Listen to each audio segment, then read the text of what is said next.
And now, the Molle Mystery Theater, presented by Molle. Molle, the heavier brushless shaving cream for tender skins.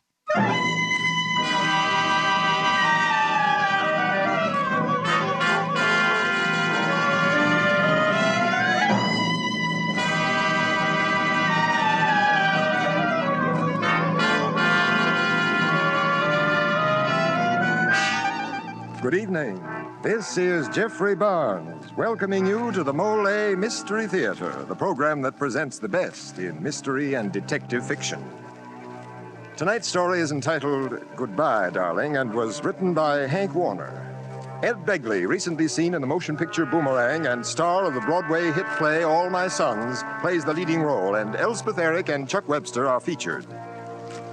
Goodbye, Darling is a story that starts with cold-blooded plotting of murder and unfolds into a battle of wits between intended victim and his would-be murderers.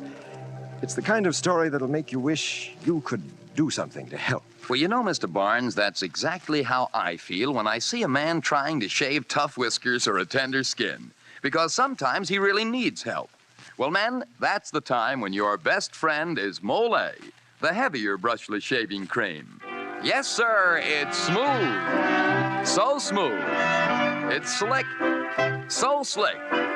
It's a smooth, slick shave you get with Molle.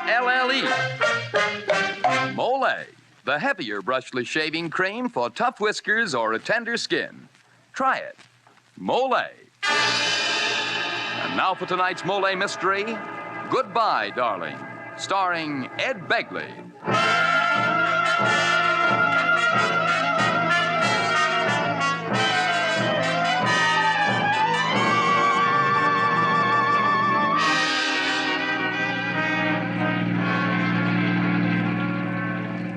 It is Saturday afternoon. Cruising in a car on a suburban highway are Curtis Tabor at the wheel and Mrs. Lily Lucas discussing the details of a plot.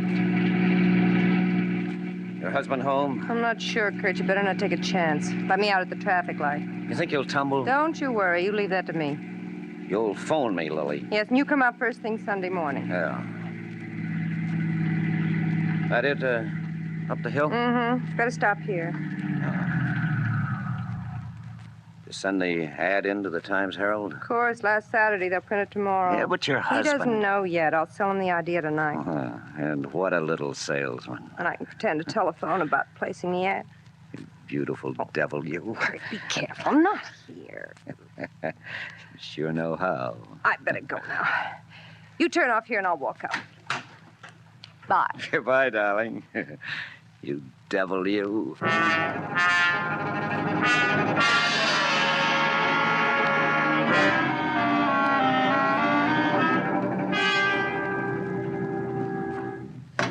That you, Lily? Yes, George. Some letters for you. I didn't know the mail had come. More bills, I guess.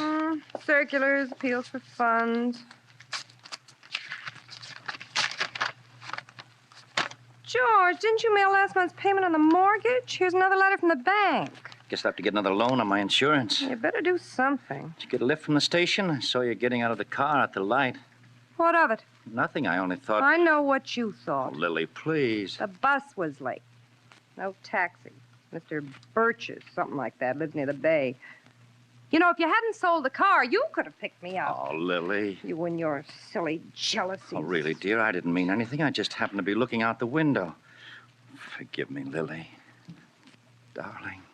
Oh, George, please.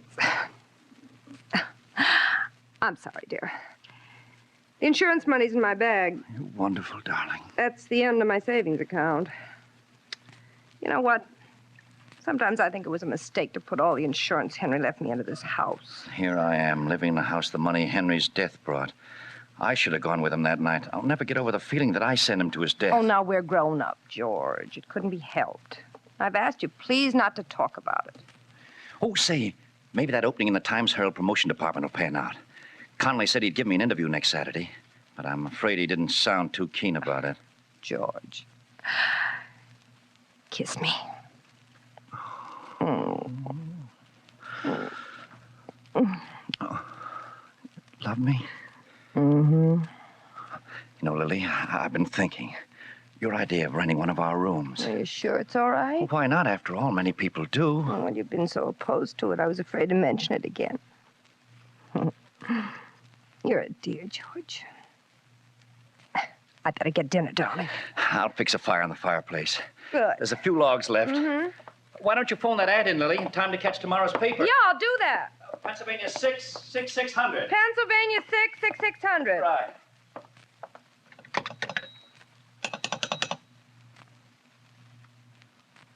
Number, please. Operator, Pennsylvania 65097. Thank you.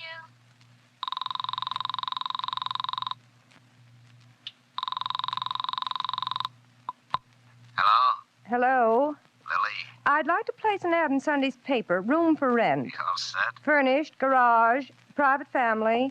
Name is Lucas. Lily, do you want to go for... Oh, you're fixing the ad? 11 Beechwood Road, Glencrest. What's wrong, honey? Little Georgie there? Yes, one time tomorrow.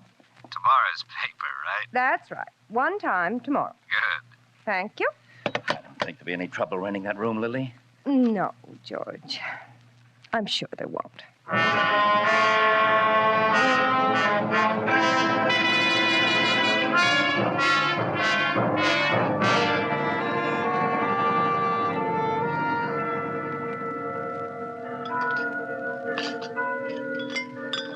Want some more coffee? No, thanks. What's the paper say about the weather? Sunday, mild, probably showers. Oh, did they print our ad? Uh-huh. Here it is. Oh. Well. Where are you going? Garage. I ought to start overhauling that outboard motor. Yeah, I'll pick up the dishes. You might get some early callers on that ad.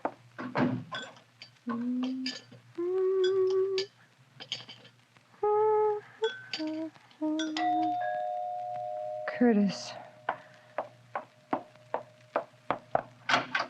Oh, good morning. How do you do? I'm interested in the room you advertised in Times Herald this morning.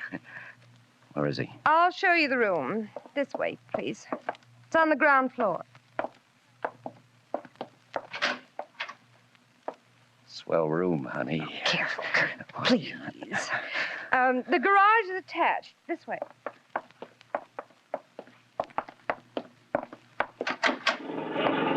George! George, turn off that outboard motor. This gentleman's here about the room. Oh, yes. Oh, good morning. This is my husband, Mr. Oh, I'm sorry. Mr. Tabor. How do you Curtis do? Tabor. You my card? Oh, Acme Motor Sales. Any being delivered these days? Mr. Tabor likes the room. I see you have your workshop here in the garage. Won't my car be in the way? Oh, no. As a matter of fact, I've been planning to move my stuff into the cellar. Got other machine tools there. And I'll show Mr. Tabor the grounds, George. Okay, honey. Out this way, Mr. Tabor. Well, nice garden. It's lovely in the summer. We often dine out on this terrace. Suits me. This driveway's perfect. Wide enough to back into without any trouble. When would you care to move in, Mr. Tabor? Oh, in a few days. Don't forget to go to the Motor Vehicle Bureau tomorrow. Mm-hmm. Get your learner's permit so I can start giving you driving lessons. It's got to look like an accident, Lily. Like an accident.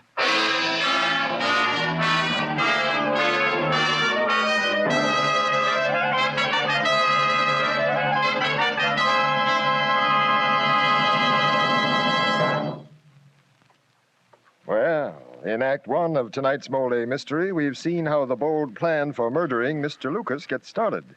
In Act 2, we'll see whether murder comes so easy.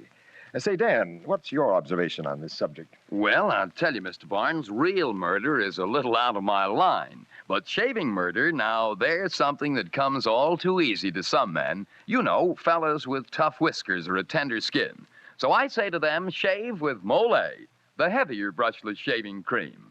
Because Mollé is heavier, it not only softens your whiskers, it stands them up straight and lets your razor mow them down in a hurry.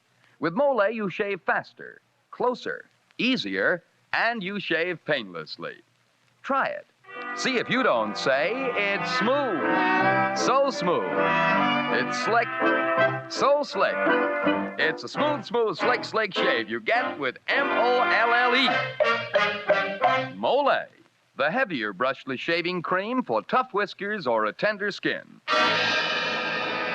And now back to Jeffrey Barnes and Act Two of Goodbye, Darling.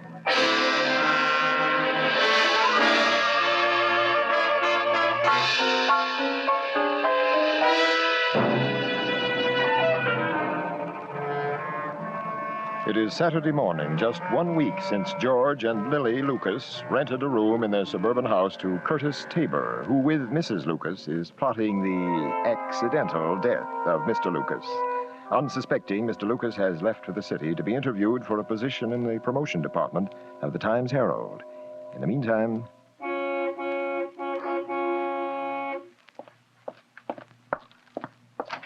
Be right out, Kurt.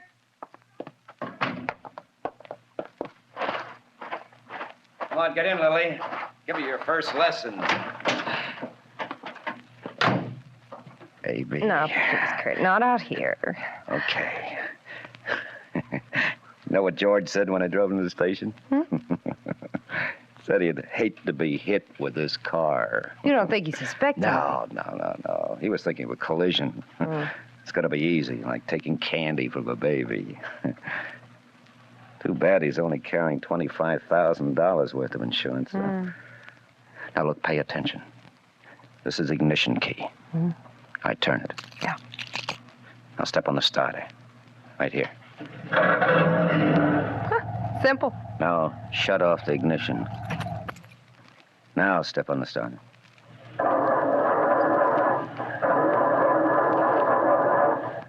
You hear that? It won't start with the ignition off, but it sounds like the battery could be run down a bit. Okay. We'll have the car backed into the garage. You'll be at the wheel. Yep. I'll ask George to help me shove the car for a start. When he's between the wall and the rear bumper, you sneak the ignition on, like this. Shift into reverse, like this. And step hard on the starter, making the car jump back, like this.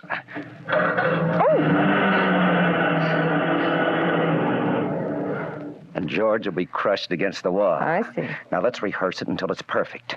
It's got to be perfect.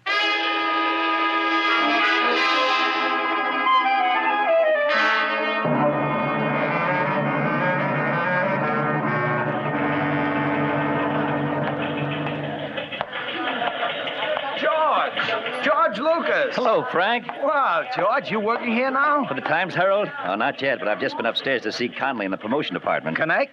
He says he'll think it over. Oh, well, how about a drink? I don't know. I've got some shopping. And I'd like to place a situation wanted ad in the Sunday paper just in case. Well, I got to pick up some reservations at Grand Central. Meet me in half an hour at the men's bar. Cheer up, you mug. See you in a little while. Okay.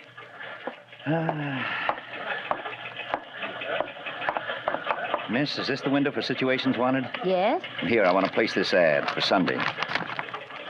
6, 11, 12, 18. That'll be 3 lines, $1.23. Out of 5, 25, 50, 3, 4, 5. Your receipt, thank you. Oh, I might as well pay for a room to rent ad we ran last Sunday. L-A-L-I-L-U. Don't see any bill under Lucas. Maybe it's been paid. No, I don't think so. It just phoned in. I'll look at the paid bills. L-A-L-O. Lucas. It has been paid. Cash with order. Are you sure it was phoned in? Not according to this duplicate. There's the date stamp. Paid Saturday, April 26th, 6:15 p.m. Saturday, April 26th, but...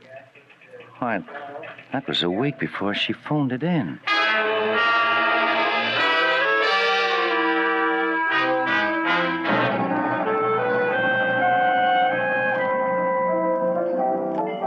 Frank, this one's on me. Well, here's to you and Lily. Oh, what's the matter, George?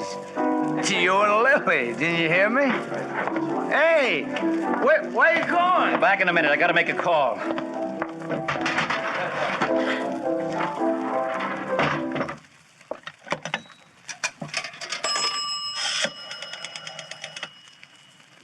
Operator, business office at Glencrest, please.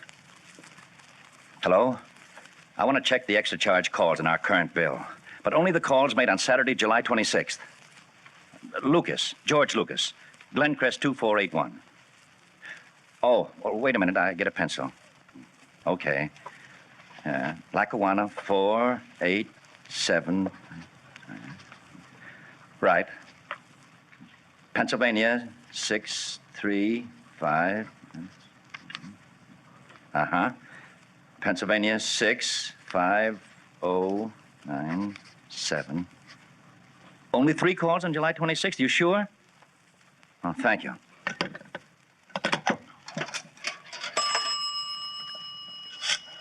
Lackawanna, 487.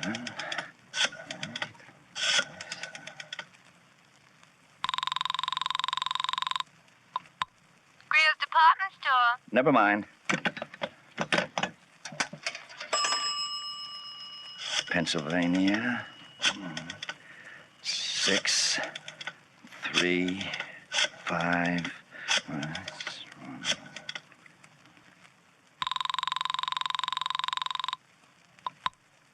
Hello, Mike's Supermarket.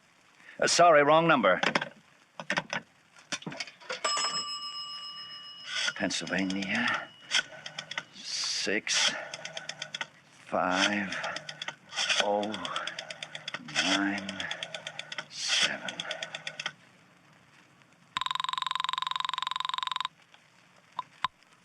What number are you calling? Pennsylvania, 65097, operator. One moment, please. Are you calling Curtis Tabor? What? Curtis Tabor. That number has been disconnected. Curtis Tabor. Hello? Hello? I said that number has been disconnected. Hey, George, you were gone so long I came after you. Let's have some more drinks, huh? Oh, sure. Let's have some more drinks. Let's have lots more drinks.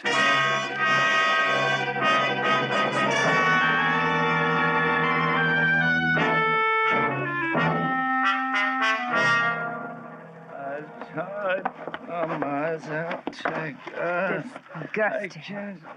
Put him on the bed, Kurt. I never saw him as drunk as this. For a nice package.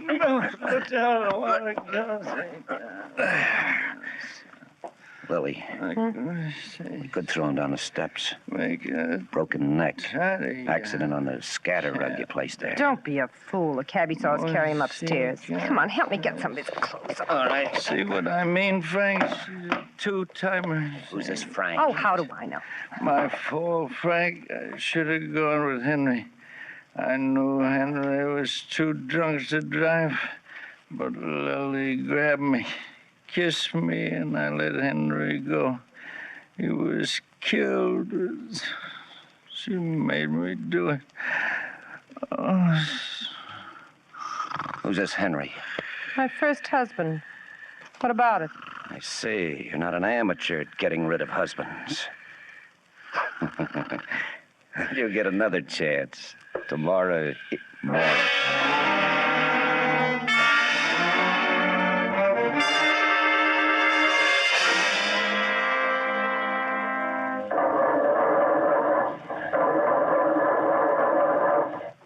That's it, Lily. I'll be back from the drugstore any minute. But wait for my nod. I'll be back there with him, and I don't want to be caught between the rear bumper and that wall. It's for dear George, remember? And? Get set. Here he comes. Oh, George, you mind helping me shove the car? The battery's run down. Just thought I'd give Lily another lesson today. Sounded all right to me. Yeah, I know, but it won't start. Come on back here and help me shove, will ya? All right, put it in second, Lily, and keep your foot on the clutch. All right. You all set? Yeah. Okay, George, come on now, help me shove. That sure is a load. That's it. Get on of it.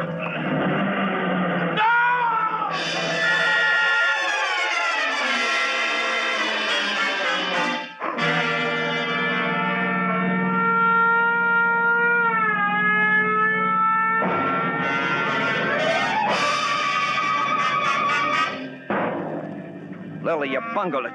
You waited too long after my nod. Swell job. Just broke his leg.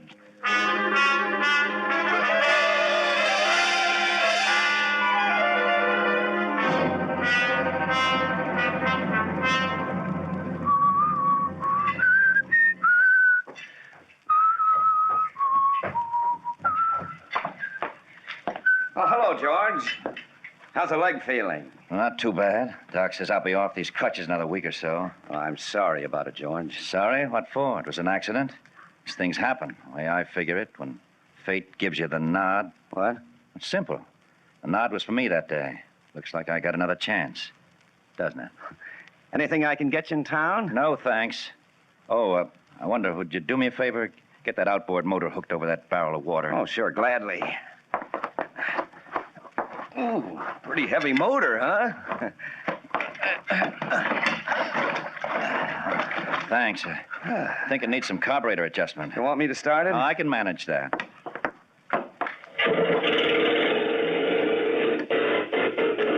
Needs a tuning. Well, it'll give me something to do. George, isn't it dangerous running this motor down here? Fumes from the exhaust. Well, there's an exhaust fan in that corner window just behind that bin. Oh, do you mind turning it on, Kurt? No, not at all. Drink? Oh, no, thanks. No. George, you mind if I say something that's probably not any of my business? Go ahead. It's about your hitting the bottle since you got out of the hospital, George. Let me be the judge of that. I'm sorry. Shouldn't have mentioned it, I guess. Sorry. I'm taking Lily out for another driving lesson. That okay with you? And if it weren't? Well, just thought you might like to join us. No, thanks. Okay, we won't be gone long. That's what you think.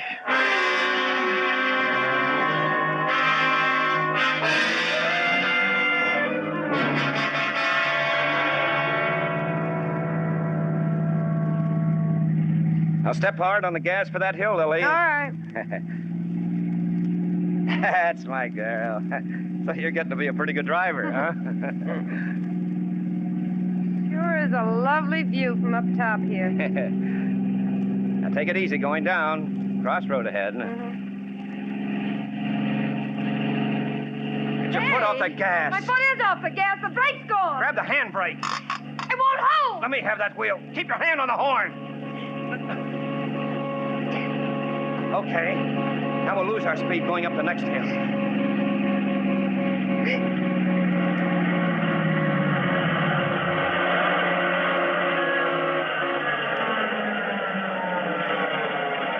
Okay. Now quick, shift into low. That'll hold it from coasting back. Oh. That was close. Holy man. Lily, I wonder. Huh? I saw George fussing around the car this morning. Huh? Sister, your loving husband's wise to us. Those brakes were okay last night. What are you going to do about it? What I told you as soon as we get back. We'll get him started on a bottle in the cellar and have a couple with him to make it look good. Then when he's passed out, start the outboard motor. It'll look like he forgot to turn on the ventilating fan.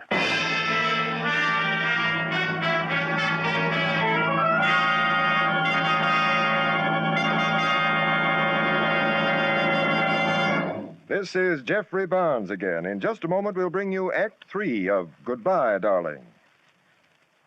Now, a word from George Putnam. Every day, more and more people are discovering that to get real relief from the most common kind of dandruff, they must destroy the germ called Pityrosporum ovale, which many outstanding authorities say is its cause. You see, merely washing or brushing away loose dandruff has no effect whatsoever on this germ. But one thing that does work is double danderine. For double danderine actually kills this germ on contact. Even in severe cases, results with double danderine have been amazing. And the reason for double danderine's astonishing effectiveness is a special ingredient, an active antiseptic so remarkably efficient many hospitals use it. In double danderine, we call it Alzan. So stop trying to combat this dandruff with ineffective methods that actually are no better than plain water. They can't compare with double danderine, for double danderine destroys the cause. If you're not completely satisfied, you'll get your money back. Get double danderine tomorrow.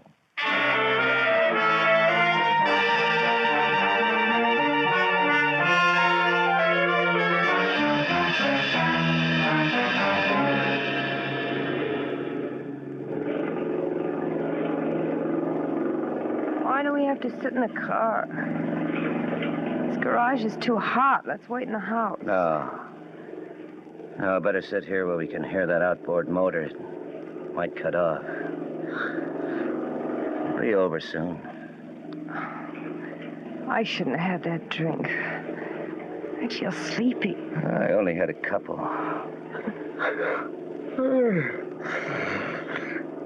I feel drowsy myself. Let's get some air. Kurt, I'm sick. Lily. Where are you? I can't move. Lily. Kurt, Drinks.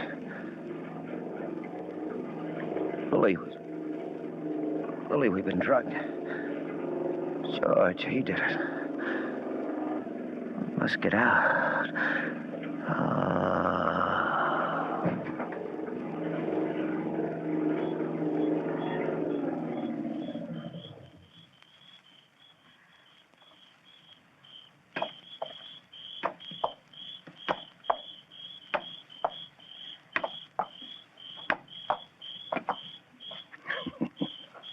Well, the sleeping beauties. Just move over from behind the wheel, darling wife.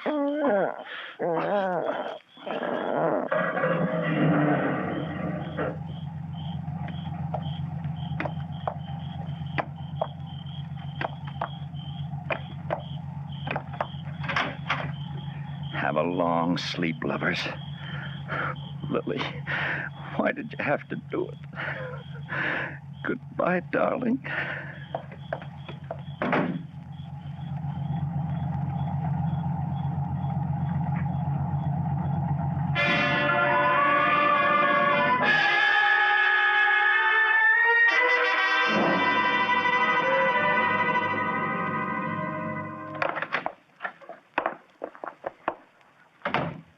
Now, the rest of the sleeping pills upstairs in the medicine cabinet. Must get rid of them.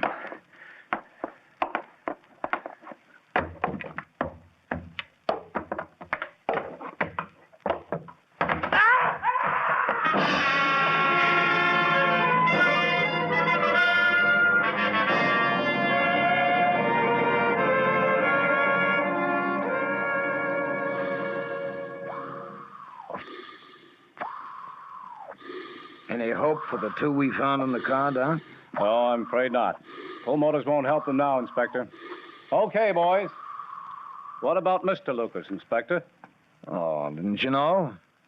Neck's broken. Too bad. He probably could have saved them if he hadn't slipped on that scatter rug.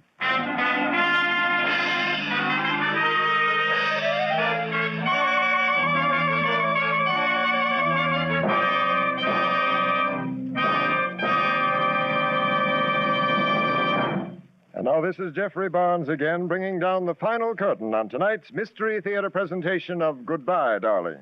The original music for the Mystery Theater is composed and conducted by Alexander Semmler.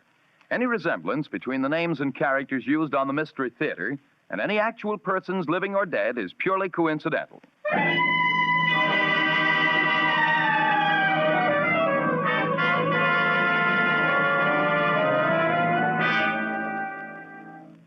Sometimes when we're tired, we make mountains out of molehills. We putter around till even the easiest job seems impossible. Now, if you're that tired and pale besides, your doctor may find you have a borderline anemia, resulting from a ferronutritional blood deficiency. Then you need ironized yeast tablets. They help build up your strength by building up your red blood cells. So take ironized yeast tablets to get back your color, your vigor, your driving energy. Ironized yeast tablets.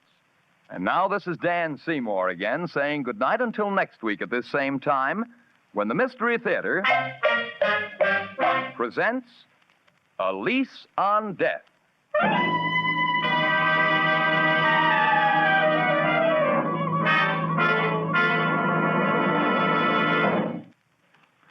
This is NBC, the National Broadcasting Company.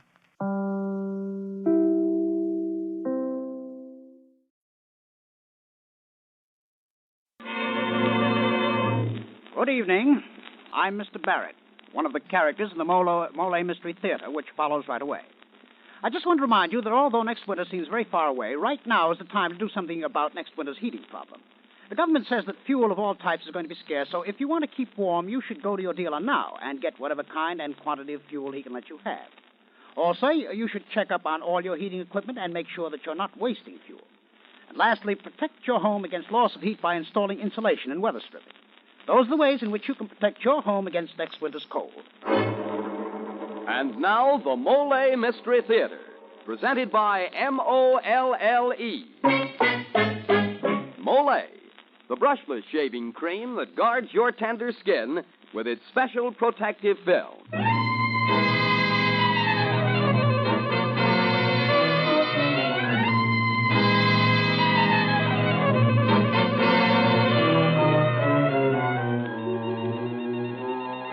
Good evening, ladies and gentlemen. This is Jeffrey Barnes welcoming you to the program that presents the best in mystery and detective fiction. Tonight we bring you an unusual tale of the supernatural by Oliver Onions entitled The Beckoning Fair One. It is a gripping study in human terror, the eerie story of a strange rebellion and the terrible consequences that followed. So here it is, The Beckoning Fair One.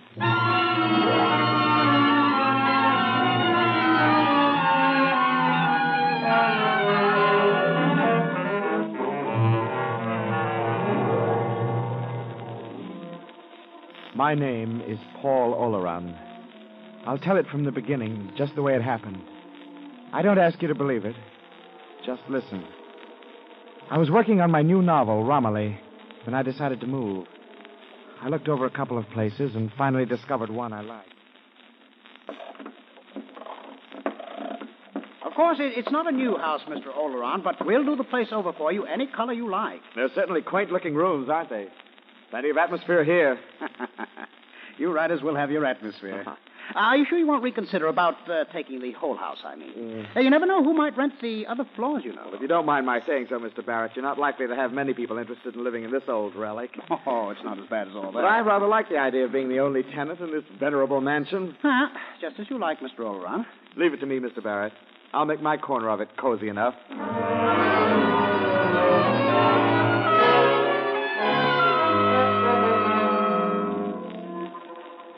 I was thoroughly pleased with my new quarters. There was an air of ancient charm about the place that appealed to my imagination. Then I discovered the handle in the window seat. That meant there was a box underneath. But the lid was stuck. I went to work on it with mallet and chisel.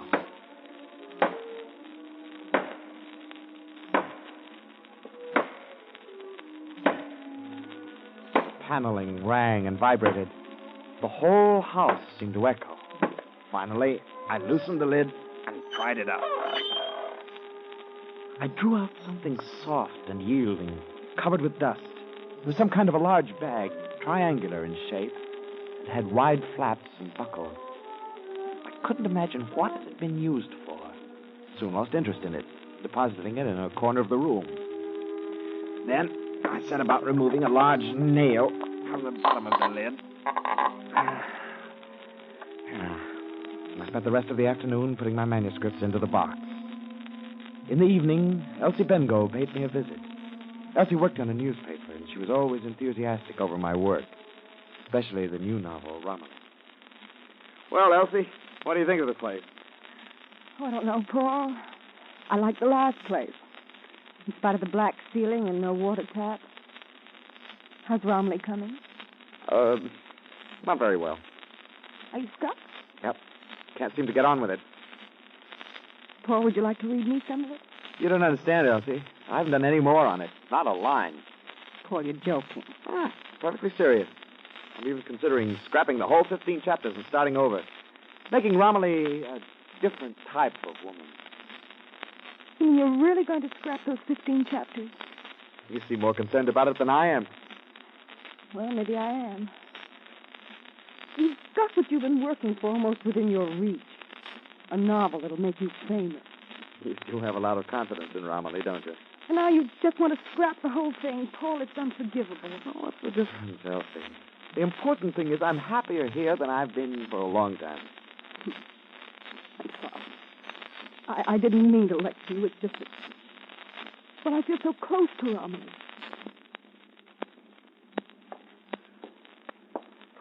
thing in the corner here? Suppose you tell me. Why, it's a harp cover. What? It's a harp cover. It's been used to wrap up a harp before putting it into its case. Oh, it must be a very old one. Oh, thanks for solving my mystery. Paul? Hmm? Paul, who lives in the rest of this house? Nobody. I'm the only tenant. Paul, Yes? may I tell you frankly what I feel about this place? By all means. You'll never work here. Why on earth not? I don't know why. But you'll never finish Romilly here.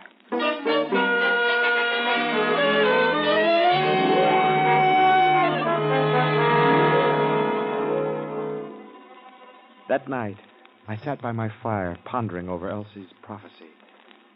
I looked around the room. It filled me with a sense of calm I'd never known before. The more I thought about Elsie Bengough, the more I became convinced I would have to destroy those 15 chapters. Unwittingly, I'd put too much of Elsie into my character of Romilly. And those qualities I disliked in Elsie Bengough, I found objectionable in Romilly. Then I became aware of the dripping water tap in the kitchen.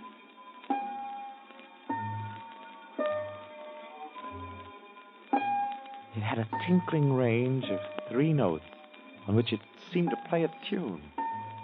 In my mind's eye, I could see the gathering of each drop, its little tremble on the lip of the tap, and the tiny musical sound of its fall.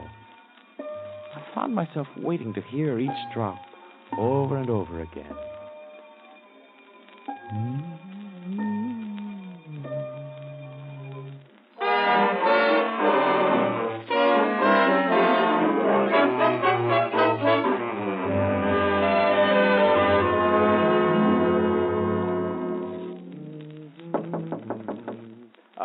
Come in.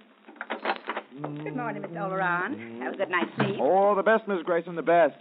You sure I'm not putting you out any, asking you to come over every morning and get my breakfast? I don't mind it a bit. What's a caretaker's wife for if not to take care of things?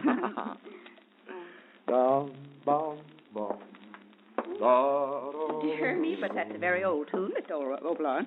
I haven't heard it in these 40 years. Hmm? What tune? Oh, the one you was humming. It's called the Beckoning Fair One. Really? Sing it for me. Dear me, I haven't got any voice, but if you want, it went something like this.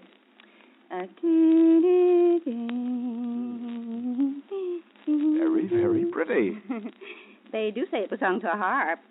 The tune must be at least 100 years old. And I was humming it? Indeed you were. It's odd. I thought I heard that tune last night, dripping from the kitchen faucet. Silly idea. A faucet singing.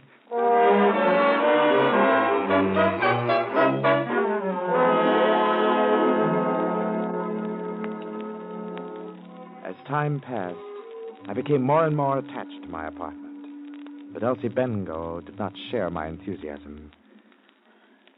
It just doesn't belong to today at all, Paul.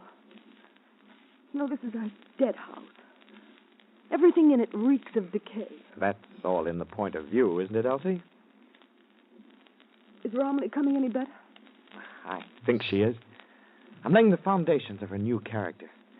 I'll begin the actual writing soon. You mean you discarded the old Romilly? Yes. Oh, where's the manuscript? In the window box. What do you want it for? I want to read you some of it. Bring you back to your senses. Maybe you'll hear someone else breathe. Oh! What's the matter, Elsie? Nothing. I just cut my finger. You ought to take that nail out of the lid, Paul. But I thought I did. Oh, here, let me bandage it. Please don't worry about it, Paul. It's only a little scratch. Look, would you walk me down to the bus? It'll do you good to get out for a breath of fresh air. I can't, Elsie. I really must get down to work. No. No, that isn't why you won't go out. Oh, Paul, move out of here. Everything's wrong with this place. Now, Elsie, please. Here, let me see you to the door.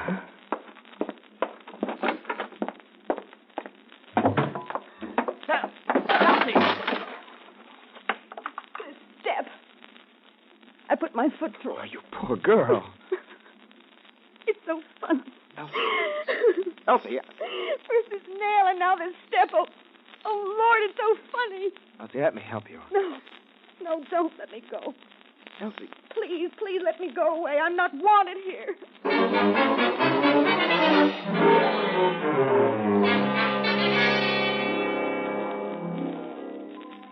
Alone that night before my fireplace, I found myself considering Elsie's two accidents.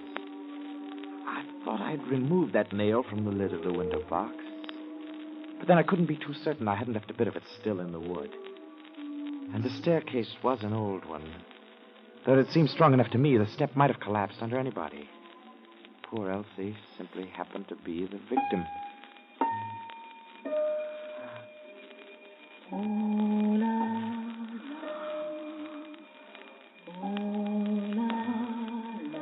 Now my imagination was beginning to play tricks with me. I actually fancied I heard my name in the sound of the dripping water tap. I laughed at myself. That's what came of too much thinking. Suddenly, I stopped laughing. I heard a rustling sound. It seemed to be coming from the center of the room. For a moment, I couldn't identify it. It's a long, sweeping sound, with a faint cracking in it. What is it? What's there? Who's there? That sound. It's a woman combing her hair. I've got to get out of here.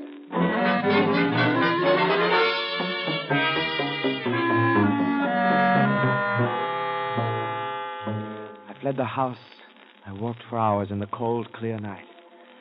Gradually, my fear left me. I began to laugh at myself. Why, of course I hadn't removed that nail. Of course the wood in that step had been rotted through. As for the invisible woman brushing her hair, I'd been dreaming too much, that was all. It was morning by the time I got back to the house. I hadn't been to bed at all. I was tired. I found Mrs. Grayson, the caretaker's wife, waiting for me in my room. Took the liberty of coming in, Mr. Oran, seeing as the door was open and you weren't home. I've been out for a walk. You needn't bother about breakfast this morning, Miss Grayson. I'm not hungry. From now on, Mr. Oleron, you'll have to make other arrangements for getting your breakfast. What? I won't be setting foot inside your door again. Well, why? What's the matter? I'm a respectable woman, and I'll not be serving a man who makes a habit of entertaining ladies in his room. Ladies? I'll make your bed for you this last time. Make up my bed? That's a good one. I haven't been to bed yet. I haven't been here all night. No? Well, somebody spent the night here, Mr. Oleron, because your bed's been slept in.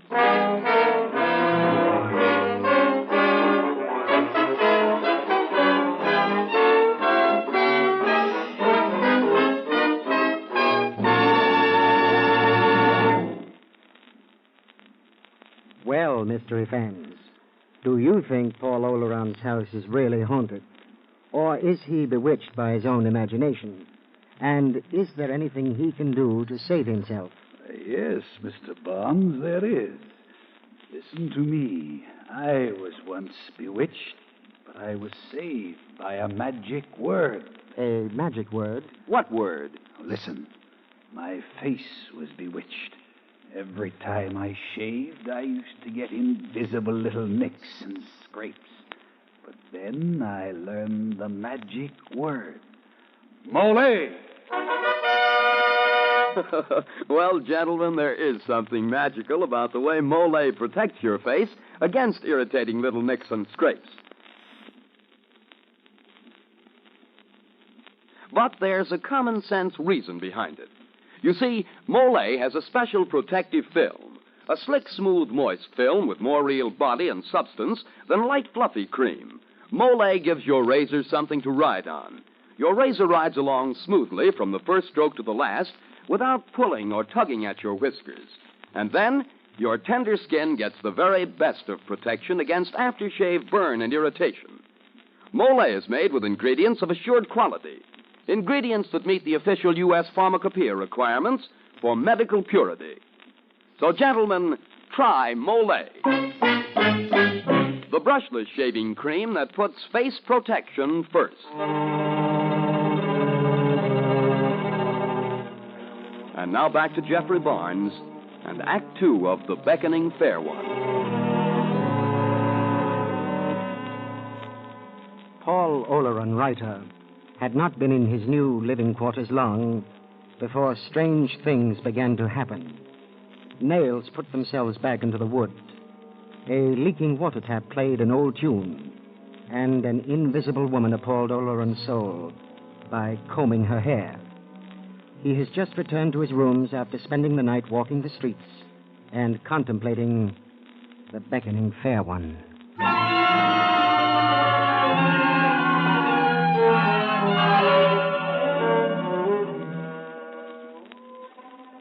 I looked at the rumpled bed. The sheets bore a distinct impression, as if somebody had lain on them. I knew that I hadn't been near the bed since Mrs. Grayson had made it the day before. I was face to face with it now. Something inhabited my room. But what? I was seized with a desire to know the thing, find out what it was. I lay down on the bed and tried to figure it out.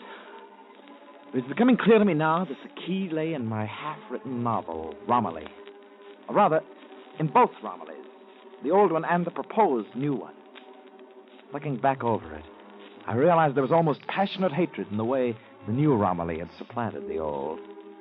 And somehow, all this was related to Elsie Bengo. One thing was certain. Elsie must not come inside this house again. That afternoon, I saw her coming up the walk. I hurried to meet her outside.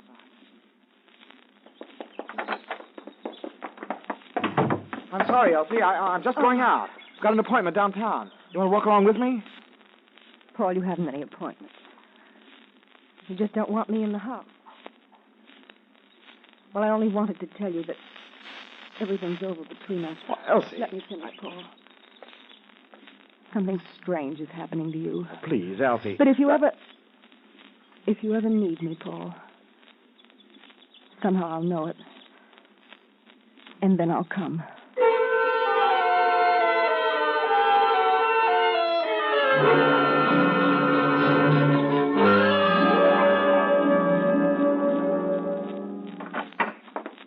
Sorry to bother you so late, Mr. Barrett. There's something I've got to ask you. Oh, glad to be of help if I can. Yes, as renting agent for the house, you'd know something about the previous tenant, wouldn't you?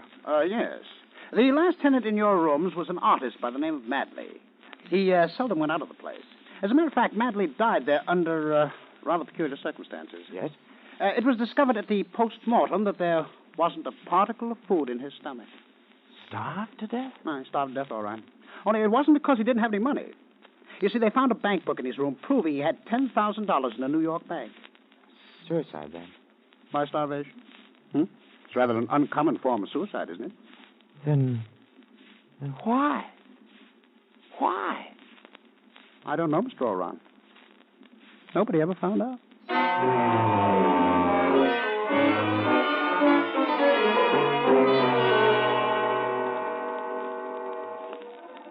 I returned to the house.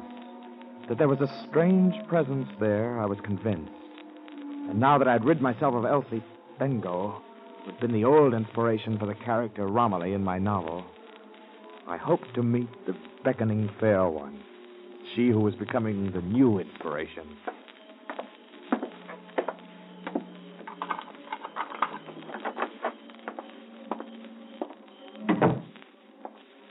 Once inside, I had to be calm. Convinced her that I didn't care whether she appeared or not. I lit a candle in the bedroom, drew down the blind, took off my coat, and stooped to get my slippers from under the bed. I straightened up. Reflected in the mirror, I saw a gleam of light in the center of the room. It moved up and down through the air. It was the reflection of the candle on my comb. And each of its downward movements was accompanied by a silky, crackling rustle. I went into the living room and returned with the manuscript of the old Romilly. The combing stopped immediately. I was no longer aware of the fair one's presence. As I thought, she's just jealous. Jealous.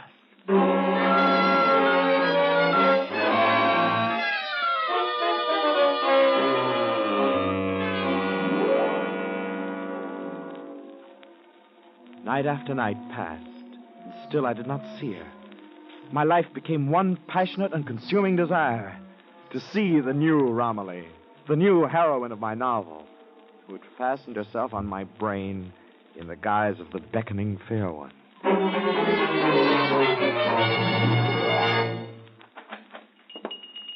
Yes, sir? What can I do for you? I want a bouquet of roses. Yes, sir. Got some beauties today. Beauties for a beautiful lady, huh? Here's a nice bouquet. That one will do. Nothing like roses to win the heart of the fair one, eh? What'd you say? I was just making conversation. You said something about the fair one. Just a manner of speaking, sir. I didn't mean any offense. Oh, of course not. I'm sorry. I'll take those flowers now, and I want you to deliver a bouquet of these to my house every morning for the next 2 weeks.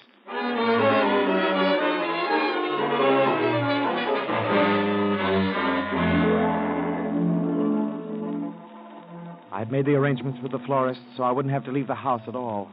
I hoped the flowers would unbend her coy, stubborn will. They did no good. I lost track of the days. I walked through my rooms with slippered feet now, treading softly, afraid of frightening her away. I kept the windows shut and the crimson blinds down. In this enticing, flower-laden place, I waited for the Beckoning Fair One.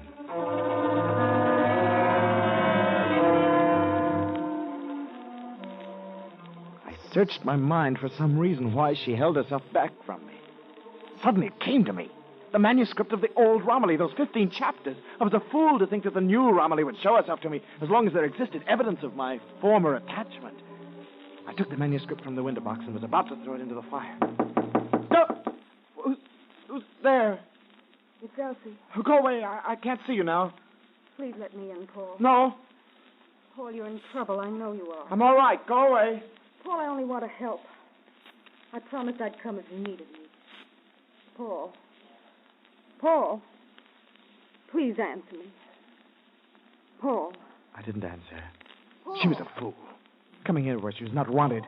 Why didn't she leave me alone? Her voice only irritated me. Soon her calling stopped. I heard her footsteps going down the stairs.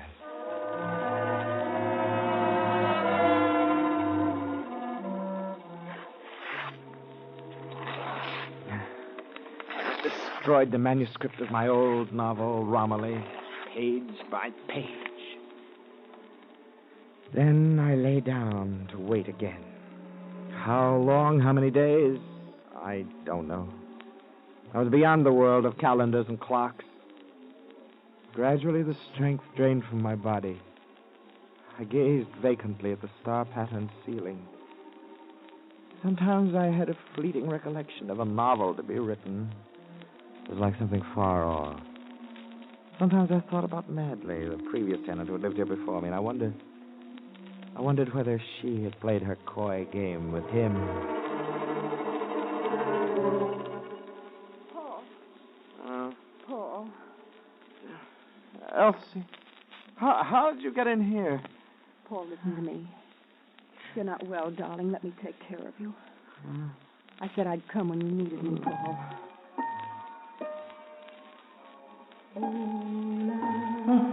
Wait.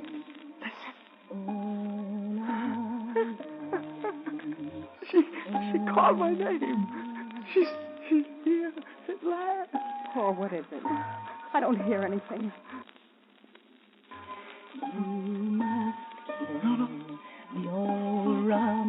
Elsie, get out. Quickly. No, I won't leave, Paul. Elsie, you must kill.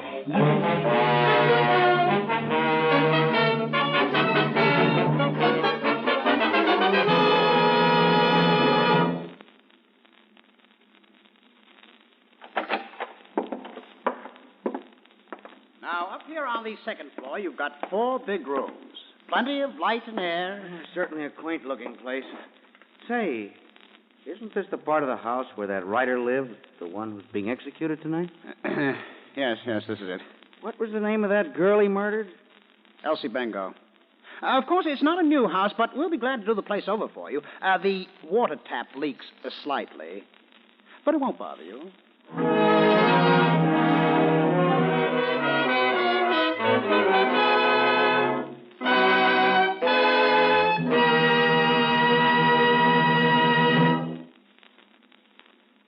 so we have heard how the strange voice of an unseen woman drove Paul Oleron to commit a murder. Yes, Mr. Barnes, the voice gave him evil advice. But now, listen to a voice that gives helpful advice. Mollé. Mollé. Mollé puts face protection first. Yes, gentlemen, Mollé does put face protection first. It guards your face against annoying little nicks and scrapes because it's got a special protective film, a slick, smooth film with plenty of real body and substance. Mollé gives your razor something to ride on. Your razor rides along smoothly from the first stroke to the last, and you get a close, clean shave without any pulling or tugging at your whiskers. You'll find that your shaves will get better, better, and better when you use M-O-L-L-E. Mollé, the brushless shaving cream that puts face protection first. This is Jeffrey Barnes again, ladies and gentlemen, inviting you to be with us next week when we will bring you L.A.G. Strong's dramatic story of premeditated murder entitled Breakdown. A man is caught in the complicated web of a love triangle, which he realizes is slowly driving him insane. He attempts to solve his problem with a carefully planned murder, but it comes to a disastrous climax. So, mystery fans, be sure to listen next week to L.A.G. Strong's compelling adventure in crime, Breakdown.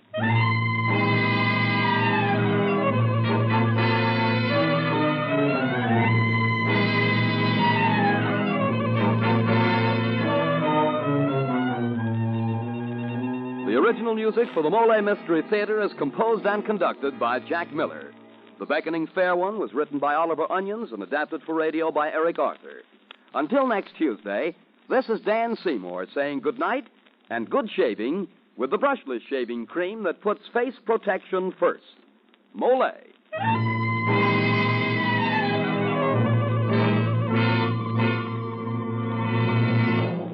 Are Mole Hills Mountains to you? Are you too tired, too weary to face daily problems? Then listen. Doctors may find that your fatigue is caused by a borderline anemia. Yes, a borderline anemia resulting from a ferronutritional deficiency of the blood. Decide now to throw off depressing fatigue with the help of ironized yeast tablets. They're formulated to overcome borderline anemia by helping to build up red blood cells. Take IY, ironized yeast tablets, to get more vigor, more drive, more energy.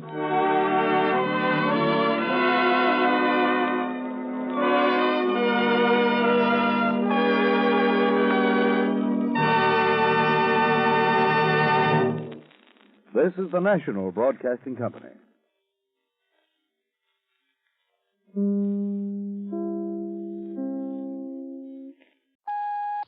And now, the Molle Mystery Theater, presented by M-O-L-L-E. Molle, the heavier brushless shaving cream for tender skins.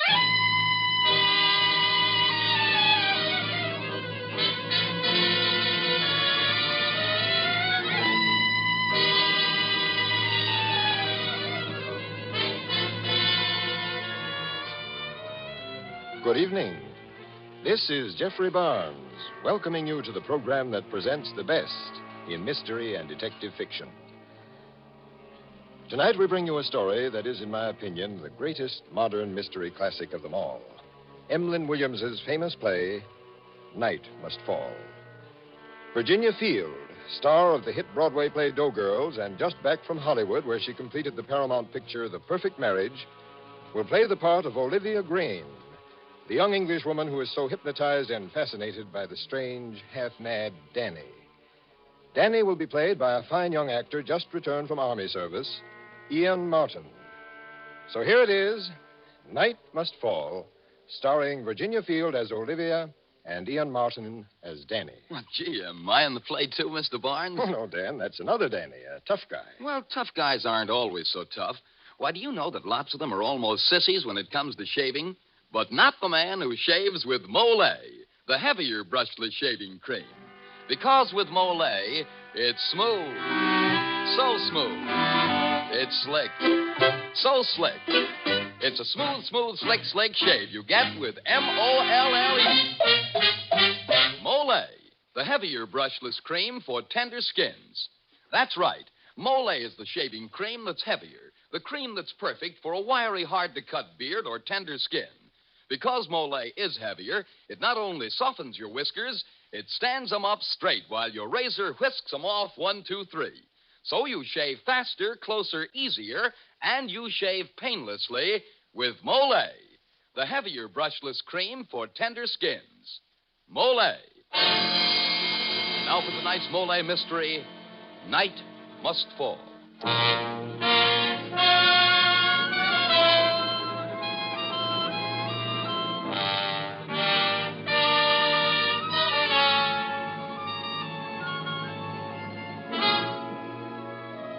In the sitting room of a cottage located in a forest of Essex, England, sit 3 people. Mrs. Branson, owner and mistress of the cottage, is in a wheelchair. Reading to her from a newspaper is Danny, Mrs. Branson's houseboy and general handyman. Apart from these two, and apparently lost in her own thoughts, sits a young woman, Olivia Grain, Mrs. Branson's niece and paid companion. The murderer committed the crime in the forest. He buried the woman's body shallow in the refuse heap behind the cottage of one Mrs. Branson, who... And to think if my maid hadn't found her, that woman might still be lying there. Think of that, Olivia. Olivia! Oh, I'm sorry, Auntie. I'm afraid I wasn't listening. Oh, must you just sit there and stare out of the window? What are you dreaming about? I was just thinking. I often wonder, on a very fine morning like this, what it'll be like for night to fall. I never can, yet it's got to. You'd do better thinking about catching a husband. Where's that man of yours, that Hubert Lowry? Oh, he's off for a walk, I suppose. Shall I read some more, Mum? Oh, yes, dear. Attempts had been made to eradicate fingerprints with a knife. The head had been severed by a skilled person, possibly a butcher. Oh, dear, my heart's beating like anything. No more, Danny, no more. No. All right, Mother of mine. It's time for your afternoon stroll anyway. Off to your room and make yourself pretty for your Danny boy. Yes, dear, I won't be a minute. Oh, you needn't wheel me, Olivia. Heaven knows you nor anyone else gave me any attention until Danny came to the scene. Hurry back, Mother of mine. I'll have your pills and chocolates ready. What's so funny? I don't know. Rummy old lady. Why'd you whistle that song so much? Why not? I am a pretty little fella.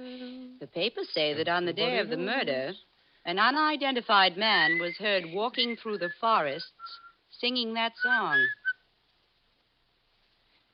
You know, you wouldn't be bad looking without them glasses. Are you playing up to my aunt? Playing up? After her money, I mean. You stand a pretty poor chance there, you know. What do you bet? You never take that cigarette out of your mouth? Oh, you don't like me, do you? No. Everybody else does. You're very conceited, aren't you? Yes. And you're acting all the time, aren't you? Acting? Acting what? Look at the way I can look you in the eyes. I can stare you out. I have a theory. It's the criminals who can look you in the eyes. And the honest people who blush and look away. Oh? You are acting, aren't you? Yes. Yes, I am. You worked at that summer resort where the murdered woman lived, didn't you? Oh, yes, I used to take cigarettes and drinks to her. She was a very lively one. I got to go now. Mrs. Bramson will be waiting.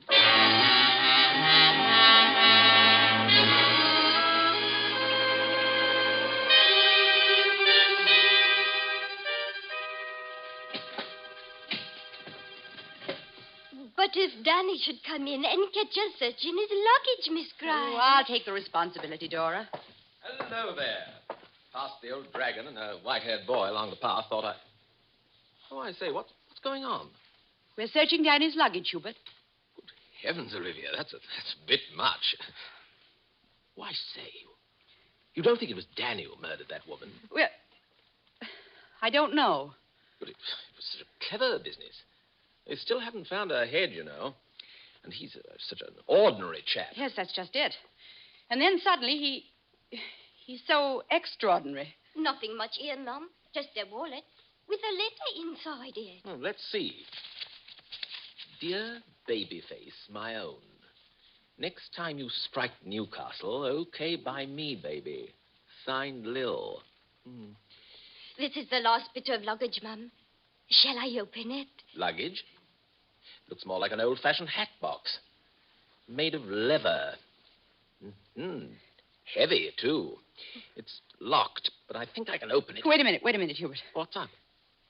Well, suppose there is something in it. By Jove, I never thought of that. Well? Open it. Go ahead. Those are my things. Oh, Danny.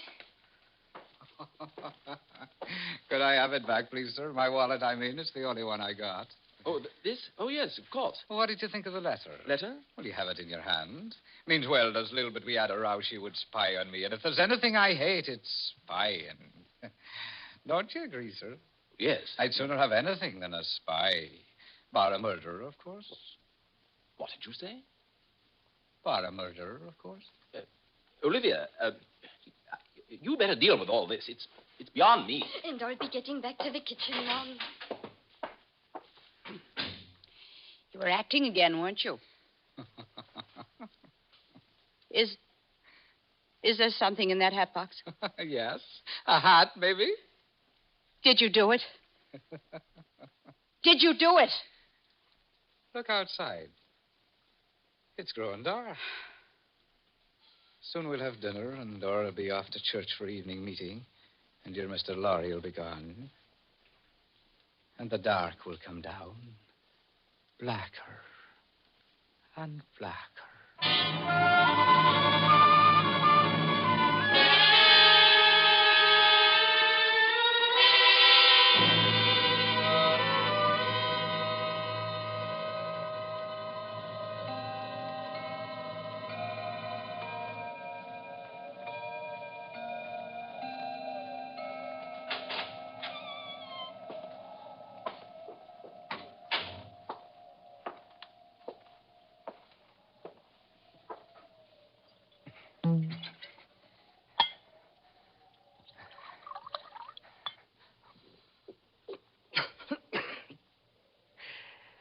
I needed that.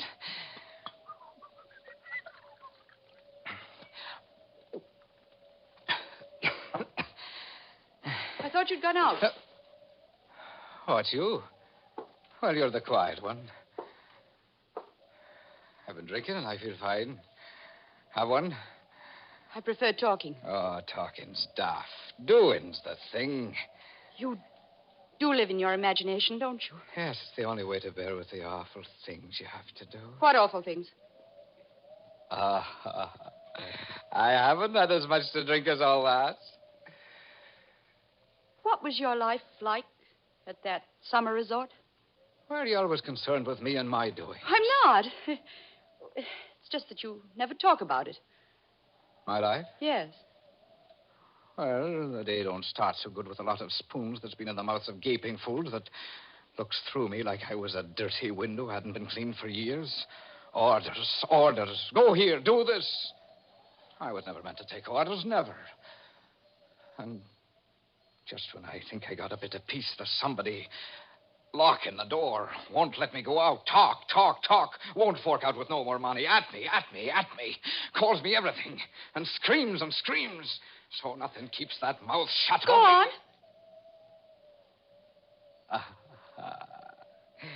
I'm too fly for you. You'd like to know, wouldn't you? Why do you lie awake all night? I don't. I sleep. Oh, no, well. you don't. And I'll tell you why. Because there's one thing that keeps you awake. Be quiet. One thing you've pushed into the back of your mind, and you can't do any more about it, and you never will. No. And you know what it is? It's a little thing. A hat box. No. Only a hat box, but it's rather heavy. Stop it!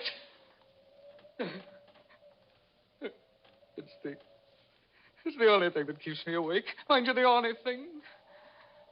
But I don't know what to do. You see, nothing worries me, nothing in the world, only Only I don't like a pair of eyes staring at me with no look in them. I don't know what to do.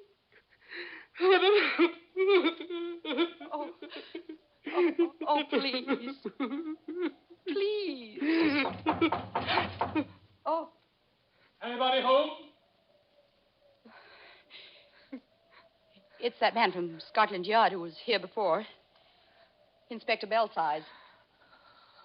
All right. I'll deal with him. I'll manage myself all right.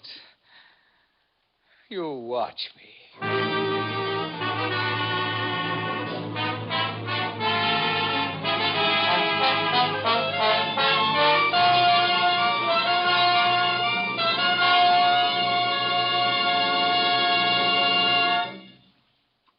As the curtain falls on Act One of tonight's play, we've had one murder, and maybe Scotland Yard will solve it.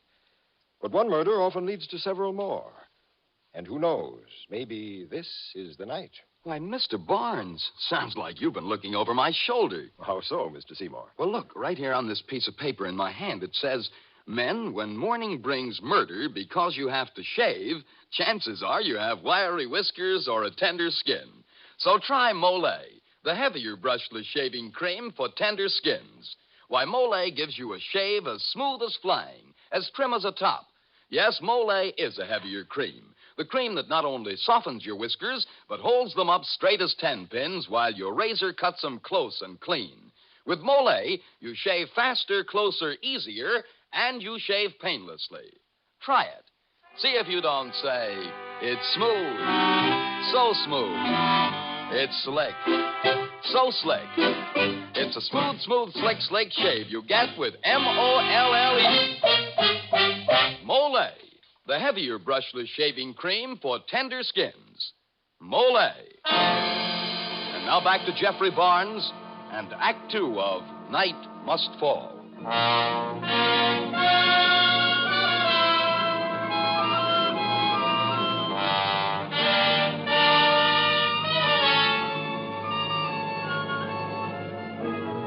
The dwellers of Mrs. Branson's cottage have been thrilled and frightened by the finding of a dead woman near the cottage. In spite of the fact that the woman's head was missing, the police have identified her as a Mrs. Chalfont who lived in a nearby summer resort. Our play resumes as Inspector Belsize enters the cottage. Olivia excuses herself, leaving the shaken Danny to confront the inspector alone.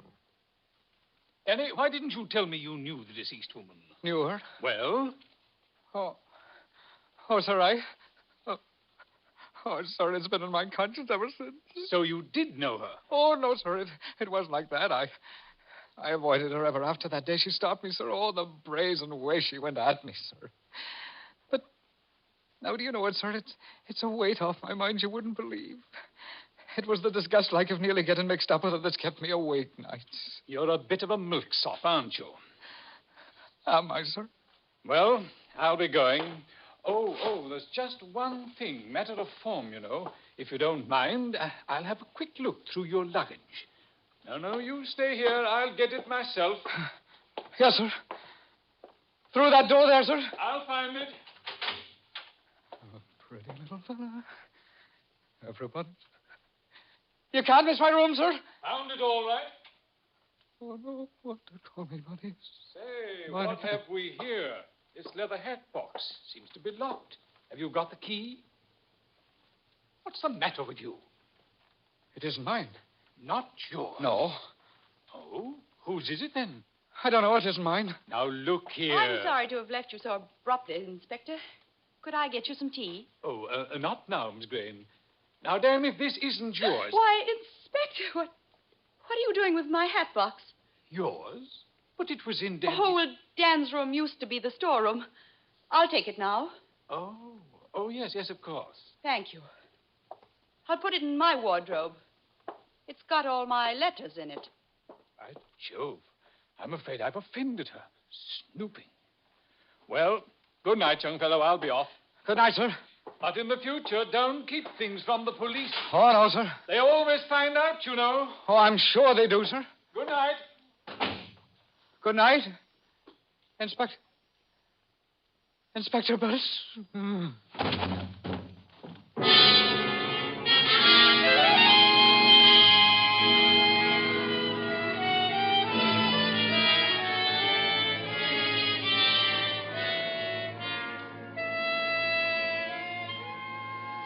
I tell you, Mum, when I walked in from church and saw Danny lying on the floor, everything went topsy-wopsy. I can't understand it.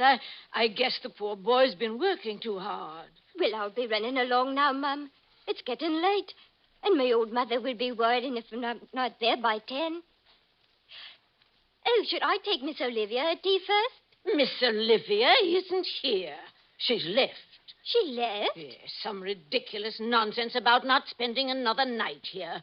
Seems she made arrangements to stay with Hubert Lowry and his sister, if you please. But, Mum, there has been a murder. Well, I've got Danny to look after me. He's strong as an ox and no silly nerves about him. Well, good night then, Mum. Good night, Dora.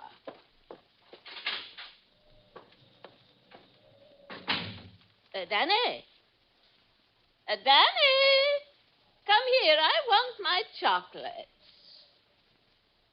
Danny! Oh, I have to get them myself. Oh, Lord, what's that? Danny! Danny! Oh, Danny, he's gone. They've all gone. They've left me. Oh, Lord. Oh, Lord, help a poor woman. I'm going to be murdered. I'm going to be murdered. Who's there? Who's there? It's all right, Mother of mine. Oh. It's only me, Danny. Danny. Oh, I'll never forgive you, Danny. Never. Oh, my heart. No, it's all right. Oh, all alone I was. Just an old woman calling for help and no answer. Oh, the relief when I saw your face. I'll bet you wasn't half glad, eh? Oh, you're the only one that understands me, Danny. That's what you are. I want a chocolate now. Right you are. Now, shut your eyes. Open your mouth. Oh, Danny. You're the only one. You're a pet. My little chubby face. My baby face. My Danny. There. I want to be read to now. Wouldn't you like a cushion back of your head first? Oh, no. No, dear. I think you'll be more comfortable with a cushion. I'm a pretty little girl. Everybody knows. What a funny look on your face, dear. You look so kind, smiling like that. Oh. Well, Danny, what are you going to do with that cushion? You're lifting it up so... Danny! No!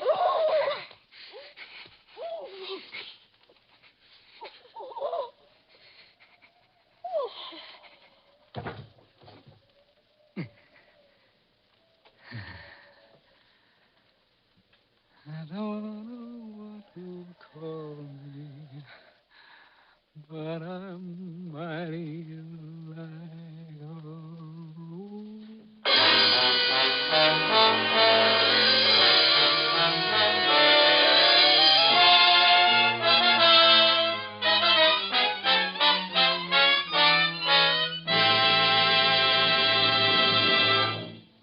This is Jeffrey Barnes again.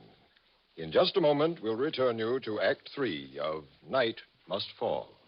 You can't fight dandruff effectively with plain water, for all plain water does is remove loose dandruff, and it's exactly the same with most ordinary preparations for the hair. But one product that really does more is double danderine. It truly works where so many others fail. This is because double danderine does what such products can't do. It actually kills on contact the germs that many outstanding authorities contend are a cause of a common type of dandruff. You see, double danderine contains an active antiseptic called Alzan, and it's this special ingredient used by many hospitals because of its remarkable efficiency that makes double danderine so amazingly effective. Remember, no other hair preparation contains Alzan. You get it only in double danderine. So try double danderine and see if you don't agree that most ordinary hair preparations can't compare with its dandruff-combating effectiveness.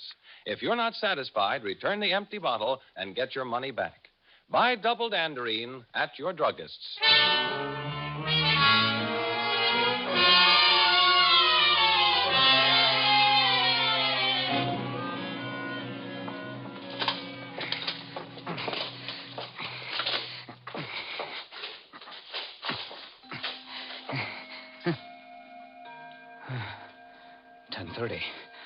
I must hurry.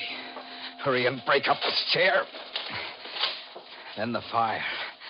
And they'll think she died in it. Who's there? Oh. You've come back. I've never seen a dead body before. I nearly fell over it in the hallway. Like a sack of potatoes. I thought it was at first. I came back expecting... I don't know. And here I find you smoking a cigarette. It's so ordinary. What did you come back for? To find you out. I've read a lot about evil. I never expected to come across it in real life. Oh, you didn't have to read so much.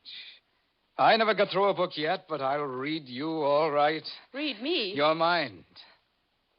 You haven't had a drop to drink yet. You feel as if you had. You never knew there was such a secret part inside of you.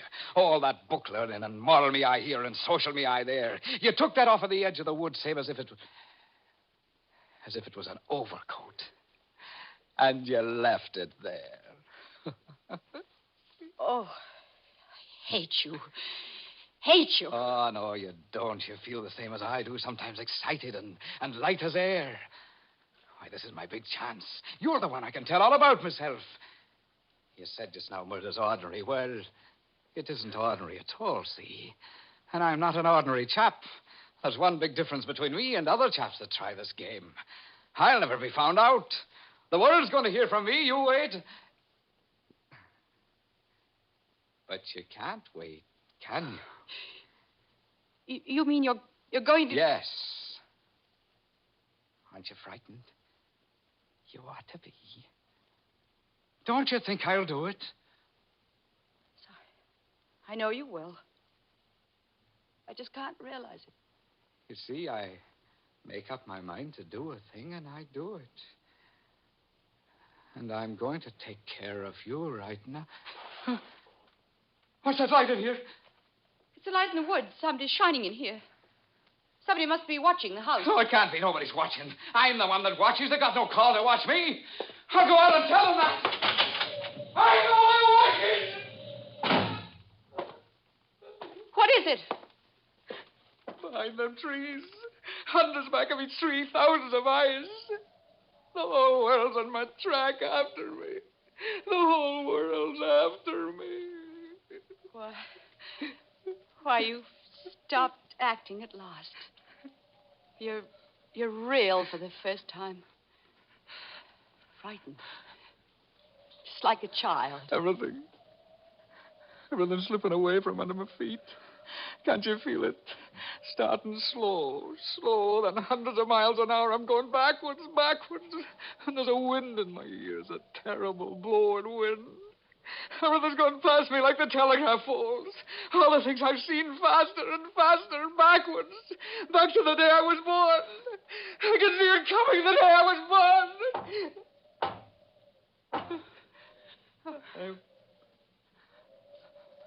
I'm going to die. No, you're not. No, it'll be all right. You won't die. I'll tell him I made you do it. I'll tell lies. I'll do anything. It's a... All right, Danny. Stand up, put out your wrists. But she isn't dead, Inspector. She just went out there in the hall. I don't know why. She's sleeping, maybe. Maybe just sleeping. This will take care of you. There. No, Inspector. No, I made him do it. No. I'm the fella. Anything I'm concerned in, I run myself. If there's going to be any putting me on a public platform to answer questions, I'll do it myself. I'll manage all right. I get you. Like a bit of limelight, eh? You're not going to believe what she said, are you, Inspector? No. Plenty of women who don't know any better get hysterical about a lad in your position. You'll find them queuing up all right when the time comes. Will they now? Come along. I have a motor waiting. You know, I'd like something now I never wanted before. A long walk all by myself. And just when I can't have it. That's contrary, isn't it? You, miss. Come here a minute now. Danny. Danny. Remember me. Remember me with this. There, my girl. Never say you've not been kissed. Well, I'm going to be hanged in the end. But they'll get their money's worth at the trial. You wait.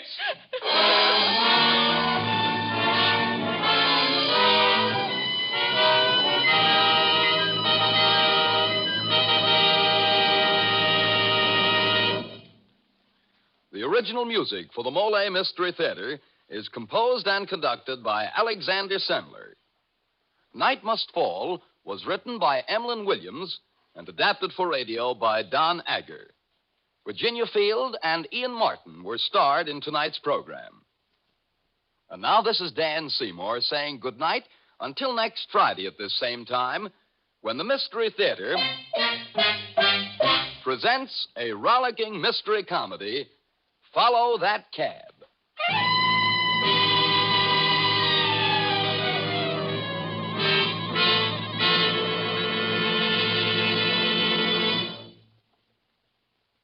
This program came to you from our NBC studios in Radio City, New York. This is NBC, the national broadcasting company.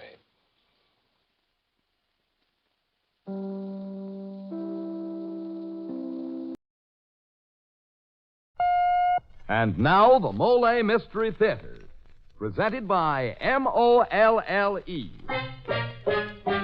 Molle, the heavier brushless shaving cream for tough whiskers or a tender skin.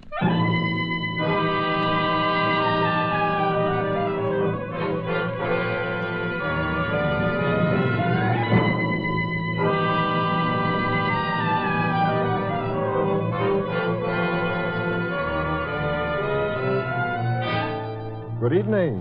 This is Jeffrey Barnes, welcoming you to the Molle Mystery Theater, the program that presents the best in mystery and detective fiction. Our guest player tonight is Richard Widmark, up-and-coming young star of stage, screen, and radio. And our play, Double Cross, by Sanford Schlesinger. This is the story of Carl Cummings, whose plan for murder is complicated by his inability to decide on his victim. He only knows that someone must be double-crossed. But who? Well, perhaps you'd like to match wits with our author, Mr. Schlesinger, and see if you can come up with the answer to that question before the final curtain falls. Well, mystery fans, there's a challenge that should turn out to be fun. But say, men, if you're up against the challenge of shaving tough whiskers or a tender skin, that's apt to be a different story. So to make it fun, shave with Molle. Yes, sir, it's smooth. So smooth.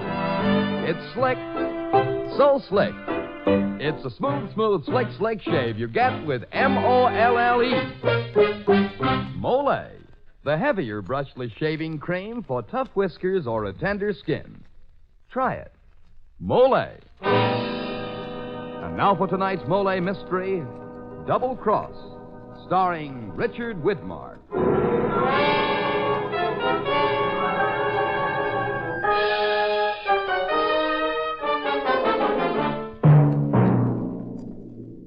The whole idea was nuts right from the beginning. I should have taken a walk around the park the second I thought of it, gone home and forgotten everything. But I didn't. I just walked through the door of Twin Oaks, sat down at a table, and winked at trouble through the smoke. Then waited for it to slink over. Hiya, sweetheart. Glad you got my invitation. How could I miss it? Pull up a chair. But don't put your pretty elbows on the table. You'll get them dirty. What do you want? Nothing on the menu. Oh. Good night. No, don't go. No? What's to keep me? I don't know. I guess I'm just in the dumps. Look, mister, I don't want to hear the next chapter, understand? You're in the dumps, so what? I'm in the dumps. So what? Everybody in this hole's in the dumps. And so what, and so what, and so what? Why'd you jump at a wink? Because I want a good time. Not more trouble. What's it going to be, mister? Neither tonight. I don't like you. Oh, that's too bad. I like you. I'll pick you up tomorrow night. Say, what? Here's $100. Get yourself dolled up. I want you to look like a lady. Why, You I don't oughta... want the dough? Give it here. Tomorrow night at 8. How do you know I'll show? You have an honest face. See you tomorrow night. Hey, don't... Oh, what's the big idea of ruining the whole bottle by tossing your cigarette in it? Someone else could have finished it. Oh, I forgot to tell you. That's a lousy habit I've always had. When I'm through with something, nobody else wants it.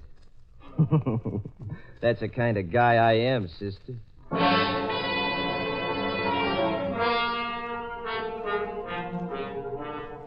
Her name was Paula Stewart. Nice figure, coal black hair, and brown eyes that sparkled out the words danger ahead, the way those highway signs do at night when your headlights hit them as you come around a curve. Yeah, she had the curves, too. Paula was waiting for me the next night. She waited for me every night. I waited, too. I had something on my mind. In about 2 weeks, I knew it was safe to tell Paula just what that something was. How come the long drive out in the country? Running short on dough? Would that make any difference? Sure. Thanks. The spot looks okay. Okay for what? I've got something to tell you. This ought to be good. No, I've got to be on the level with you. Ah, don't do me no favors. It'll take more than a double cross to break my heart. Paula, I'm married. For the love of Pete, is that what you dragged me 40 miles out in this no man's land for? Who cares? Paula, you're terrific. Come here. You're pretty terrific yourself for a grown-up kid. You know, you and I, we're a lot alike. We are? Yeah. We both like money. I was wondering where the payoff came in. I guess it's right here. Right here, baby. Okay. Deal. It's an insurance deal. Hey, I don't think I like the card. It's a good deal, Paula. How good? $50,000 worth of chips in the kitty. 50,000. Oh, what's the gimmick? Murder. Hey, that's some gimmick you got there. It's my wife, Paula. She's the one who's insured. 50,000.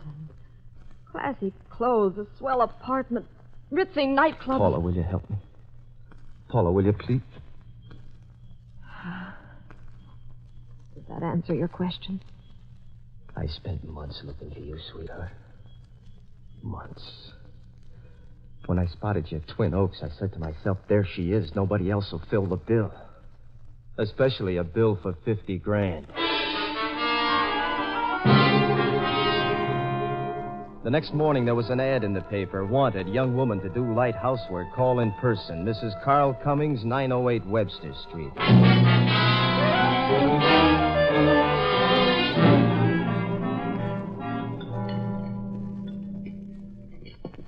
Carl, this is our new maid, Miss... Stewart. Just call me Paula. Well, we're glad to have you with us, huh, Amy? Oh, you'll never know how glad, Paula. Taking care of the house has been a big job. I'm sure it'll be easy with you here. Yeah, I'm sure it will. Is dinner ready? I'm It's hungry. all ready. Paula, will you bring in the soup, please? Yeah, it's a pleasure, Mrs. Cummings. Well, what do you think, honey? I think she's perfect. Looks a lot like you, don't you think? Same figure, same height, same color hair. But her face, darling. Her face. When the time comes, I'll fix that so nobody could recognize it.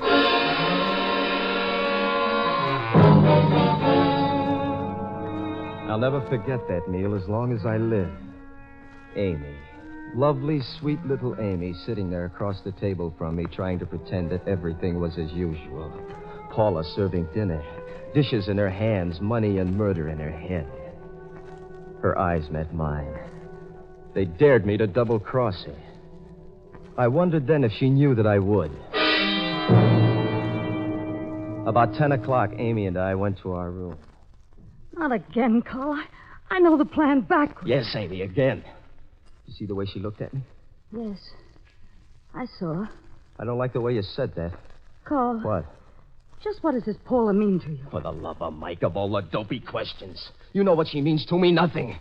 Don't ever ask me anything like that again. Well, I won't. If you don't make me ask it. Now listen, and you listen good. I don't want to talk about it anymore. Paula's just a way for us to collect your insurance. All right, Carl. You have your reservations at the lodge? Tomorrow night. I'll go up there, stay for a couple of days, and next Tuesday night I'll be back. But you see that you're on that Tuesday train for Tucson. Oh, I already have my ticket. Tuesday afternoon, 3 o'clock. Good. I'll have my key. After I take care of Paula, I'll tear the house apart and make it look like a robbery. Then you go back to the lodge? Right. It's only a little over 50 miles. I can make it in an hour. But are you sure that the police will believe that Paula's me? I told you I'd take care of that. I'm going out for a walk. I've got some thinking to do. I've got to figure every angle. Carl. What? Who do you love, Carl? It's like I told you, Amy. Don't waste time asking questions you already know the answers to.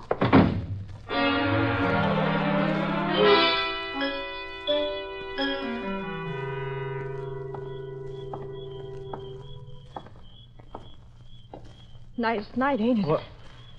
Oh, Paula. I saw you go out. Thought you might like company. Look, I don't think it was very smart of you to come out here. Suppose Amy... What do you care about her? I don't want anything to go wrong. Nothing will go wrong. Unless you make it go wrong. You were awful lovey-dovey with her tonight. So? So I think you're either a darn good actor or... Or what? I'm not so sure I know or what. All I know is I smell a rat. And believe me, honey, I've smelled plenty of them. Baby, there's no rat. What's the angle you've got to have in there? I don't know. I haven't figured it out. But then, I'm not very bright. Or do you already know that? Paula, it's all part of the act. Honey, I'm cold. Awful cold. You better go in the house. No, you don't get it. It's not that kind of cold. I'm scared. Now, look, if you want to back No, I'm out... not scared of that. Not in a million years. I'm scared because I've gone for you in a big way. I've never done that before. I don't want to get hurt. Paula, I'm crazy about you, too. Then put your arms around me. Oh, Carl. Still cold? I'd be a lot warmer if you'd kiss me. Oh, Carl, I love you so much. A moment later, she'd gone, and I stood there alone in the darkness. My head felt like there was a lead pendulum inside, swinging back and forth, hitting first on the right side, then on the left side of my skull. I saw Tuesday. I saw the lodge, the train for Tucson, $50,000 appear all at once and then dissolve into one bloody blotch, leaving me with the one naked thought I'd been trying to hide from myself. Paula had gone into the house. She wasn't in my arms. And I was cold. New plans had to be made. New plans for Paula and me.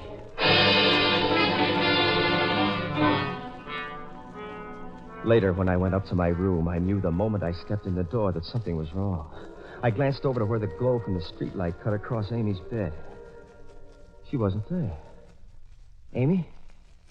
Amy? Turn on the light, Carl. Amy, where are you? Turn on the light and you'll see. Sure. Amy, what's it? Amy, put down that gun.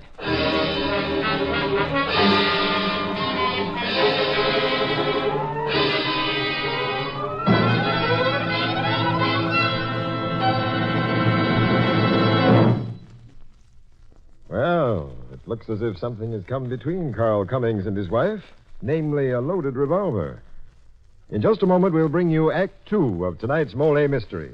Right now, here's Dan Seymour with a word about something that may come between a man and his razor. Men, if it's tough whiskers that come between your tender skin and your razor, shaving can be a painful affair. But you know, shaving needn't be do or die.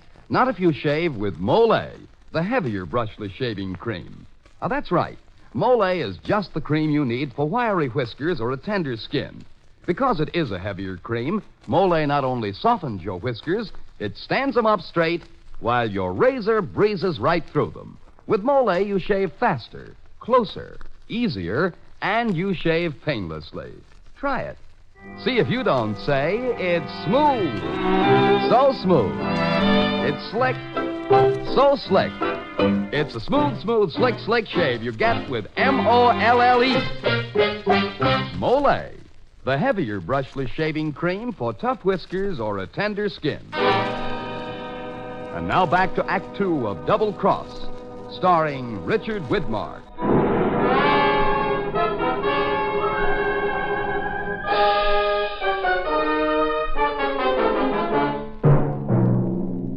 Sit down, Carl. Put down that gun, Amy. What's the matter with you? Sit down. No, over there on the edge of the bed. That's it. Amy, I don't understand. So you wanted to go out walking. What kind of a fool do you take me for? You forget that I'm not an ignorant piece of trash you picked up at Twin Oaks. All right. So I made love to Paula. It's just part of the act, honey. I was going to tell you about it.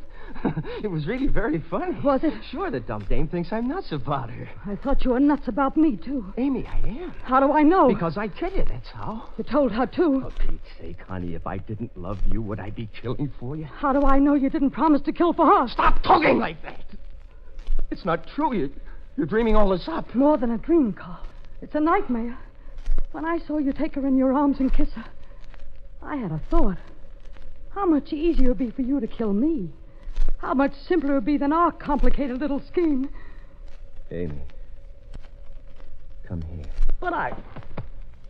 Oh, Carl. I'm sorry I acted. It's all right, baby. It's all right. Don't cry. Hold me close, darling. Closer. Oh, I wish it were all over now. Just a few more days, Amy. Just a few more days.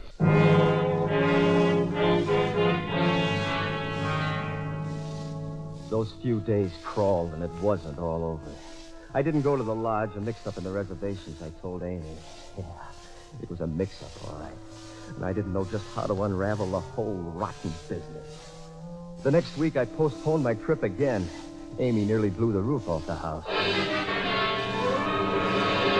you mean you're not going to the lodge? I told you, Amy, I don't feel good. And how do you think I feel? I'm telling you, Carl, I can't go on like this much longer. Either get this over and done with or forget it. Not so loud. You want Paula to hear? And that's another thing.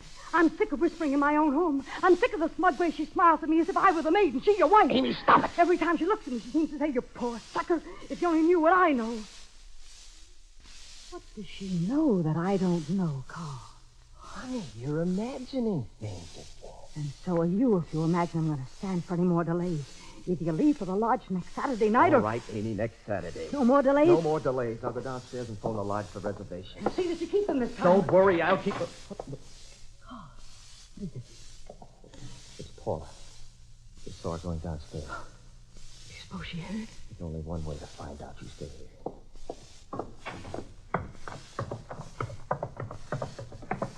Paula? Paula? You wanted to see me, Mr. Cummings? Paula, come in here in the den. Hurry it up. What's the matter?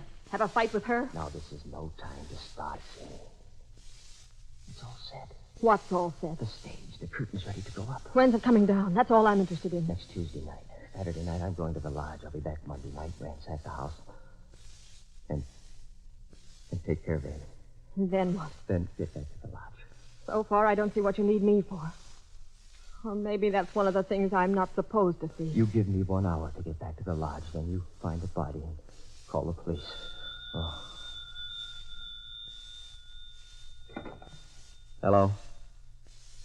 Who? Well, yes, she's right here. Hold on. It's for you. Thanks. Hello. You're early. From now on, call when I told you to. Yeah, I'm okay. Yeah, thanks for the buzz, Jerry. Yeah. Talk to you tomorrow night, huh? So long. light me a cigarette, will you, Dreamboat? Who was that?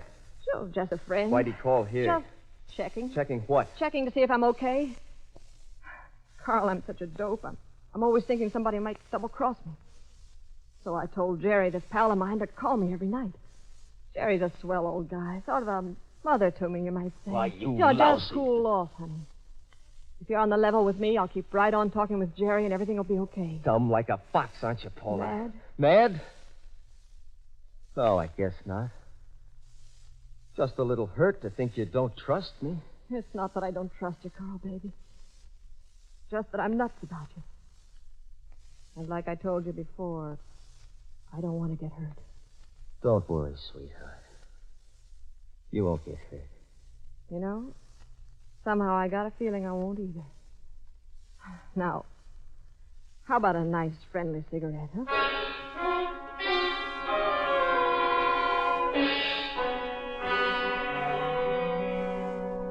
We sat there in the den, our cigarettes filling the room with smoke. Only a tiny nightlight burned so we could stare at each other through the semi-darkness without being self-conscious. I felt my heart beat to Amy's pacing footsteps in our room just above the den. Paula heard them too, but they didn't bother her. She was expecting a phone call from Jerry, her pal, tomorrow night. She knew she was safe. Or was she?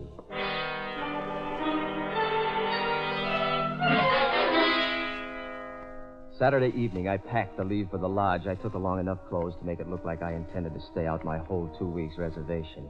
By 7 o'clock, I was ready. Amy saw me out to the car. Be careful, Carl. Please be careful. Now, don't worry about me. You just be on that Tuesday train for Tucson. Yes, darling. And whatever you do, don't take anything with you. If Paula even guesses that you're going away... She won't. Now, kiss me goodbye. See you in Tucson, darling. Yeah. See you in Tucson.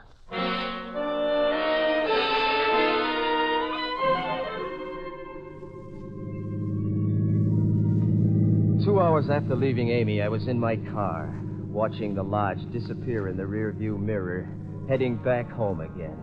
I'd arrived there an hour before, registered, gone to my room, leaving instructions not to be disturbed. I'd left through a rear window. No one had seen me leave. No one would see me return. My alibi would be perfect. I pushed the accelerator to the floor and I hit the road for murder at 90 miles an hour.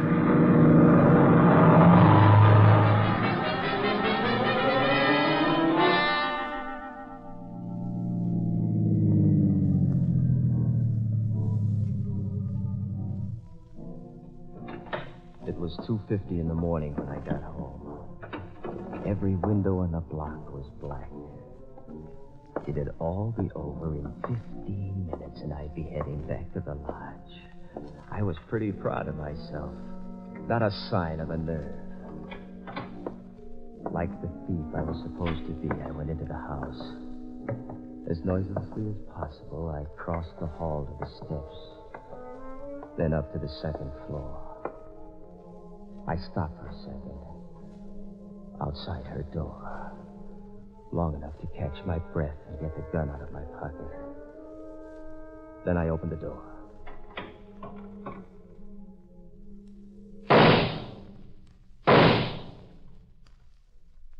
So long, sweetheart.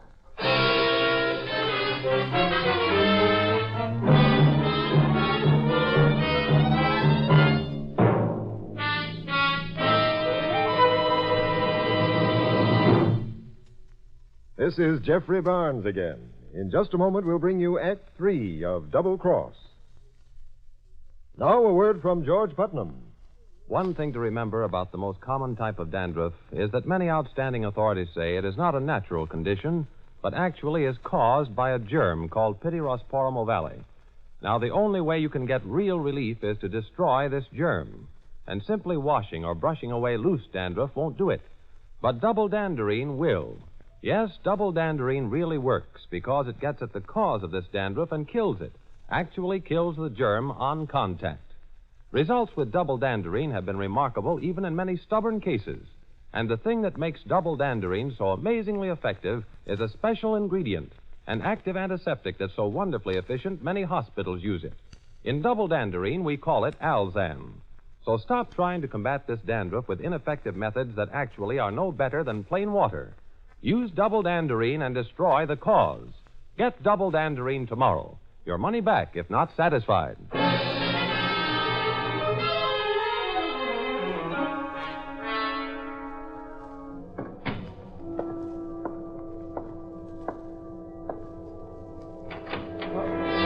Who's there? Oh. Paula. Carl. I just did it. She's dead. Yeah. Yeah, I heard the shots. Yeah, you heard the shots. I suppose your friend called tonight. Oh, you can put the gun away, Carl. I suppose you'll call again tomorrow night. I wouldn't try anything if I was you, Carl. Sorry, Paula. I've thought it all out. When two people know a secret, it's not a secret anymore. I've got to protect myself. And all that talk about your loving me. I do love you, Paula, but I don't trust you, just as you don't trust me. Carl, please. It wouldn't work, Paula. Someday there'd be a slip. I only get $50,000 out of this. I can't afford to take chances. Carl, don't. I'm going to miss you. No, Carl, I think I'll even miss Amy. Thanks, Carl. What? Now drop that gun. Amy! I said drop it. I couldn't believe that Amy was still alive. But there she stood. Her blood reddening her nightgown where my bullet had hit, but alive. And a gun in her hand. Oh, Amy, my arm's tired. I've written out the whole story. What else do you want me to do? Sign your name. Oh. Carl Cummings. No. You sign it. Me? Why should I? As a witness. Oh. What are you going to do with this confession? Turn it over to the police? Pick up his gun, Paula. And give it to me. Pick it up by the barrel. Thank you. Amy, now, look here. Let's... Oh! Amy. What did you do? Oh. No. No, Amy, for the love of heaven. No, please. Oh.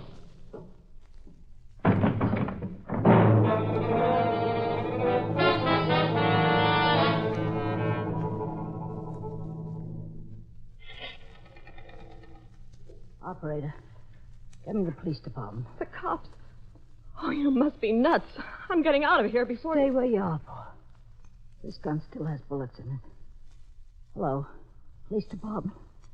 This is Carl Cummings. I live at 908 Webster Street. Please come at once. Something terrible's happened. Are you crazy? They'll arrest you for murder. Could have been an accident, Paula. Accident? After all, I know Carl will be coming back tonight. Tell him he's going to the lodge for 2 weeks. So naturally, when I saw a man prowling around the house, I thought it was a burglar. That's my story. If I live. Oh, I don't want any part of this. Sit down. You're not going anywhere. What are you going to do? Just wait for the police to get here. If I can. You're not going to make it, Mrs. Cummings. You're going to die. Any minute, Mrs. Cummings. I'll die when I'm ready. Stop polishing that gun. It might go off. The police are coming, Paula. Please, Mrs. Cummings. Please don't make me stay here. I'm afraid you must. See, I haven't quite... Gun. All right, Mrs. Cummings. Stay right where you are. Now Paula's in charge. Is she? You bet she is, honey. The first thing I'm going to do is take care of Carl's confession. And I can't think of a better place to get rid of it than in your fireplace. It won't do, Paula. Shut up. And now so long, Mrs. Cummings. And don't think it ain't been nice. You just burned your chance to escape, Paula. What? Oh, you're talking crazy. Why do you think I was polishing that gun? How should I know? I didn't want my fingerprints on it. I didn't want anyone's fingerprints on it. Except yours. You're holding the gun that shot Carl. What are you getting at? You're also holding the gun that shot me. What? No. The police are here, Paula. I hope you have a good story for them. I do. Oh. Mrs. Cummings. Mrs. Cummings. Oh, it's the cops. Mrs. Cummings, they're going to blame me. But I didn't do it. You gotta tell him I didn't kill you. Don't leave me alone, Mrs. Cummings. You gotta tell him. Mrs. Cummings, you gotta tell him. Mrs. Cummings, you gotta tell him. You gotta tell him, Mrs. Cummings.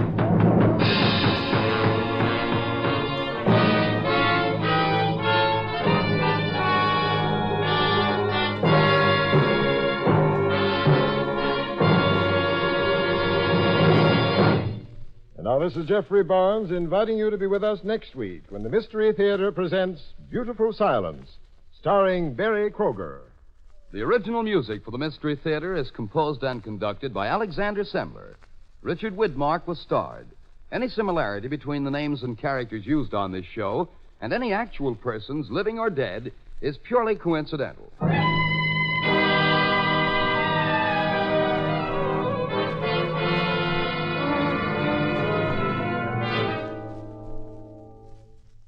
Sometimes when we're tired, we make mountains out of molehills. We putter around till even the easiest job seems impossible. If you're that tired and pale besides, your doctor may find you have a borderline anemia resulting from a ferronutritional blood deficiency. Then you need ironized yeast tablets. They help build up your strength by building up your red blood cells. So take ironized yeast tablets to get back your color, your vigor, your driving energy. Ironized yeast tablets. And now this is Dan Seymour again, saying goodnight until next week at this same time, when the Mystery Theater presents Beautiful Silence.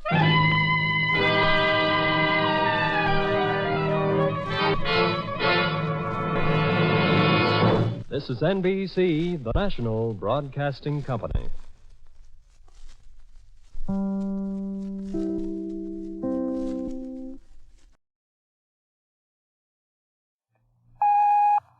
And now, the Molle Mystery Theater, presented by Molle. Molle, the heavier brushless shaving cream for tender skins.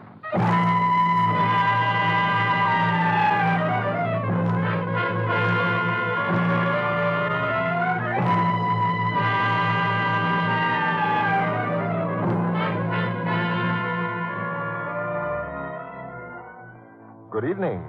This is Jeffrey Barnes, welcoming you to the program that presents the best in mystery and detective fiction. Tonight's story is a modern tale of suspense entitled The Doctor and the Lunatic. It was written by Richard Connell, author of that well-known classic, The Most Dangerous Game. And in it, you are going to meet a most dangerous killer, an unknown madman with a strange obsession. Oh, say, speaking of madmen, Mr. Barnes, ever hear of the fellow who went raving from shaving? Why, no, Dan. You mean absolutely mad? Well, not exactly. You see, shaving used to make him awful sore. That is, until he shaved with Molle. Now he's raving over the smooth, slick shave he gets. Yes, sir, men. It's smooth. So smooth. It's slick. So slick. It's a smooth, slick shave you get with Molle. Molle, the heavier brushless shaving cream for tender skins. Yes, Molle is the shaving cream that's heavier. The cream you need if you have a wiry, hard-to-cut beard or tender skin. Because Molle is heavier, it not only softens your whiskers, it stands them up straight while your razor cuts them off close and clean. So you shave faster, closer, easier, and you shave painlessly with Molle, the heavier brushless shaving cream for tender skins. And now for tonight's Molle mystery, The Doctor and the Lunatic.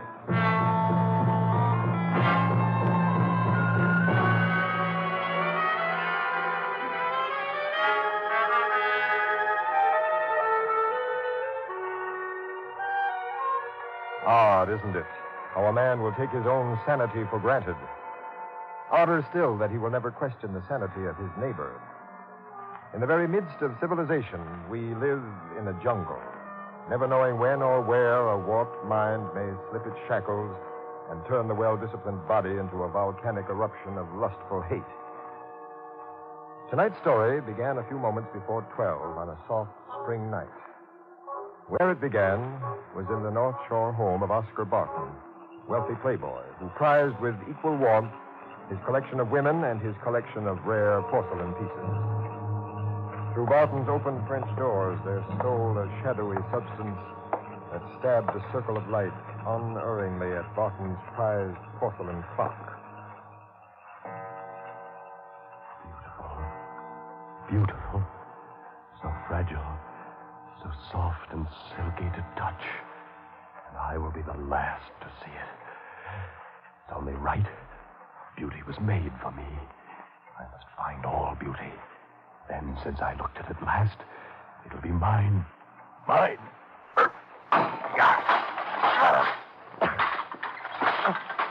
Who's there? Who's there? I said, who's there? Speak up or I'll fire. Is that you, Jeff? Who are you? Answer me. Don't move. Go. Let me go.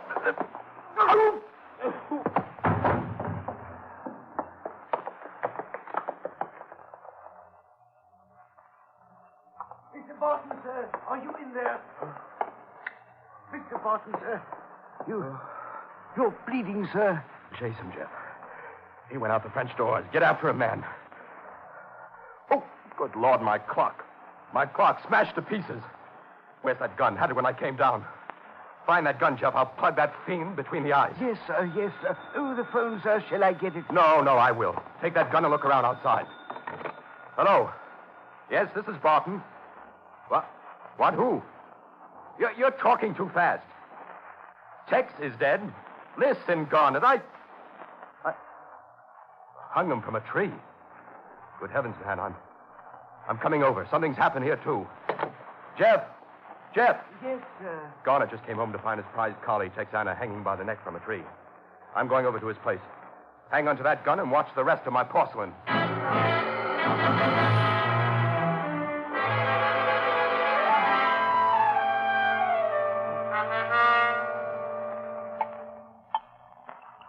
Here, I'll pour you a stiff one, Barton.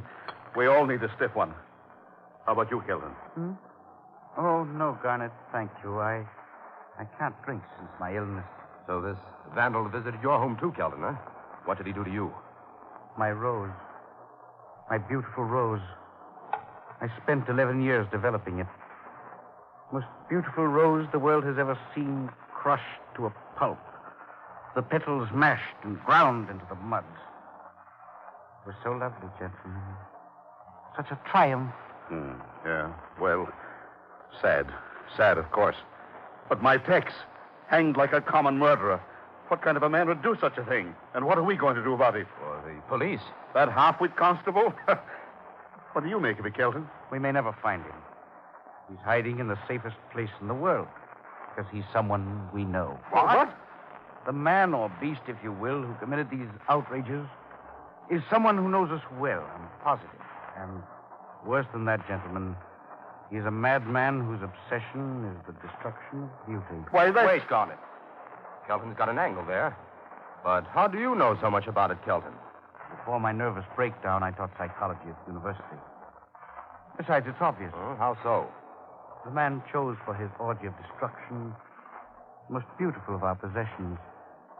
He must have visited our homes, known how I cherished my roses, how you worshipped your matchless collie, Mr. Garnet, how you prized your porcelain clock, Mr. Barton. Well, what makes you think I'm a lunatic, Kelton? What else? Revenge? Can you conceive of a common enemy? No. Robbery? Nothing was stolen. No. This is the work of a warped mind. A man whose hands burn with the urge to destroy beauty.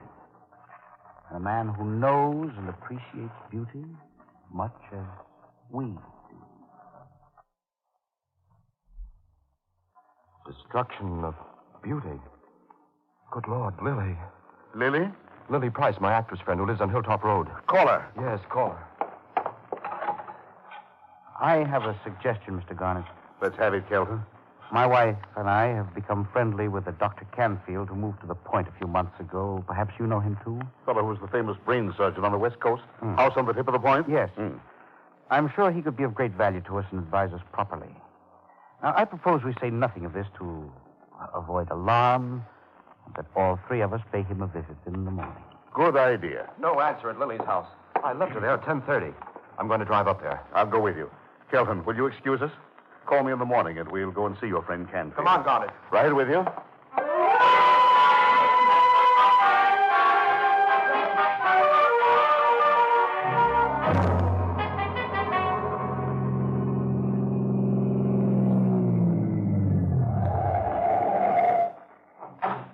Her lights are still on. Watch the back door, Garnet. I'll take the front. Right, I'll cover the back door. Shout if you need me. Lily! Lily! It's Oscar, Lily. Open up.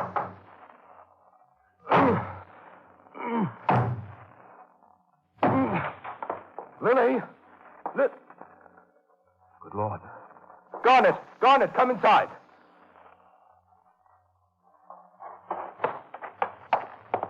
Is she... Did he... No. She's breathing. No blood, no signs of struggle. Here, give me a hand here. Get her on the couch. No signs of struggle, eh? Look. Her painting. Good Lord, the madman's been here. The canvas is slashed to ribbons. It's worth a fortune. Painted by Michelli. Now, let's get some brandy into her. A bottle here somewhere. Oh. She's coming too, Barton. Good. Here, this will help it along.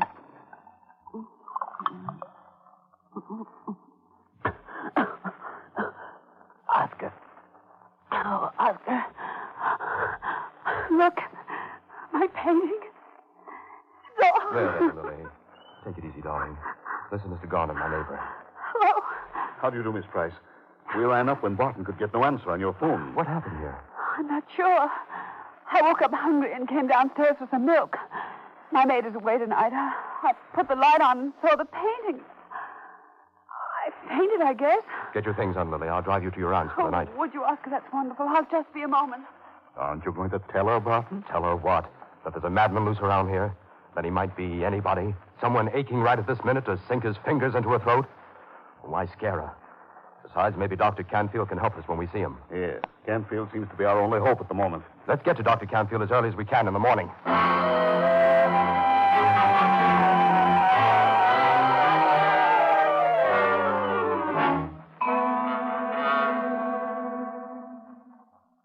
I'm glad you came to me, gentlemen. How much help I can be, I don't know. If this were 14 years ago, I could give you the name of the poor creature who might have done the outrages you speak of. You mean you have an idea who the man is, Doctor? Oh, no, Garnet. I mean that I had such a patient committed to me 14 years ago on the coast. He's still there, incurable. But my experience with that case has taught me much about the strange, insane lust for the destruction of beauty. Is he the one you mentioned to me once on the train, Doctor? Yes, Kelton. A man named Gabriel Fenwick. I worked hard to help him. Operated several times. Just as I felt that Fenwick was cured, he embarked upon an orgy of destruction similar to that which occurred last night. Why, are you certain he's not at large, Dr. Canfield? Oh, yes, I am, Mr. Barton. Of course, I'll contact the institution which has him at once to satisfy you all. You do agree that this is the work of an insane person? Oh, yes, Kelton. Is there personal danger involved, Doctor? I mean, if a beautiful woman were about, would he... We found Fenwick standing over the horribly battered body of the woman he was to have married. She had been a very beautiful woman. Oh, good heavens. Is there anything you can do to help us find this devil, Doctor? Well, possibly, Mr. Garnet, but only insofar as I may detect him from talking to him. There are symptoms which are recognizable to a trained mind. Would you advise going to the police, Doctor? Legally, Kelton, I imagine you should. However, that might stampede the remaining vestiges of sanity in the man and cause him to abandon all restraint. How will you go about finding him? Well, Mr. Barton, I've been thinking it over as we discussed it. It won't be easy. For instance, 2 of you 3 gentlemen have already exhibited symptoms of latent obsession. 2 of you could be the poor creature. Please, gentlemen. I only said that to point out how normal such a man might seem. By the same token, you're as free to suspect me. Well, the doctor's right. It could be anyone. You won't say which one of us you've absolved, would you, Doctor? No, if you want me to help, you must allow me to work in my own fashion. Go to it then, Doctor, and at once. You know how to reach us all. Yes, I'll go right to work. Yes, that would be best. Thank you, Dr. Canfield. Oh, yes, a final word of caution, gentlemen. I must warn you to be on guard against yourselves. Ourselves?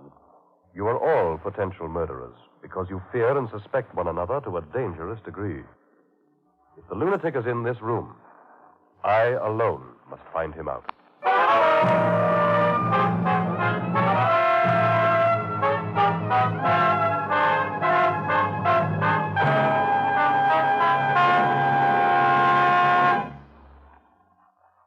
As the curtain falls on Act One of tonight's play, it looks as if the doctor has already done a little psychoanalyzing to determine the guilty person.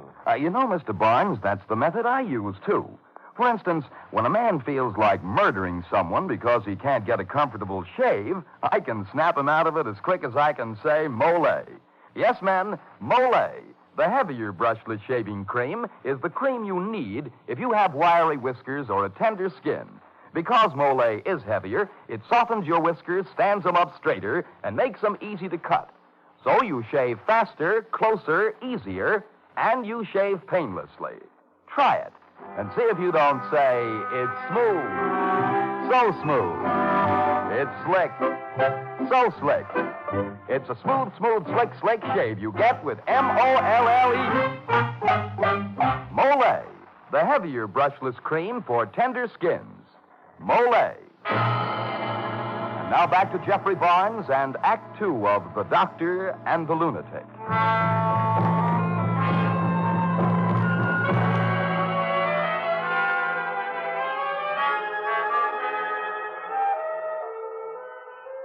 A lunatic whose obsession for destroying objects of beauty has victimized 3 men on the North Shore has caused the victims to seek the advice of their neighbor, Dr. Canfield, the noted brain surgeon.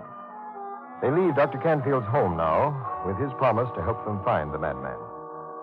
In the heart of each man is a seething panic that one of them is the very fiend they seek. As the last of the 3 men starts to climb into the car, he slaps his coat pockets frantically.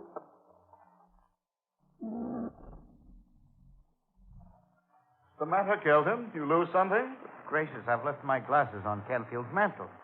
Well, run in and get him. We'll wait. No, really, Garnet, no need to. I'd like a bit of walking. Besides, I meant to ask Canfield to dinner, and I forgot to. You chaps run along. Okay, Kelton. We'll keep in touch with you. You do the same? Yes, of course I will. Imagine forgetting my glasses. How silly. Maybe Canfield will take that as a symptom of insanity, too. Goodness. Comes from Canfield's. Someone's in distress. Who? Canfield lives here alone, or so I thought.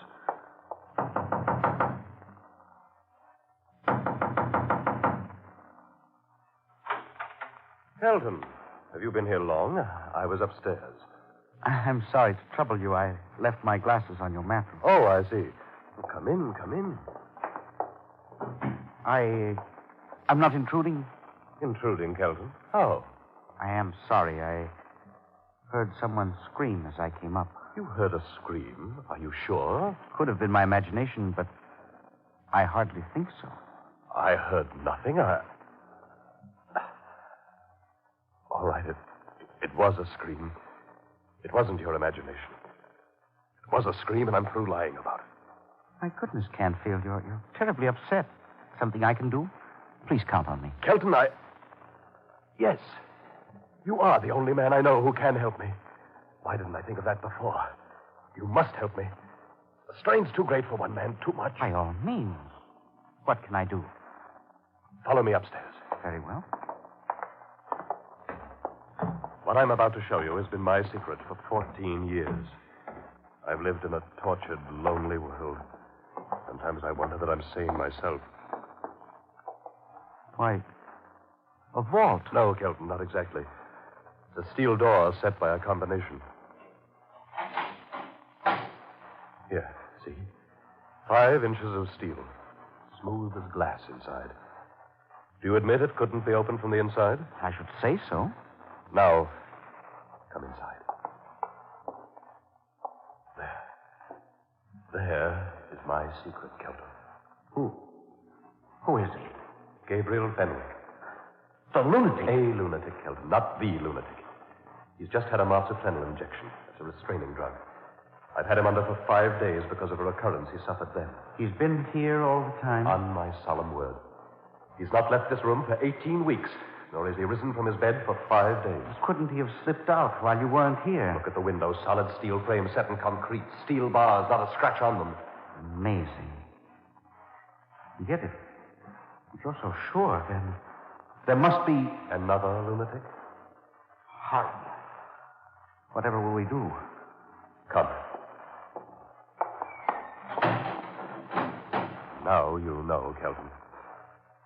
Well, you can do what you like. I'm tired, and I feel better that it's out. I shouldn't keep this to myself, you know, Canfield, unless... Unless what? Unless you had a sound reason for keeping Fenwick as a private patient all these years. I have such a reason, Kelvin. Oh? I was intoxicated and driving the car when we had the accident that deranged Fenwick. He was legally committed to my care. I can show you the papers if you like. No need of papers, Doctor. I believe you. But I am as guilty of murdering the woman Fenwick killed as he was. No, I don't agree with you. But I respect your loyalty, Canfield. Furthermore, I believe, as you do, that Fenwick is not the man we're looking for. Bless you, man. What do you propose to do about this? Do? Just what I came to do. Invite you to dinner tonight. Martha's roasting a chicken. Oh, fine. You've made me feel like a new man, Matt. As though I'd given you half my load to carry. I'll be there. Thank you, Matt. Oh, tosh and piffle, man. I'll see you about 7. Oh, Matt. Yes. When I said this morning that one of you three could not be guilty, I meant you.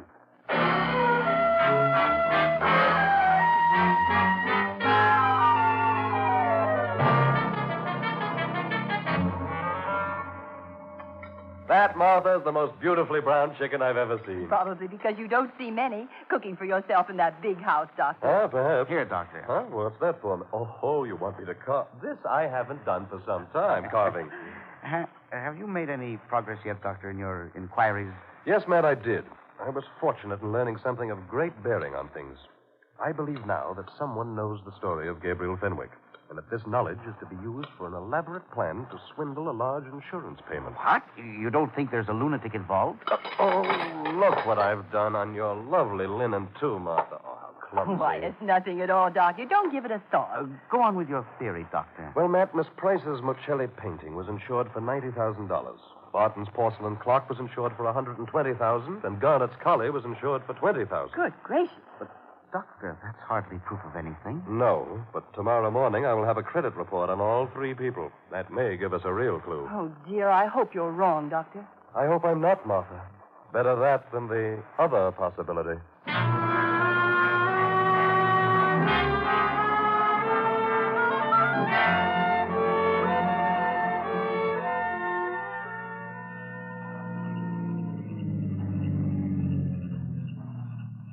Why don't you marry me right now, darling? Then I could protect you every night from vandals. Silly. Oscar, it's late. I'm going inside to bed. The maid's home tonight. I'm not afraid. Lily, you're going to turn me down once too often. All right, go on into that stuffy house. I'm sitting right here in the car until you change your mind and come back out to marry me. I'll listen to this radio all night if I have to. You're going to be awfully cold in the morning. Good night. Night.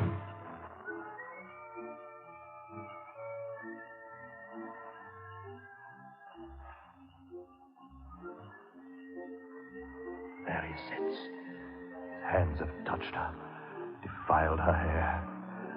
She's mine because she's beautiful, and he has defiled her. Her beauty is for me to take, and he's stolen it with his eyes. He never will again.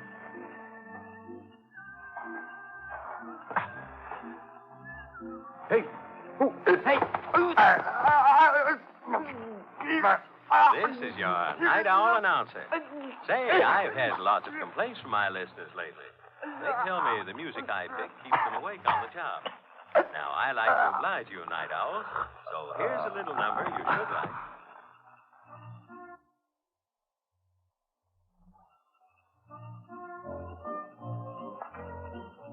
Never again.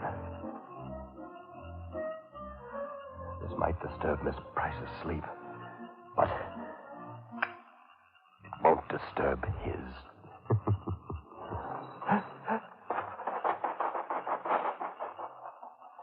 Barton, you go right home. Oscar, do you hear me? I won't have you sitting there all night. Oscar! Oh, you... I'm coming down. Oscar Barton, now you wake up and take off. Oscar? Oscar?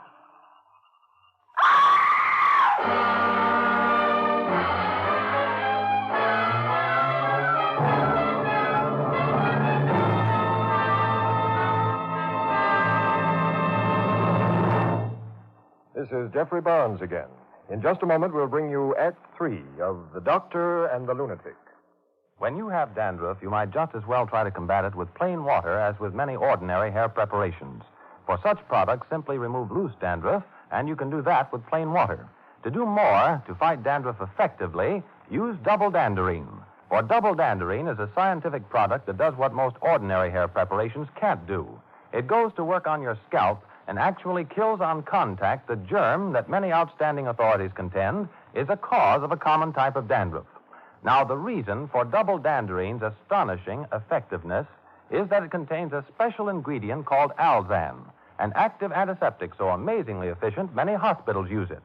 Among hair preparations, double danderine and double danderine alone contain alzan. So stop trying to combat dandruff with preparations that can't compare with double danderine. If you're not completely satisfied, return the empty bottle and get your money back. Buy double danderine at your druggist.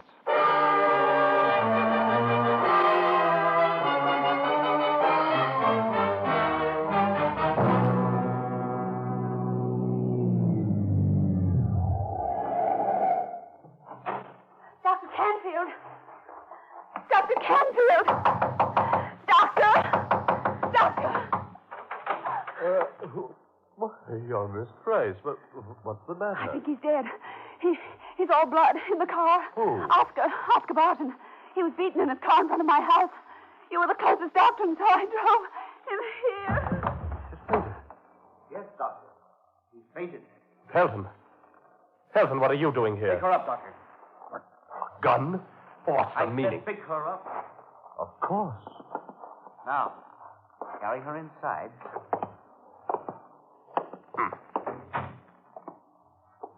Put her on the sofa, Doctor. And be very gentle. I warn you, very gentle. Good. Now, Kelton, what's this all about? I couldn't have been all wrong about you. I know you aren't insane. Put that gun down and let's discuss this. You're right, Doctor. I'm not insane. My only obsession is a love of beauty. She is beautiful, isn't she? Yes, she is. You think so, too, Kelton? Yes. As beautiful as my rose was, and as crushable. Feel her hair. How soft. Don't do that. I'll let you get closer to her, Doctor. Come. Feel her hair. Stop. Don't do that, Kelton. Don't. Don't say those things. Why? Do you love beauty enough to kill it, too? Here it is. Kill it. All right, Kelton. You've told me what I want to know. Gun or no gun, I'm going to get out!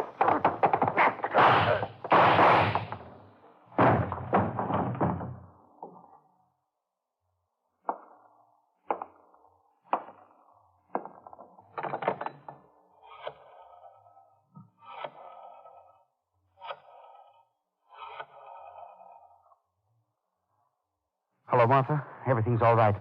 Call Garnett and have him bring the constable. Yes, and better have Garnett bring a crew of workmen to break into the steel room and rescue Dr. Canfield. Yes. Yes, Gabriel Fenwick is dead, darling. I had to. He attacked me. No, darling, we never knew the real Dr. Canfield. Fenwick, the lunatic, posed as Dr. Canfield. Yes, dear, I'm all right. How did I know the doctor was the lunatic? Well, for gracious sakes, who ever heard of a brain surgeon hacking a chicken apart the way Fenwick did?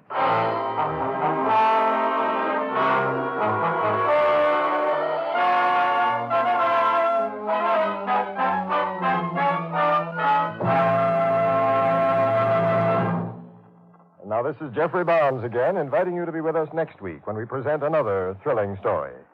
Remember, mystery fans, this is the program that brings you the unique, the unusual, stories that are the best in mystery and detective fiction.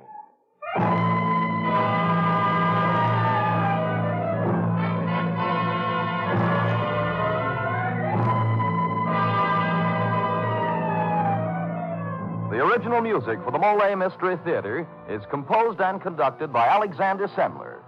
The Doctor and the Lunatic was written by Richard Connell and adapted for radio by Frederick Maytho. Louis Van Ruten and Alan Hewitt were featured in tonight's program. This is Dan Seymour saying goodnight until next Friday at the same time when the Mystery Theater presents another exciting study in crime.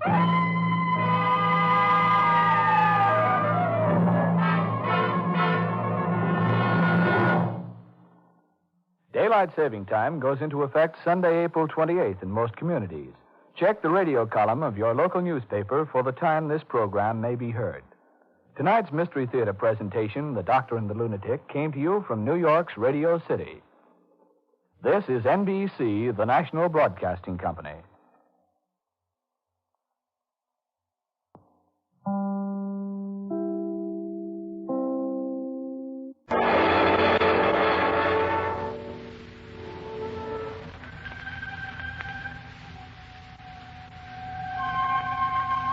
Good evening. This is Sergeant X. I don't think we need a Gallup poll to tell us that nearly everybody's in favor of a good mystery story. There's enough would-be Sherlock Holmes in most of us so that we get a kick out of attempting to solve a crime, even if it's only on the radio. So get out those magnifying glasses and meerschaum pipes for tonight's adventure in the Mystery Playhouse.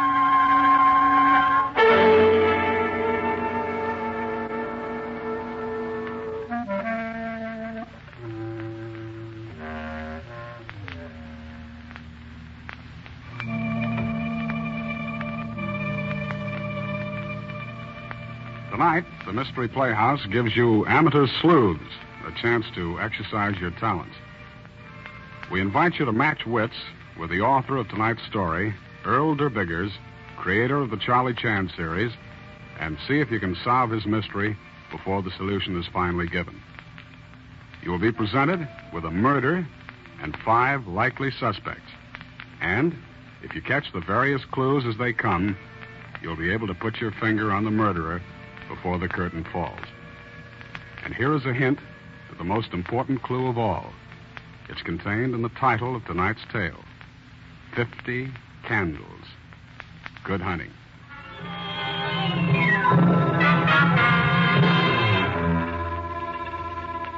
My name is George Winthrop. I'll never forget that horrible night I stood alone in the library of my former employer, Henry Drew. It was a stern and foreboding room. The heavy yellow fog from the fields of marsh grass seemed to be pressing close against the window panes. I'd been invited to Henry Drew's birthday party. Inside the big house, it was oppressively quiet. And then suddenly... I ran the door of the dining room. The table was set with gleaming silver and white linen. In the center stood a cake with 50 pink candles. I took a few steps across the room and stopped, horrified. There was a body on the floor.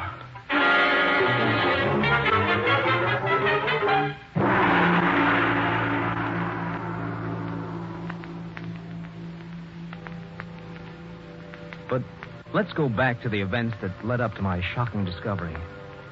4 years ago, Henry Drew, the San Francisco millionaire, had hired me to take charge of a copper mine in China. The mine had been a failure, and Drew promised that if I could make it pay, he'd reward me with a third interest in the property. Well, after 4 long, hard, and successful years in Yunnan, I returned to Shanghai to see Henry Drew. Yes, Winthrop, you've done a splendid job, and I'm proud of you. Well, thank you, sir. It was a tough job. I think I really earned my third interest in that property. What? A third interest? Well, yes, sir. You remember. You said if I could make the mine pay, you'd give me, in addition to my salary, a third interest in the property. Why, you must be dreaming, boy. That's ridiculous. I never made any such promise, and you know it. But you gave me a word. Well, I assume if you have a witness. Of course not, but I fulfill my end of the bargain. I demand that you keep yours. Oh? And I'll accept it. Accept what? Your resignation. Oh, so that's it. Well, you won't get away with it. I'm going to... Oh, am I interrupting something? Not at all. Come in, Carlotta. Have you finished your business? Yes, my dear. We're quite through. Through? Mr. Winthrop, I suppose you'll be glad to get back to the States. Yes, Mrs. Drew. Good day, Mr. Drew. I'll see you in court. I was young and ambitious, and this act of injustice seared my mind with hatred for Henry Drew. Well, I booked passage as soon as I could for San Francisco. The boat was crowded, and I was informed that I'd have to share a stateroom with the ship's doctor and another male passenger. When I went on board and down to my stateroom, I found that already... Make yourself comfortable, Mr. Winthrop. Oh, thank you, Dr. Parker. There'll be another gentleman in here, they tell me. Put my bags in here, Hung. Yes, Mr. Drew. Oh, hello, Doctor. Huh? Winthrop, what are you doing here? These happen to be my quarters, Mr. Drew. Well, in that case, I'll have mine changed immediately. Come along, Hung. Yes, Mr. Drew. What a character, Dr. Parker. A famous Henry Drew who made his millions swindling other people. Well, you'll have to admit he has good taste in women. Mrs. Drew is quite attractive. Oh, sure. But he's old enough to be her father. Who's the young American girl that Drew hired as traveling companion for Mrs. Drew? Oh, she's Mary Telfair. Oh, you must be interested. Well, I am, but so far it's all on my side. Excuse, please. Missy Drew would like Dr. Parker come to Drew's stateroom right away. Oh, yes, I'll be right along, Hung. Thank you, Doc. You know, it's an odd thing about his relation to Drew. It's more of a slave than a servant. Slave? Yeah. About 20 years ago, Henry Drew saved his life. And for that, Hung pledged Drew 20 years' servitude. Old Drew really exercised his rights as a master, too. Once he even prevented Hung from marrying a Chinese girl that he fancied. Later, the girl married old Dr. Sue. Well, I imagine Hung will be very happy when his 20 years of slavery end, that he can do as he pleases. In any event, better luck with your romance.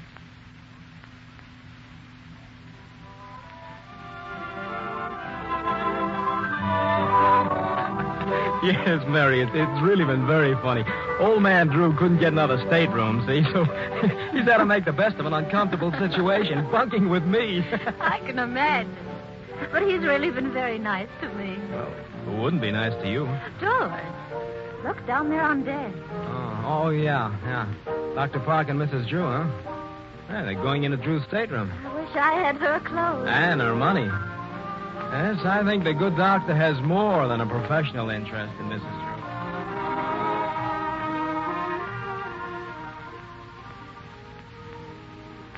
Yes, I gave Mr. Drew a sedative, and he's sleeping quite soundly. The old fossil. It would be too bad if he didn't wake up.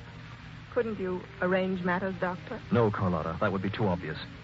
I think we'll just have to be patient and let nature take her course. Uh-oh, here comes Hung.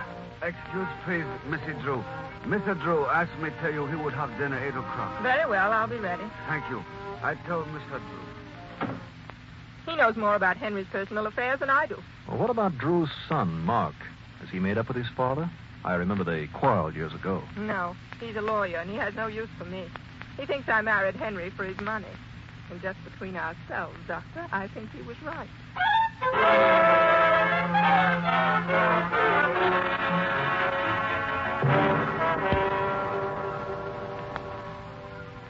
We arrived in San Francisco 3 days later. And then came the surprise. Old Henry Drew was giving a party at his home. It was to be a birthday party, he said. In spite of the bad blood between us, he insisted that I come. But the most important reason for accepting the invitation was, well, the thought of seeing Mary again. Hung Ching Chung called for me later, and we drove to the Drew mansion on Nob Hill. The fog was thick, hung like a blanket. Oh, I'm delighted to see you, Winthrop. Take that chair for the fire. Thank you. I've been thinking over our little business discussion. Please, Mr. Drew, let's not spoil your party with business. My lawyer will call on you tomorrow. All right, boy. Evening, gentlemen. Oh, hello, Mary. You look beautiful. Pretty as a picture, Mary. Well, thank you, kind sir. Excuse it, please, Mr. Drew. Yes, well, what is it, Hung? With your permission, I will go to my room. All right, Hung. But be back in time to serve dinner. Yes, Mr. Drew. thank you. I don't imagine you two will object to being left alone for a moment. I want to have a look at the table. I want to be sure all 50 candles are on the cake. Excuse me. I wonder whose birthday we're celebrating. Search me. He said 50 candles. That lets him out. He must be well over 60. Yes. His son Mark is coming, but his young men well under 50. Well, perhaps it's for Drew's partner, Dr. Su-Yen Hun. Oh, dear. Now, what does she want? I'll be right back. It was then it happened. When everyone was upstairs but myself, I was standing alone in the Drew library. It was oppressively quiet. Suddenly I heard... I ran to the door of the dining room. A French window stood open to the fog. I took a few steps across the room. The table was set with gleaming silver and white linen. In the center stood a cake with 50 pink candles. Another step, and I stopped, horrified. Henry Drew was on the floor with a knife in his chest. Mr. Drew! Mr. Drew! There's the candles. Mr. Drew! Oh, my God. He's dead.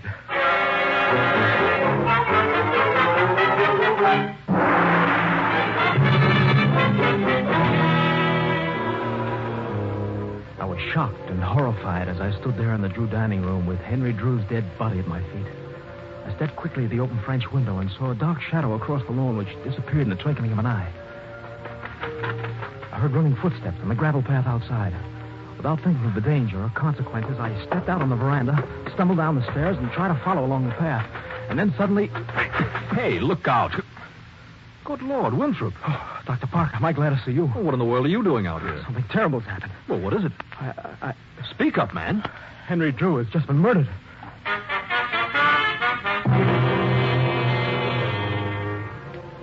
We returned to the Drew house, and I met Mark Drew, Henry Drew's son, for the first time.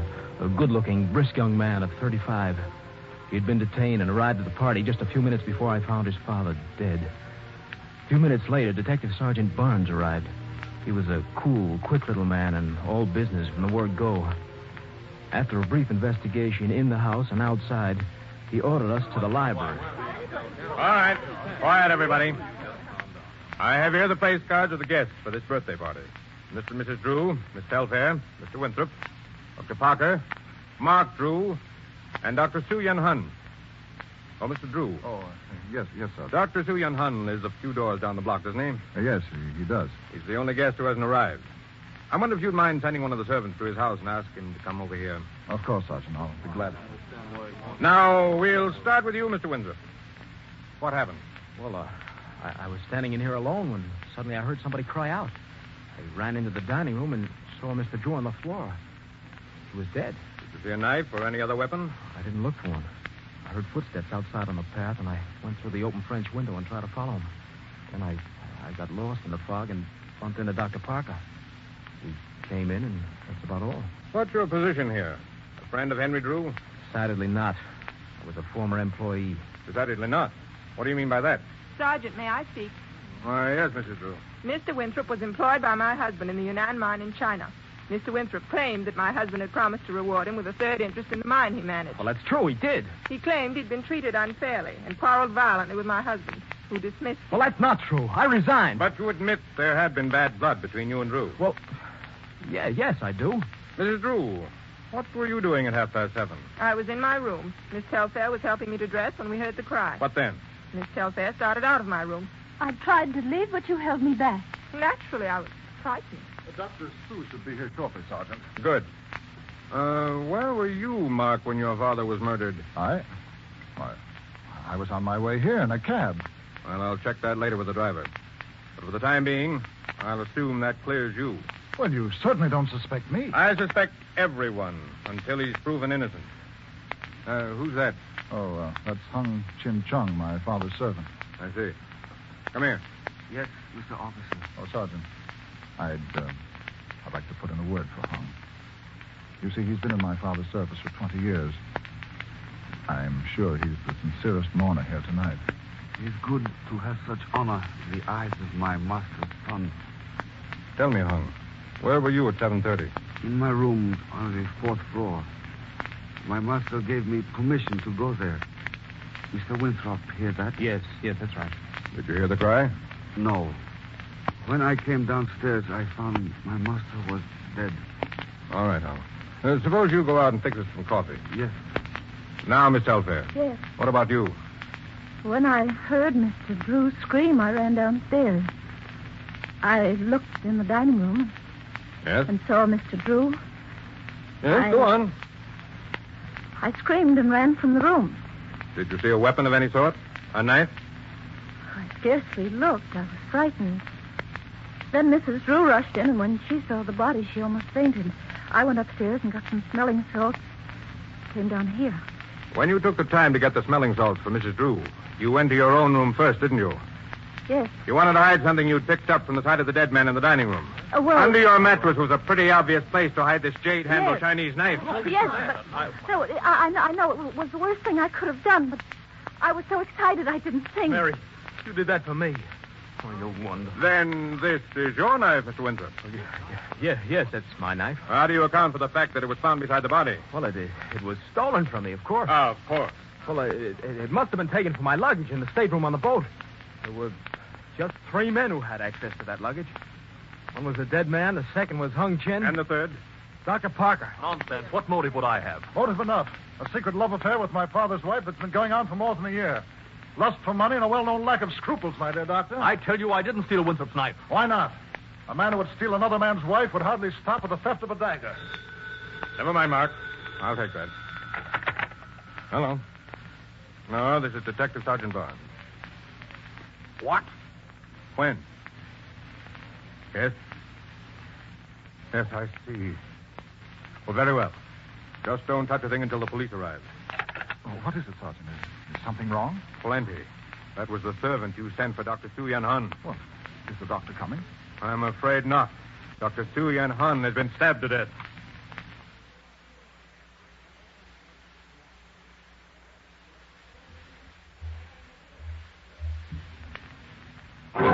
Why, that's incredible. Now, wait a minute. Let's not get hysterical. I think we should know something. Hysterical! 2 murders and the second one right under your very nose. I demand that you do something. No one is safe. Please, Mrs. Drew. Sergeant, I demand that you release all of us. Since we were with you, we obviously could not have That's committed... enough, Parker. You weren't with me when Drew was killed. Are you implying... I'm implying nothing. For the last time, may I point out that everyone in this house is under suspicion until this murder is solved. Everyone? But I was upstairs and my husband was stabbed. And so was Miss Telfair and Hung Chin. So what? Any one of the 3 of you could have gone down the back steps, out the back door, through the garden, entered the French doors, killed Henry Drew, and then returned the same way without being seen. One moment, Sergeant. May I say a word? Yes, of course, Mark. Well, it occurs to me there's one important link in this mystery that hasn't been explained. The 50 birthday candles. 50 birthday candles? Yes. Whose birthday is this anyway? Father was 69, Dr. Sue was over 70. Look, may I speak to you privately? Well, all right, come along. Mary, I didn't kill Henry Drew. You believe that, don't you? Yes, George. Oh, and that's all that matters. No matter how this evening ends, it's taught me one wonderful thing. That you love me. All right, everybody. I have an important announcement. My investigation is at an end. You're all free to go now, except George Winthrop. Hey, Of course, you will be called later as witnesses. Sergeant, you don't mean that. No, it isn't true. I'm afraid it is, Mary. George Winthrop, I arrest you for the murder of Henry Drew.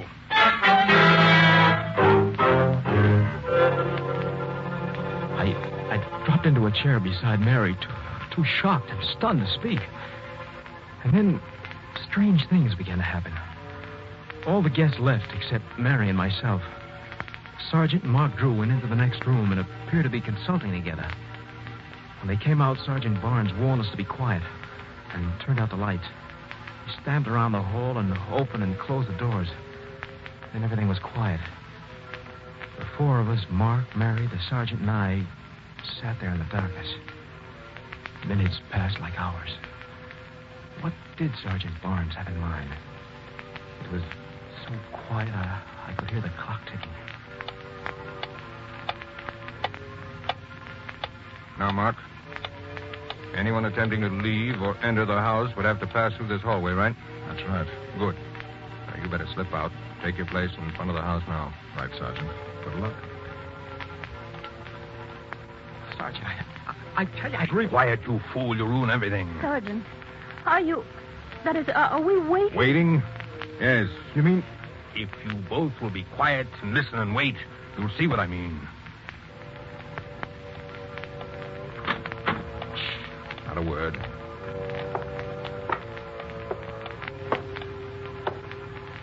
George, he has something in his hand. Oh, no, you don't!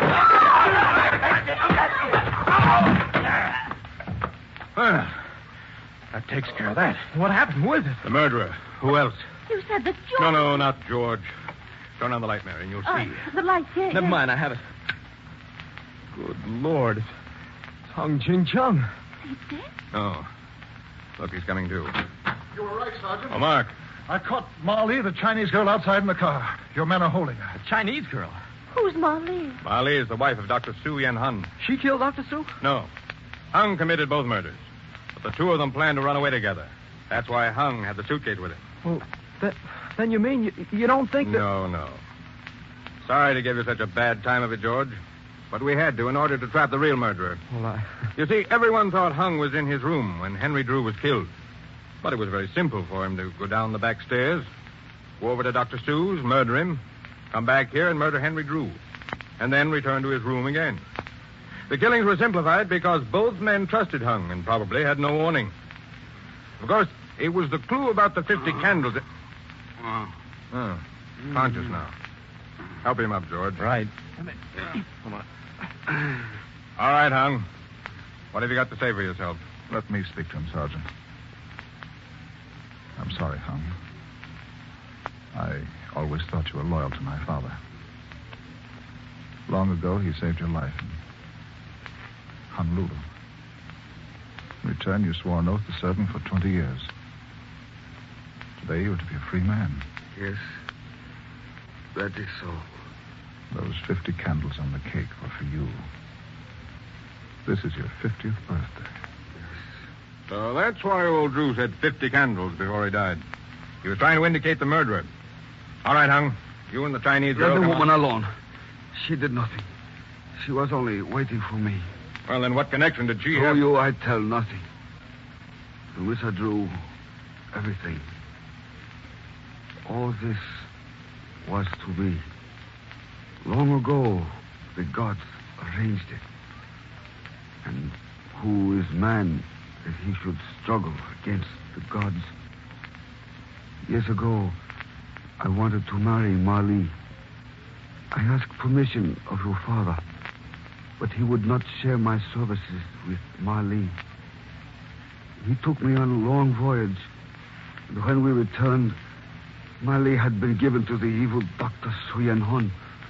They hated the doctor and Mr. Drew for that. They swore that when I was free, I would kill them.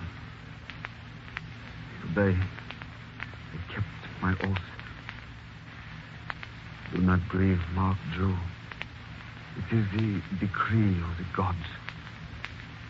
But now, gentlemen, by your leave... Look out, he has a knife!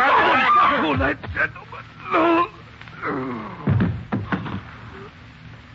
Sergeant, is he... I'm afraid so. You've done a good job. This is horrible. Poor Hung.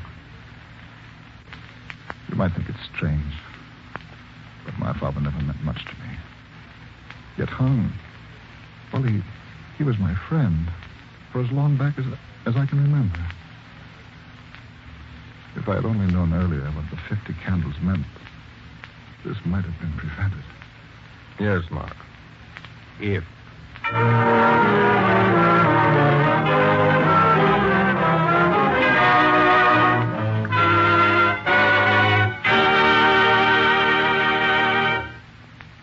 Well, that's the curtain on tonight's mystery, 50 Candles. How did you do? Were you able to outsmart the author and put the finger on the murderer? Or did you just jump from one suspect to the other, finally drawing a blank? Well, if you got it right, congratulations. If not, better luck next time. Say, before you put those detective tools away, follow me to the green room and see if you can't pick up a clue or two about our next performance in the Mystery Playhouse. Follow me, please. Come.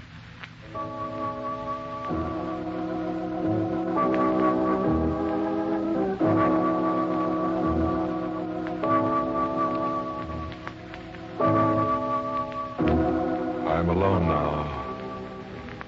The last of the funeral guests have gone, and I am alone in my study. There's been a queer sense of freedom in the house since the coffin was carried away. The coffin that now lies hidden in its solitary grave beneath the brown earth. Claire is dead. She was my wife, and yet I feel no sorrow. Little wonder.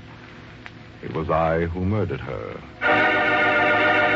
Yes, I murdered her, but it was done too cleverly for anyone to suspect me. The power of mind over matter. Now that I look back on it, I marvel. Less than a month ago, she was strong and healthy. Then I began working on her ignorant fears, convincing her that she wasn't well. I could almost see the seeds taking root. Her appetite left her, and she began to complain of stomach pains. She took to bed. The doctor, stupid fool, could find nothing wrong, but it was clear he was worried. I waited patiently, letting her tortured mind ravish her body. And then one evening, I walked into her bedroom. There was a cup of broth on her night table. In the half-darkness, I dropped the white powder into the broth. 5 grains of arsenic. An hour later, she was dead.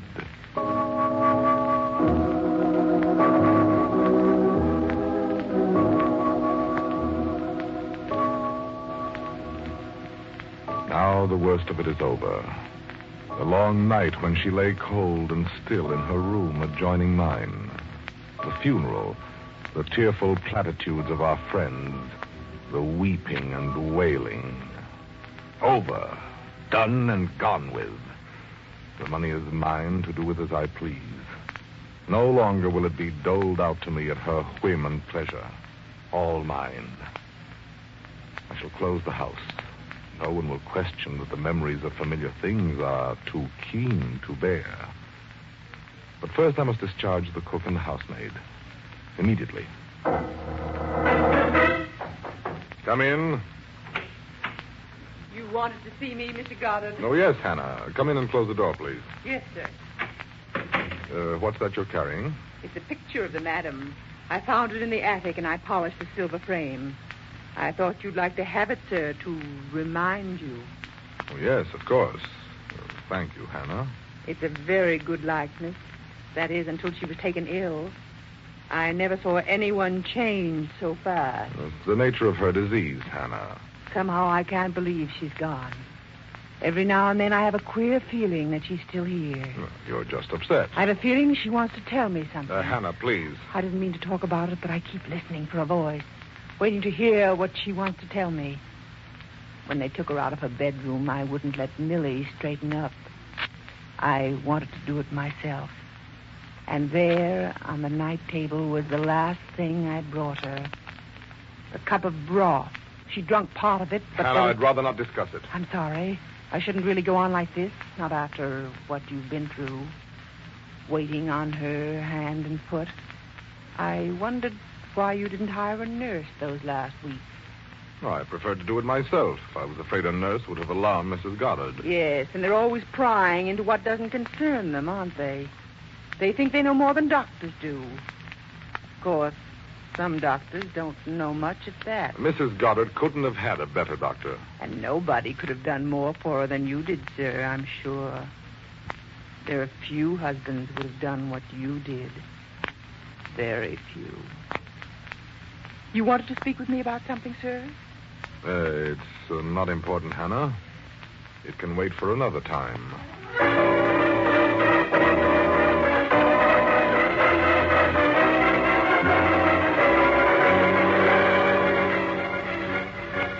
For long minutes after the door had closed behind her, I could feel my heart pounding madly.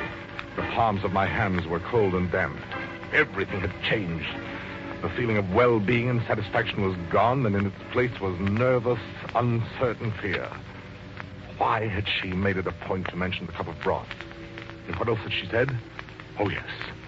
Few husbands would have done more for their wives. More than I did. Very few. The words had double meaning. Had she meant them that way?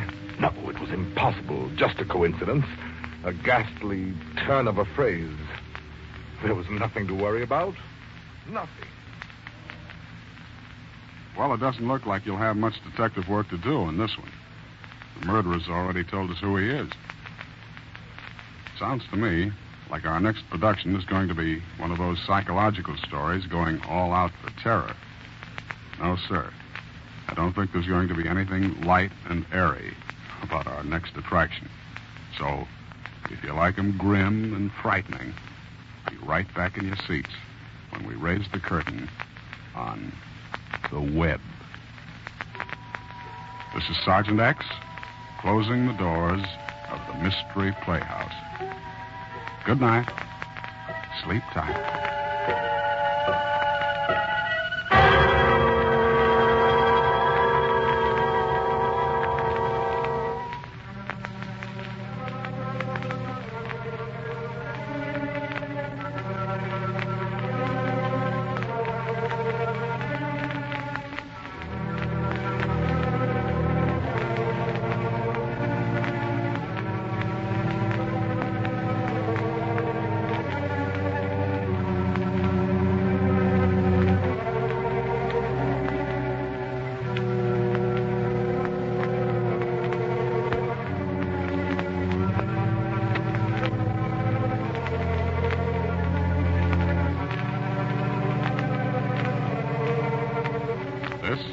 The Armed Forces Radio Service.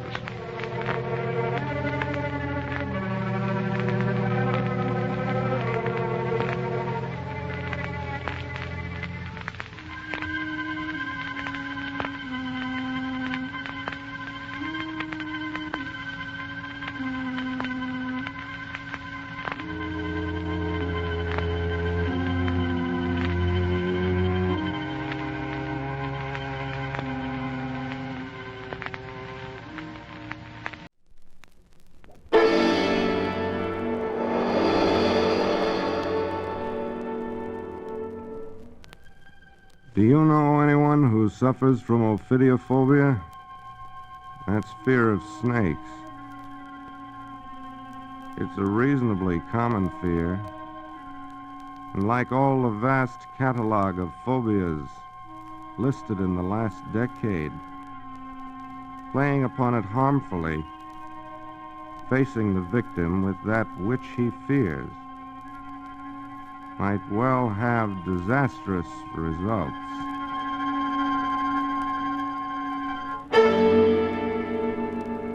Hello, creeps. This is T4Y, opening the doors of the Mystery Playhouse. Our story tonight is guaranteed to frighten you, to leave you 25 minutes from now cold with horror.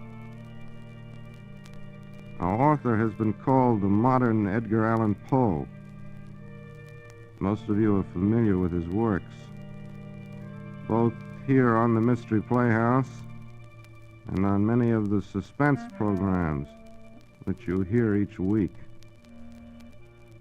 His name is Cornell Woolrich. The story is called A Death is Caused. On the terrace of a smart cafe sit two smartly dressed young women. Only a certain languorous warmth in the air betrays the fact that the scene is a restaurant on a tropical island. Their conversation, one would imagine, would be the same small talk going on about them. Yet as we draw closer to their table, we hear the attractive brunette say, "Then why don't you kill him, Pauline, if you hate him so much?" Wives who kill their husbands are generally arrested, Marie. Only if they do it in the usual foolish way. Now, if I'd married Donald and wanted to get rid of him... You were in love with Donald before I married him, weren't you? Oh, I might have married him if you hadn't. He's worth several million. That's a lot to pass up. But as I was saying, if I wanted to get rid of him, I'd simply find his weakest point and turn it against him. Weakest point? Yes. Some fear of his. See? Well, everyone is afraid of some one thing. Fire, water, falling off a cliff. You must know his. Yes, maybe I do. Well? Snakes. Snakes? Oh, that's nothing, dear. Most people have an aversion to the slimy thing. Oh, no. His goes deeper than that. We saw one once along a path. I thought he was going to have an attack of some sort. Later, he admitted he had a mortal fear of the things. Wouldn't even let me mention them again. Well, that could be our point of attack. Now, if he were to think there were a deadly poisonous snake loose in the house with him... Oh, but how could I get a poisonous snake into the house without risking my own life? Well, it wouldn't really be poisonous, Pauline. You'd make him believe it was. And his imagination would do the rest. Finish your cocktail, dear. You mean it would really be death by imagination? Well, of course. Now, see here. You know that closet under the stairs in your house? Well, if Donald should be trapped in that closet and made to believe a snake is in there in the dark with him, if he thinks he can't get away from it or see it to kill it, no human could stand that, especially Donald with his phobia. But it wouldn't seem like murder at all, would it? Well, of course not, darling. Plant the snake in a box or a basket. Let him see it there first, and then take the snake out when he isn't looking and put the empty basket in the closet, tipped over, so he'll think the snake has crawled out. And there's your murder. Death by imagination, with no clues left behind. Oh, but Marie, if it's dark in the closet, how could he see the overturned basket? Most men carry matches. When you have a chance, take all but one out of his pocket. That should burn just long enough for him to see the basket, but not long enough for him to be able to search for the snake. But he'd be terrified and scream. Wouldn't the neighbors hear him? Not if you turned on the radio, loudly. No. I could never handle a snake, Marie. You know how bad my heart is. You'll find you can do a lot of things when you're driven to it. But just for fun, try it out first without the snake. Just pretend you've seen one in the house. Watch his reaction. You'll see that I'm right. Oh, dear. What strange byways one's conversation can stray into. Anyone overhearing us might think we were serious. Yes, I suppose so. Oh, I simply must run along. Oh, by the way, speaking of snakes, I know of an amazing snake woman. An old native who catches them by the bushel to make cures and remedies. They call her Mama Fernanda, I believe. Mama Fernanda? Yes. Well, come along. I've got the checks. This is my treat.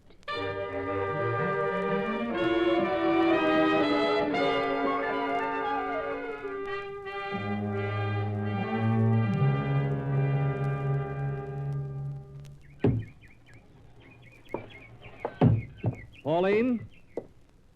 Oh, here you are. On the sofa again. Donald, something horrible happened today. Well, quit swooning. Sit up and tell me about it. Well, I went into the closet to get a vase for some flowers. The big closet under the staircase. You know how dark and damp it is in there. Yes, Pauline, I know. Get to the point. Well, I reached down in the dark. I knew right where I'd put the vase the last time. Then Well? I heard something. Something in the closet with me. What was it? A hissing sound. What? A hissing sound. I was paralyzed with fear, Donald, because just then my hand touched something cold and slimy. I don't believe it. It's true. There was a snake in that closet with me. You imagined it? Oh, no, Donald, because just then I saw it sliding across the floor out into the living room. Did you get it? Was it killed? Well, I couldn't risk my life. It might have been deadly poison. You fool! Where did it go? That's the horrible part of it. I don't know. It couldn't have gotten out. It must have. No, Donald. I saw it. That snake is still here, hiding somewhere in this house.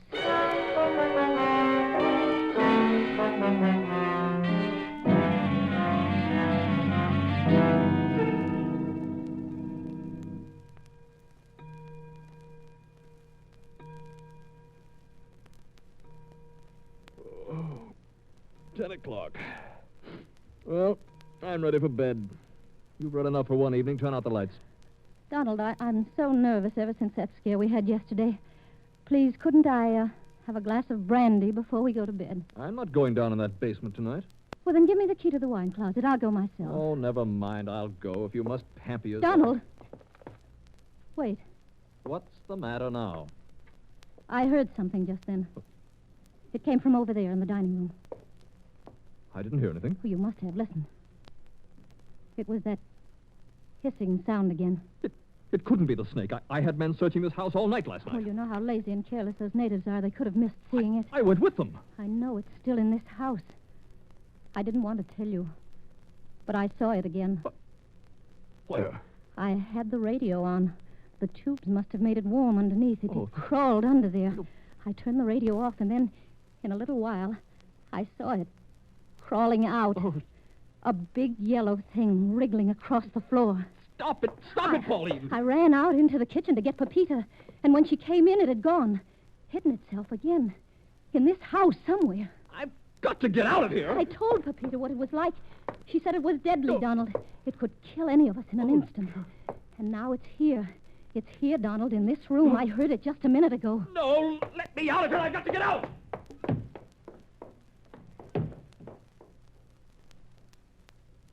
You were right, Marie. It works. It works beautifully.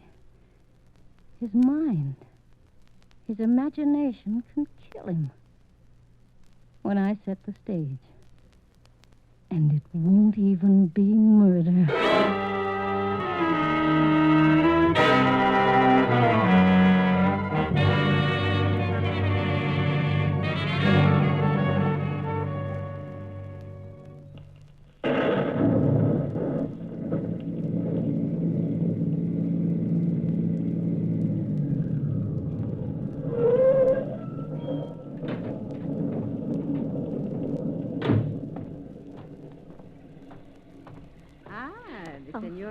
Lost her way? No, I don't think so. Our Mama Fernanda. Yes? This is your hut. Si, senora. You come to see my little baby? Yes. I want to borrow one of your snakes. But it must be the kind that's not dangerous. Its bite mustn't kill. You understand that? Si, senora. No poison. Harmless. I understand. Come in my hut. Oh, come, senora, come. There is nothing to fear. I have all my babies in jars. You see, the basket. Leave the door open, please. It's stifling in here. As you wish, senora. Come, see this basket here. This one is my pet. You're sure it has no poison? No poison, senora. Look, I show you. I let him bite me on the arm. Oh, no, please don't. He is the ugliest one. That is why I put him in this pretty new basket with fresh leaves. I give you the basket too, senora. When I want to pick it up, must I use my hand? Oh, no, senora. I give you the stick with the fork on the end. Uh-huh. Will you show me how to pick him up? Oh, see? So, you put the stick flat on the ground like this. Underneath him. You see? Mm-hmm. Always in the middle. Not too far at one end, not too far at the other. Then lift him straight. Oh, look. We have to wake him up. Put him back in the basket. Si, senora. Here is some money. Gracias. Is that enough? Oh, si, senora. More than enough for the basket, too. We'll take it anyway. Good night.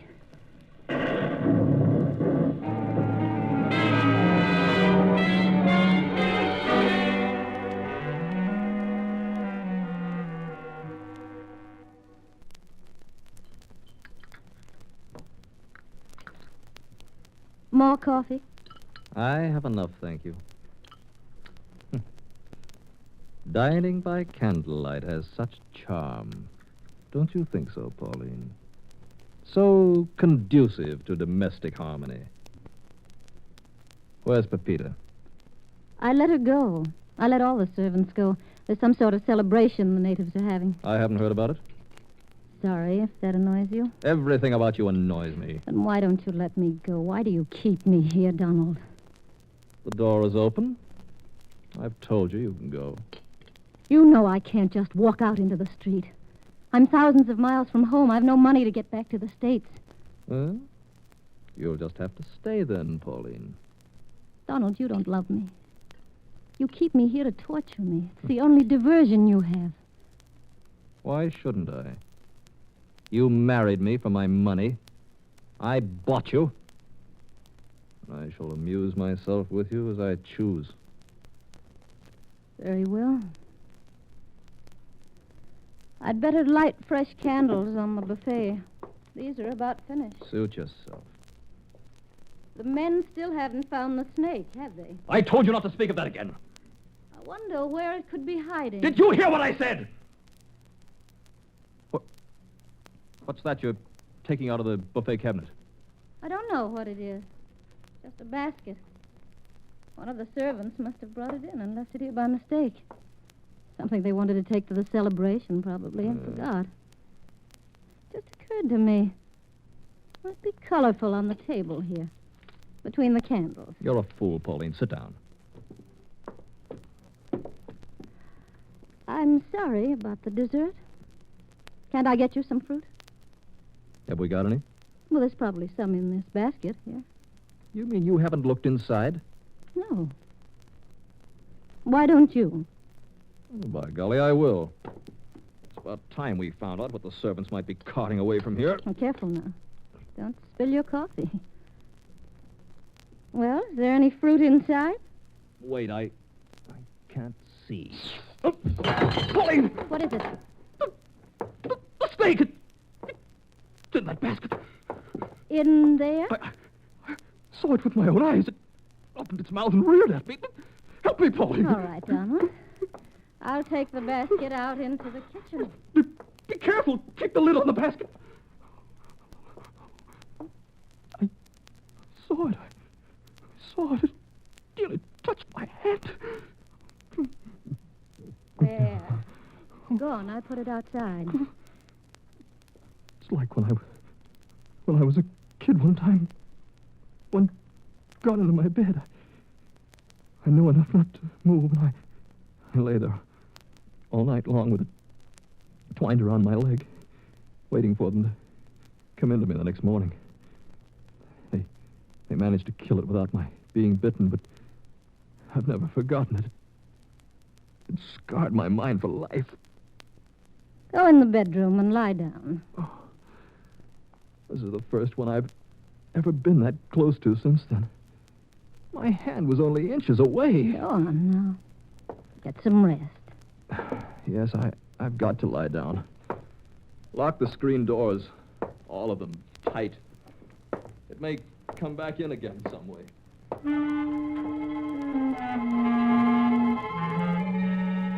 Yes, Donald. It may come back again some way. What was it? What was the first thing Marie said I must do? Remember, Pauline, take the snake out of the basket. Yes, take the snake out of the basket. And I can put it in this canister here until afterwards. Use the box stick, Senora. On the ground, underneath my baby.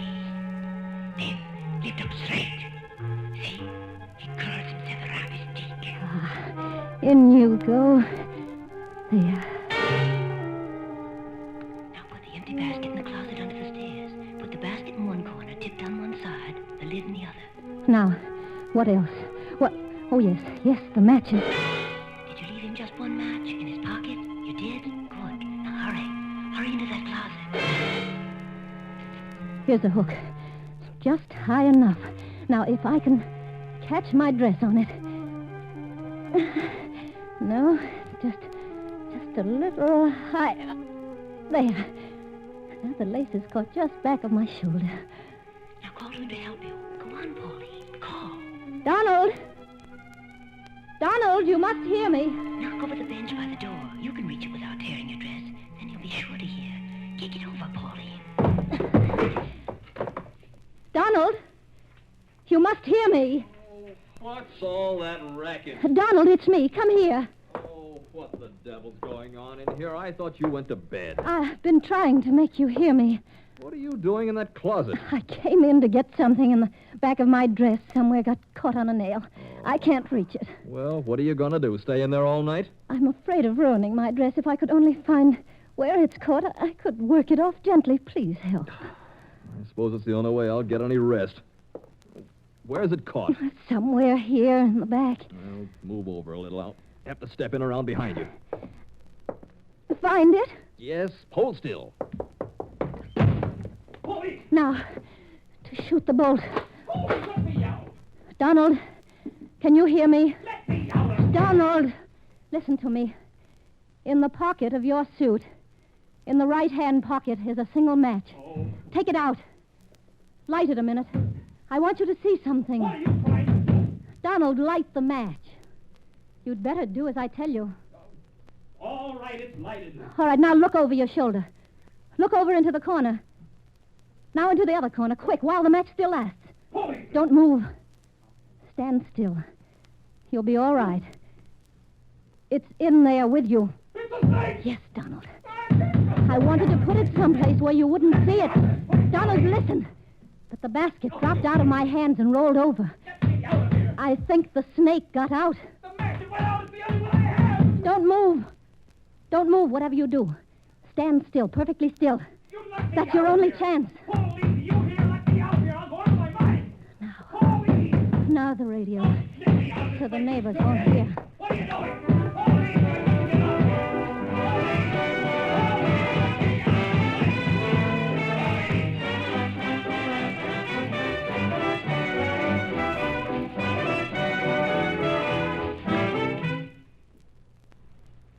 He stopped calling. It's quiet now.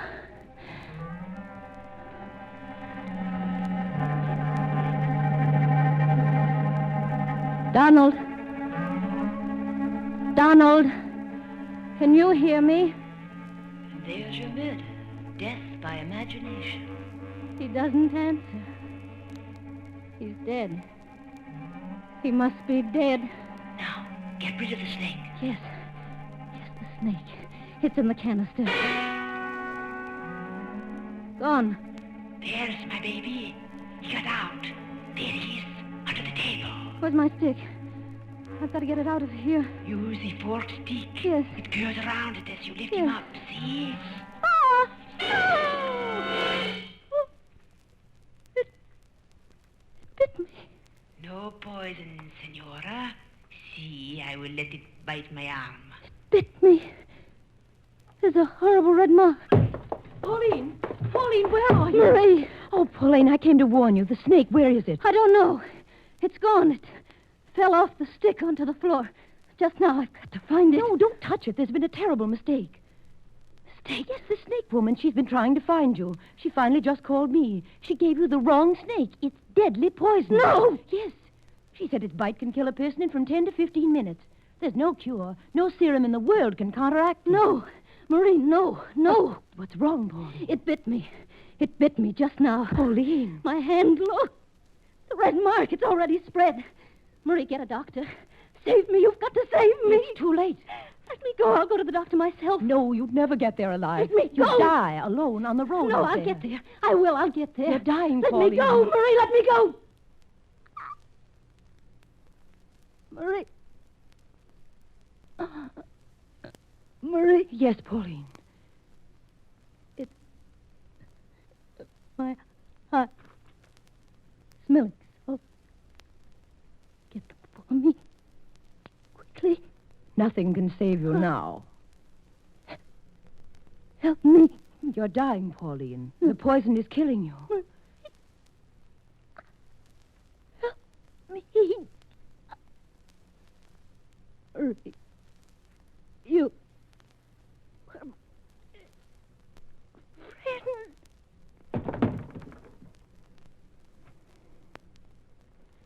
Goodbye, Pauline.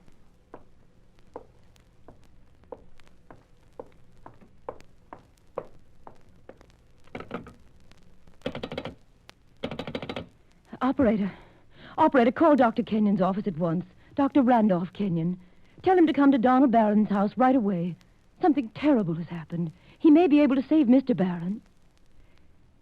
No, Pauline Barron was dead when I found her.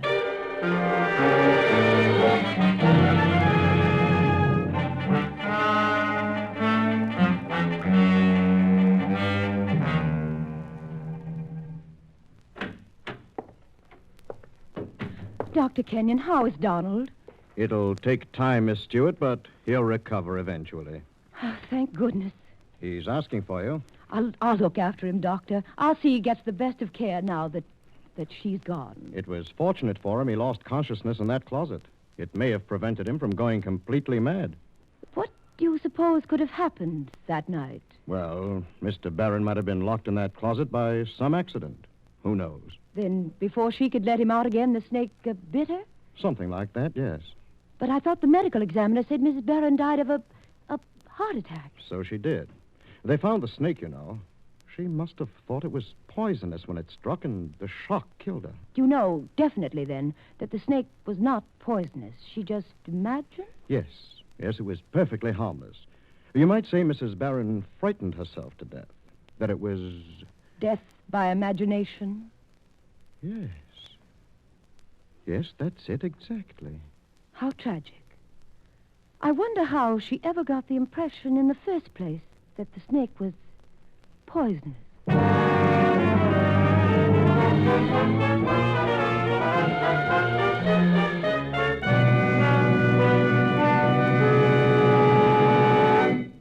That was A Death is Caused by Cornell Woolrich, heard on your Mystery Playhouse.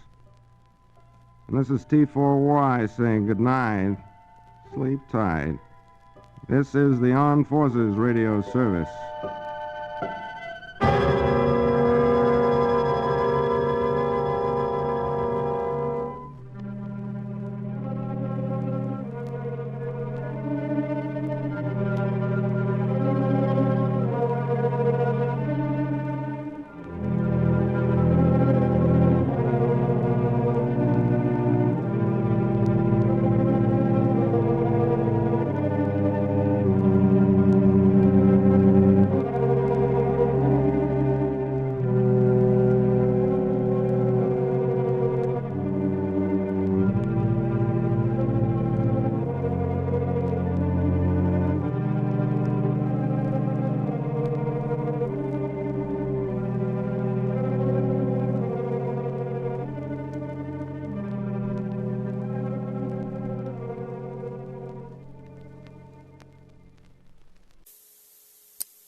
Hello, creeps. Mystery Playhouse invites you to visit the Mystery Theater. The play, Corpus Delicti.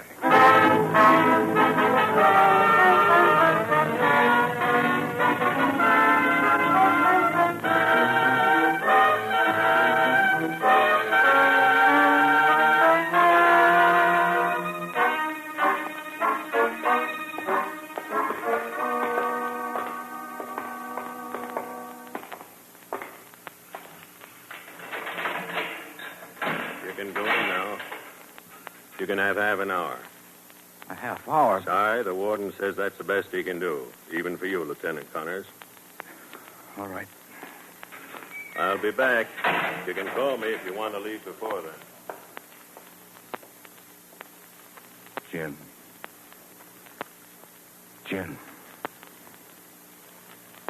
Jim, for the love of God.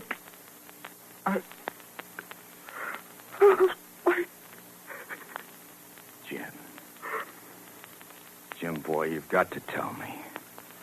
You can tell me. There's nothing to tell. You can tell your own brother.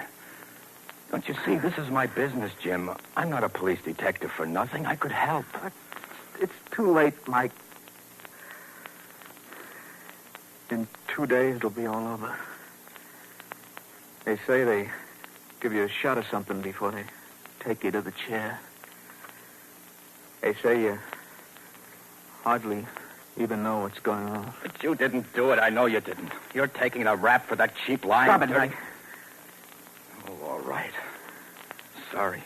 You can't talk about her like that, Mike. If you knew how sweet she is. Jim, I know you didn't kill her husband. I don't know what happened, but I know you didn't do it. Why don't you tell me, Jim?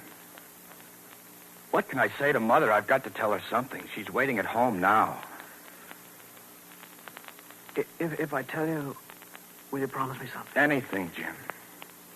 Promise me you won't tell anybody but Mother, and not even her until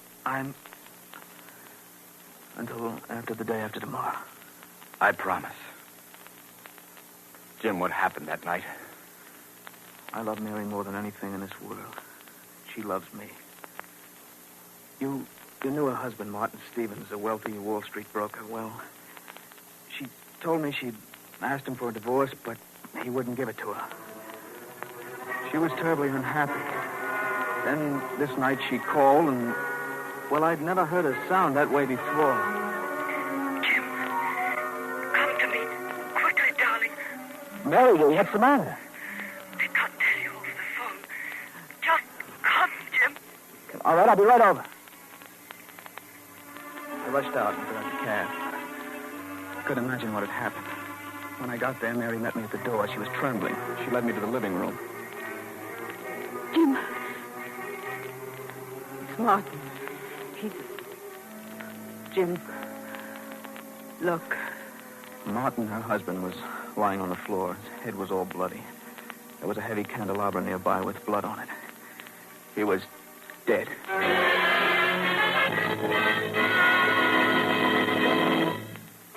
I didn't mean to kill him, Jim. We'd quarreled again.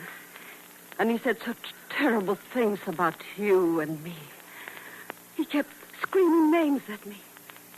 Then he started to beat me. Oh, Mary, your face, it's all bruised. He kept hitting me. Then I grabbed the candelabra.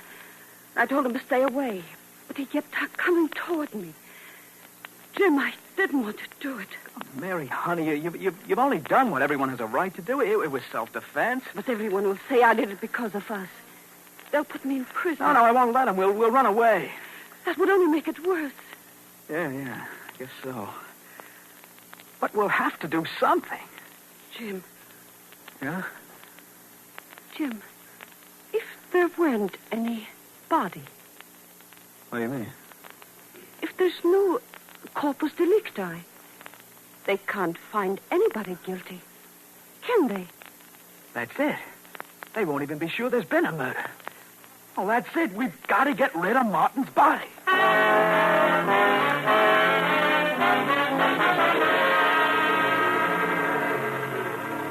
We had to get Martin's body out of the house, so we went up to the attic, got a cedar chest, carried it downstairs together. Then we forced Martin's body into it and locked the chest. I was in an awful daze, but luckily Mary seemed able to keep her head. I'll help you get the trunk in the car, Jim. Then you drive right out to our summer place on Long Island. There isn't a soul there, I know. All right. Don't turn on any lights there. We'll put the trunk in the boat and...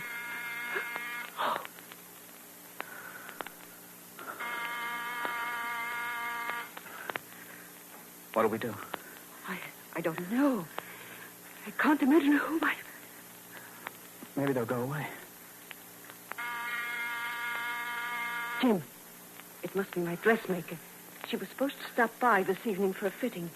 If she knows I'm here... All right, I'll get rid of her. Shut the doors to the living room before you open the front door, Jim. Right.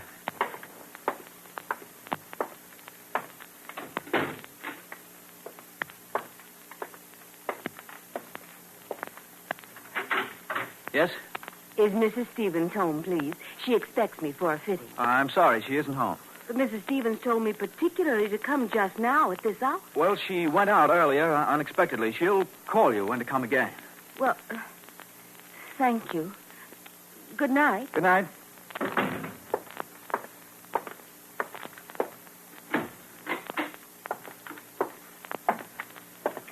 I got rid of her all right, Mary. I said you'd call her. Good, Jim. You better get moving now. No.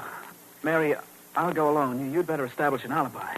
What do you mean, darling? Well, why don't you go to a movie and ask the usher or the ticket seller something? Anything, but talk with somebody a minute so they'll remember you. But, Jim... Just in case, Mary. I want you to.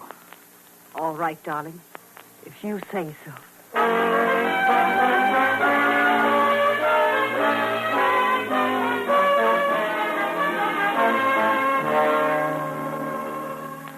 Everything worked like clockwork. Mary went to the movies, and I drove out to their Long Island place. The place was deserted.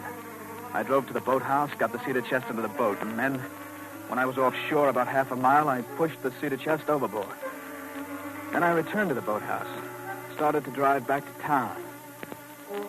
About halfway home, I was stopped by a motorcycle policeman. This your car? Well, no, it belongs to a friend. And how come we got a call to pick up this car? It's been reported stolen.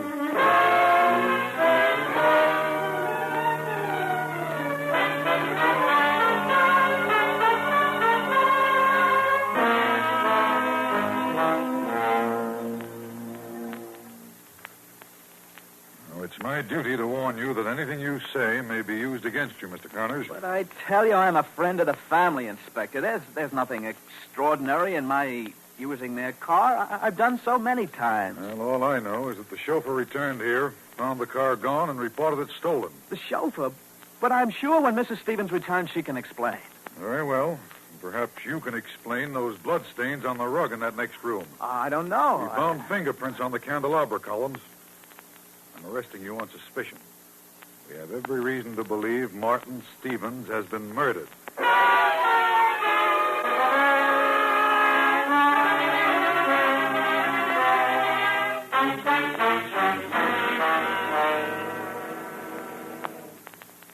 You know the rest, Mike. They were my fingerprints on the candelabra. I picked it up when I first got there. So you confessed to shield that double-dealing, no-good woman. Didn't even defend yourself in court. Now she's letting you take the rap for her. But it wouldn't do any good to drag her into it, Mike. I'd go to the chair in any case.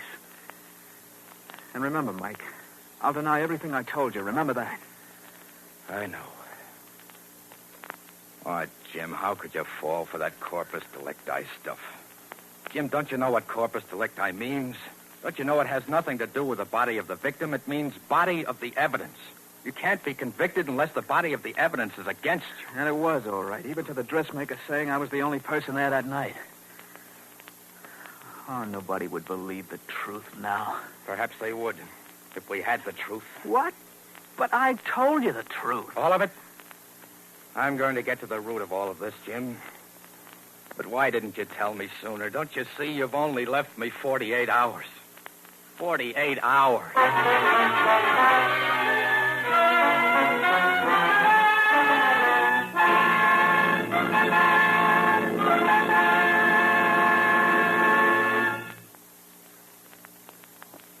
So that's the story, Mrs. Stevens.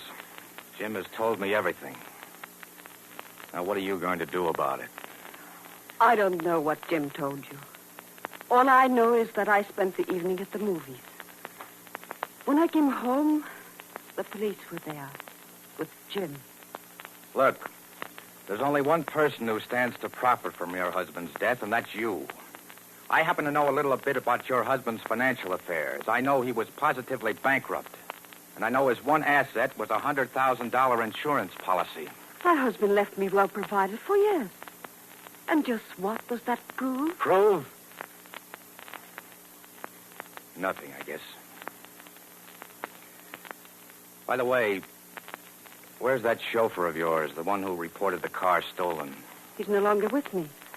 He gave notice and left. Where did he go? Didn't he leave a forwarding address? No, he didn't. Just disappeared, huh? I see. Well, I'll be going. Oh, just a minute. I've got some letters of Jim's upstairs. I found them while I was going through my things and packing. I'll return them to you. Packing? You're leaving town? Yes, I'm going to my father's in Chicago. Shall I get the letters? Go ahead. In 38 hours. Jim, 38 hours. Hello. This is International Airways. Is Mrs. Stevens there? Just a moment. Could I take the message, please? Certainly. On her reservation to Monterey, Mexico, we have a seat for her on the 6:30 flight tomorrow morning. Monterey? You must be mistaken. You mean Chicago. Oh, no, sir. There's no mistake. Monterey, Mexico. Okay, I'll have her confirm it. Thank you. Monterey. Why did she lie? Was that the phone? I thought I heard something. Something about a reservation. I said you'd call back. Oh, I guess it was my reservation to Chicago. Well, Mike, here are the letters. You see, I didn't like to return them to Jim under the circumstances. That shows a great sense of delicacy, Mary. Goodbye, Mike. I dare say we won't be meeting again. I dare say. Still, you can't tell. It's a small world.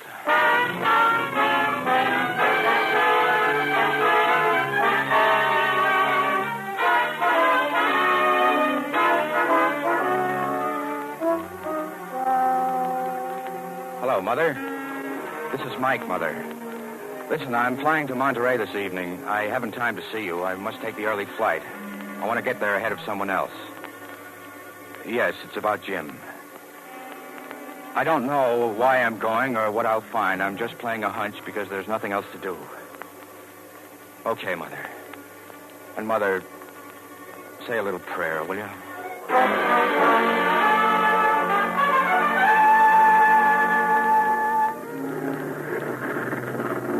Only 31 hours more, Jim. 31 hours more. Maybe this is a wild goose chase anyway.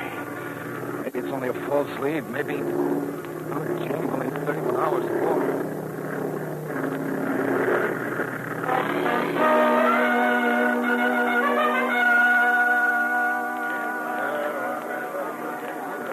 Now, look here. Are you sure that... Si, senor. Yes, it is so. I have explained to the senor before. The second flight from New York has just arrived. And I tell you, All right, thanks. Now I have guessed. The senor is waiting for the lady, no? A lady who is arrived by the next plane. Oh, no wonder the senor is impatient. See, I was young once myself, you know. Look, senor. There comes a lady now. She appears to be going to the taxi cabs. Is that the lady? Yes. Yes, that's the lady. Thank you, my friend. Cab. Hey there, cabby. Follow that cab ahead. Follow that cab and don't lose it. Si, senor. I'll make it worth your while, driver. 20 pesos. 20. 4 hours more. I'm too late. Even if she leads me where I want to go, it'll be too late. But there's a chance still, just a slim chance. Oh, Jim, you didn't do it. If only she leads me to the guy who did, Jim. Driver, what's the matter? Driver, what is this? Can't we get through this crowd? Oh, the senor is fortunate. Tonight is fiesta. Only tonight can you see such a fiesta as this. But I told you, Here, driver, I'll get out. Got to find that other cab. Momento, senor. I know where the other cab goes. You do? Where? The driver is Jose. He goes to Hotel El Fiente. Good. How soon can you get me there? Oh, maybe an hour, maybe two. When fiesta is over. Quien sabe? An hour or two. I can't wait. I'll walk. But, senor, such a fiesta only comes once a year. Senor is all alone and in such a... No, thanks. Excuse me. Excuse me, please. Let me through, please. I'm sorry. You, look, which way is the Hotel Fiance? I mean, ¿Dónde está el Hotel del Fiance? Lord, 10 o'clock. Excuse me. Sorry, please, let me through.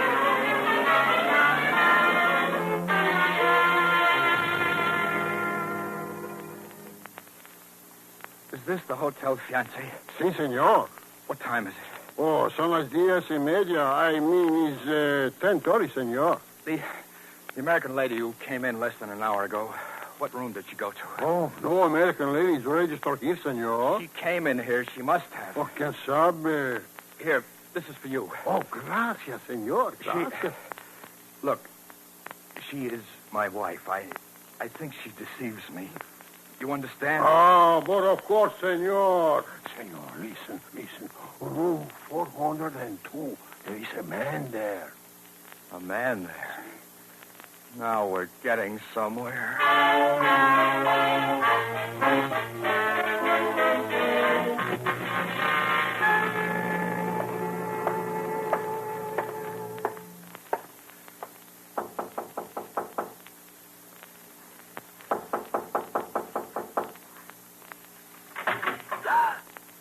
I'm coming in, Mary. No, don't try that.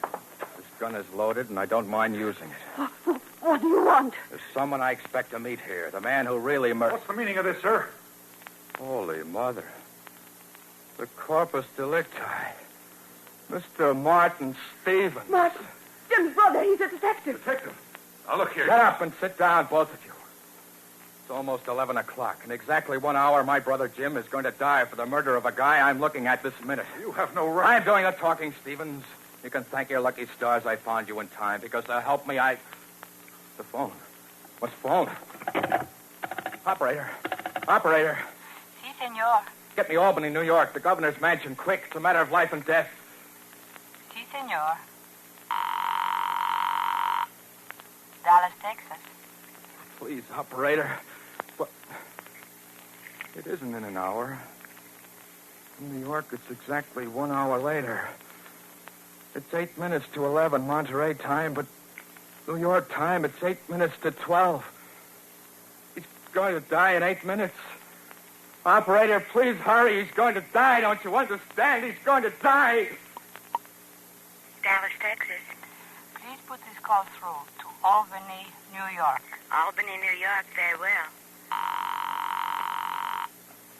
Hello, Chicago. Operator, please hurry, please. Sit quiet, you two. And if you know how to pray, you'd better begin. You better pray this call gets through. If it doesn't, you're not going to leave this room alive, either of you. Chicago. This is Dallas, Texas. New York, please. Hurry, operator, please hurry. Sorry, all the circuits to New York are busy.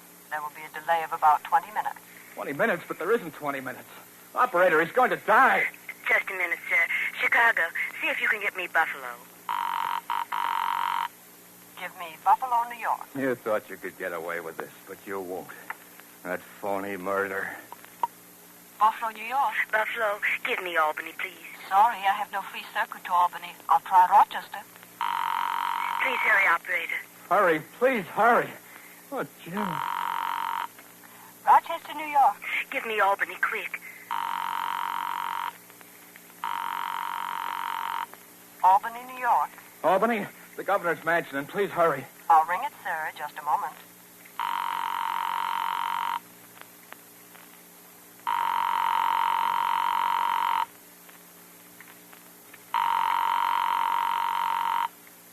Answer, you fools. Answer. Don't you realize Jim's going to die? Answer. Executive Mansion. Let me speak to the governor. The governor is retired. This is the governor's secretary speaking. Well, listen very carefully. A man's life depends on it. This is Lieutenant Mike Connors of the New York Police Force calling from Monterey, Mexico. In less than 5 minutes, my brother Jim Connors is going to die in the chair at Sing Sing for the murder of a man who was sitting here in this room, alive. Now tell the governor to call the warden at once with a reprieve. But how can I be sure this isn't just... For heaven's sake, man, investigate later. You can check on me at headquarters in New York. Only stop the execution, if only for an hour, while you do investigate. Don't you understand? There isn't time for anything now. Wake the governor. Don't you understand? An innocent man is going to die. Believe me, believe me. I'll do what I can. I'll call you back. I'll stand by for the call, sir, and ring you at once, sir. Thank you. I don't think he believed me. He didn't believe me. You'll find out, only it'll be too late. So another execution is going to take place tonight. Right here. For murder. No, you don't dare do anything like Shut that. up! I know now just what you did. You, Stevens, lie down. You smear yourself in the candelabra with some of your own blood so it looks all right even in the chemical analysis. You, Mary, send for Jim and dump Stevens' living body in the cedar chest. Then when Jim answers the door, Stephen steps out and tosses in some weights. Oh, it's simple, I tell you. It's almost midnight. It's almost time. Almost time. Mike, please, Shut up. Mike. Then Stevens beats it for Mexico. You collect the insurance and come here to meet him. You remembered everything. You had the dressmaker come to find Jim there and told the chauffeur to take the car so he'd find it gone. You... to pull the switch soon. Only a few seconds more now. 9, 8, 7, 6, 5, 4, 3, 2, 1. It's midnight. Jim's dead. You killed him, you two. I promised you you'd never live. No, Mike. You killed him. Now it's your turn to die. Give me the gun. Brother, this I love. Oh. And now is for you, Mrs. Martin. No, please don't kill me, Mike. Don't. I'm executing you for murder. No, Mike. Now. No. Hello? Hello? Hello? Hello, Mike. It's me. I'm in the warden's office. Hello, Mike. Jim. Jim. It's Jim. Jim, all right, Jim.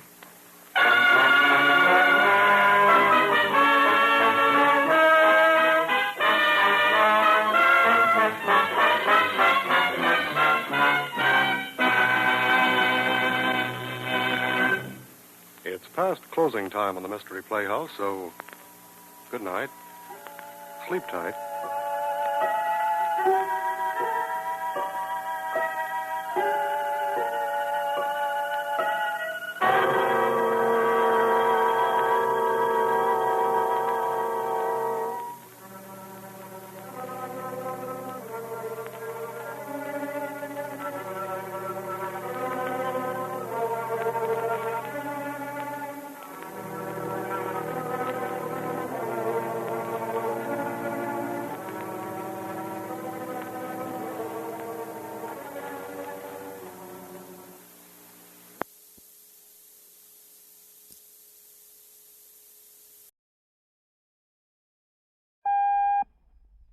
And now, the Molle Mystery Theater, presented by Molle.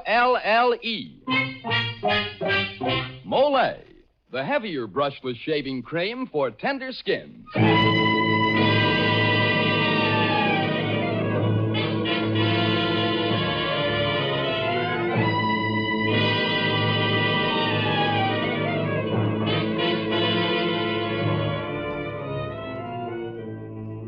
Good evening.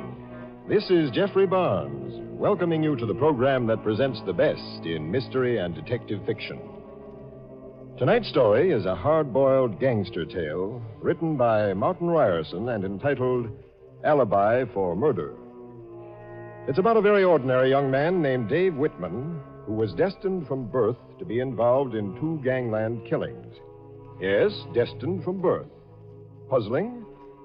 Perhaps it'll all be quite clear when you meet gangster Steve Yeager. Before you begin your story, Mr. Barnes, here's some good advice for men. If you have a wiry, hard-to-cut beard or a tender skin, and that morning shave of yours is just short of murder, then shave with Molle, the heavier brushless shaving cream. Yes, sir, man. It's smooth.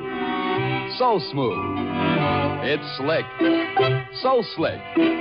It's a smooth, slick shave you get with Molle. Molle, the heavier brushless cream for tender skins.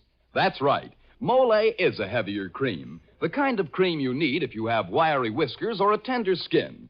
Because Molle is heavier, it not only softens your whiskers, it stands them up straighter and makes them easy to cut. So you shave faster, closer, easier, and you shave painlessly with Molle, the heavier brushless cream for tender skins. Molle. And now here is Jeffrey Barnes with tonight's Molle mystery, Alibi for Murder.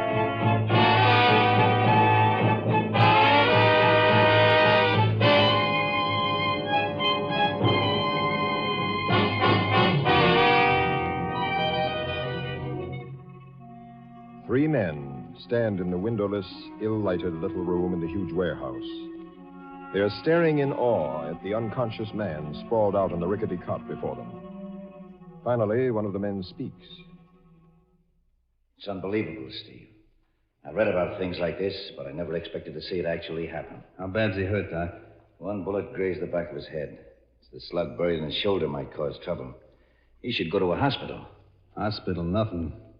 You do this job yourself at my place. But, Steve, it's dangerous. He could die. But he ain't gonna die. You're gonna make sure he don't. Okay, Steve, you're the big boss.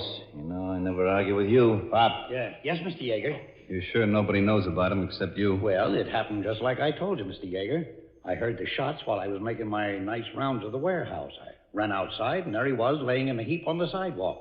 And the car that the shots came from, beating it away in the darkness. At first, I thought this was you, Mr. Yeager. Oh, you did, huh? You didn't catch the plates in the car, did you? No, it was too dark, Mr. Yeager. Okay, Pop, thanks a lot for calling me. I won't forget it. Just keep it under your scalp. Oh, don't worry, Mr. Yeager. I won't say a word. I'm sure you won't. Better get back in your rounds now, Pop. I don't want to hold you up and make you late. Okay, Mr. Yeager. You're very considerate. Good night. Oh! Steve, you shot him in the back. What's that gag about dead men keeping their mouths shut, Doc? Okay, bust things up, make it look like a robbery. Then let's get this Joe over to my apartment.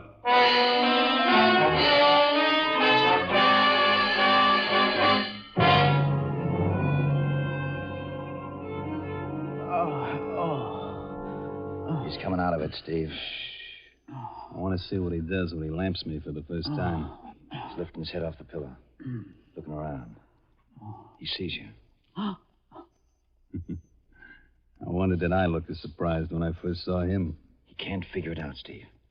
Guess he thinks he's looking in the mirror. It's okay, pal. You ain't seeing things. It's us. 2 of us. 2 of us? That's right. This is me and that's you. You and me. They made one of us first and forgot to throw away the mold. It's unbelievable. You're almost identical twins. Same height, same weight, same faces, same coloring. What's your name, pal? Whitman, Dave Whitman. We found you in front of the warehouse down by the river. You had a nasty hunk of lead in your shoulder. Doc here had a rough time fishing it out. You a doctor? Yeah, this here is Doc Kinsella. I'm Steve Yeager. You're going to see a lot of us. I don't understand what you mean, Mr. Yeager. Never mind. You, got many friends in town, Whitman? No, I just arrived here tonight on a freight. Riding the rails, huh? A hobo? No, just out of a job. That's what I had hoped to find here. I figured I'd find me a flop down by the river in that big building. My warehouse. Oh, it is? Mm-hmm. Well, anyway, all of a sudden a car comes racing around the corner and lets me have it. Only that little lead party wasn't meant for you. That was a surprise cooked up for yours truly. You, Mr. Yeager? Yeah. Friends of mine. They took you for me. Then they bust in and murdered a watchman. But I don't get it. Forget it. So you're looking for work, huh? Yeah, any kind of work. Well, what would you say to a job with me? In your warehouse? No, not exactly. This'll earn you a lot bigger piece of change than working down there. I don't know what that slug did to my brain, but if this is how it feels to be crazy, brother, I want to stay that way. Yeah, I think you and me are going to get along okay, Whitman. Now see if you can grab some sleep. Come on, Doc.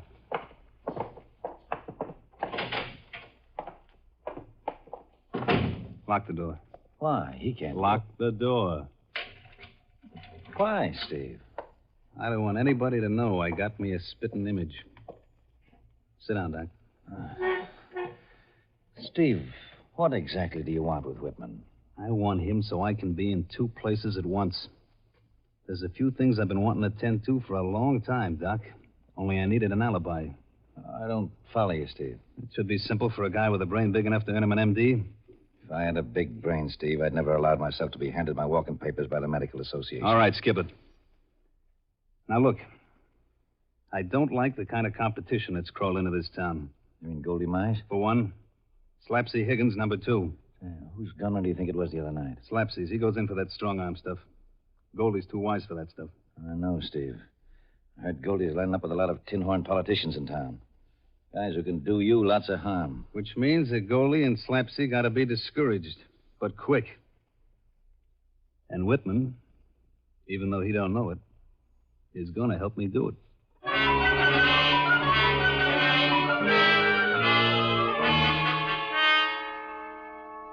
Well, kids, you're looking fine. No one had guessed that 10 days ago you had a slug in you. Yeah, Doc. All right, Whitman, let me look at you. Now, keep that bow tie straight. And it keeps twisting. Well, don't let it twist. And don't do up the bottom button on your tux. Huh? Yeah, pull that handkerchief out of your pocket a little further, like that. Okay. All right. Let's go over to the mirror and see. Well, Doc, what do you say? Except by instinct, Steve, I'd say it was improbable. Even your own mothers could tell you apart. I hardly know which of us is me. Neither one of us is you. We're both me. And don't forget it, even for a second. Yeah, okay, Steve. Now you're going to my nightclub with Doc. Your nightclub? That's right. The Silver Swan. I own it. Doc will point out everybody in the place to you. Tell you anything and everything you need to know about him. If you get in a spot and you don't know what the answer is, just stick a cigar in your face and let Doc do the talking. You got it? Yeah, I got it. Now, there's only one rub. What's that, Steve? Lorraine. Oh, Lorraine, she's your girl, isn't she? How do you know about her? I read all about her on those clippings in your press book. Sings at your nightclub. Is she really as pretty as that photo on the piano? Never mind how pretty she is or ain't. Steve, you usually kiss her when she comes over to the table. If he doesn't kiss her, she might get suspicious and ask questions. Okay, Whitman, you'll have to kiss her. Oh, I will? But make it quick. And when you do kiss her, grab her like I do. Come here, I'll show you how. Maybe you two would like to be alone. Shut up. Don't you dance with her or anything, Steve? No. Kiss her quick, Whitman, and get rid of her. Tell her that you and Doc got important business. Say you'll see her after the last show. By that time, I'll be there, and you'll be back here in the penthouse again. You understand? I understand, Steve.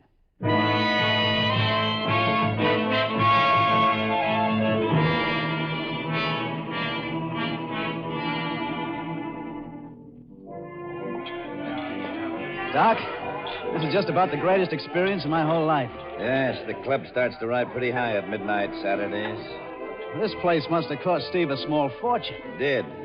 But you better close your mouth and stop gaping like you never saw it before. Don't forget, you're supposed to be the person who owns it. Here comes the waiter. Order rye highball. But I like scotch and soda. Steve likes rye highballs. Oh. Evening, Mr. Yeager. Hiya, Doc. Hello, Mike. What'll it be, Mr. Yeager? Usual? Yeah, Mike. Rye highball. Coming right up, boss. See that white-haired man with the party at the ringside table over there? Yeah? That's John Martin, city magistrate. Wave to him. Okay. He a friend of Steve's? Yeah, sort of. Steve must know important people. Yeah. Remember me, mister? Huh? Why, all the surprise. You look as if you never saw me before. Hello, Lorraine. Hi. Lorraine. Well, who'd you think I was? Why are you staring? Oh, I was just thinking. I don't know whether I ever told you before, but do you know that photo of you doesn't half do you justice? No, Steve, you never told me. Oh, yeah. Do you mind if I kiss you? You don't usually ask, do you? No, I guess not. Oh. Well. Anything wrong? Hardly. You look stunned. Maybe it's because you never kissed me like that before. Seemed to be something different. Steve, don't forget we've got a lot of important business to talk over. Oh, yeah, business. I'll see you after the last show, Lorraine. Doc and I have got some important angles to work out. Yes, sure, Steve, I understand. See you later. Gosh. Now, look, kid. Don't let's get any silly ideas. She's all wrapped up with a big, expensive tag on that reads hands off, property of Steve Yeager. Yeah, I know, Doc. Oh, there's the signal from Steve, Whitman. Now, you slip into his office and out the back door. Steve will take your place and none the wiser.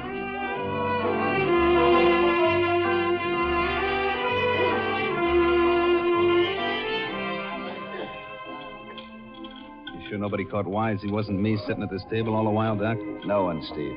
Not even Lorraine. Hang on to your bridge work, Doc. Here it comes. Where? Through the front door. McAfee and Fennick. Yeah, the headquarters twins.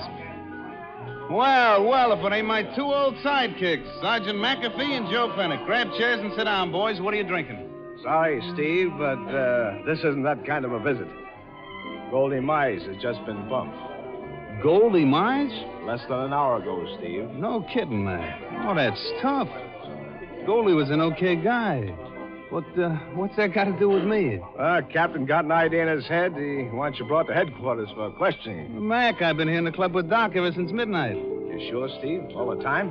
Sitting right here at this table we were. Well, of course, except for about 3 minutes when I went into the office to write out a check. And we have everybody here in the club to prove we were here.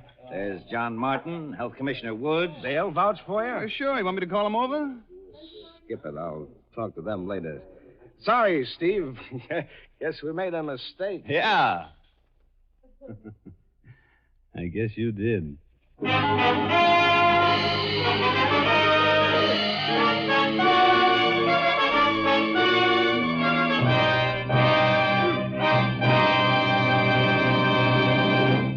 As the curtain falls on Act One of our story, it looks as though Steve Yeager has an ironclad alibi as far as the death of Goldie Mize is concerned. In just a moment, we'll see what the next move is. Before you continue, Mr. Barnes, I'd like to say something to our men listeners. Men, I've been asking you for quite a while now to use Molle brushless shaving cream. Well, if you haven't used it yet, why not give your beard and skin a real break and try a Molle shave? When you do, I'm sure you'll find that Molle lives up to everything I've said about it. I've pointed out that Molle is a heavier cream, and it is. The kind of cream you need if you've got a wiry, hard-to-cut beard or a tender skin. It not only softens your whiskers, it holds them up better and lets your razor breeze right through them. In other words, when you shave with Molle, you shave faster, closer, easier, and you shave painlessly. Now, maybe that sounds pretty strong, but if you will just try a Molle shave, I think you'll agree with me when I say it's smooth. So smooth. It's slick. So slick. It's a smooth, slick shave you get with Molle. Molle, the heavier brushless shaving cream for tender skins. Molle. And now back to Jeffrey Barnes and Act Two of Alibi for Murder.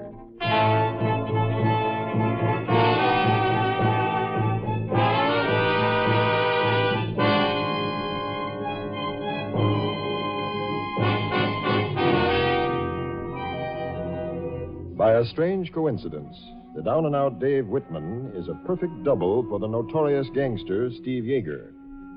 While Dave poses as Yeager in the latter's nightclub, the gangster commits a murder. Now Yeager and his sidekick Doc are entering Yeager's apartment.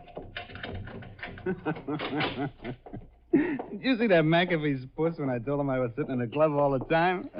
And how quickly you backed down when we started rattling off the names of the witnesses who saw you in the club? Yeah.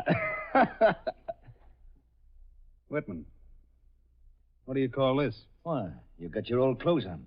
The clothes you had on when we picked you up. You couldn't have been taking yourself a quick run-out powder, Whitman. That's exactly what I'm taking, Mr. Yeager. I didn't expect you back quite so soon. There's a note in your room telling you I'm resigning the fine job you gave me. Resigning? Yeah. When I took this job, I didn't know it included murder. Murder? I heard all about it on the radio a few minutes ago. Charlie McCarthy's on the radio. You don't believe everything he says, do you? It won't work, Steve.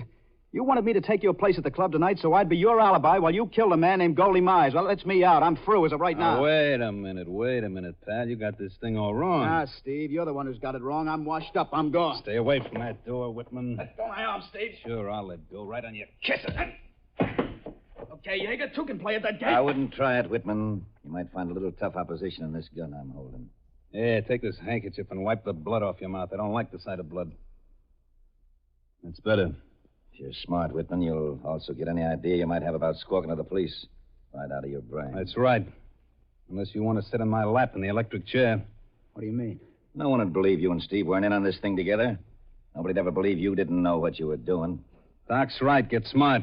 Yeah, smart. There's plenty in this for you. Now, what about it? I don't seem to have any choice. Now, we'll work the same game Monday night. Okay. And look, Whitman, just in case you try anything, Doc's going to have a gun on you from the time you walk out this door until you get back again. Right, Doc? Check.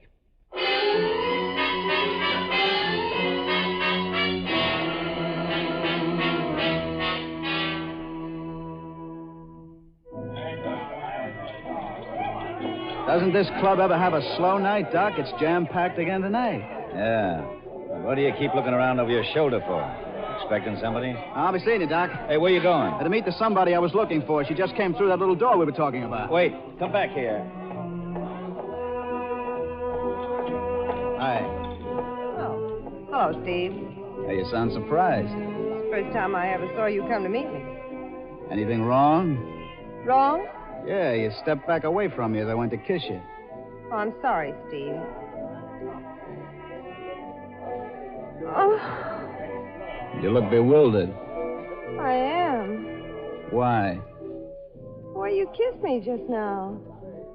You kissed me like that Saturday night when I came to your table. Something about it seemed so different. Steve, we got business to talk over, remember? Oh, yeah, Doc. I tell you what. You sit down and get all the details worked out, and I'll come back and argue the whole thing out with you. But, there's that argument in my pocket. Might not wait. Are you trying to tell me you'd use an argument like that on Steve Yeager in front of all these nice people? But... I said sit down, Doc. No, I mean sit down. Okay. I'll be waiting. Doc seems to be kind of unhappy about something. Doc's getting old, Lorraine. No more romance. I never heard you mention the word romance before. Well, there's a lot of words you probably haven't heard me say that you're going to hear. Shall we dance? Love to.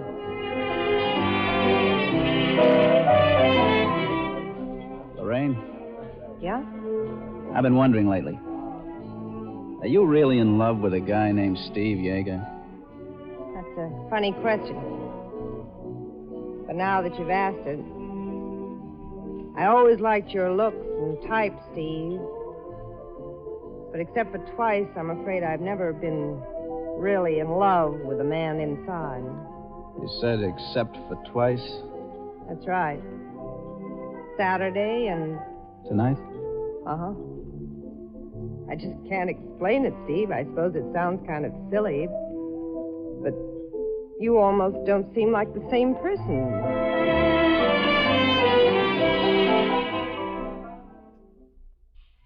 Gentlemen, make your best. The wheel is ready to turn. Then on the red, grab the box. Your favorite number is open for you. Now, how did we get back here in the gambling room? Maybe because I said I felt lucky. How lucky? Tonight, just about the luckiest person alive. You got a quarter, lady? Could be. Why? Let me have it. We'll pool our interests. I've got a dime. A very lucky dime. I thought you never This gambled. is a special occasion. Let's have the quarter. All right. Here you are. Here, you drop this lucky dime into your purse. There. But I... Come on, let's try our quarter on these slot machines. All right. Ah, this looks like a lucky machine. Here, you drop in the quarter. Okay. Now, I'll yank the lever. Oh, those little wheels are spinning just like my brain. It's all so mixed up. 4 bars. Jackpot. Oh, those quarters. Oh, there must be easily $10. Tell you what, you take these quarters to the cashier and get 1 blue chip.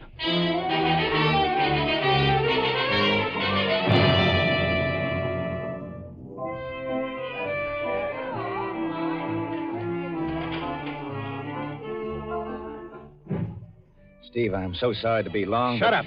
Where's Whitman? Been cooling my heels in this office for the past half hour. You know I can't leave here until he comes. He was at the big table, Steve. Let Lorraine walk away with 5 G's. $5,000. The dealer naturally thought he was you. Every time he smiled, the dealer touched the little button under the table, and the bell stopped on the number Lorraine had her chips You on. stupid fool. This is all your fault. But, Steve... Shut up. Get him over to the penthouse and keep him there. I'll be over later. Okay, Steve.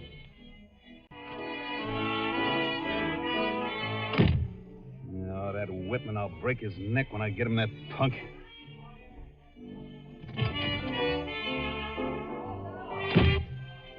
Hey, boss. Yeah, Louis? The headquarters twins just came in. Says they want to buzz you about the murder of Slapsy Higgins. Okay. Tell Lorraine I want her in here. Lorraine ducked out a few minutes ago, boss. Where'd you go? I don't know, but she looked in awful hurry. I wonder. You wonder what, boss? Nothing. The car out back? Yeah, in the alley. Okay, Louis, I want you to drive me home. Fast.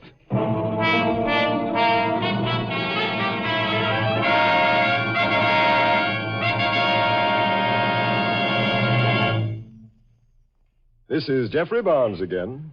In just a few moments, we'll bring you Act 3 of Alibi for Murder. When you have dandruff, you might just as well try to combat it with plain water as with most ordinary hair preparations. For such products, simply remove loose dandruff, and you can do that with plain water. To do more, to fight dandruff effectively, use double danderine. For double danderine is a scientific product that does what most ordinary hair preparations can't do. It goes to work on your scalp and actually kills on contact the germs that many outstanding authorities contend are a cause of a common type of dandruff. Now, the reason for double danderine's amazing effectiveness is that it contains a special ingredient called alzan, an active antiseptic so remarkably efficient, many hospitals use it. Among hair preparations, double danderine and double danderine alone contains alzan. So stop trying to combat dandruff with preparations that can't compare with double danderine. If you're not satisfied, return the empty bottle and get your money back. Buy double danderine at your druggist's.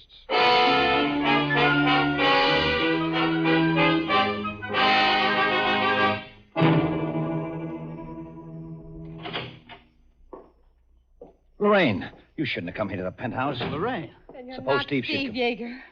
Oh, darling, I'm glad. I'm so glad. Oh, Lorraine, darling.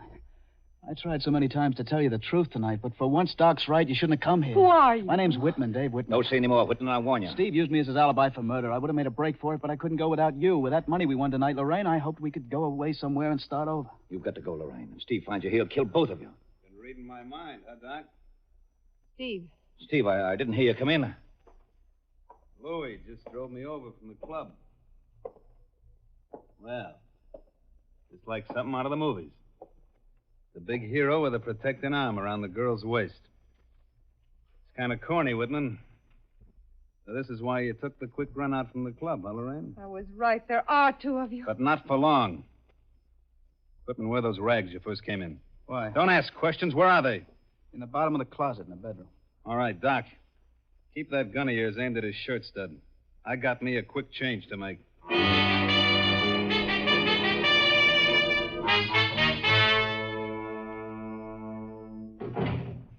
Hope I didn't keep you waiting too long. Well, Doc, what are you gaping at? Gosh, Steve, you look just like Whitman did that first night. The clothes, everything, even your mussed-up hair. Yeah. Not to dump these things. Hey, that's your wallet and credentials you're putting on the table. Won't need them anymore. Now, Doc, I'll take your ride. Sure, Steve. Here, but I don't understand. It's simple, Doc. This is the end of the line. This is where you three get off. Three? And Steve Yeager goes on alone. But, Steve... You've outlived your usefulness, Doc. Besides, you and these two are the only people in the world who know I have a double. But, Steve, I wouldn't talk. You know that. I know you haven't talked so far. But, Steve, I'm not Papa Slaps your Goldie. I'm your friend. I'm taking no chances, Doc. You, this two-timing dame, and the phony Steve Yeager get the lights blown out here and now. Steve, no, please. I had it figured out for a long time, Doc. You and the dame get it with my gun. Then while you're dying, you give it to Whitman here with your gun. Anyway, that's how it's going to look to the cops. You're going to make them think Dave is you? That he killed Doc? That's right. Going to look swell in the tabloids. Doc Kinsella fooling around with Steve Yeager's girl, and who walks in but Steve? You'll never get away with it, Yeager. Why won't I? The cops haven't even got a fingerprint of me. I'll just fade into the ozone and become a character named Dave Whitman. But why, Steve? Goldie's gone, Slaps is gone. You've no more competition in town. Steve.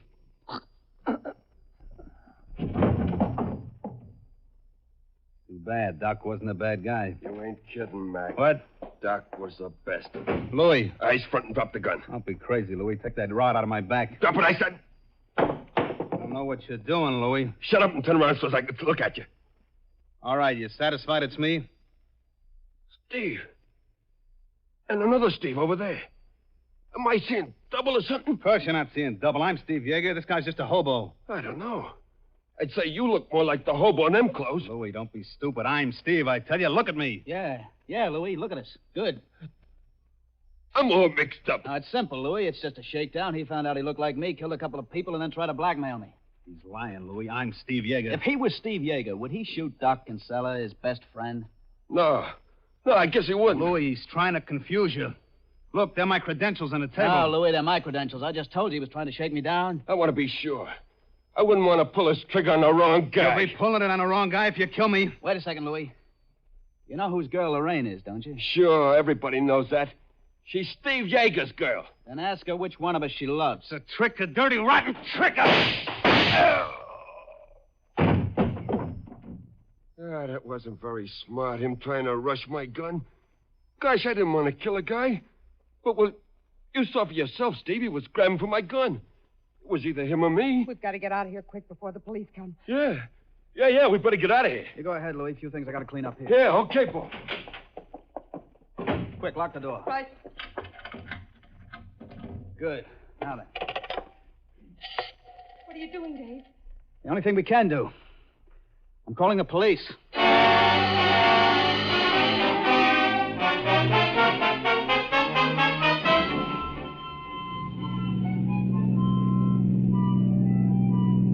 Where are we going, Dave? Any place where people won't take me for Steve Yeager's ghost. Brother, what a job it was straightening out that mess with the police. Yes, especially after they picked up Louis and he insisted you were Steve. What are you thinking about, darling? Well, honey, 2 weeks ago, I rode into town in a freight car with a thin dime in my pocket. Now I'm riding out of town with the world in the palm of my hand.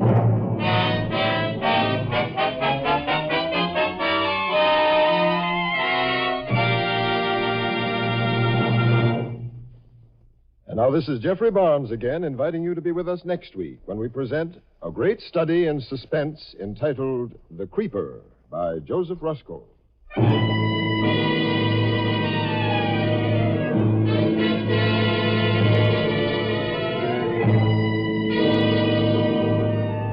The original music for the Molle Mystery Theater is composed and conducted by Alexander Semmler. Alibi for Murder was written and adapted for radio by Martin Ryerson. Elspeth Eric, Mandel Kramer, and John Sylvester were featured in tonight's program. This is Dan Seymour saying goodnight until next Friday at this same time when the Mystery Theater presents The Creeper.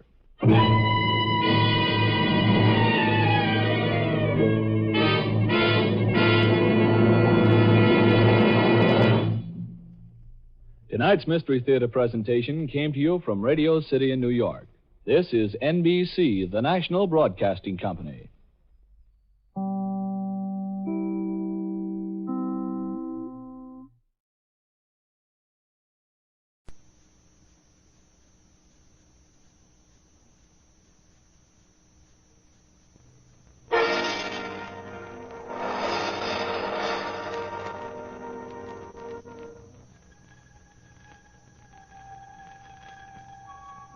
Oh, yes. What happened seemed accidental. The man who opened the elevator door and plunged 10 stories to his death. The hotel fire that reduced 5 people to charred ash. And Edward Turner who died when his car smashed into a pillar. But why was the same man at the scene of each tragedy?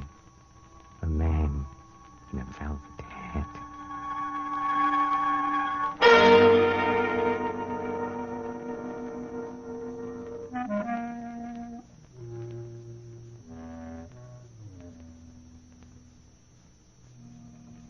Hello, creeps. This is Peter Lorre, opening the doors of the Mystery Playhouse. Would you like to hear the story of a mad killer who murdered with one hand while holding the Bible in the other? Sound intriguing, huh? Well, if it does, stay with us for the next 30 minutes as we bring you an exciting mystery tale by Jerome and Harold Prince. These talented brothers have evolved a strange and stirring story that should keep you on the edge of your seats throughout. So settle yourselves in them now as we raise the curtain on The Man in a Velvet Hat.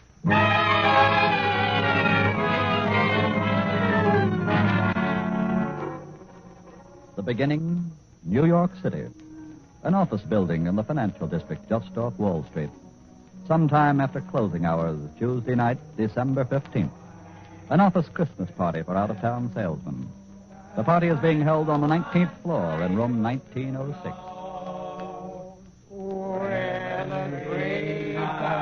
Listen and children listen. So hear the bells through the town. Now, fellas, fellas. No, I really gotta go. No kidding. Stick around, will you? It's early yet. About 11 o'clock, yes, Smitty. Leave it to Smitty, will you? The louse has got a date somewhere. Oh, no. No, fellas, I'm going straight home to the little woman. Oh, you. I love you, kid, but oh, my wife. Well, Merry Christmas, you guys. Merry Christmas, Smitty. Stick with it, boy. Stick with it, fellas.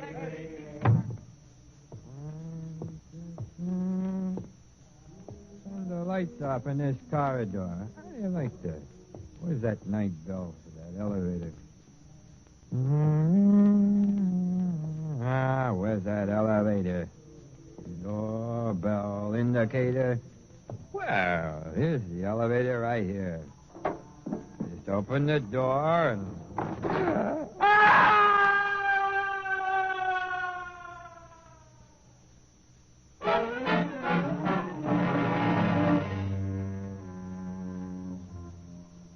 Sudden death in an elevator shaft. That was at 11 p.m. Tuesday, December 15th.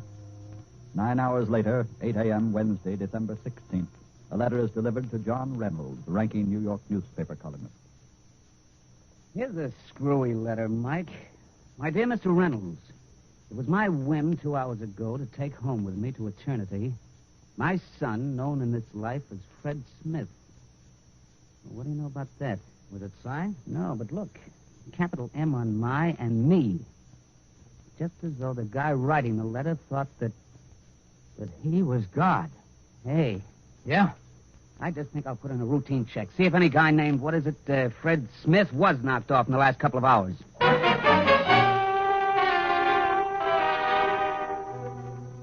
The following day, December 17th, at a downtown hotel.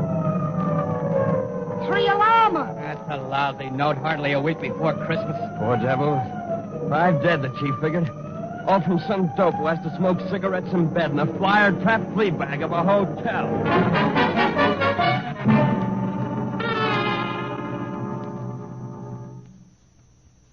Mike. Yeah? Mike, look. Another letter. Listen. My dear Mr. Reynolds, 5 have been purified by flames and are at peace within my heart. Hey. Mike, have you any word of any big fires today? Why, yeah, there was a 3 alarmer in a hotel downtown, just east of Broadway.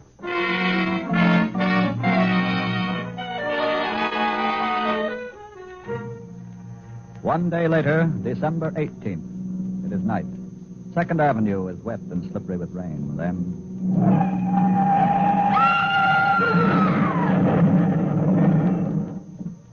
What happened? The car, see? Into the pillar.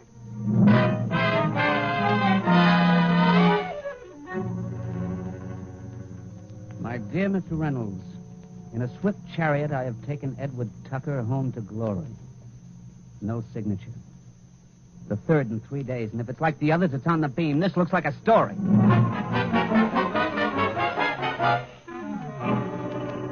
The following day, December 19th, John Reynolds sets out to investigate. I'm Reynolds of the New York Dispatch. Is this the building where Fred Smith was killed 4 days ago? That's right. Were you on the night elevator the night Smith fell down the shaft? Yep. Drunk as a coot he must have been. Listen to me. On the night that Smith was killed, did you take anybody up to that office Christmas party who didn't belong there? A stranger? No, sir. Are you sure? Sure, I'm sure. Now, look.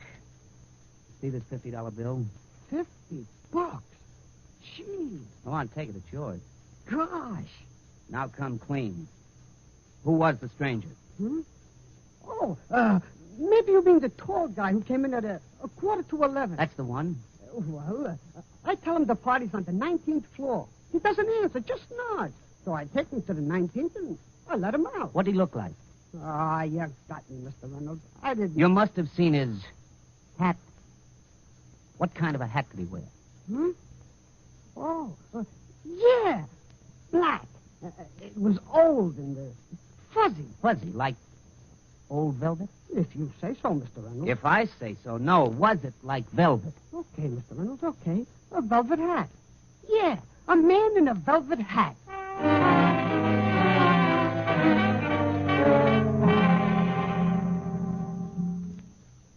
You were one of the fireman working in that fire in this hotel. Was there anything suspicious? Just a guy smoking a cigarette in bed. That's suspicious.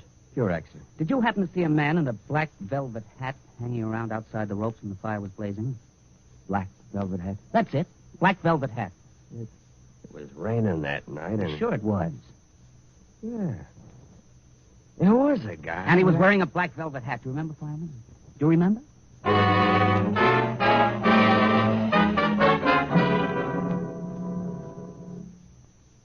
Madam, they tell me you were a witness to that auto crash down the street last night.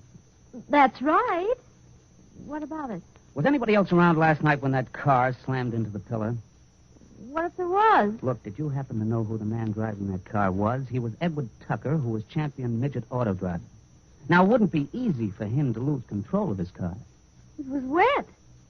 It had been raining. Sure. Now tell me, were there any other witnesses around? A man? A man. He must have been wearing, Well, a raincoat and a hat. a hat.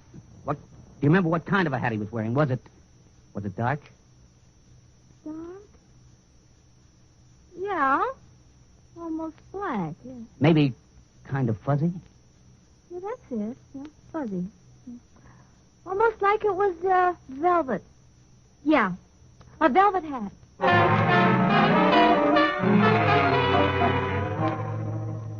And in John Reynolds' column in the New York Dispatch the next morning, December 20th. 3 deaths. 3 accidental deaths. But were they accidental? In every case, an eyewitness tells us of seeing a man in a velvet hat, an apparent madman. A man whose paranoia assumes the form of God's substitution.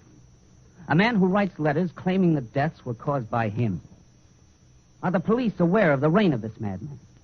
And is the madman lying, or has he done murder? But if murder has been done, and if this man is a murderer, he's a murderer such as the world has never known. Or perhaps such as the world has always known, but never seen.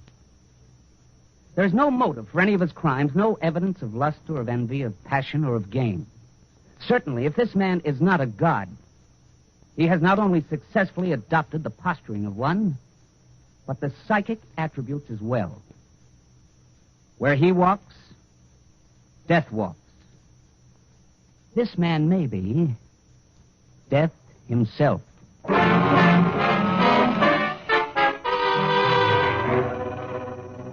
And all New York reads John Reynolds' column and wonders. Then, in the next 3 days, come 3 more deaths, 3 more letters, and 3 more reports in John Reynolds' column telling of eyewitnesses seeing the man in the velvet hat at the scene of each crime. And now comes panic. The great city is hushed and frightened, waiting to see who is the next to die. Then on December 23rd, the climax. It was late afternoon at the office for the police commissioner. Chief Magruder confers with Detective Sergeant Martin. Well, I haven't much to report, Chief. This is the wackiest case I've seen. Never mind that. Get to the facts, Martin. What facts? So we're supposed to find a guy wearing a velvet hat, so we can't find anything. Where he lives, his name, nothing. Just doesn't seem to exist. Perhaps he doesn't exist. Well, yeah, well, tell it to New York City. Tell it to the newspapers. Hello? Now, look, Chief, don't you think it'd be better if we told the reporters that we've been getting the same letters that this columnist Reynolds has? Let them know we're at least hep to what's going on. Yeah, perhaps you're right. Chief Magruder. Chief Magruder. Take it easy, Miss Martin. But it's happened again. The man in the velvet hat. What? Where? How? When? Crowded movie theater. A woman screamed and shouted, "Look out, the man in the velvet hat." And there was a panic. Panic? Is anybody killed? 16. 16 dead. Maybe more. 16. Good Oh. Lord. Chief Magruder's office? Yes, sir. Just a minute. Look, Chief, I think I better go out. Chief Magruder, it's the mayor. The mayor? Martin, you stay here a minute. Yes, Mr. Mayor. How'd you hear about it so fast? Well, I suppose the newspapers will make a big... But I'm doing everything I can. Oh, Reynolds, eh? Well, why should he... Yes, Mr. Mayor. Yes, Mr. Mayor. Goodbye. What goes, Chief? Plenty. Whole town is upside down. Relatives are jamming the morgue, trying to identify the dead. The Citizens Committee is planning a mass meeting tomorrow to demand action. Every newspaper in town is roasting the city administration. What do we do, Chief? You? You do nothing till you hear from me. Miss Myers, my hat. Where you going? To the mayor's office. The mayor and I and that columnist Reynolds are going to have a little conference. Reynolds? Yeah. The mayor seems to think Reynolds knows more about this thing than the police department.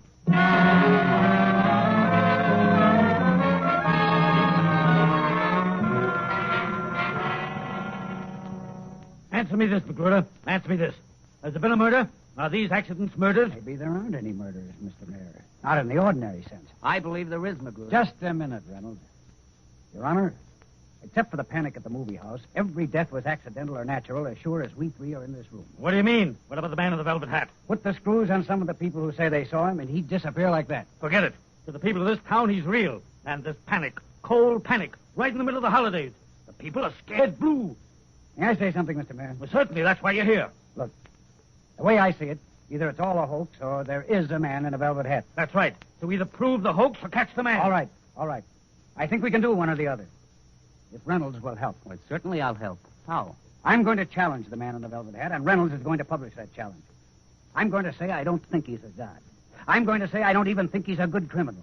Anybody can boast of a murder after it's happened, but only a master criminal can boast of a murder before it's happened and get away with it. I'm going to challenge him to name his next murder before it happens. And Reynolds will publish my challenge. Okay, Magruder. But I predict that he'll accept your challenge, and that when he does, you will not catch him.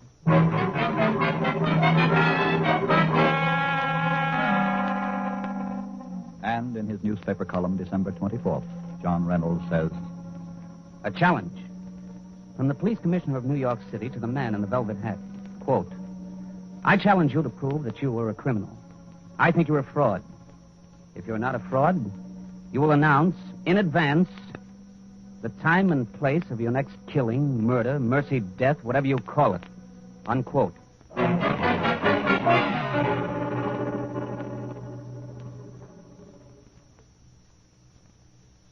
Hello, this is Reynolds of the Dispatch. Give me the commissioner. Please hurry. Well, just a minute, Mr. Reynolds. Hold on. Yeah? Magruder, Reynolds. Yeah, Reynolds. I got an answer from the man in the velvet hat. You got... What's he say? He says at precisely 9 o'clock p.m. on Christmas Eve, a man will die poisoned in front of the Times building on Times Square. He says, quote, after this, I will move again in silence, for only those without faith need signs. That's all. 9 o'clock Christmas Eve in front of the Times building by poison. That's what he says. Okay. Thanks.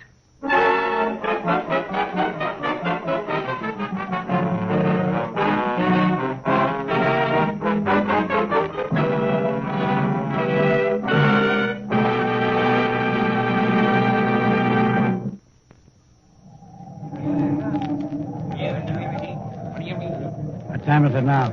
It's 4 minutes till 9, Chief. 4 minutes, huh? It's darn cold out here. Why do they keep playing that same tune all the time? That was popular 2 years ago. Did they write any new Christmas songs? It's a good song. Stop chattering each other, both of you guys. Tell your nerves to lie down. Oh, my nerves are all laying down and purring. All right, then, shut up. Keep your eyes on your watch. Now, let's see. Simon and Thompson in front of the Times building. Burke and Lamantia in the lobby.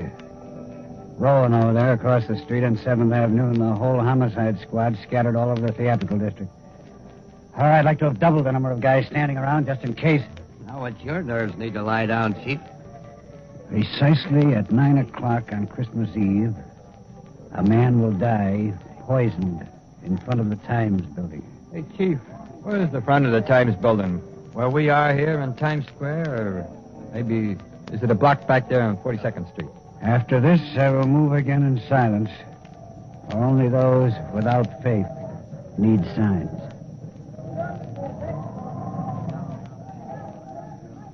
Martin. Yeah? You got a good reason why he didn't type out his last note on a typewriter like he usually does? Why does he have to write this one in that Bible lettering? Search me. Maybe he's God. Maybe he likes to write like the Bible. Yeah, and maybe I'll break you and send you out to Pound of Pea on Staten Island. How much time, Martin? Less than 30 seconds if the guy is prompt and keeping his appointment. Hey, Chief. Huh? Look at that guy. See? Which guy? Standing over there on the curb on 7th Avenue. Guy has no hat on. He's got no coat on him. carrying his coat under his arm. On a night like this, he's qualifying for the booby hatch. Here he comes. Watch him. He's coming through those cars. Keep your eye on him. He's coming right at us. Glory, hallelujah! He stopped. Yeah. Hey, look at him. What's he doing? Swallowing poison, you fool. Grab him, quick. Stop that guy!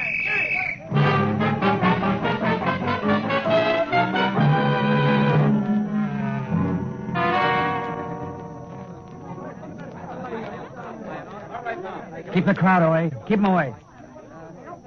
That is a doornail, Chief. Yeah, isn't he, though? Here's his coat, Chief. It's a brown raincoat, inside out. Look at it. Something in his pocket, huh? Well, I'll be... It's a velvet hat. Hey, Chief. Yeah? Here. Simon picked it up. Said he dropped it on the sidewalk just before he drank the poison. Give me it. It's a letter. His last. Let those without faith disbelieve now.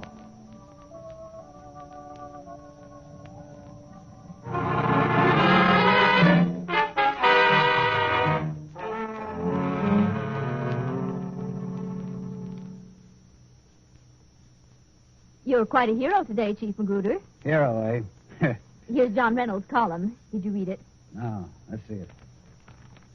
The people of New York City owe a vote of thanks to their police commissioner for his effective... That's right. As for the man in the velvet hat, he was clearly a religious fanatic. There were never any crimes. There were merely accidents. Then the man in the velvet hat sent his letters to both the police commissioner and your columnist, attempting to say he had caused these accidents. Finally, when challenged by Magruder to prove his existence, he poisoned himself rather than admit he was not possessed with supernatural powers. Nice open and shut case, eh, Miss Myers? Yes, sir. Oh, incidentally, the mayor wants you to call him. He wants to thank you personally. The devil with the mayor. Get that columnist, John Reynolds, on the phone. Tell him to get over here right away. I want to talk to him.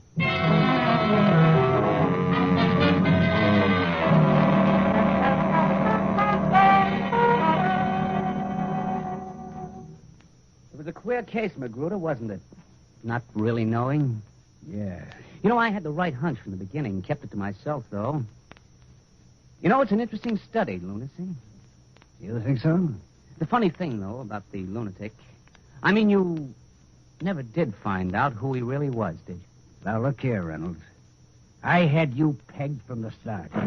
What do you mean you had me pegged from the start? You heard me.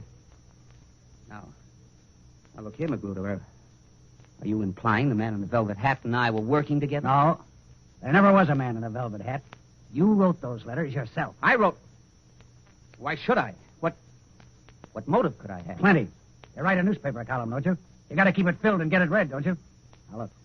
I'm an old-fashioned cop, Reynolds. I ask myself, who gains? In this case, you did. You created the man in the velvet hat out of whole cloth. You wrote his letters and mailed them to me. And through coercion, bribery, or suggestion, you convinced a lot of witnesses they actually saw this phantom at the scene of each accident. This is a gag, a rib. You can't be serious. And maybe we found the typewriters you wrote the letters on, and maybe we didn't. You can be sure that if we haven't, we will. It's a beautiful theory, Magruder. But spoiled by an ugly fact. There was a man in a velvet hat. And you haven't. Dead. No, Reynolds. There wasn't any man in a velvet hat. What? How do you know? Because the man we found dead, the man who took his life in front of the Times building, was released from an insane asylum only one day before you published my challenge. He couldn't have been the man in the velvet hat all those other times, not while he was in the asylum. Now look, Magruder, don't let your theory run away with your head. You know darn well... Don't tell me what I know darn well. You wrote that Biblican script. Then you got this poor fellow who killed himself on Times Square. You took advantage of his insanity to coerce him, cajole him, persuade him in some way to do what he did. You're out of your mind. Chief, excuse me. What do you want, Kachowski? Well, Chief, here's the guy we're looking for. Second-hand typewriter store, man, in Brooklyn. That's the man. That's him.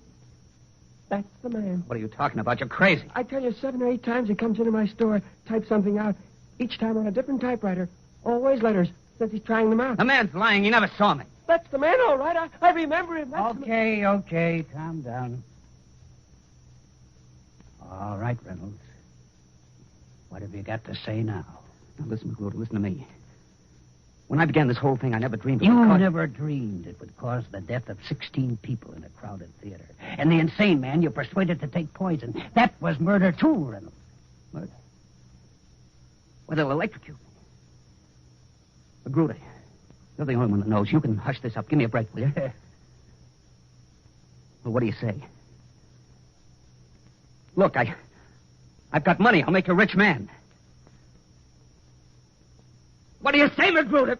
What do you say? I say you're gonna burn, Reynolds. You're gonna burn.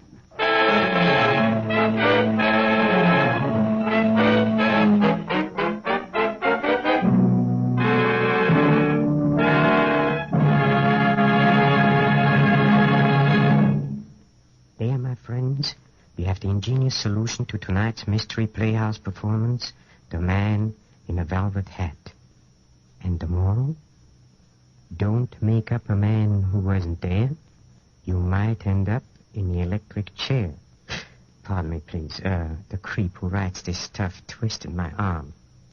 Well, we've just got time to look in on the green room where our players are rehearsing the next bedtime story. Follow me, please. Come.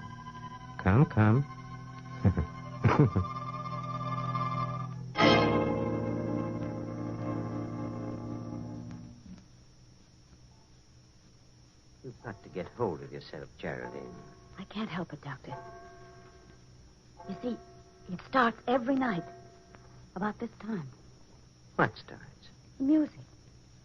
David's last composition. I hear it being played on a piano. And the notes seem to come from the old house, the house where David died in the fire. Well, perhaps someone is playing that piece on the piano. Someone on the island. No, there's only one other house out here, and those people are away. And the dog. The dog keeps howling all night long. What dog? I don't know. There's no dog on the island, but David and I did have a dog. You remember? He stayed with David the night of the fire. He died with him because David was too ill to get out of bed. There it is again. Amazing. That's a real dog. Somewhere on this island. Oh. Do you think so? Why, of course. Probably some stray got across the bridge or swam over from the shore. Well, you see, Oh, excuse me, Doctor. Sir. Hello? Hello? Mrs. Geraldine Reeves. Yes, speaking. Who is this? Listen.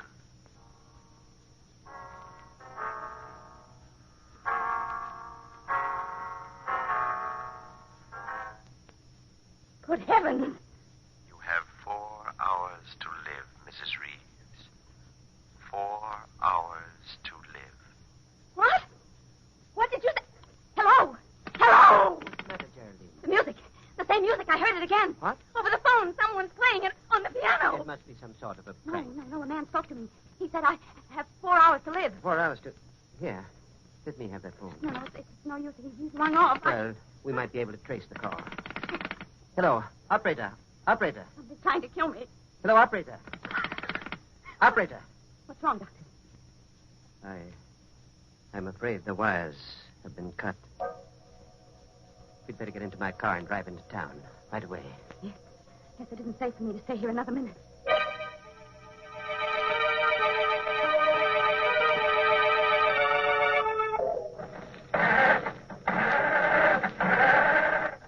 Can't understand it. The motor won't turn over. Somebody must have meddled with this car while we were in the house. Well, try my car, Doctor. I think perhaps I'd better. Is it in the garage? Yes, I'll... Great heavens, it's gone. The garage is empty. The car's been stolen. Now, let's not lose our heads, Geraldine. But... We're not completely cut off yet. We can't use a car. We can still walk. But it's almost a mile to the bridge, and the road is so dark down along the water. It won't be too dark with a flashlight.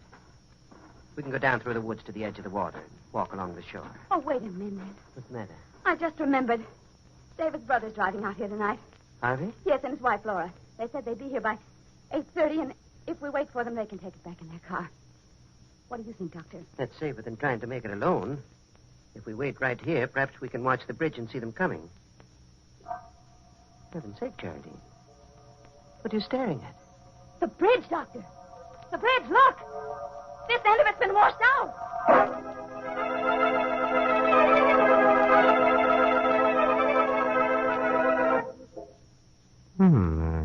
Something peculiar going on here, don't you think? I think that woman has good reason to be worried, too. Sounds to me like the beginning of just the kind of story we like around here. Nice and creepy, huh? Why, you'll have to wait until next time for the whole thing. That old scaremaster of ceremonies, that gory goon of the inner sanctum, Raymond, will be on hand. So you'll be here too, huh? Won't you? When Raymond, the giggling ghoul, tells you the spine-tingling tale, voice on a wire. This is Peter Lorre, closing the doors of the Mystery Playhouse. Good night. Sleep tight.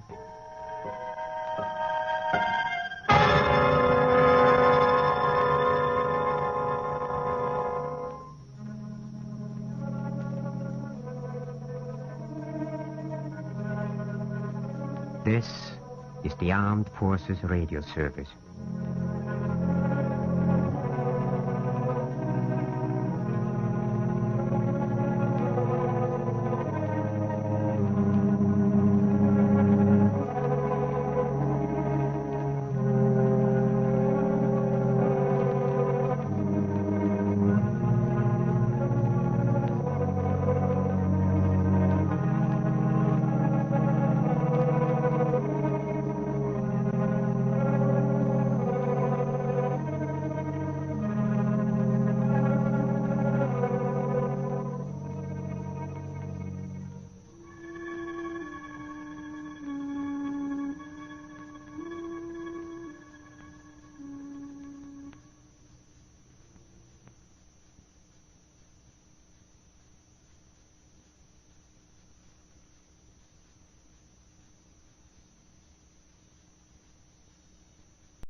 Have you ever watched a magician work?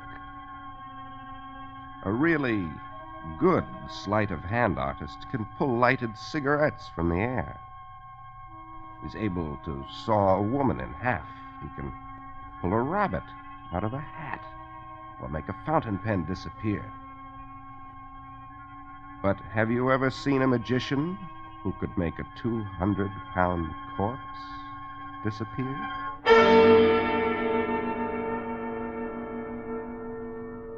Hello, creeps. This is T4Y, opening the doors of the Mystery Playhouse. Our story tonight is an imaginative tale called Who Took the Corpse? It was written by D.L. Champion.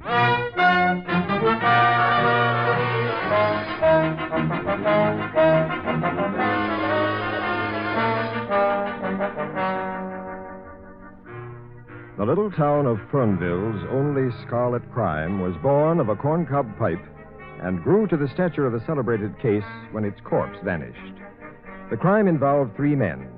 One became the corpse, another the killer, and the third lived to record tonight's story. It all started one night in the Palace Bar, where Sid Doughton, the police deputy, watched Fernville's newest resident amuse the mill hands with clever card tricks. The newcomer was good. He was a magician, a suave, satanic figure in a red-lined cape. He called himself Marvelo. And Marvelo, Sid Doughton noticed as he crowded in to watch, carried his many drinks well. And now, gentlemen, a flip, so, a shuffle, so, and here is your carefully concealed card, the ace of spades. And now, gentlemen, will the man who is smoking that horrible pipe desist? The odor is offensive. I guess he means that corn cob of yours, Sid. May I see that pipe, sir? Oh, sure. Well, let me knock the ashes out first. Here you are. I place the horrible object on the bar. So. Then I place the magic cloth over it. So. What you gonna do, Marvelo? Make it smell like violet? No, I will do better than that, my friend. Now a magic word. Dushavi. Presto, a new pipe. Well, hey, somebody should have made Sid's old pipe disappear a long time Come, ago. sir, don't you approve of a new pipe for an old one? Nope, I like my old one. Let's have it. I'm terribly sorry, sir. I can't bring your old pipe back. It's in a limbo beyond my call. Bartender, another scotch, please. Marvelo, Sir? give me that pipe. You, sir, are an individual I dislike. A poor sport. Might be, but I'm a deputy. And also, I think you've had a lot of drinks. And also, I think I ought to take you home. Now, come on. It'd be most unwise of you to lay a hand on me, my friend. Yeah, I know. Now, come on. I told you not to lay a hand on me. Hey, Sid, what you doing sitting on the floor? Yeah, lots of chairs around. Hey, that's what they call jujitsu, ain't it? Yeah, that's what they call that stuff. Now, bartender, that scotch, please.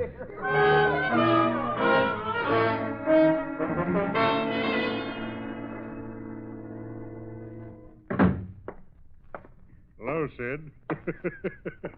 I ate your breakfast off the mantel this morning. I sure did. Well, I guess you heard what happened last night, Chief. Yeah. Hey, what the devil are you doing? Rolling your own cigarettes now? Yeah. Hate breaking in new pipes, and Marvelo never gave me back my old one. I'm going to the bank now, Lem. Oh, that's right. It is payroll day at the mill, ain't it? Oh, hang it, Sid. You used to knock pipe ashes out all over. Now you're spilling cigarette tobacco on me. Oh, I'm sorry, Lem. Oh, I'll see you later. And I'll be at the palace tonight in case the boys rough it up. Yeah. Best deputy in the state, but the untidiest man I ever seen.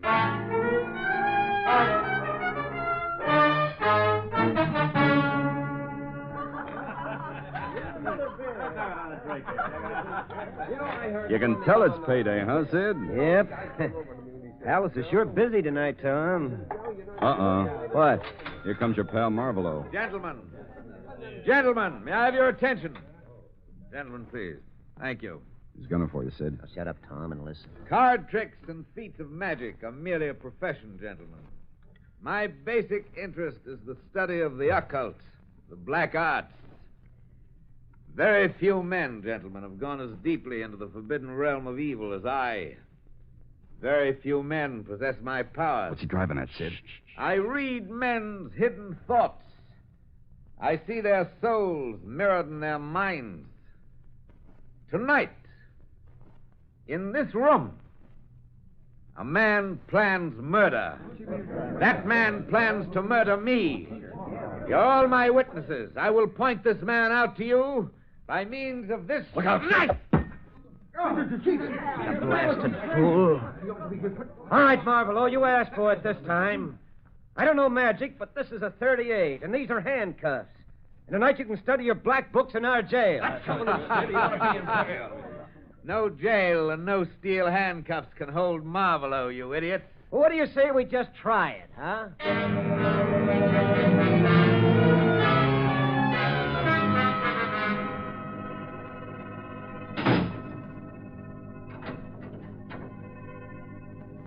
See you in court, Marvelo.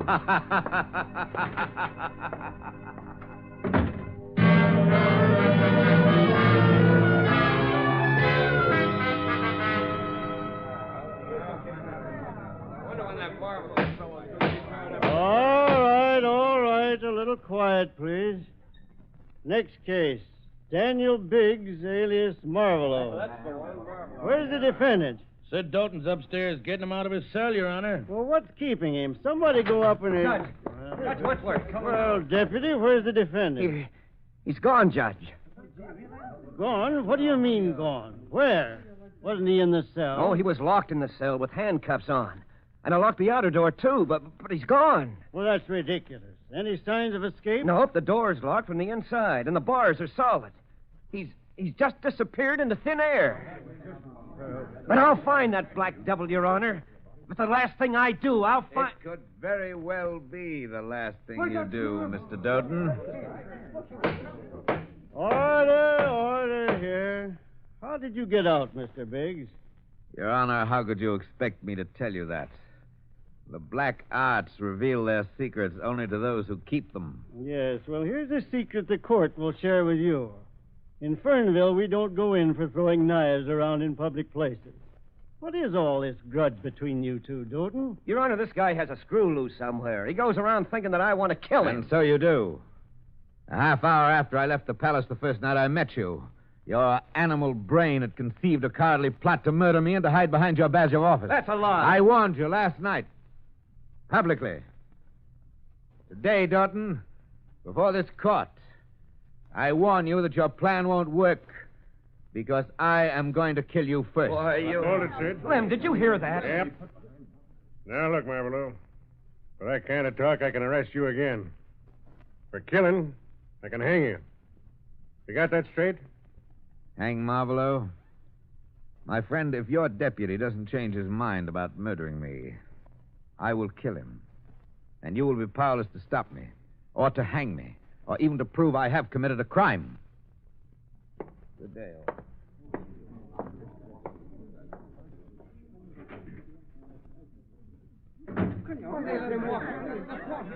Don't trust him, Sid.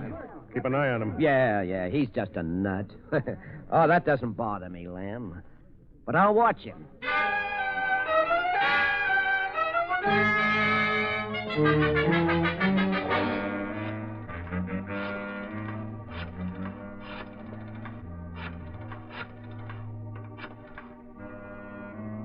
Hello? This the freight office? Hello, Tom. This is Sid Doughton. Say, did the express stop today? Yeah, that's right. New radio with a phonograph gadget. Sure, I got it for my wife's birthday. Now, look, I took a room at the Palace Hotel, room 212. I want to keep it there and try it out. Send it over tomorrow, will you? Now, don't forget, room 212.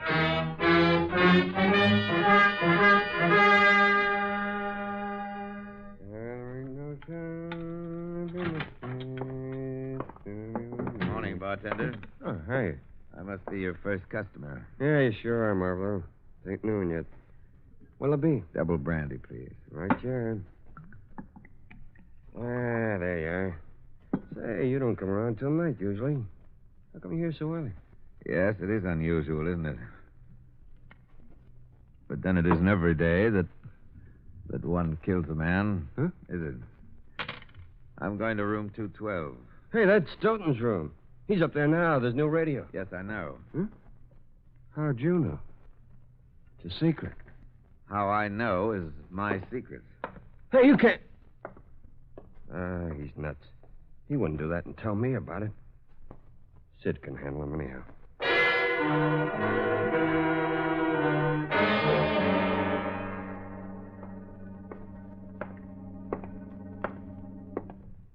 In which direction is room 212, please?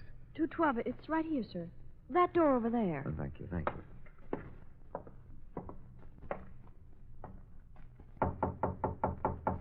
Yeah?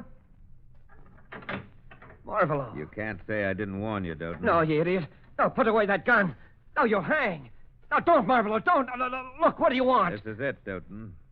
And after you're dead, they won't be able to bury you because they'll never find your corpse.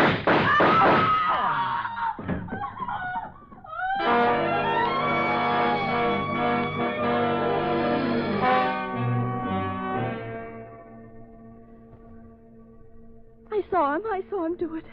I saw him lying right there in the blood. I saw him. Oh. Yeah, Lem, yeah. Sure, he's dead. Marvelo? No. He's just standing in front of the room, grinning. Yeah, Bill Sanders has got him covered with my shotgun. Yeah, we'll hold him. Hurry up, will you?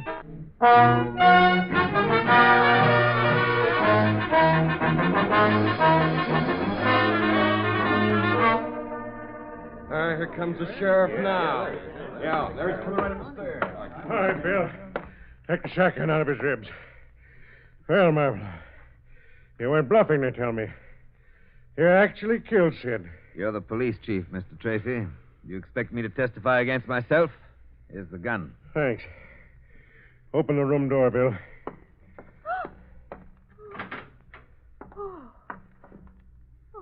What's going on here? Somebody being funny? There ain't no one in this room. I saw him. I saw him lying right there, Mr. Tracy. See? See the blood? There's blood, all right. The closet's empty. Window's locked on the inside. Sid's radio half out of the crate. Well, Marvelo, where is it? Where is what, Mr. Tracy? Doughton's body. Search me. I see.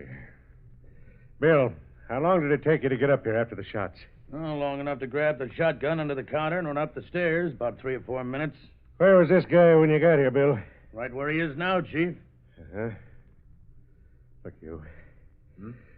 Outside of being my deputy and a fellow human, Sid Doughton was a good friend of mine.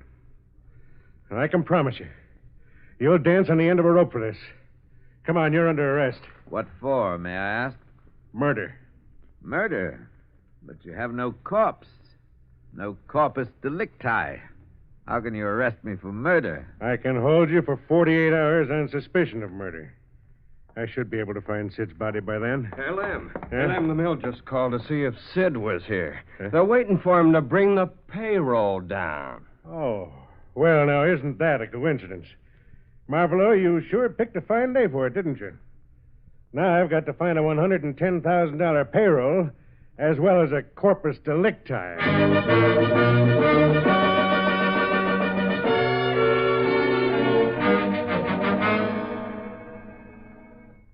Well, Lem, maybe the guy really used magic to get rid of Doughton.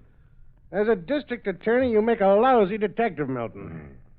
You realize I had to turn that killer loose in 12 hours? How about the bullets? Did you find them? Marvelo's gun shows he fired 4 chambers. It's a 25. That caliber slug stays in a man's body. You searched the palace? Top to bottom. He didn't hide it there. How about his house? Even Superman couldn't carry a corpse over the other end of town and come back in 4 minutes. But I searched anyhow. The only thing missing was his car. He's got a bill of sale showing he sold it to a dealer who drove it west 3 days ago.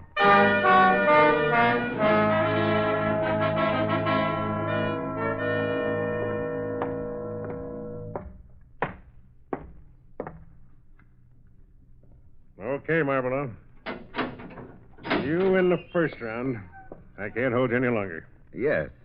Well, thank you for your hospitality, Chief Tracy. Mm-hmm. I think I will leave Fernville. That is, if I may. Sure. You're free until I find Sid's body, that is. No, and by the way, you better spend that payroll money you took from Sid fast. Where you're going to wind up, it ain't going to be much good to you.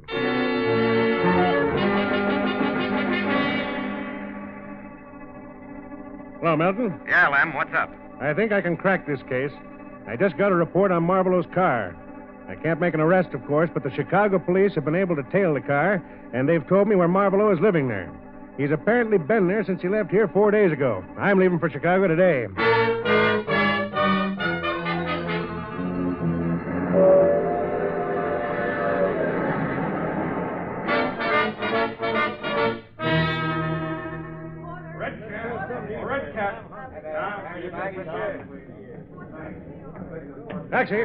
Taxi! Look, son, I want you to drive me out towards Arlington Park. There's no farmhouse out there I want to get to. I'll tell you where to drop me off. Okay, Pop. All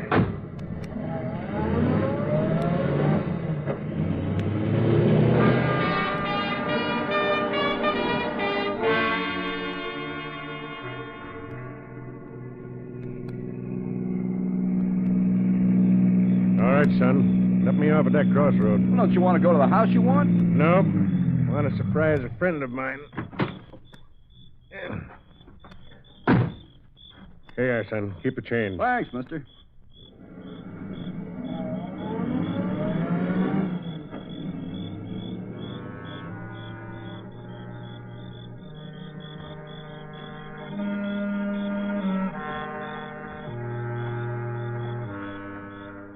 There it is. Mailbox. Daniel Biggs.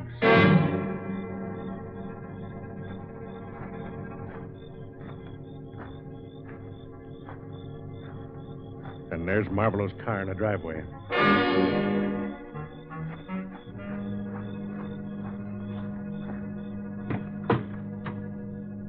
Uh-huh. Yeah, that does it. Good evening, Chief Tracy. Marvelo. Put up your hand. Well, Marvelo, thought you'd be in the house. I'm getting careless, I guess. Yes, very careless, my friend. I was afraid you might track down my car, but it doesn't really matter. Just keep your hands on sight, please. Let's go inside where it's more comfortable, shall we?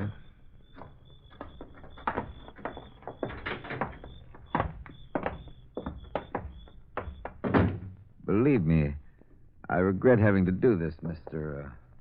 Tracy. Yeah. You'll probably regret it longer than I will. I'll do you one favor, Tracy. As a detective, there are aspects of this case which you might like to know about. I'll answer any one question for you. Just one question, Tracy. Before you die. That's very thoughtful of you, Marvolo. Not so. All right. What did you do with Sid's body? Your deputy is...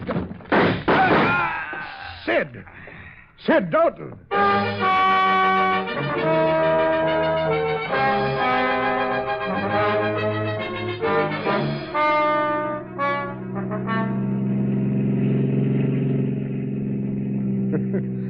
First time I ever had a corpse save my life, Sid. Sure glad to see you. Tell me what happened, Sid. Sure. Give me a match first. Yes, sir. Here you are. Thanks. Well, there's lots of it that I don't know, Lem.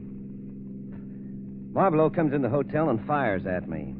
There's a puff of black smoke from the gun, and I pass out. What then? Well, I don't know where he hid me, but I woke up, seemed like years later, in the trunk compartment of this car. Hang it. Now that Marvolo's dead, we'll never know how he worked it.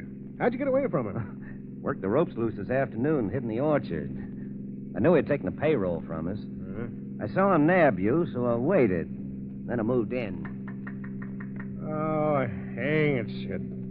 Why do you knock your pipe ashes out on floors? Oh, I'm sorry, Lem. I forgot. Hey, why are you stopping here, Lem? Well, might as well get some gas. Besides, I got to phone Chicago police about Marvolo. Door up? Yeah. You got a phone here? Right inside the door. Thank you.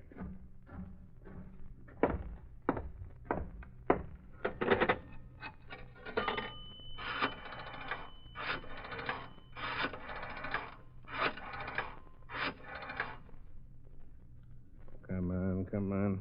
Hello, police headquarters? Give me Deputy Green, please. Hello, Green? This is Tracy from Fernville. Yeah. Say, send that squad car down the turnpike to Letner's gas station, will you? Yeah, I got them both. The corpse and the killer. Sit. You were listening. Yeah, I was listening. I'd come in behind you. Easy. Don't try anything, Sid. Try anything. Why, I'll blast you one open up. I'm sorry you made me do that, Sid. I'm arresting you for the murder of your partner, Daniel Biggs, alias Marvolo.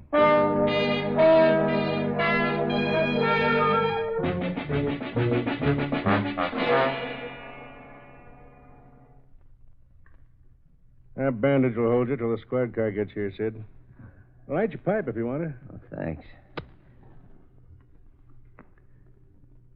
How'd you figure it out, Lem? Oh, well, I don't believe in magic, Sid.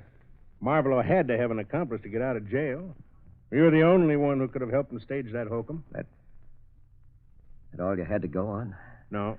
No, a man has habits, Sid. Little habits, like pipe smoking. Oh? Yeah. You said you never got your old pipe back from Marvolo. And then you pulled it out when we were in the car. Yeah, I forgot, I guess. How do you dope out my disappearance? Well, Marvolo probably shot 4 blanks at you. You cut your arm for the blood. The gal saw you lying there, and she ran out. You went out the window to the roof, and Marvolo locked the window after you. Then I figure you made it to the car outside of town and waited for Marvolo to show up. And, of course, you had that payroll with you, so I found it hidden in Marvolo's car. And by shooting Marvolo? You probably thought he was going to spill the setup to me. You're right, you know. I wouldn't have had to split the payroll with him. I should have stuck to my old profession, huh, Lem? Yeah, you should have, son.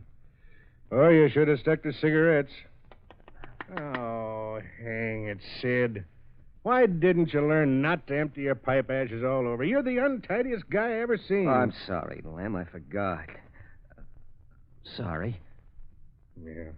I'm sorry, too, Sid. Mighty sorry. Come on, let's go, son. Anyhow, this is the first case in history where the corpse becomes the killer, and the killer winds up as the corpse.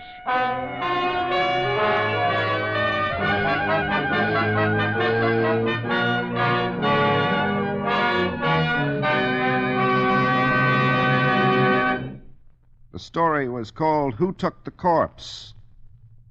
This is T4Y closing the doors of the Mystery Playhouse and saying good night. Sleep tight. This is the Armed Forces Radio Service.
And now, the Molle Mystery Theater, presented by Molle.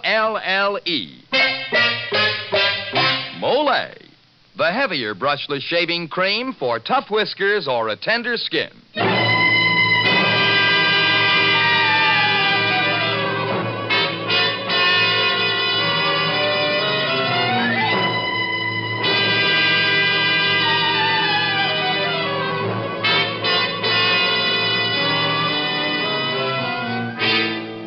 Good evening.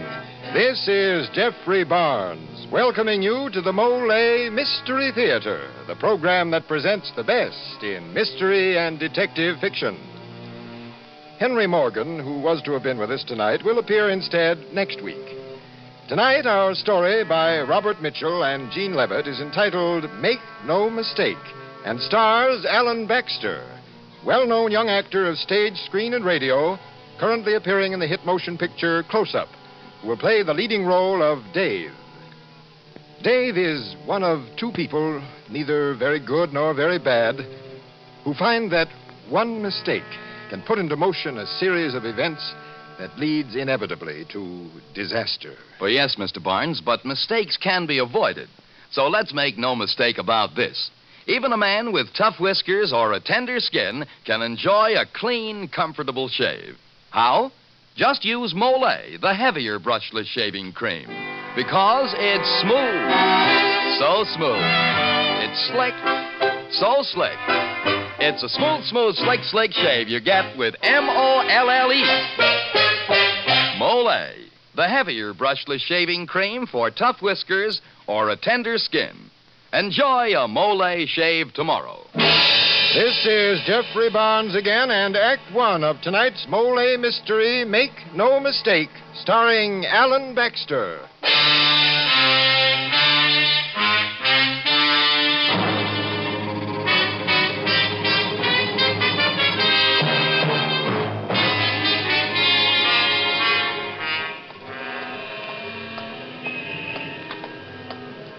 I had to hang on to myself a little longer because I had one more thing to do. I had to see her. Had to get to Jeannie and tell her it was all a mistake, a hideous mistake. And I had to hurry because I knew the police were going to get me any minute now. Watch it, you jerk. Hey, you crossed against the light, Mac. What's the matter? Tired of living? Tired of living? No. When you're 28 and in love, you're not tired of living. If you're going to die, it's for another reason, believe me. That's why I had to see Jeannie. Somehow I had to explain about the mistake.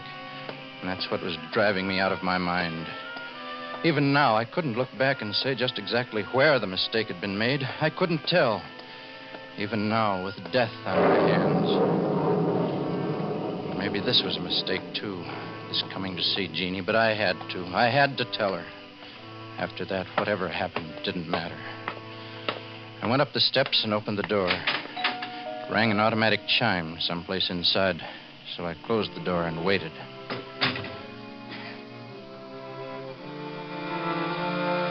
The room was elegant and very quiet. In my mind, I'd always imagined Jeannie surrounded by beautiful stuff like this. I wanted to clear my throat, but in this place, it didn't seem quite right. Then Mr. Mundy came out. May I help you, sir? I'd like to see Jeannie, Mrs. Jean Kimball. Oh, yes. And your name, sir? I'm her husband, Dave Kimball. You're... Oh, I see. Step this way. As I followed Mr. Mundy down the soundless corridor, I tried hard to think, to frame the words, because this is the last time I would ever see Jeannie. It was my last chance to explain, and it had to make sense. Maybe it happened that night a month ago. Maybe that's when the mistake was made. It was raining then, too, and business in the lunchroom was slow. I was cleaning up the counter when I looked back toward the kitchen and saw Jeannie standing in the doorway. Dave, I guess this is it. Hey, we can't close up yet. What's with the hat and coat? Quitting a little early, aren't you? Judging by most marriages, I guess I am. What was that? I didn't get that. I'm leaving you, Dave. I'm going right now. I got a ticket to San Francisco, and my train leaves in 40 minutes. It's got to be this way, Dave. Sharp and clean. Believe me, it's best. So it's bye-bye, Dave. No, Jeannie. Wait a minute. You can't. Please, you can't Dave. go. Don't try to hold me. But, Jeannie, why? You gotta tell me why. You can't just leave like this all of a sudden for no reason. Give me a chance, Jeannie. I have, Dave. I've given you a whole year of chances. You said if we got married, I'd learn to love you. You insisted on it. It was all your idea, not mine, and... Well, it just hasn't worked out, that's all. But it will, Jeannie. I know it will. Oh, baby, don't leave. Please, I love you, Jeannie. I'll do anything you say, Jeannie. Oh, stop it. Don't crawl, Dave. Good grief, it isn't the end of the world. It happens every day. We tried it and it didn't work, so I'm getting out. No hard feelings, Dave, and no regrets, huh? Just goodbye and good luck, okay? Will you write to me? I don't think so. How are you going to live? What about money? I'll get by. Make no mistake about that, Dave. Besides, it's not your worry anymore. It'll always be my worry, Jean, always. Don't ever forget that. If you're ever in trouble, if you ever need me, just remember... Jean! Jeannie!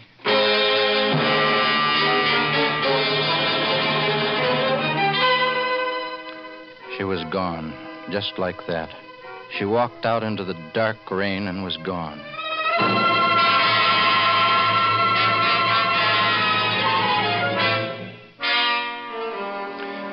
I didn't think I could live without Jeannie. I loved her so much. But I lived. The days went by and the nights. Business picked up in the lunchroom, and I hired a fellow to help out, and things went along. They went along for almost a month, and then maybe that's when it happened, the mistake, because then she came back. I just happened to glance up one night, and there she was, sitting there watching me. Hello, Dave. Jeannie. Gee, what a surprise. Why, I never expected... Oh, Jeannie. Hey, look, let's get out of here. Go someplace where we can talk. All right, Dave. Hey, Tommy, take over for me, will you? Okay, Dave. Come on, Jean. Well, you look just the same, Jean. You haven't changed. Haven't I, Dave? No, you look wonderful. I guess San Francisco agrees with you. How is it, Jean? Are you happy? Oh, you know how San Francisco is. Hills and water and big bridges. But how have you been, Dave? And how's business? Okay. I got a new helper, I suppose you noticed. And business has been a little better. Oh, that's fine. I'm glad. Jeannie, I've missed you. Missed you terribly. Every minute of every day. Sorry, I forgot you have an aversion to crawling things. Oh, Dave, don't. That hurts. You see, I've come back. Jean. To stay, if, you want me.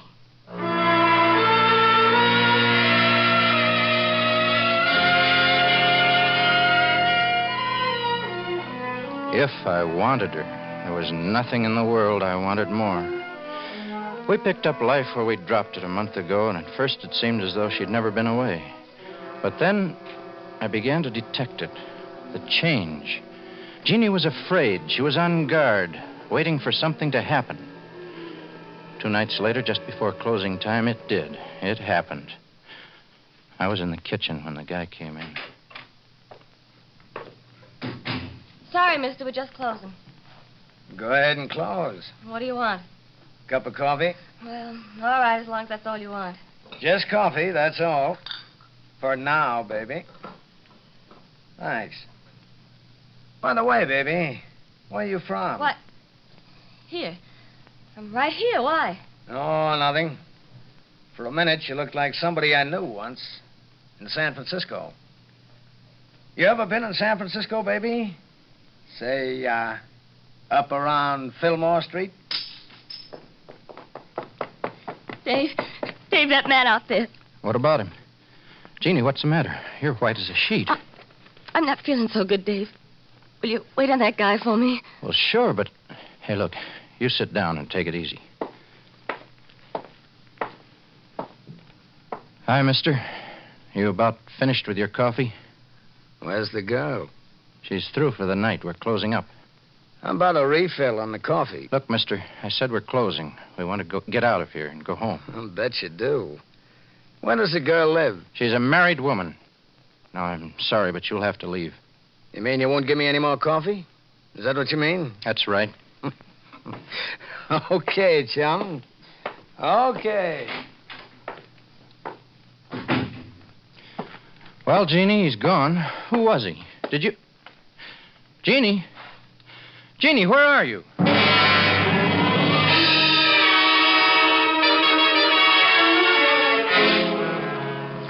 I don't even remember if I turned out the lights. I just locked the door and went home as fast as I could, and Jeannie was there in the apartment throwing things into a suitcase.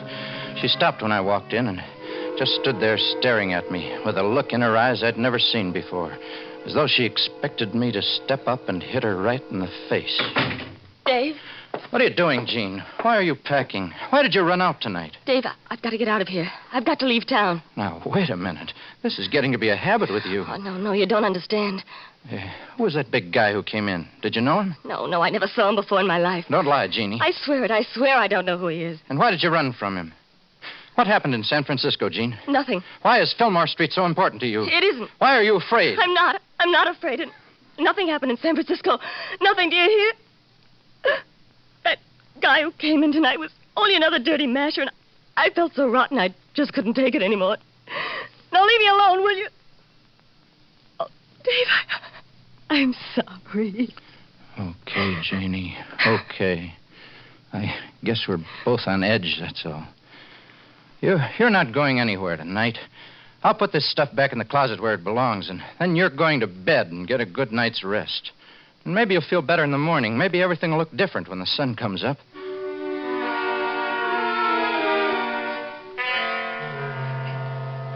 But I knew it wouldn't. I knew nothing would be different. Because when I went over to the window to pull down the blind, I saw the same big guy standing under a lamppost across the street, watching our apartment.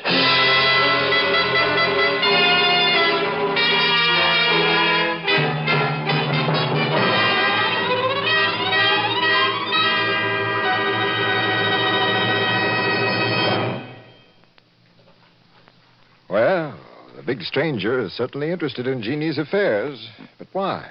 That's the question that's worrying Dave. We'll continue with Act 2 of tonight's Molle Mystery in just a moment. Meanwhile, here's Dan Seymour with a question that worries a lot of men. Let me ask you this, men. When you run your razor over your face, does it pull? Does it snag? Does it scrape? Does it tear?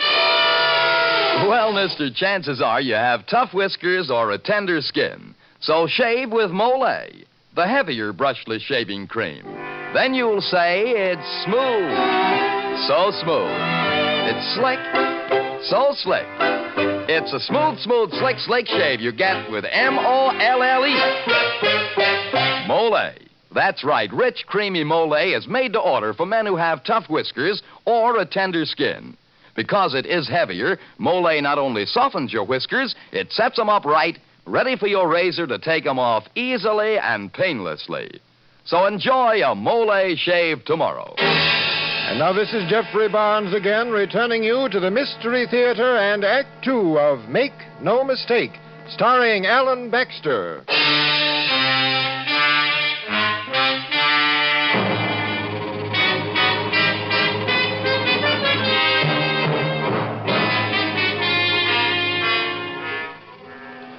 The next morning, I made Jeannie promise to stay inside and keep the door locked. It was Tuesday and the lunchroom was closed, but I had to go down and work on the books, so I left. I'd gone about 3 blocks when I first noticed him. That same big guy. I don't know where he picked me up, but he was there following me. I decided to play a hunch when I saw the police station. I thought I could bluff him. He was only a few steps behind me as I crossed the street. I ran up the station steps and in the door, but he wasn't bluffed 1 inch. And we walked side by side right up to the sergeant's desk. Morning, gentlemen. What can I do for you? Well, I was... Well, what is it? What's on your mind? Look, can you tell me where I go to get a building permit? Sure, City Hall at 4th and Main. You know where that is? Yeah, thanks. You, sir? Nothing, Sergeant. I'm just here with my friend, Dave. So, you're gonna do a little building, are you, Dave? What do you want? I just want to be sure I got the right party. What do you want? Was Gene up in San Francisco last week? Hey, who are you? What are you after? My name's Ragnar, Dave. Bert Ragnar. I was in San Francisco last week, and I found this. Why, that's... Yeah, a little anklet. Slave bracelet, they call it, don't they? I found it in a hotel on Fillmore Street, and I just wanted to see it returned to its proper owner. It's inscribed. Says, to Jeannie with all my love, Dave. Give me that. Wait just a minute. Can you positively identify it? Well, the clasp was broken once. It's been soldered. Here you are, Dave. You'll see that Jeannie gets it, won't you? I'll be seeing you, Dave.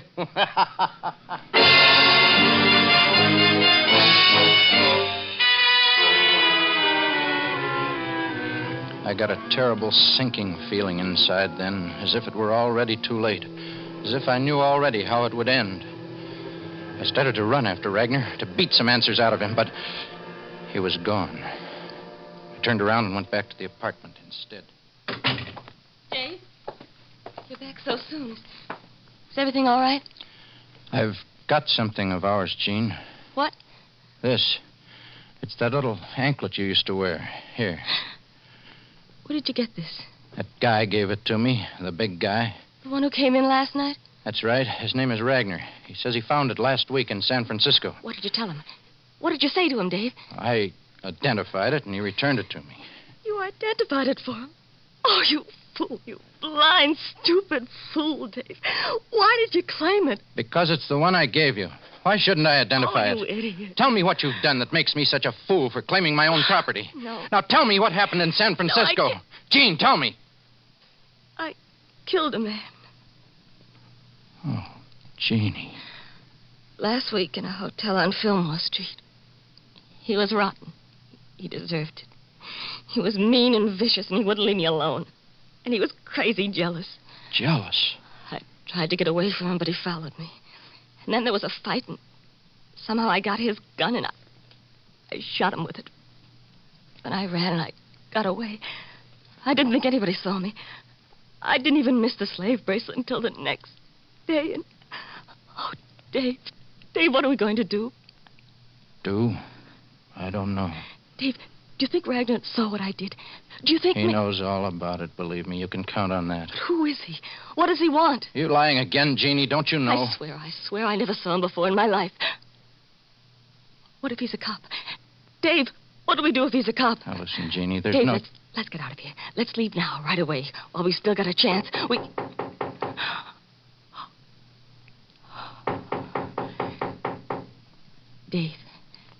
Dave, don't answer it.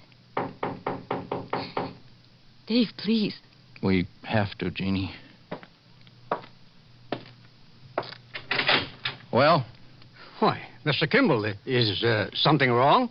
Oh, it's you, Mr. Meade. You opened that door like you expected the devil himself to be standing here. And, usually it's the tenants that don't pay their rent that look at me like that. Oh, how do you do, Mrs. Kimball? Sure is nice to have you back. Did you enjoy your trip?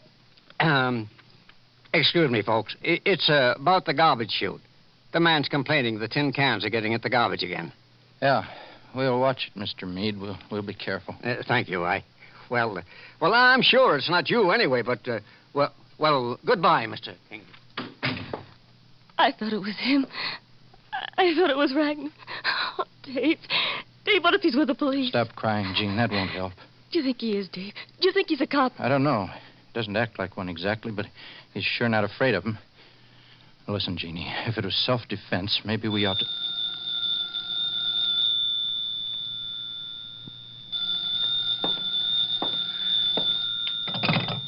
Hello? This is Bert Ragnar, Dave. I suppose you've been talking things over with Jean. Well, now I guess it's about time for us all to get together and decide what's to be done. Listen, Ragnar. Now, you listen, Dave. You listen. I got a room at the Claremont Arms Hotel. You know where that is? It's a walk-up about 5 blocks from your place. I know where it is. All right. You and Jeannie be over there at 8 o'clock. Room 212. I'll be expecting you, Dave. So don't try to leave town or anything stupid like that. Don't disappoint me, Dave. We'll be there, Ragnar. Both of us. At 8.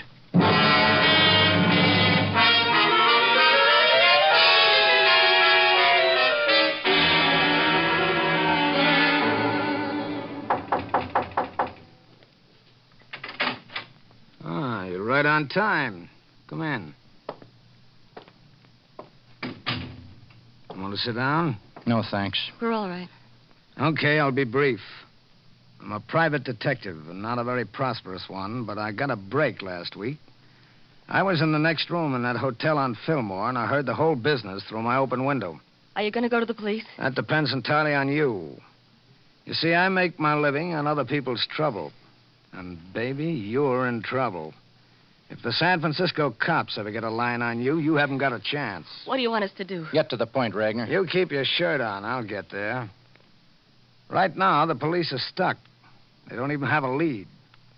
If I should come in with the killer, it'd put me right up there in the big time. So if I don't turn you in, it's got to be made worth my while. Why, you dirty rat. Dave! Don't crowd me, fella. I warn you. My price is $10,000. 10,000? That's it. So think it over. Only don't think too long, because you've only got until midnight. Now get out.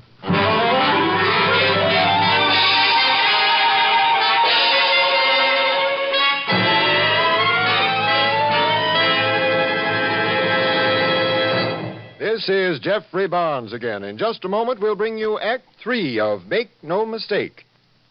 Now, a word from George Putnam. One thing to remember about the most common type of dandruff is that many outstanding authorities say it is not a natural condition, but actually is caused by a germ called Pityrosporum ovale. Now, the only way you can get real relief is to destroy this germ, and simply washing or brushing away loose dandruff won't do it. But double danderine will. Yes, double danderine really works because it gets at the cause of this dandruff and kills it, actually kills the germ on contact. Results with double danderine have been remarkable even in many stubborn cases.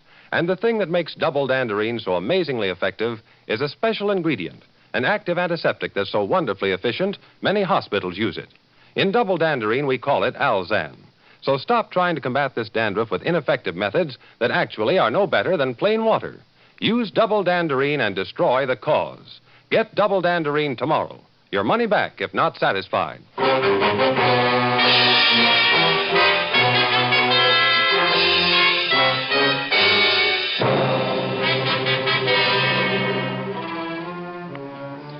Jeannie and I walked out of Ragner's room and all the 5 blocks back to our apartment without speaking a word to each other.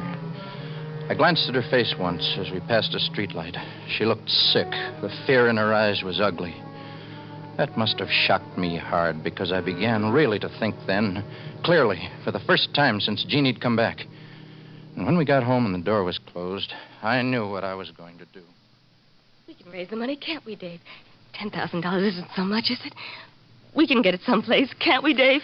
No, Jeannie, there's no way on earth for me to get that much money. But we've got to. We can't. If I went into hock for everything I have, I couldn't touch $10,000. And even if I could, do you think that'd be the end of it? Why, he'd never quit.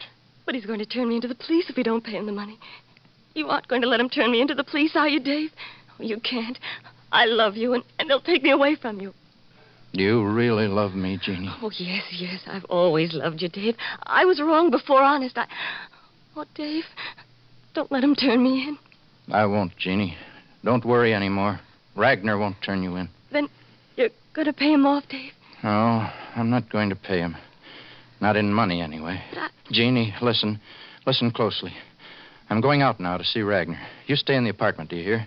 And when I come back, if anybody should ask, you're to swear I was here with you all the time, that I never left. Do you understand? Oh, David. I'm going now. And don't forget what I said. I'll get it, Dave. Hello? Ragnar? Oh, Dave, it's Ragnar. Lie to him. Stall him. Tell him I'm out getting the money, and I'll be in his room in half an hour. Hello? Dave is out getting the money now, and he'll be up at your room in a half an hour. That's right.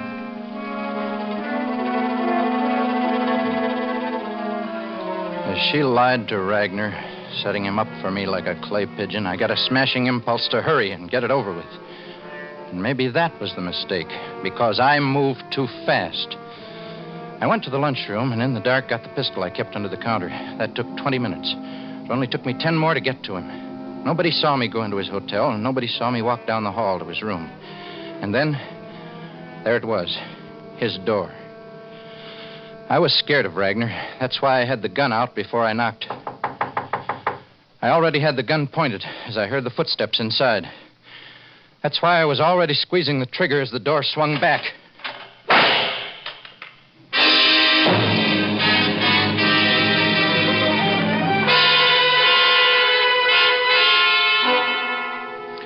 When the sound of that shot slammed into my brain, I dropped the gun and ran. Because I knew that that murder, too, was a mistake. A monstrous mistake.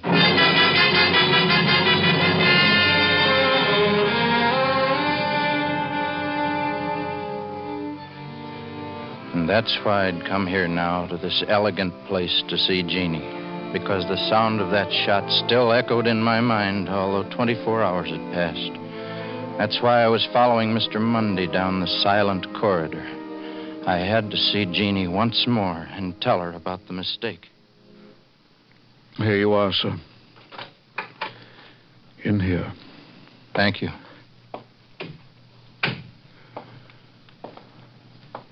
Hello, Jeannie. Well, Jeannie, the police have already caught Ragnar. He's told them the whole story by now. They'll get me when I leave here. It was a mistake, Jeannie, a bad mistake. You see, I forgot that blackmailers always protect themselves.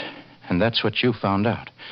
That's why Ragnar called our apartment just as I was leaving, to tell us he had written a letter about the whole thing to be forwarded to the police in case anything happened to him. That's why you tried to stop me from killing him. Why you went to Ragnar's room and waited for me. That's why you opened the door.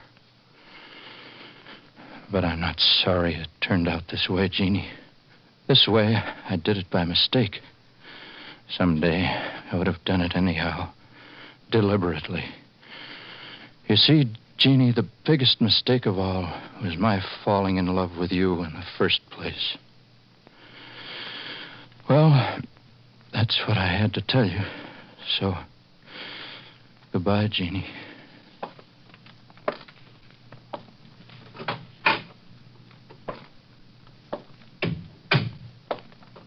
Mr. Kimball, are you going to leave now?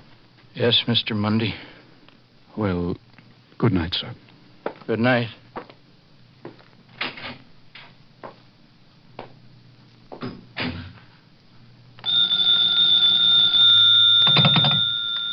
Hello, the Hillcrest Mortuary. Mr. Mundy speaking.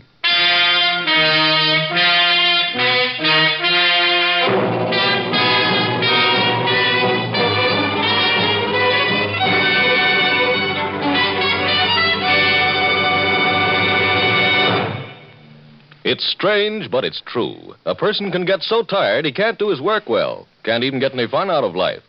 Now, if you're that tired and pale besides, your doctor may find you have a borderline anemia resulting from a ferronutritional blood deficiency. Then take ironized yeast tablets. They help increase your strength, regain your color by building up your red blood cells. So take ironized yeast tablets to get the energy you need to work, to play, to think. Ironized yeast tablets. Be with us next week when the Mystery Theater presents The Inescapable Corpse starring Henry Morgan. This is NBC, the National Broadcasting Company.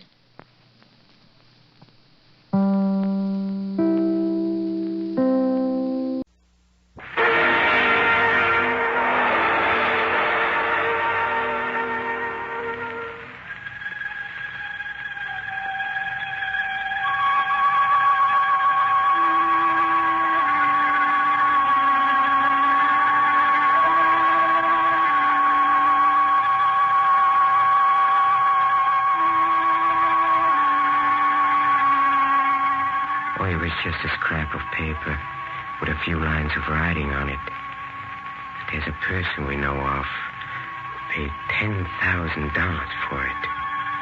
Why?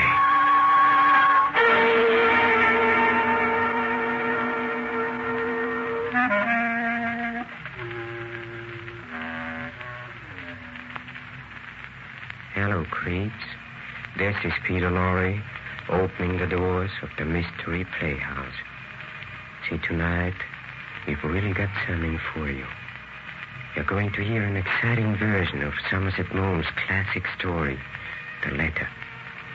Come with me to Singapore, pre-war Singapore, meeting place of 100 races. Singapore, where the sun beats down fiercely and passionately. The crowded streets glittering in a stifling heat. But in the law office of Edward Joyce, it is pleasantly cool. Cool, that is, until the ringing of the phone, heralding the events that were to set fire to Mr. Joyce's conscience, burning their lesson into his memory forever. Hello? Hello, Joyce? Hmm? This is Robert Crosby. Listen. Something terrible has happened. Well, now, take it easy, Robert. Nothing's worth getting excited about in this heat. But they put Leslie in jail. What? What'd you say? I know it sounds insane, but they've locked her up. What, now, wait a minute. Now, calm down. What's all this nonsense about? What's Leslie charged with? Murder. Murder? They say she killed Jeff Hammond. Why, that's fantastic. But she admits it. That's what's so crazy about the whole thing. Listen, Joyce, will you meet me right away before I go out of my mind? I'll see you in 10 minutes, here at the office. And don't worry. If Leslie's innocent, we'll straighten this ridiculous affair out in no time.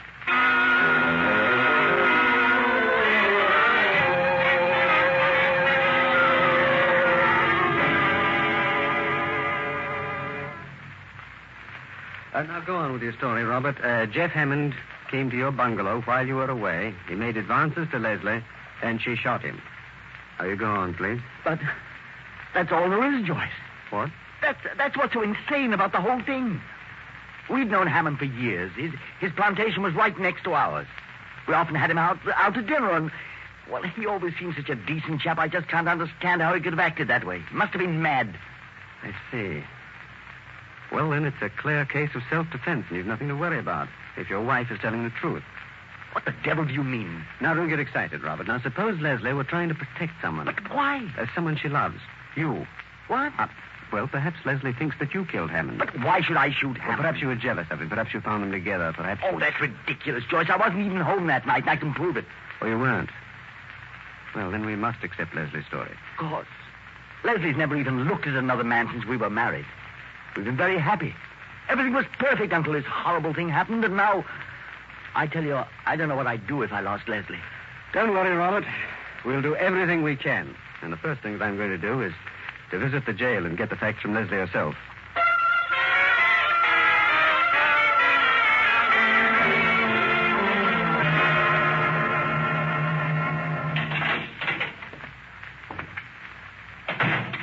Mrs. Crosby, I am Edward Joyce. Your husband has retained me for your case. Oh. Oh, how do you do, Mr. George? How do you do? Robert's spoken to me of you often. There are a few questions which I'd like to ask you. I realize that it's difficult for you to talk about it, but... It's quite all right, Mr. Joyce. I don't mind answering any questions. Splendid. Now, I want you to tell me exactly what happened that night. Very well. Robert had gone to Singapore on business, and I was alone for the night. Jeff dropped in for a visit, and we talked and had a few drinks. After a while, he began to act very strangely. And then I was surprised to hear him say... Leslie, don't you know that I'm awfully in love with you? I don't believe you. What's more, I don't even want you to say it. May I have another drink? I wouldn't drink anymore if I were you. Do you think I said I loved you because I'm drunk? Well, that's the most obvious explanation, isn't it? No. I've wanted to tell you for a long time.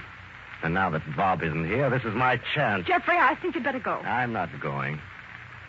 Look at me, Leslie. Jeffrey, you're making a fool of yourself. Don't you know that I've never loved anyone but Robert? You love me. You know you do. Let go my arm. I've wanted to do this for a long time. Let go of me. You're drunk. I'll never let you go. I'll make you forget Robert. Stop that. You're squeezing the breath off. I wanted to kiss your mouth, your eyes, your hair. Please don't, Jeffrey. Where do you think you're taking me? Don't fight me, Leslie. You know you love me. No, if you touch me again. What are you doing at that desk? Get away from there. There's only one way to handle you. A gun. Why, you fool, give me that. No, I'm warning you, Jeff. If you come any closer. You wouldn't shoot, darling. Jeffrey, let go of me.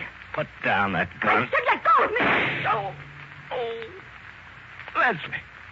Don't shoot again. No.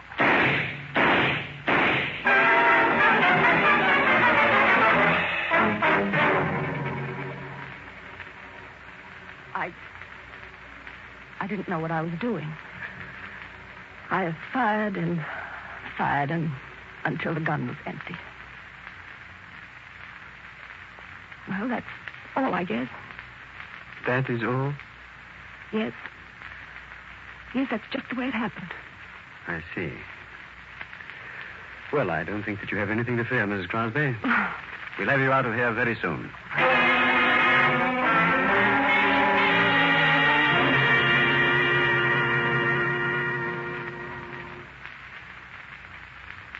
Yes, Robert, of course.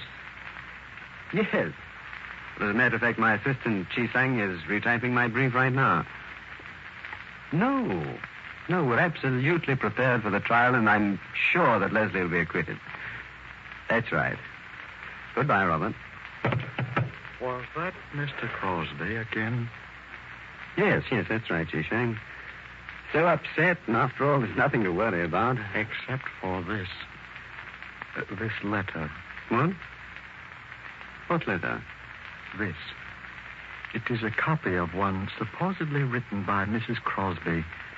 A strange man brought it. He suggests we might want to buy it. I think you had better read it, sir. Very well. Robert will be away for the night. I absolutely must see you. I shall expect you at 11. I am desperate. And if you don't come, I won't answer for the consequences. Don't drive up.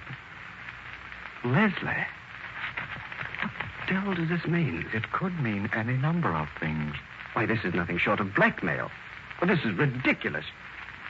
Do you think that Mrs. Crosby could have written such a letter? I don't know, Mr. Crosby. I can't believe this. No, it must be a forgery. Who has the original? A Chinese woman who lived in Mr. Hammond's house. Oh, I see. If the original letter should be sent to the public prosecutor... But it's preposterous. Mrs. Crosby said that she hadn't written to Hammond for weeks before the shooting. If this letter is genuine... Well, I've got to find out.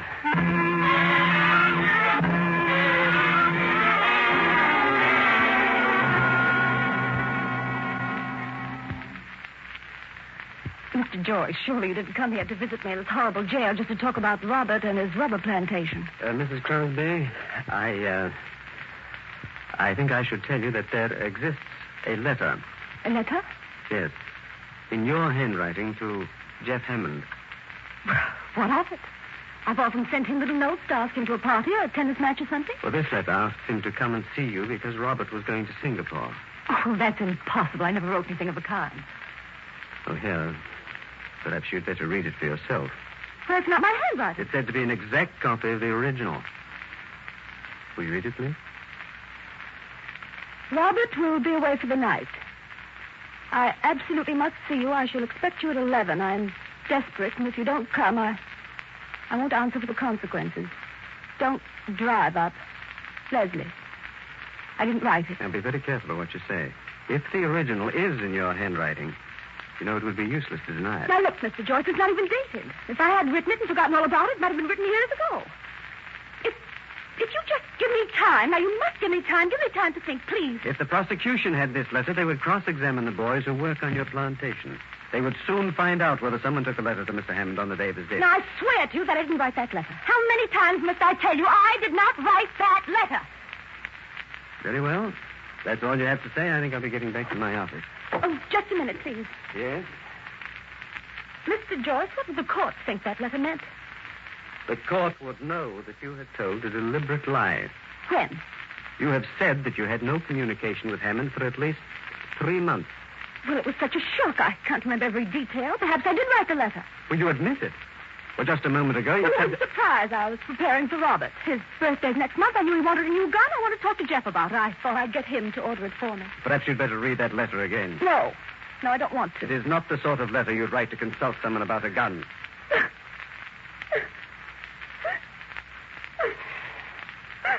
Mrs. Crosby, please. I'm sorry. I'm all right. Mrs. Crosby, until now, this case was comparatively plain sailing. This letter has thrown an entirely different complexion on everything. With it, the prosecution can prove that Hammond came to your house at your urgent invitation. Therefore, I must insist that you tell me everything to save your neck. You mean they'd hang me? Yes, if they came to the conclusion that you hadn't killed Hammond in self-defense. But what can they prove? I don't know what they can prove. You know. Mr. Joyce, why do you speak to me this way? After all, Mr. Joyce, I'm not a criminal. I'm not. No. I'm sorry. All right, cry it out. Don't let them hang me, please. Will you pull yourself together, please? Just give me time. Just give me some time and let me think. I was Mrs. Crosby, I'll come back later. No, don't leave me. But Well, Mrs. Crosby. Will whoever has the original letter sell it? Why, yes, I think so. Who has it? For the Chinese woman who's living in Hammond's house. The Chinese woman. Does she want very much for it? I imagine she wants a very large sum. Mr. Joyce, are you going to let them hang me because of a paltry sum of money? What? Do you think it's so simple as all that to secure possession of that letter? Why, you have no right to make any such suggestion to me. Well, then what will happen to me? Well, you should have thought of that before. Justice must take its course. Oh, please, Mr. Joyce, please. I'm putting myself in your hands. I know that I have no right to ask you to do anything that isn't proper, but you must do everything you can to help me. Mr. Joyce, you're my counsel. Now, who else will help me? You've got to. You've got to help me, Mr. Joyce. Now, please. I'm getting down on my knees. Mrs. Crosby, Mr. Joyce, please, stop it. Could your husband raise the money? Yes, I'm sure he could. Well, you know that he'd have to be told what it was for. Yes, but does he have to see the letter? He's in love with me, Mr. Joyce. He'd make any sacrifice to save me. Well, I'm not Robert's sure that an old friend of yours. Now, I'm not asking you to do anything for me.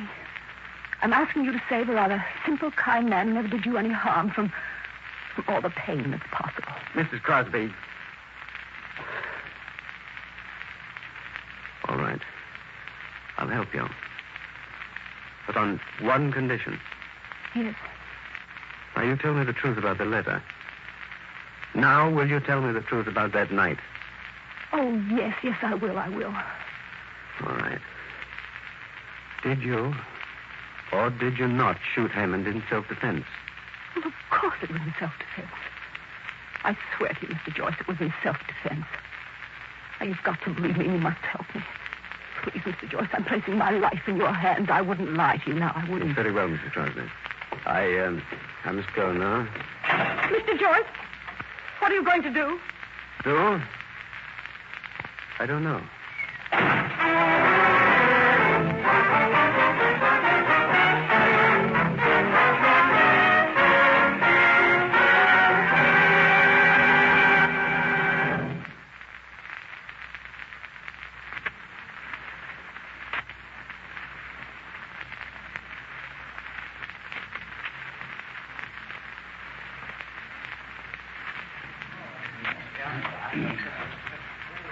Why did they have to keep her in prison all these weeks?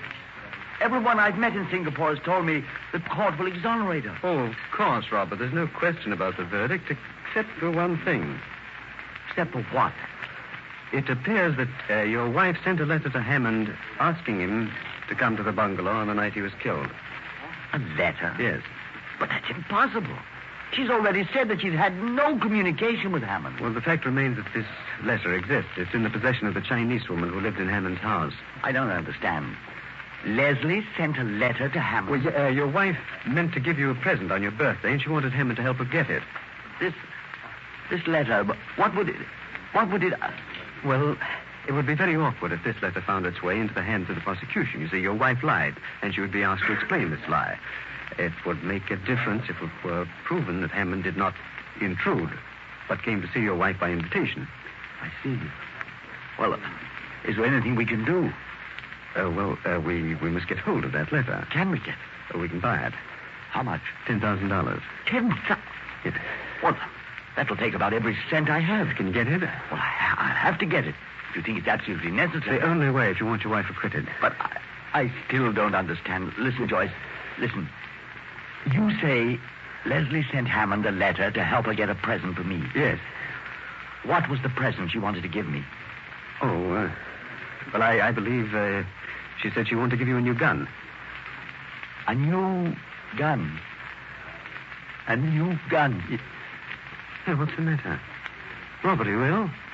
Can I get you a glass of water, Albert? No, I'm quite all right.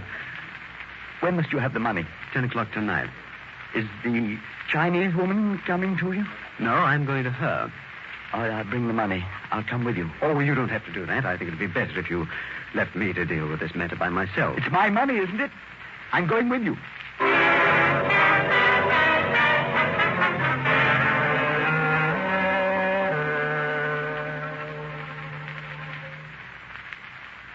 Mr. Joyce, Mr. Crosby, this is Lin Fo, the man who delivered the letter. Good evening. May I present Lao Tzu, friend of the late Mr. Hammond? Good evening, gentlemen. How do you do? Now, Chi-Sang, let's get down to business. After all, that's what we're here for. Lao Tzu, do you have the letter? Yes, Chi-Sang. Then let's get on with it. Here's the money, Chi-Sang. Count it. You'll see that it's correct. Yes, sir. Hurry, Chi-Sang. Yes, it is correct. Here you are, Lao Tzu. Here is the money. Is everything all right? Never again will anything be right. Money is not like blood. To raise money is not difficult. To make a child, to raise a child to a man, that is difficult. The money will not change the blood. The blood will be there, in the mine. So it is in her mind now. A wound in her mind. And this wound is a memory. This memory will grow, and the wound will consume her. Yes, so it is. Here is the letter. Thank you. This is the right document, Mr. Joyce. I'll take that. Yes, Mr. Crosby. Read what your wife wrote to Hammond. Robert will be away for the night. I absolutely must see you. I shall expect you at 11. I am desperate, and if you don't come, I won't answer for the consequences. Don't drive up. Leslie. Yeah, you'd better let me have it, Robert. No. I'm going to keep it myself. It cost me enough money. Are you all right, Omar? Yes. Joyce, Leslie said that she sent that letter to Hammond to ask him to come and help her get a gun for me.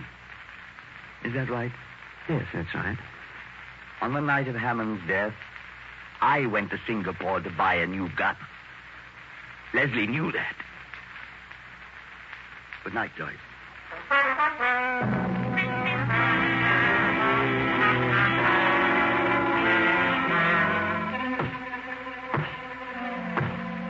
And so, Mrs. Crosby, this court having found you not guilty, I congratulate you. You are once again a free woman.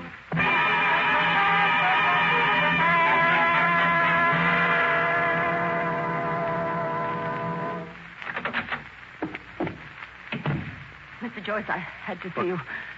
I had to show you this. Oh, the letter. Where did you... Robert has left me. He gave me this. He knows. He knows? What does he know? He knows that Jeff and I loved each other. A wound that will never heal. What did you say? Nothing. Jeff and I loved each other for years. He was all my life. I loved him. Then I heard this Chinese woman was living in his house. I couldn't believe it at first. And then when I did believe it, I had to see him. That letter. We'd always been so careful. He always tore up any word I wrote to him. When he received my note, he came. I told him I knew about the Chinese woman. Don't believe it. It's a lie. I hated him then. I knew that he was lying. I insulted him. I called him names. At last, I turned on him. Shut up. I'm sick and tired of you. The truth is, I never want to see you again. You bore me. Is it true about her, the Chinese woman? Yes, it's true. I think I began to go crazy when he said... I'm glad you know now. I never loved you. Now maybe you'll leave me alone. Don't bother me anymore. I don't quite know what happened then. There was a revolver on the desk. Robert had left it there when he went away. I meant to take it to my room with me. Now I seized the revolver, and before I knew what I was doing, I fired. He gave a cry, and I saw that I'd hit him. He staggered and rushed for the veranda. I ran after him and fired again. He fell, and then I stood over him, and I fired and fired. Till the revolver was empty. I knew there were no more cartridges. Well, what do you want me to do, Mrs. Crosby? Do? What can anyone do? Didn't you hear what the judge said? I'm free. Free. Free to live alone in that bungalow in that lonely estate. Free to do without Jeffrey and without Robert. Free to be a prisoner all my life. Prisoner of my own conscience. Free to remember until the day I die. Why didn't they hang me?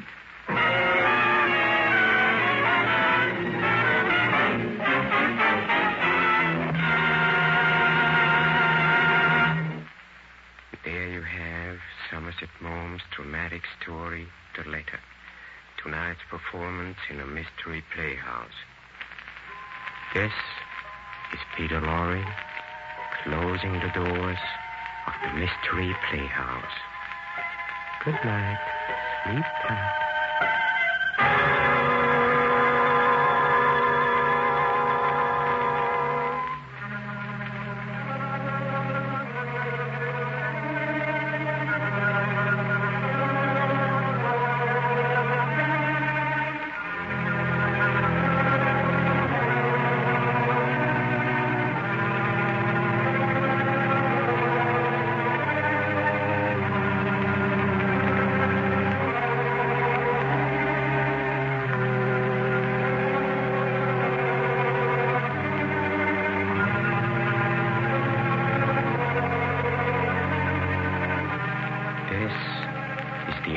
Forces Radio Service.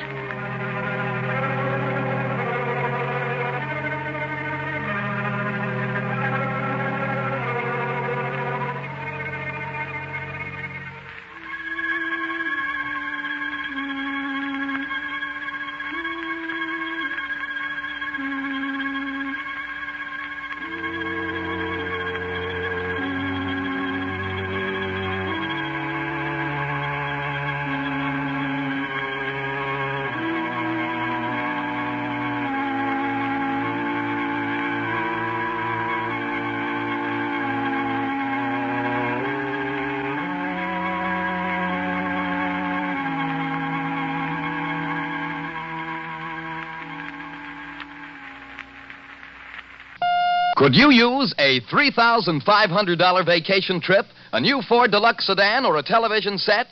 Then listen to the Molle Mystery Theater for details of Molle's big new $25,000 contest.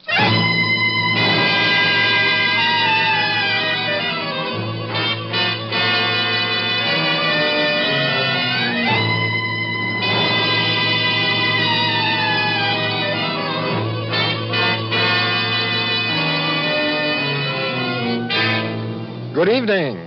This is Jeffrey Barnes welcoming you to the Molle Mystery Theater, the program that presents the best in mystery and detective fiction.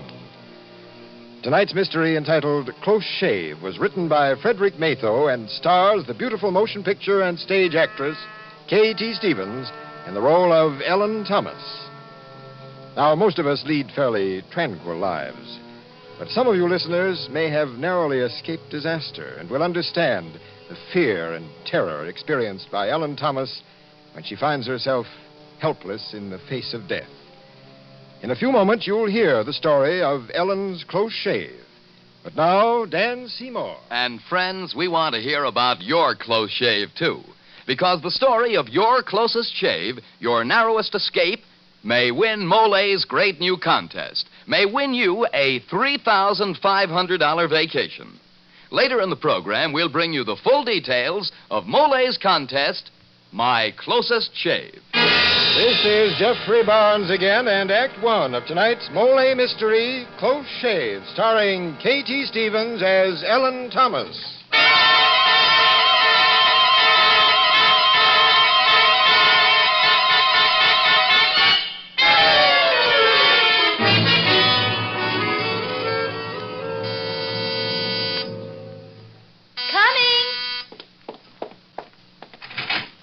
Oh, hello, Larry. Hello, Ricky. Is Ellen home? My darling roommate should be here any minute. Come on in. Oh, thanks. Ellen's boss is away on her vacation. I guess that's why she's late. Ellen's running Mead and Company's payroll department herself these days. Yeah, she's done swell with her new job. Say, you remember old Mr. Bruno at the barber shop? The one who gave Ellen that job as a manicurist when she first came to New York? Yeah?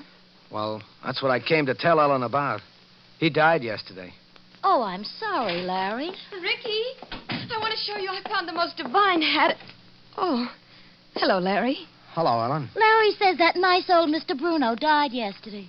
Oh, I am sorry, Larry. Yeah, the funeral is tomorrow afternoon. I was thinking I could stop by for you and we could go together. Oh, I just couldn't make it tomorrow, Larry. I'm sorry. Oh. You send some flowers for me, will you, Larry? Yeah, sure. Ellen, I don't suppose... I wondered if... Yes? I don't suppose you'd have dinner with me tonight. Oh, thanks, but I've got a date. Okay. Well, I better go. Bye, Ellen. Bye. So long, Larry. So long. Oh, Ricky, would you iron my blouse? I'm late now. Are you going out with Tony again? Yes. Little rough on Larry, aren't you? Well, I'm not obligated to Larry. Besides, he's just a barber. Oh, nice going. 1 year in the big city, and our little girl from Grand Rapids has already learned how to be a snob. Oh, now, Ricky, just because I prefer Tony to Larry doesn't mean that I... Oh, sure, honey. Anthony, Drexel, Drake, fancy stuff. But, baby, graduating from manicurist to assistant cashier doesn't give you a diploma to hobnob with the social register. But you were the one who encouraged me to take that business course. That means I want you to get hurt by some rich playboy? Oh, honey, break it off. Don't see him. Call it off. I couldn't. Not tonight, anyway. Why not? Well, he's in trouble. Tony Drake in trouble? Mm-hmm. The bank's foreclosing on his polo ponies, maybe. Oh, he hasn't said anything, but something's wrong, I know. Now, Ricky, please help me get dressed. I'm so late now.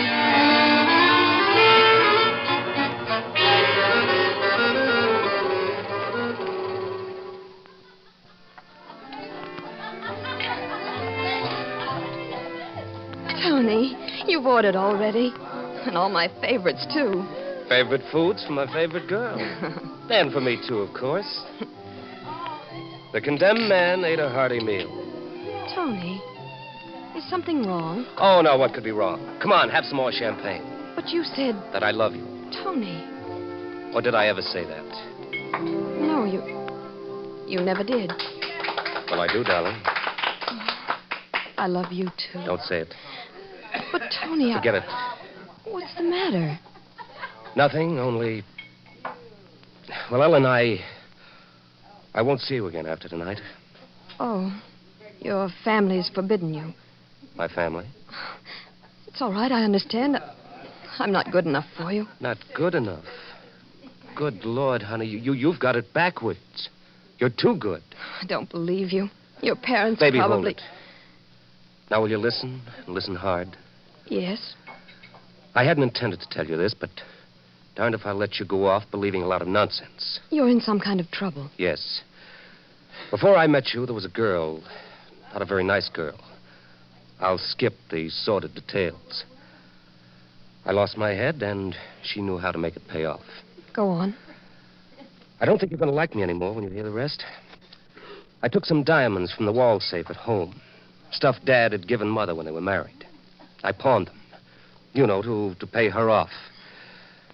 Well, tomorrow's their anniversary, and Mother always wears the diamonds then. They'll find out what I did, and that'll be the end of everything. What'll they do to you? Oh, Dad wouldn't send me to jail, but I'll be packed off somewhere. And I hate to think what this will mean to Mother. Well, couldn't you borrow the money somewhere? Look, darling, I've been a pretty respectable character since I met you. But my former reputation doesn't exactly enhance my credit rating. There's no one who can help. Well, there's always been my sister Stella. She used to bail me out of scrapes when I was too scared to tell Dad. Oh, and that's the irony of it. She was due tomorrow on the Queen Mary. I know she'd have helped me for Mother's sake, but... Oh, now the ship's delayed by storms and won't be in until Sunday. How much money do you need, Tony? $10,000. Gosh, that's a lot of money. Well, tonight's Friday. I could pay it back Sunday at the latest, as soon as I could see Stella. All I need is a loan for 2 days. Well, I can't get it. I tried everywhere. So there's nothing to do but face the music. Honey, I deserve it, but if Mother... Oh, I'll feel like a murderer. Tony. Yes?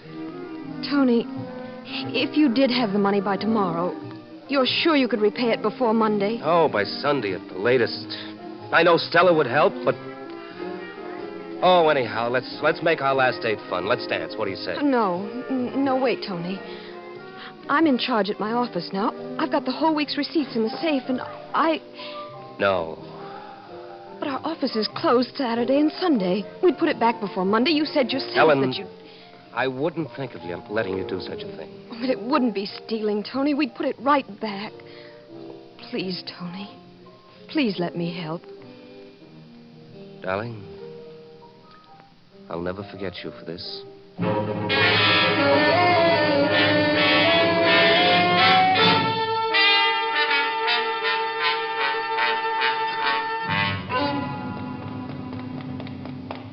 Tony, I got the money. Swell. I didn't meet a soul. Here. Thanks, darling. Come on, we'd better walk over to 3rd Avenue and get a cab. Tony. What's the matter? Someone's coming. Step back into the doorway.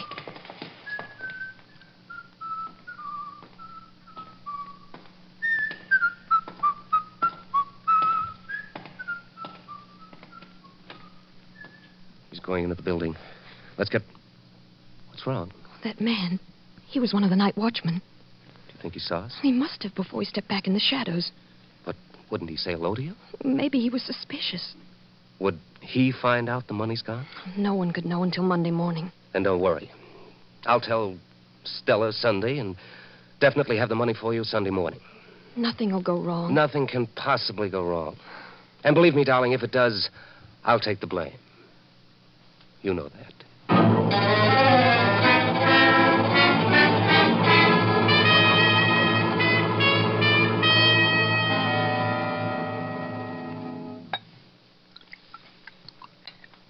Here's your drink, Tony. Oh, thanks, Stella. You going to call her now? Yes, I think I'd better. She's probably pretty upset. I promised to call her this morning, you know. She's probably half out of her mind by now. Hello? Ellen, it's Tony. Oh, Tony, why didn't you call me this morning? I've been at the phone all day waiting for you. Oh, I'm awfully sorry, darling, but It being Sunday, Stella couldn't get the money around town, so we had to go up and see her husband in Stamford. Did you get it? Of course. Oh, thank heaven. Stella and I just got back. That's why I didn't call you until now. I understand, Tony. Though I've been so worried. Oh, sure, honey. Now, listen, I want to get the money back to you. Can you meet me right away? Yes. Where are you? Well, I've taken a room at the Harker Hotel. Oh? I thought it would be better if we weren't too ostentatious about all this. Don't ask for me at the desk. Just come right up to 802. All right, Tony. Stella's with me now, and she's dying to meet you, so hurry. I'll be right over. Oh, Tony, your sister must be a wonderful girl. I don't know what we'd have done without her. Give her a kiss for me. Sure thing. Bye, darling. You heard what the lady said, honey. Hmm? Give sister a great, big brotherly kiss.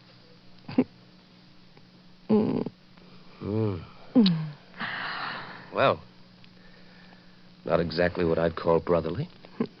I don't like that girl, Tony. After this, I don't think I'll let you make love to anybody but me, even for business. Stella, for 10 grand, you'd let me make love to... Oh, that's different. Sure was a lovely day for us the day you spotted little Ellen working behind that cashier's window. By tomorrow, it'll be all over. It'll be in all the morning papers. Real human interest story. Trusted employee dips into company funds, then gets panicky, can't face the music. So she gets herself a hotel room and takes an overdose of sleeping pills. Yes, just couldn't resist the temptation of easy money. Poor girl.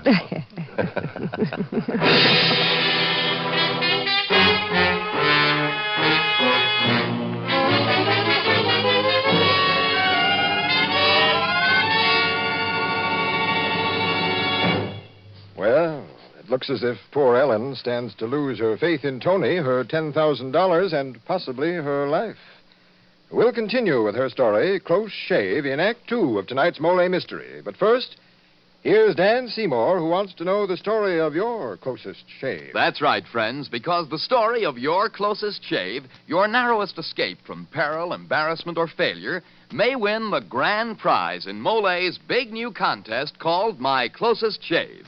A $3,500 vacation for yourself and your immediate family, or the cash if you prefer. Well, that's certainly a grand prize, Danny. Yes, Mr. Barnes, and that's only one of the prizes. The next 5 winners each get a new 1949 Ford sedan. The next 10 winners get either an Emerson table model television set installed or Emerson's new radio phonograph.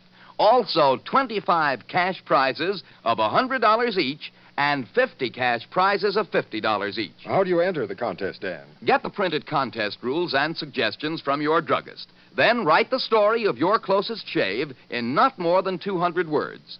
The originality of the story is what counts, not the literary quality, and the judge's decision will be final. Send your entry with the 2 end flaps bearing the name Mollé from any Molle carton. Mail it to Mollé, Post Office Box 49, New York 8, New York, with your own name and address. Send your entry to Molle, Box 49, New York 8, New York. Send as many entries as you wish, friends, including 2 Molle carton end flaps with each entry. Remember, there are $25,000 worth of wonderful prizes, 107 prizes in all, including trade prizes. Your close shave may be the big winner. So send your Molle contest entries soon. This is Jeffrey Barnes again, returning you to the Mystery Theater and Act 2 of Close Shave, starring K.G. Stevens as Ellen Thomas.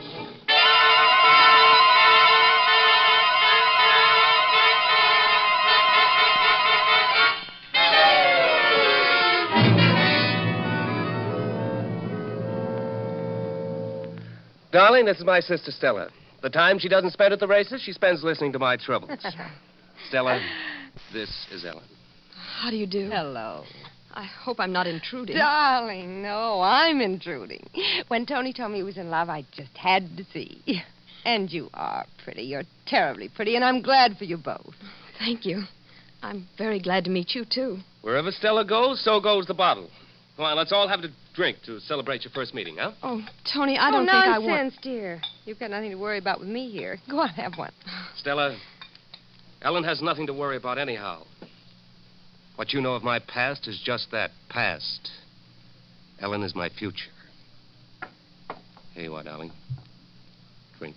Ellen, I drink to your future, and to Tony as well.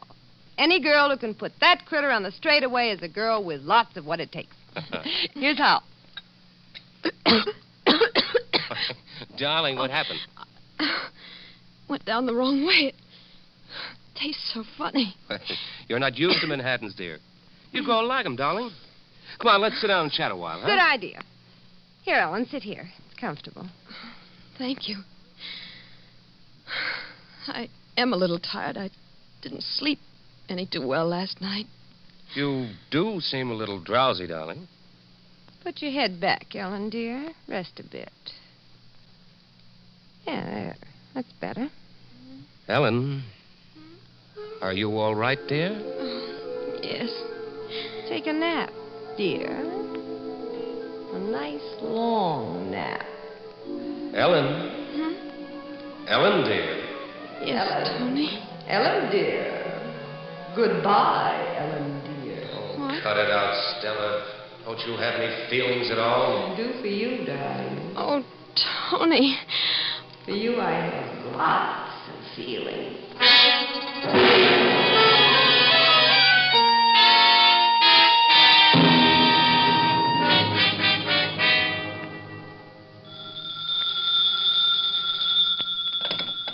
Hello? Lawrence Fields, please. Speaking. Larry, this is Ricky, Ellen's roommate. Oh, yeah. Hello, Ricky. I'm worried about Ellen. She's been acting awful funny since Friday when you came to tell her about Mr. Bruno's death. Well, gee, why are you calling me? She made things pretty plain. We're the only real friends she's got, Larry. I just don't like that Tony Drake. And Ellen's acting queer all weekend. Wouldn't leave the house. She jumped like she'd been shot every time the phone rang. Then just a few minutes ago, she went out and wouldn't say where she was going. Said she didn't know if she would come back. There's something wrong, Larry, and I don't like it. Well, you know where this Tony Drake lives? I heard Ellen say that he lived at the University Club, though he'd asked her not to call him there. Okay, Ricky. If it'll make you feel better, I'll go over to the University Club and see if I can talk to this Tony Drake.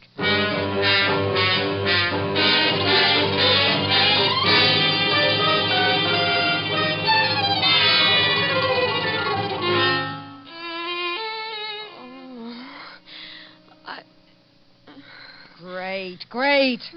All she does is groan. She should have kicked in hours ago. She's coming to. Why didn't you give her more? Shut up. How did I know? I gave her plenty. Well, give her some more now. Will you pipe down? I'm going to give her more. As soon as she comes out of it enough. Why wait? Pour it into her. Listen, Stella, you're a lovely doll, a wonderful partner, and I love you. But if you don't shut up, you too will go to sleep. People who are unconscious can't drink. Now let me handle this. She should have died. She's messing things up. Ellen. Ellen, darling. Can you hear me? Ellen. Tony. Tony, I'm sick. So sick. Yes, dear, I know. Here I am. Here, darling. Drink this. It'll make you better. No drink.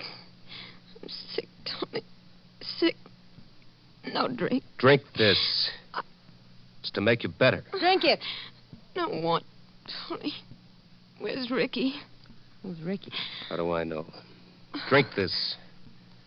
Please, Ellen. Ellen, darling. It's your Tony. Ellen, darling, it's your Tony. Drink that, you little tramp. Oh, Tony. Tony, where am I? What's wrong? Tony, darling. Oh, darling, you little... Oh! Tony, help. Die. Why don't you die? Stella, you dizzy, dumb... Get away from her. Now you've really fixed it, you green-eyed witch. Kill her so we can beat it. We've got the dough now. Are you nuts? We can't lay a finger on her. She's supposed to die from an overdose of sleeping pills. You're killing me. Both of you, you're trying to... Oh, dear Lord, help me. Help. It worked, Tony. It worked. She's dead. Shut up. She's only passed out. We're right back where we started. Only now she's wise. It's got to be murder now. You and your big mouth.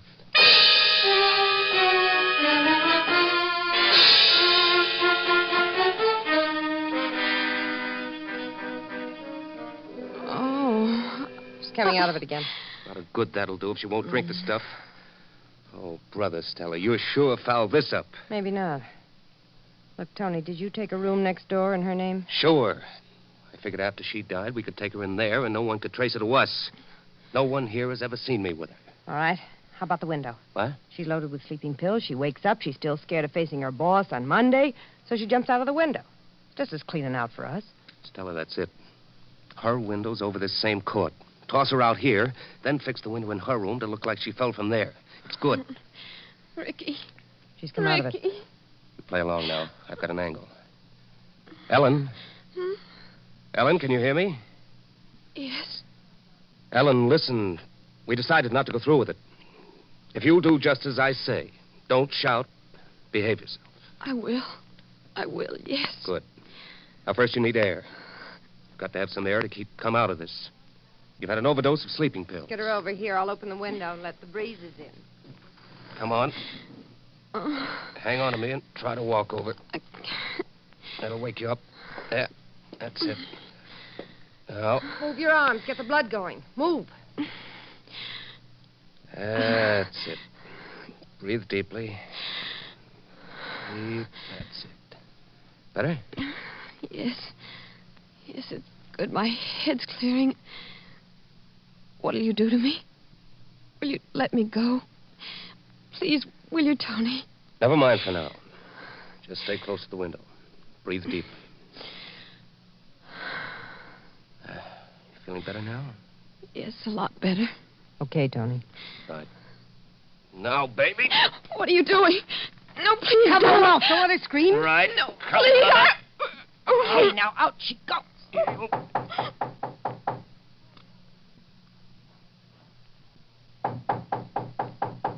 Who's that? Probably one of the hotel employees. Sit tight. Maybe they'll leave.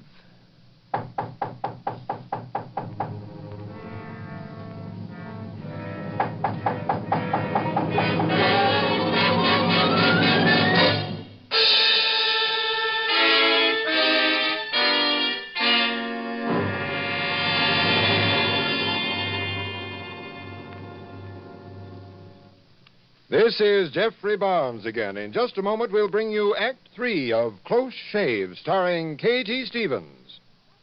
Now, a word from George Putnam. Every day, more and more people are discovering that to get real relief from the most common kind of dandruff, they must destroy the germ called Pityrosporum ovale, which many outstanding authorities say is its cause. You see, merely washing or brushing away loose dandruff has no effect whatsoever on this germ. But one thing that does work is double danderine. For double danderine actually kills this germ on contact. Even in severe cases, results with double danderine have been amazing. And the reason for double danderine's astonishing effectiveness is a special ingredient, an active antiseptic so remarkably efficient many hospitals use it. In double danderine, we call it Alzan. So stop trying to combat this dandruff with ineffective methods that actually are no better than plain water. They can't compare with double danderine, for double danderine destroys the cause. If you're not completely satisfied, you'll get your money back. Get double danderine tomorrow.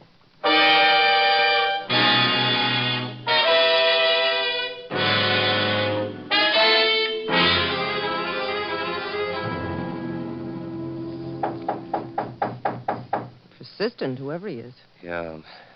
Look, Stella, you see who it is. And Ellen, you see this? Yes, a gun. You better say the right things, do you understand? Well? Yes. Yes. Okay, Stella. Hello. Hello. Mr. Tony... I'm Tony. Come in. What can I do for you? Well, I wanted to... Ellen. Larry. Oh, friend of yours, darling? Yes. Why, Larry, what brings you here? Ricky was worried about you and called me. And I found out plenty. Listen, Ellen, this guy's a phony. I checked at the university club. This guy's not Anthony Drexel Drake. His name is Tony Sumac. He's the gym instructor at the club. You'd better explain to him about our marriage, darling. Larry, you should mind your own business. I know all about Tony, and I don't care. We're going to be married. Oh. Isn't that wonderful? As an old friend of Ellen's, you should be happy for her. I think she's a darling. I love her to death already. I see. Well, okay, that takes care of that. So long. Larry, Yeah? will you do me a favor? What? I had a date. I want to call it off, and I'm too busy, as you can see, and Bruno's waiting for me. Bruno? But how... Yes, poor boy, he's waiting for me. Tell him I'm sorry. You understand, Larry? I'd rather not see him. Yeah, I understand. So long. You should have your head examined, Tony. Now what? Why'd you let him go? Don't you see, the suicide's out. When her body's found, he'll know about us. She'll write the whole thing shut. Look, let's just tie her up and get out of here. And leave her to shoot her mouth off later? But I won't say anything. If you'll just let... What? Get it, Stella. Yeah. Oh, forget something? Yeah, I guess you'd say I did. I got to thinking I acted kind of sore and all.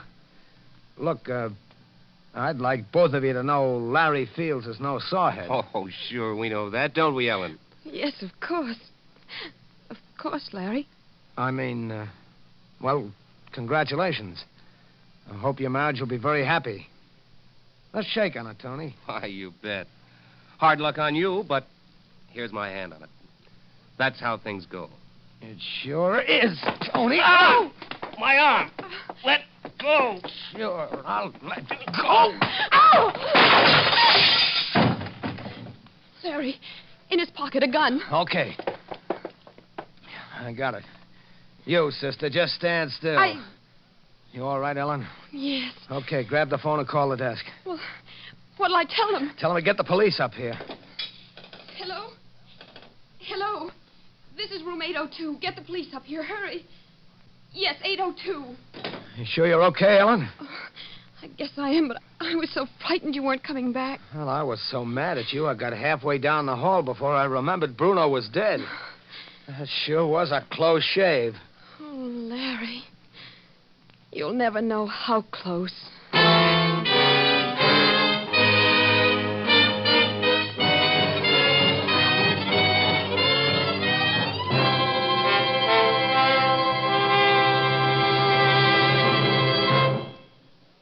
And now this is Jeffrey Barnes again, ringing down the final curtain on tonight's Mystery Theater production, Close Shave, which has starred K.T. Stevens. Now, before I tell you about next week's story, Dan Seymour has an important reminder. Friends, don't delay sending your entries in the Mystery Theater's sensational $25,000 contest. Get the printed contest rules from your druggist tomorrow. The more entries you send in, the greater your chance to win. And now here again is Jeffrey Barnes. Our story next week is an unusual one that's very well suited to the man we've chosen to play the leading role. The story is Solo Performance by George and Gertrude Fass. And our star, the well-known stage, screen, and radio personality, Everett Sloane, will play the part of an actor who is called upon to play the most difficult role of his career.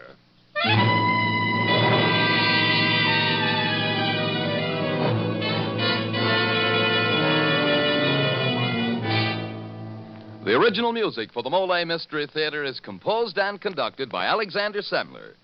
Bill Quinn and Elspeth Eric were featured in tonight's performance.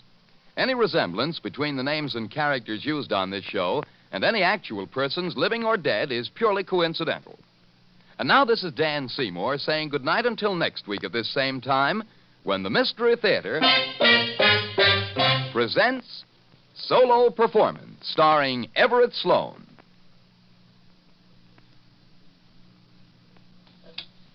This is NBC, the national broadcasting company.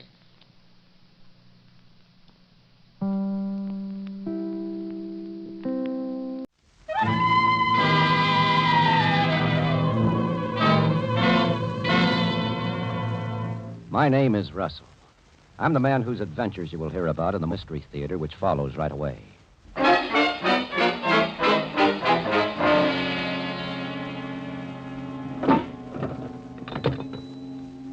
Hello, headquarters. This is Patrolman Witt reporting from police call box number 5 at Drake Avenue. Any orders? Not an A. Okay. Here? No, this beat as quiet as a church tonight. Yep, goodbye. What the hell? Gunshots. Came from that direction, too. Here, what's going on? Oh, the policeman. I'm glad you came along. Officer, my name's Murray. What are you doing with that gun? Drop it. Yes, sir, but I want to report a murder. Wait a minute. This man here, he's dead. Who is he? Huh? I don't know. Oh, you don't, eh? Put your hands up. You're under arrest.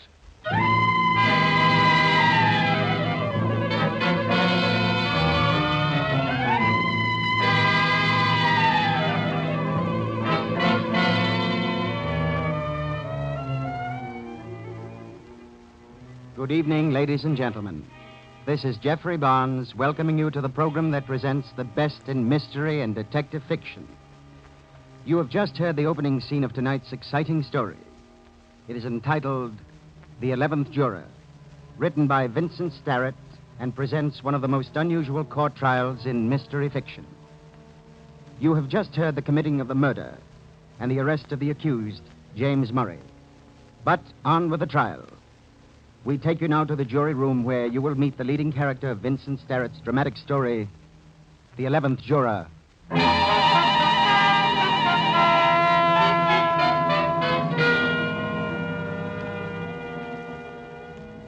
Yes, my name is Russell. Steve Russell. I'm the 11th juror of the jury assigned to the case of the people versus James Murray. We've been out for 2.5 days, and every ballot we've taken has had the same results. 11-1 for a guilty verdict. I'm the one. I'm the holdout. And by now, my fellow jurymen are crying to go home and beginning to hate me. Hate me because I won't go along with them and hang an innocent man. Now, wait a minute, please. Now, wait a minute. Quiet down. Now, look here, Mr. Dean. Being foreman of this jury doesn't give you the privilege of riding roughshod. I demand that we take another ballot. Riding roughshod, huh? Look who's talking. Mr. Russell. As you well know, we've had 27 ballots now. And unless you're ready to change your vote... Hold on.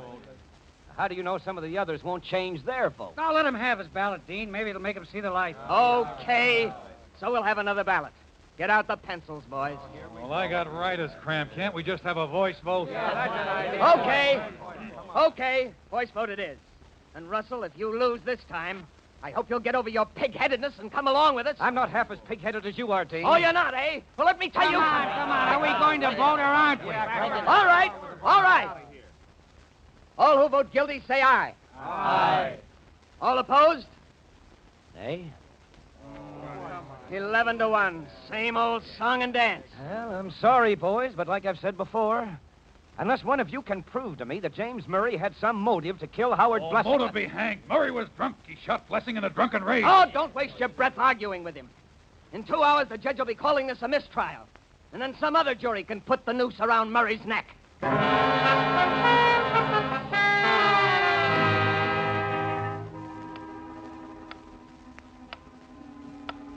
they all want to hang Murray so that they can go home. Well, who doesn't want to go home? I dare say my business suffers from my absence more than theirs does. You know, if it wasn't for Dean, I think my argument about James Murray having no motive for this killing would carry more weight. Because Murray didn't have any motive. He didn't have any at all.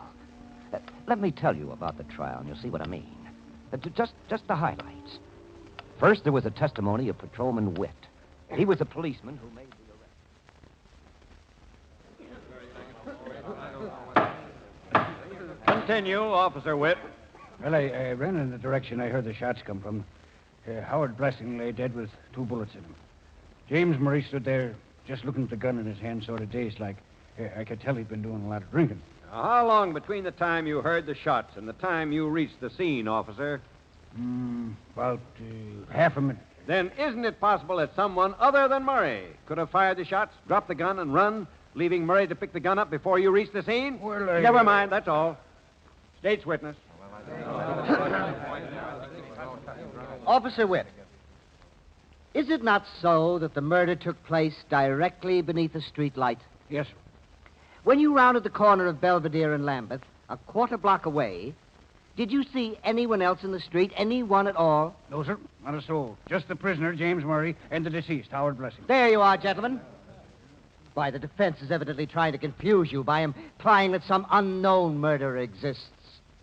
Had anyone else fired those shots and run, leaving poor Mr. Murray holding the gun, Officer Witt would have seen this unknown man in the streetlight. Objection. Even the prosecutor could run out of the range of the streetlight inside of a few seconds. We are wasting time, Your Honor. I am not concerned with a mythical murderer, a galloping ghost.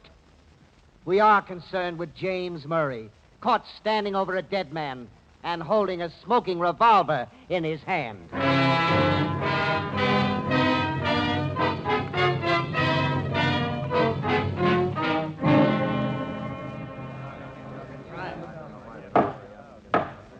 Mrs. Pearson, you live on the ground floor apartment on Lambeth Avenue near Belvedere? Yes, sir.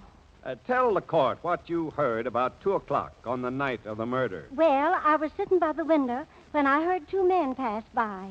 They were arguing. You heard the prisoner speak. Was either of the voices his?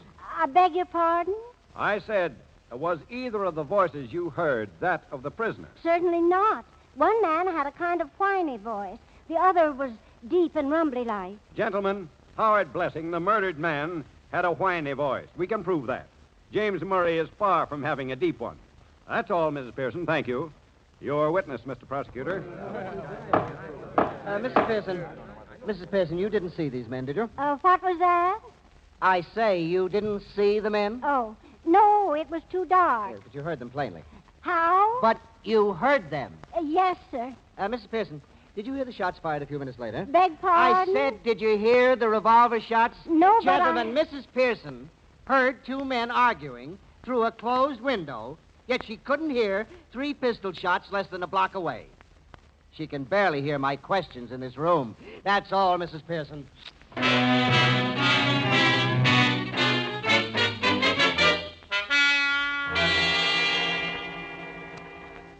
Mr. Trapp, you've known the deceased, Howard Blessing, for some time? About 5 years. We were pretty good friends. And you knew Blessing was a widower, Mr. Trapp, whose wife died some years back? Yes.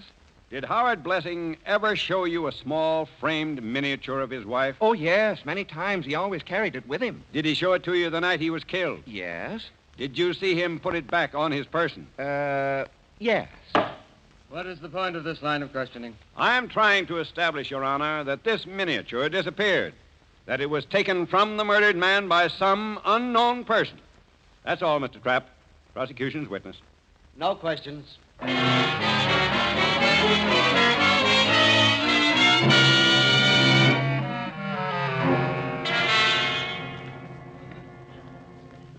Mr. Murray, how did you happen to be at Belvedere and Lambeth at the time of the murder? Well, I was on my way home. I had had several drinks. I don't know, frankly, how I got where I was. Well, I was just there. Did you have a gun on your person when you left the Black Owl Tavern to go home? Oh, certainly not. Mr. Murray, did you ever know or hear of the deceased Howard Blessing until the morning of your arrest? Oh, never. So help me God, I never knew him, never heard of him. He was a total stranger? Yes, a total stranger. That's all. Prosecution's witness.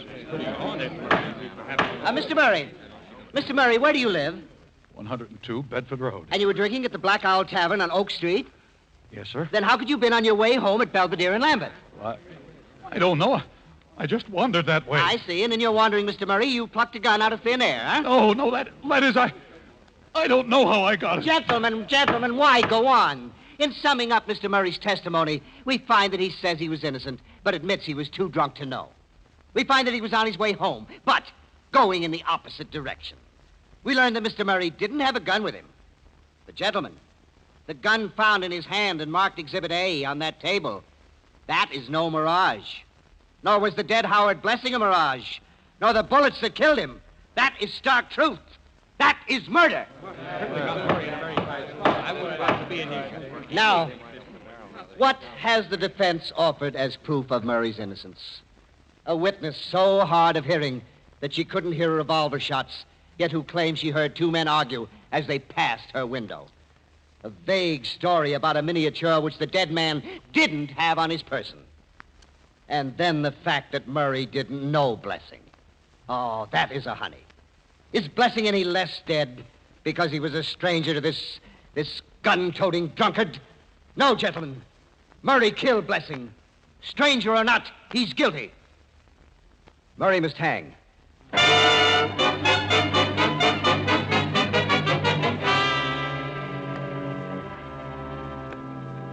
Well, those were the highlights of the trial. Oh, I admit the circumstantial evidence against James Murray is pretty strong. But the judge said if there was any reasonable doubt in our minds as to whether Murray killed Howard Blesson, we should find Murray innocent. Well, there's plenty of reasonable doubt in my mind. Oh, that must be the bailiff coming in to ask if we reached a decision. Yeah, the 2 hours have passed. Oh, now it looks like we'll have to admit a mistrial. Well, boys, this is it. I'll let him in. Oh, just a minute, Dean. You dropped something. Huh? What? What did I drop? Oh, on the floor here. Looks like it... Holy mackerel. What's the matter, Russell? What is it? This changes everything. Just a minute, boys. Bailiff, come back in 30 minutes. What does he mean? Hey, what goes? Yeah, what's the idea, Russell? What was that you picked up off the floor? Look here, Russell. What do you think you are telling the bailiff to come back in 30 minutes? You'll find out all too soon, Mr. Dean. Fellow jurors, now you'll have to listen to me. Fellow jurors, listen to me. You all remember during the testimony that the defense made a point out of the fact that a certain miniature bearing the picture of Howard Blessing's wife disappeared from Blessing's pocket just before he was murdered. Yeah, what's that got to do with it? Well, boys, before we decide to hang Murray, perhaps Mr. Dean would like to explain what this miniature happened to be doing in his pocket. And now back to Jeffrey Barnes and Act 2 of The 11th Juror. James Murray, a smoking gun in his hand, has been found standing drunkenly over the body of one Howard Blessing. All the jurymen, with the exception of Steve Russell, believe Murray is guilty of murder. Russell has held out for nearly 3 days. Just as the foreman of the jury, a Mr. Dean, is about to report a mistrial to the court, Russell electrifies the jury room by demanding to know how a mysterious miniature, supposedly belonging to the murdered man, has found its way into Dean's pocket.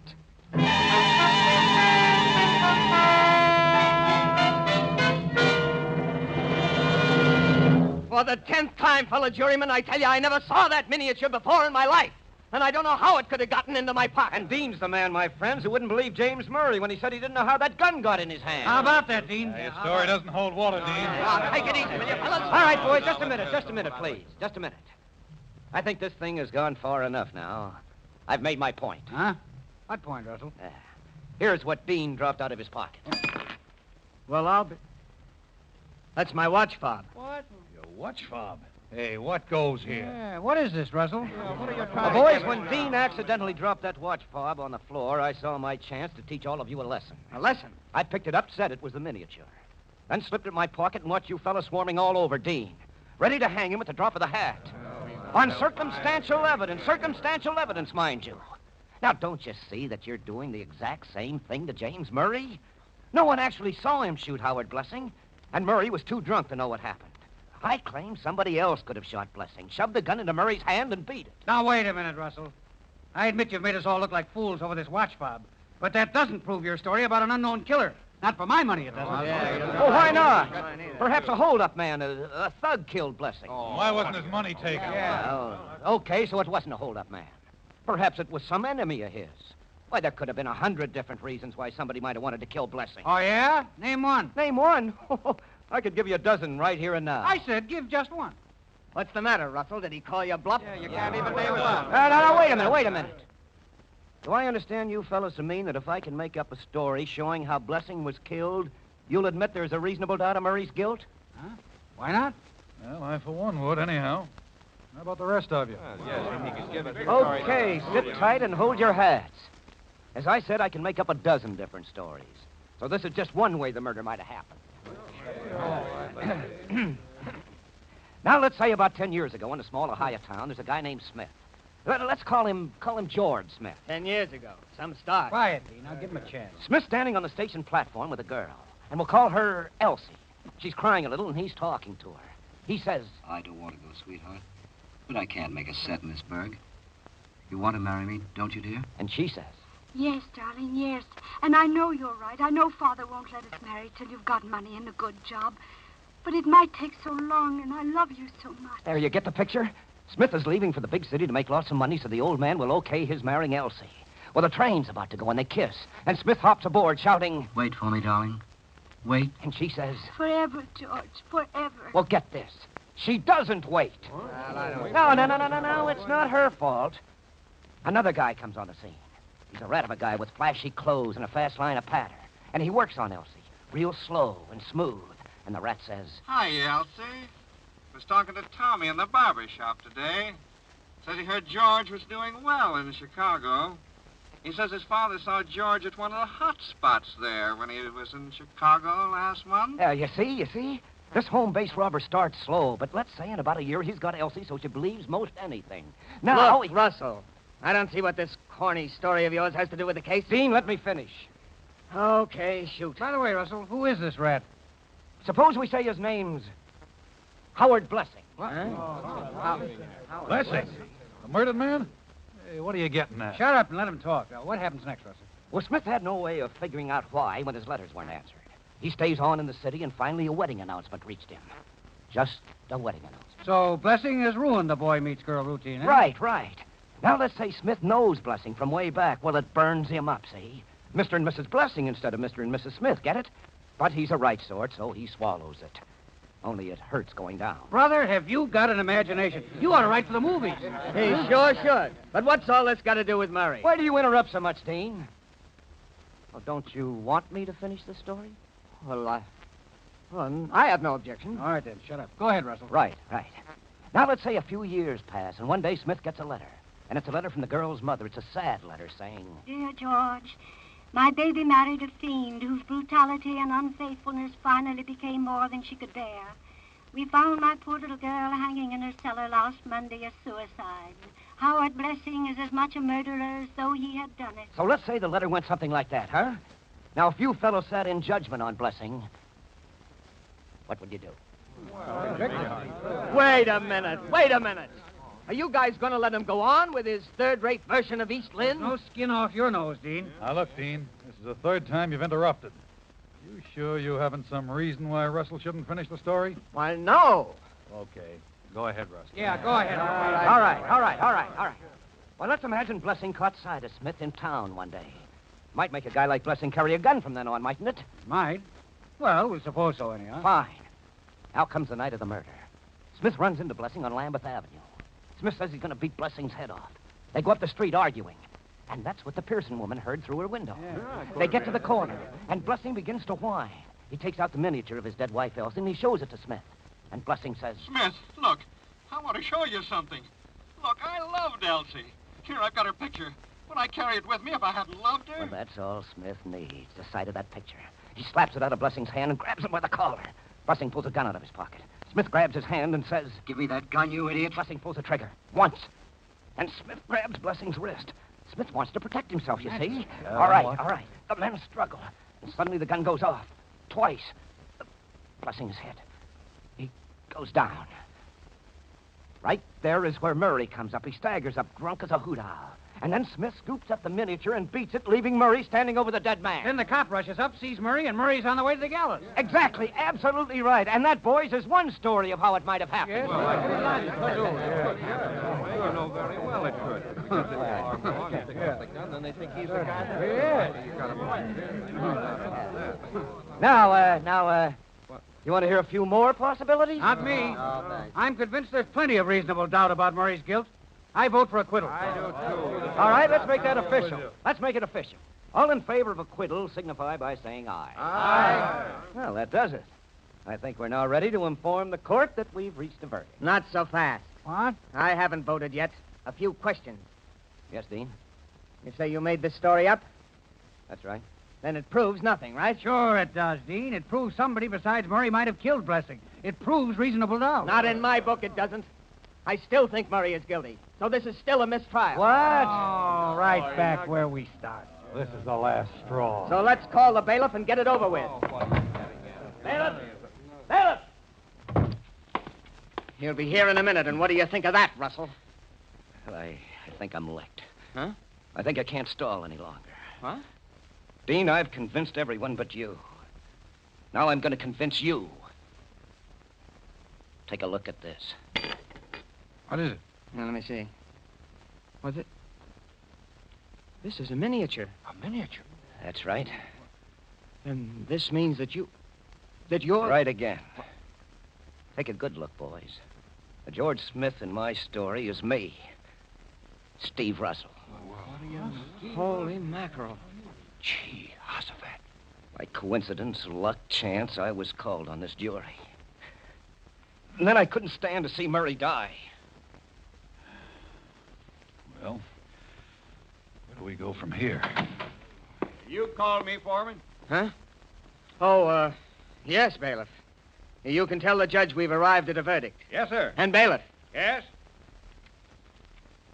Yes, Mr. Dean? Bailiff, step outside a moment. Yes, sir. Boys, we all know Murray is innocent. But what are we going to do about Russell? As you know, the proceedings in this jury room are confidential.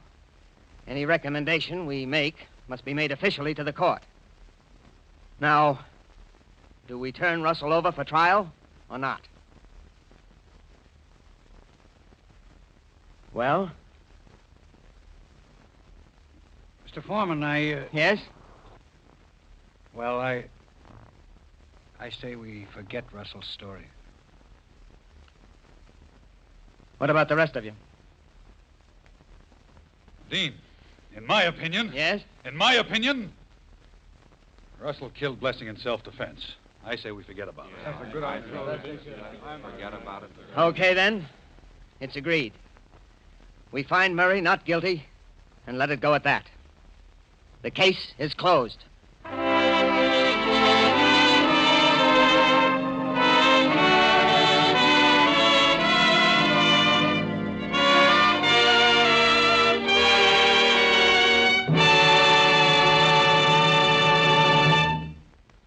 There is an epilogue to tonight's story. Steve Russell eventually, of his own volition, stood trial and was acquitted. Yes, mystery fans, I think we can call the 11th Juror's attempt to save an innocent man a complete success.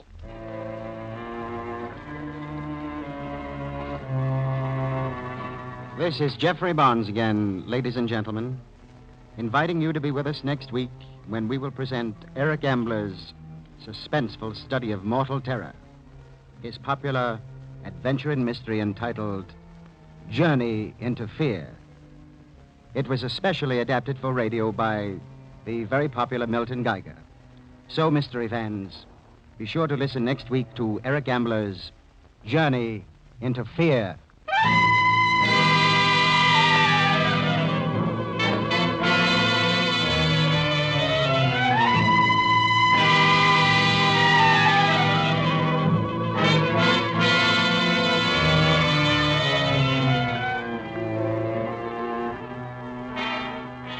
The original music is composed and conducted by Jack Miller. The 11th Juror was written by Vincent Starrett and adapted for radio by Christopher Mayo.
This is the Armed Forces Radio Service.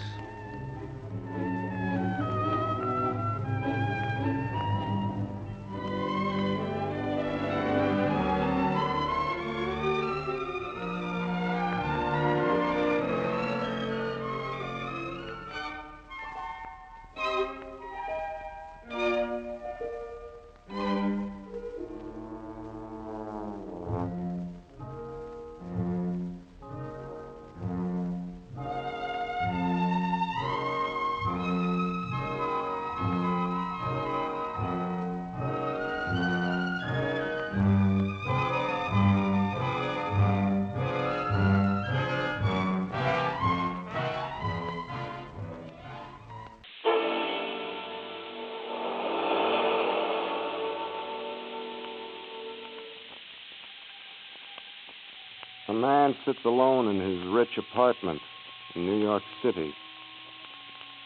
He's morose, lost. His wife has left him.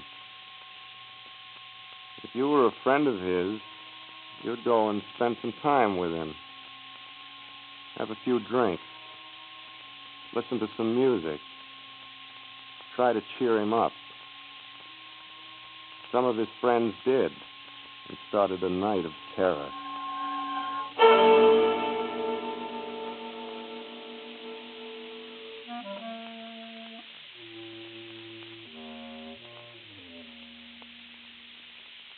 Hello, creeps. This is T4Y, opening the doors of the Mystery Playhouse.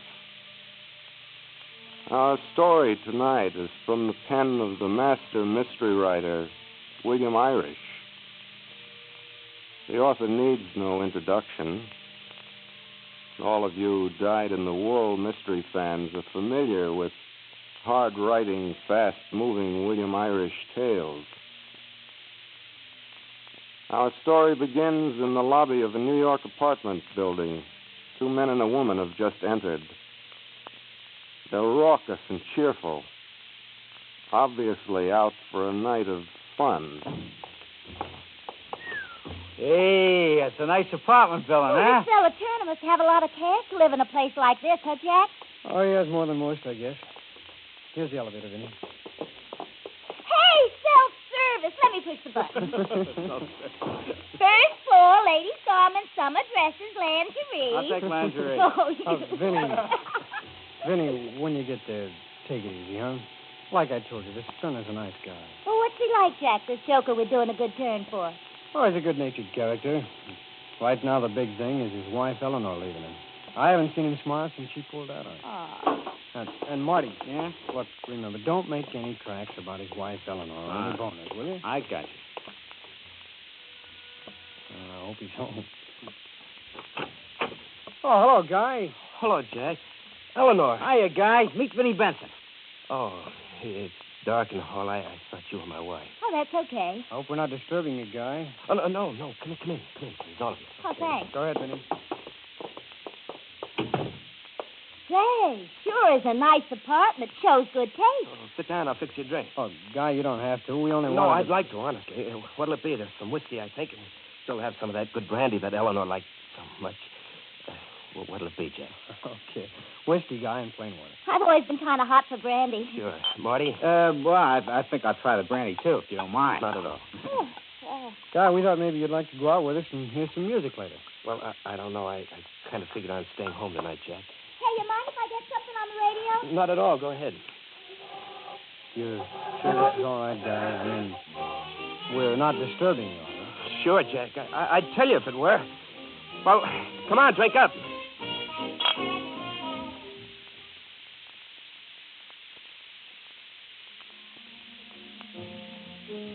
Hey, you don't want to stop, do you, Vinny? Oh, yeah.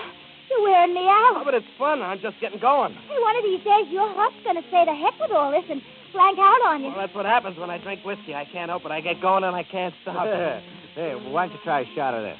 It'll slow you down. Oh, well, what is it? Oh, never mind that. Just try it. It's kind of liqueur. All right, now, just a minute. Maybe you better not, Marty. He's had enough. Go on, Guy. Take it. You only live once. It'll just slow you down, that's all. Well, okay, if that's all it does. Hey, where'd Vinny go? I want to dance. Oh, look what I found. Well, Vinny, what is it? Well, look, it's a picture of Guy's wife. To Guy with more than love, now and forever, Eleanor. Guy says I look like her. I don't think she's so hot myself. What are you doing? Put that down. Well, all right, don't get sore. Don't touch it again, please. Look, why don't we all make tracks downtown? Maybe we can still catch some music, Well, it's kind of late for that, ain't it? Hey, I know where we can go, Jack. You mean West 65th? Will they let us in? Sure. They know me there. Come on, let's go, huh?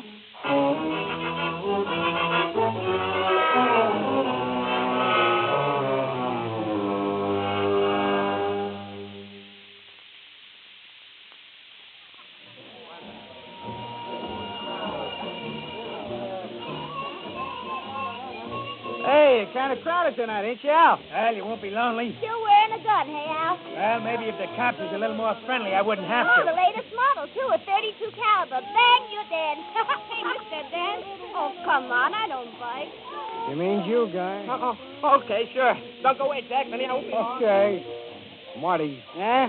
Look, don't give him any more to drink. I don't like the way he... Come off Oh, it. the little father. No, now listen, kid. He's in bad shape. Oh, he's in bad shape. It's his funeral. I'm hungry. Well, the kitchen's out this way. Hey, Jack. Yeah? Why don't you get the drinks while I fix some eats, huh? Okay.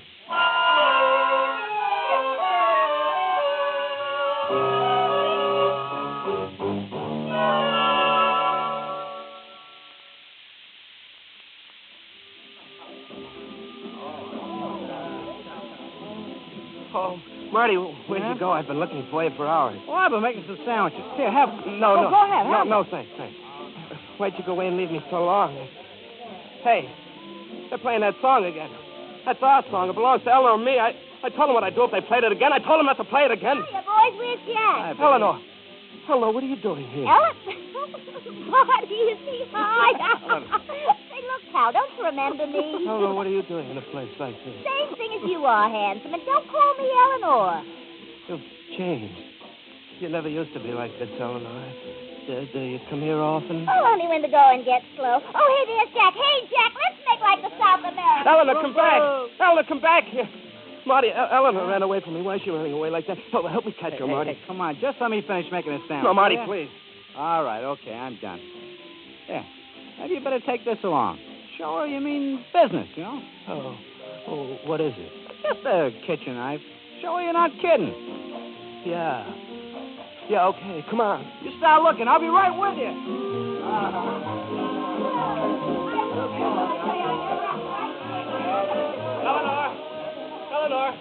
Eleanor, where'd you go? Please come back. Excuse me, have you seen Eleanor? Hey, watch it, buddy. You're messing up traffic. I'm looking for Eleanor, my wife. She was here just a... Oh, there she is. Eleanor! Hiya, handsome. Eleanor, they're playing our song. We've got to get away from here. We don't belong Oh, here, but Eleanor. I like it. I said we're leaving. Oh, here's Jack. I want to dance with Jack. You're leaving with me. Hey, Guy, give me that knife. What's cooking, kid? Marty, Guy's out of his head. Oh, come off it, Jack. It's good for a Oh, while. come on, Jack. Let's dance. No, Eleanor, not to our song. Well, that's why I want to dance to. No, you're not going to. Get your hands off me. Let's No. Oh, you stabbed her. Eleanor. Why'd you do it, buddy? Jack, help. Blood.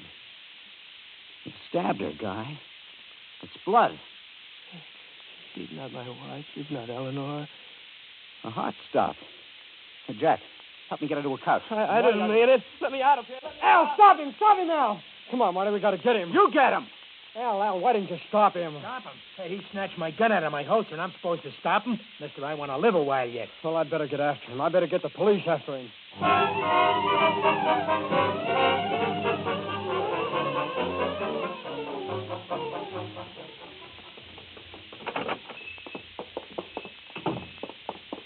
Do you have a telephone here? In the back.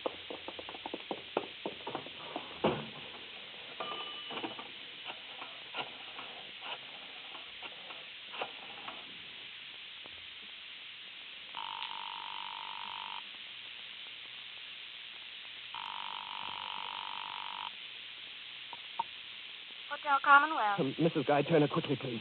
We have no one here by that name. Eleanor Turner. I'm positive she's registered there. I'm sorry. We have no one here by that name. Oh, try it under Eleanor Phillips. I'm sure she's there. Miss Phillips, room 304. I'll ring it for you.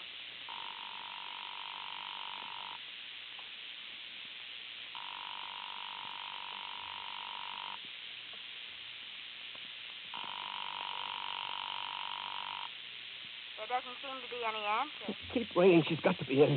Yes, sir. Answer it, Eleanor, please. Please answer it, Eleanor. Eleanor. Cops just came in this door. What should I do, Eleanor? He must be after me. He's coming back this way. I've never used a gun before. What should I do? He's coming to get me. Putting his hand in his pocket. He's reaching for a gun. No! Hey, take it easy, Sonny. You'll hurt yourself. You killed him. You killed him. He was reaching for his gun. But he only wanted to call his wife. His wife is sick.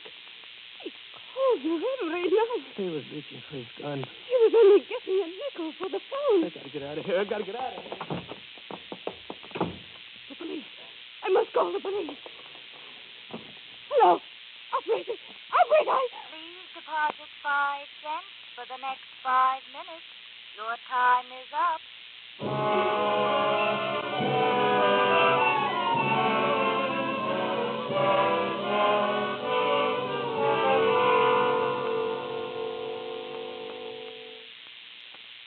Look, lady, I'm from headquarters. Now, just give it to me slow and easy now. How was this guy dressed, lady? Was he blonde with a gray suit? Yes, and he was rumpled and... Did he have on a black tie? Yes, a black tie. Does that sound like the guy that was at the party with you? Yeah, that's him, all right. No, if only we could have hit him off. Too late now, brother.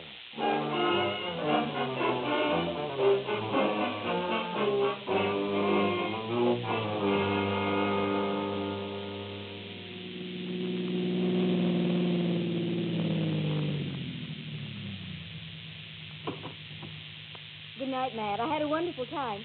Call me when you get home, and I'll let you know about tomorrow. Night.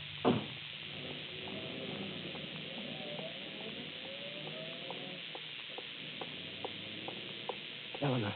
Well, hello, Guy. Come out of the light over here. What's the trouble, Guy? You look so scared. Nothing. I have to talk to you. I kept calling you, but... Of course, Guy. Come on up for a few minutes. No, I can't go next this home. I've seen.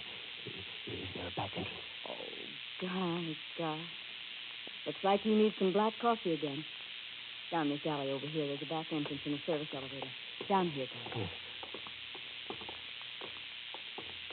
You think anyone saw it? What are you afraid of this time, Guy? I'm here. I won't hurt you. Someone may be following. Why should anyone be following us? Besides, the alley's empty. No one uses it at this hour. Here, take my hand. Guy, what are you doing with a gun?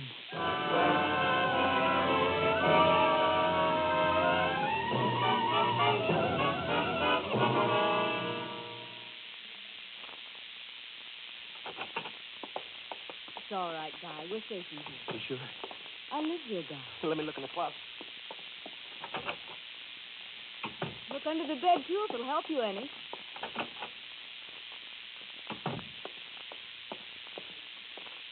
Sit down, Guy. I've never seen you so upset.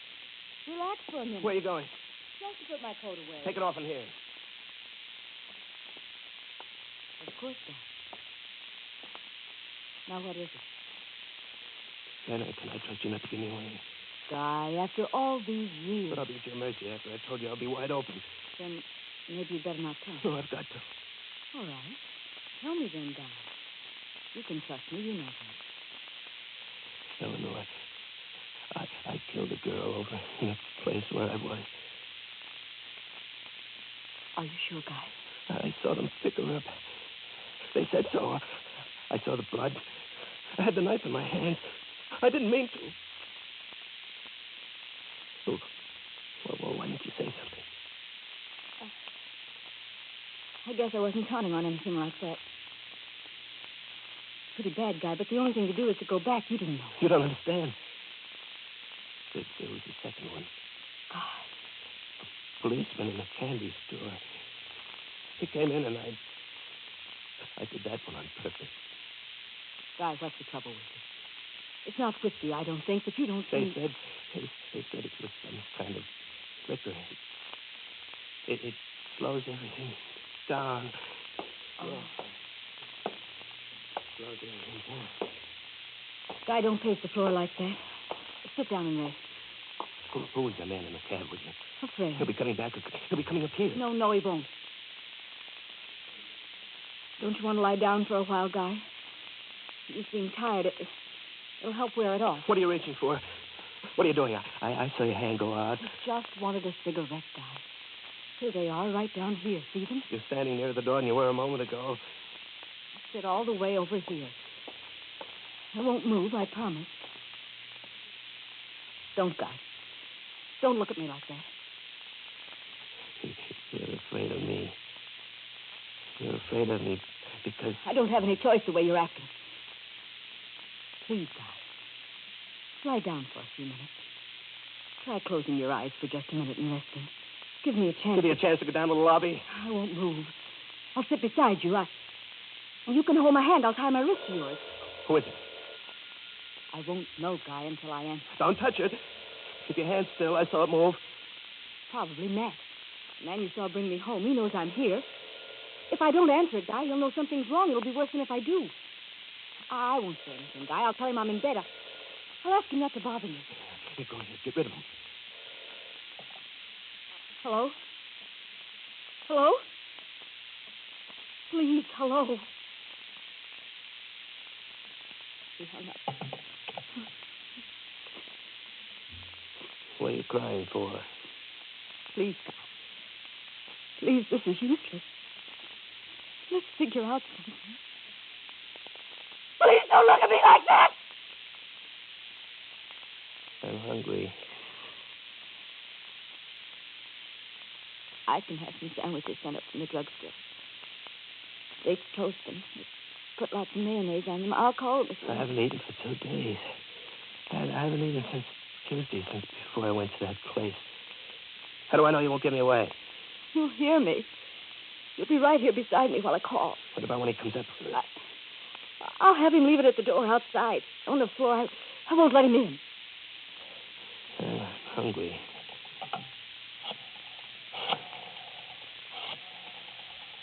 Don't hold the pen at my cheek like that. I can't talk. Drugstore, good evening. This is Miss Phillips. Will you send up 2 sandwiches, please? Double-deckers. Toasted with lots of mayonnaise and coffee in a container, just like the other night. Oh, what's the matter, Miss Phillips? Can't you get to sleep again? You want some of that sleeping stuff again? A lot of mayonnaise. Thank you. How do I know who you were talking to? But you heard me. How long will it take to get up here? About 5 minutes. Yeah, we'll see. If it doesn't show up in 5 minutes, I'll know you put something over on me. You can't figure time anymore. You said Tuesday was 2 nights ago. It's still only Tuesday night. You won't be able to tell, Guy. You seem frightened. You just phoned for sandwiches. Why are you looking so white and frightened? Let me call them back and tell them to hurry. Don't touch that phone. I was a fool to let you the first time. Look at the clock. It's 25 past 4. What's the clock, for heaven's sake, Guy?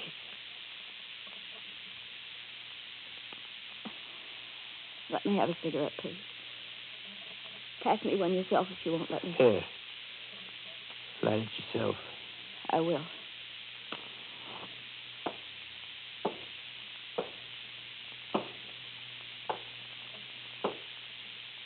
Your pacing doesn't help any. It's taking a long time. It's taking more than 5 minutes. The coffee maker may be out of order. May have gotten off at the wrong floor. Any little thing might have... You didn't phone for room service. You dialed the police. They're probably on their way right here now. You heard me. I can't remember what I heard anymore. I can't think straight. You know it. You're trying to take advantage of me. You're just trying to kid me along. I know how they close in on someone they're after. They sneak up and surround the place first. That's what's taking them so long. It's over half hour already. It isn't. It's only 4 minutes. Look at the clock. You set it back when I wasn't looking. It was a long time ago you called down. Our song. I have it here. Let me play it, please. Hey, you're just stalling. Remember that first Christmas in New Hampshire, the tree we put up? Those long hikes we took in the snow. Remember how we left this record on for hours? It's only 6 minutes, Guy. Guy, put the gun away. Don't look like that, Guy. It's our song. Why did you have to give me away? I only wanted to hide out here until they forgot about me. Why'd you have to phone and tell them where they could find me? I didn't phone the police, Guy. I only want to be left in peace. I only want to be married and left in peace. Let me marry Matt, please. No, I'm sure you told them. Only 6.5 minutes. Not fair. Helena, don't I didn't mean it. Don't die, please. I was mixed up. I thought... Eleanor. Eleanor. Well, how's that for quick service, Miss Phillips? Mayonnaise and all. Oh. Phillips, get in here. Get in all the way. What? Sure. Yeah, I know a gun when I see one. Okay, I'm in. Where to? I don't know. That closet over there. Okay, I'm going. Just quit shaking like that. You set that gun off by mistake. Who is it? Always open the door. No. Miss Phillips, open the door. This is the police. The police? They're after me. Miss Phillips, wake up. Yo, back entrance. Not here, there isn't. The window. Sure, it's only 14 stories to the street. You're lying. So I'm lying. Get out of the way. Your funeral, mister. There's a ledge. Sure, you got a good 6 inches, maybe 6.5. Stop it! Come back! Don't come near me. You're crazy, Turner. You'll be killed if you go out there. I'm going. He ain't kidding. Don't be a fool, Turner. The way he is, he'll never keep us balanced. Turner! Now, look. I have no gun. Come back in and we'll talk it over. We'll make a deal. Leave me alone. Okay, Turner, I'm coming out after you. What are you trying to be, a sucker or a hero? Come on, Turner. The party's over. It's your life. Now, give me your hand. I'll help you back in. Don't come any closer. Now, look. Be sensible, will you? 14 stories down. Now, let's get in off this ledge before we both fall. Now, here. Give me your hand. I'm telling you, don't touch me. Let go. Turner, you fool! Don't fight me! You'll knock us both off. Let go. Turner, stop it! Turner, look out!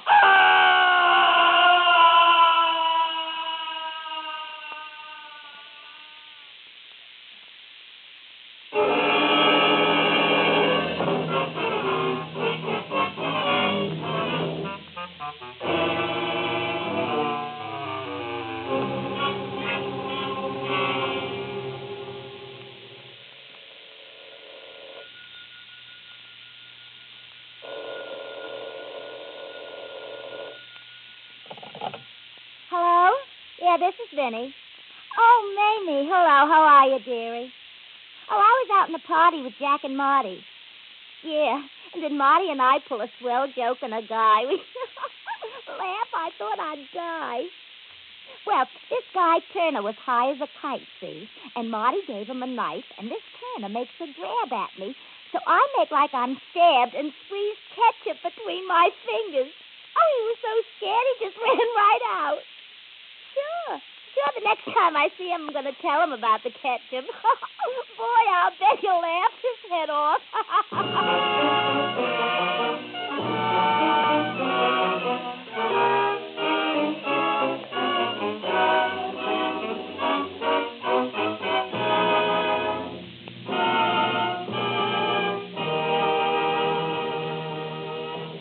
That was one of the new William Irish stories heard on your Mystery Playhouse. One of the best mysteries T4Y's heard in many a moon. Now we have some news for you. First, we've gotten a wire from Peter Lorre, mine host. He broke the lease on the cage he was living in and expects to be back within the next 2 weeks. Secondly, we've lined up a few friends for you. Philo Vance is going to drop in, and Ellery Queen is coming back. The rest of the creeps will remain the same. It's getting early again. It's T4Y closing the doors of the Mystery Playhouse and saying goodnight. Sleep tight. This is the Armed Forces Radio Service.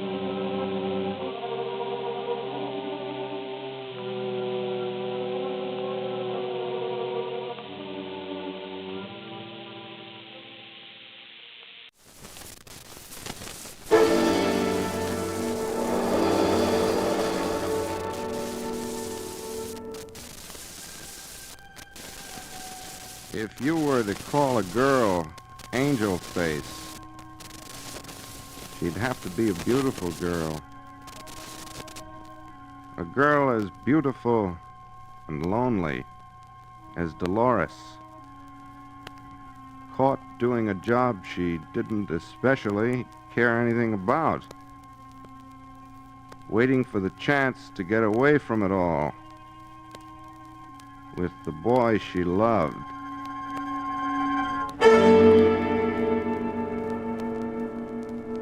Hello, creeps. This is T4Y, opening the doors to the Mystery Playhouse. Tonight we bring you a modern horror story, complete with chills and frightening situations. It's called Angel Face, and it was written by Mr. Walter Wilson. I felt it was worth bothering with, even though Mr. Wilson is somewhat a newcomer at this writing game, and we had planned to bring you one of the more prominent authors from our shelves downstairs. Here then is Angel Face by Walter Wilson. Our scene is a smart nightclub in Midtown Manhattan.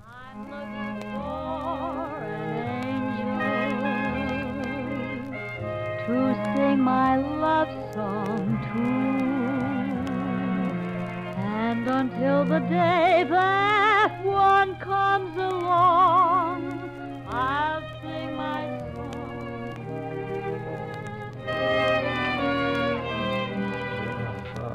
Waiter, have you seen Miss... Yes, sir, I know. She's waiting for you all right. The corner table. You're late tonight, Mr. Wrangler. Yes, I know. Thank you. Oh, here you are, Dolores. Sorry I'm late. Oh, gosh, Dolores. You look lovely. Joe. Gee, I'm getting so I can't think about anything but you. All day at the bank, I keep wishing it was time to get off so I could see you. Oh, Joe, you're sweet. I think about you all the time, too. I guess I thought there never could be anyone like you. For me, anyway. I never thought I'd meet anyone like you. A real nice guy like you. You know what some people think of chorus girls. And gee, you make me feel like I was something out of this world or something. Oh, you are, Dolores. You got a face just like an angel. You say such pretty things, Joe. Sometimes I almost want to cry. You say such pretty things. 3 weeks ago, we didn't even know each other. But we were meant to meet. We were meant to stay together, too. You and I. For always. And we can't let anything interfere and spoil things for us, ever. Why, Joe... You think that, too, don't you, Dolores? Tell me you think that. Joe, darling, what's the matter? Of course nothing's going to spoil things for us. I couldn't live without you, Dolores. I just couldn't live without you. Joe, I love you. I love you like I never loved anyone before. You're the first person who's ever been really kind to me. I know something's the matter. Tell me, Joe. Maybe I couldn't help, but tell me. It hurts knowing there's something wrong and me not knowing what it is so I could help. Oh, Dolores. Is it something at the bank? Joe, it's not something at the bank. Dolores. Is it? Well, yes. Joe. I was going to put it back. I just needed some money quick. But what for? What was it? It was important. It was the first important thing that ever happened to me, Dolores. I couldn't let it slip away. Joe. Joe, do you mean to say you did it for me? All that money you've been spending on me, taking me to expensive places like this, that was... Don't you see? Just see, I was afraid I'd lose you. Oh. Look, Joe, I have a little money saved up. Not much, of course, but some. Take it and put the money back if it's enough. How much was it? You'd do that for me? Oh, no, it's too late for that. It was only $400 or $500, but the auditors will catch up to me in a day or two, and then it'll be all up. They came unexpectedly. Oh, it's no use, Dolores. We can't do this, Joe. Look, we'll run away. We'll go somewhere where they'll never find us. They can't do this to us. You don't know what you're letting yourself in for, Dolores. I don't care. Wherever you go, I'll go with you. You won't be afraid? Not with you, Joe. I won't be afraid of anything. Oh, Joe, hold my hand. Hold it tight. Darling. I'll be all right, Joe. We'll make out, won't we? Joe, I said it. Dolores, it's going to take money to get away. You can have everything I've got, Joe. And I can hock that bracelet you gave me, and... They're going to be after me anyway. Well, what do you mean? Well, a lot of money would help. There's an old saying, you might as well hang for a sheep. Joe. Look, they don't suspect anything yet, but I've got to work fast. If I could lay my hands on some real money, say $20,000. Oh, no, Joe, we've got trouble enough. They're going to try to send me to jail for a few hundred anyway, Dolores, and with $20,000... But won't this just make it worse? Darling, it can't be any worse. Will you stick with me, Dolores? Will you, darling? I told you I'd do anything. Whatever we have to do. I'm sticking with you, Joe.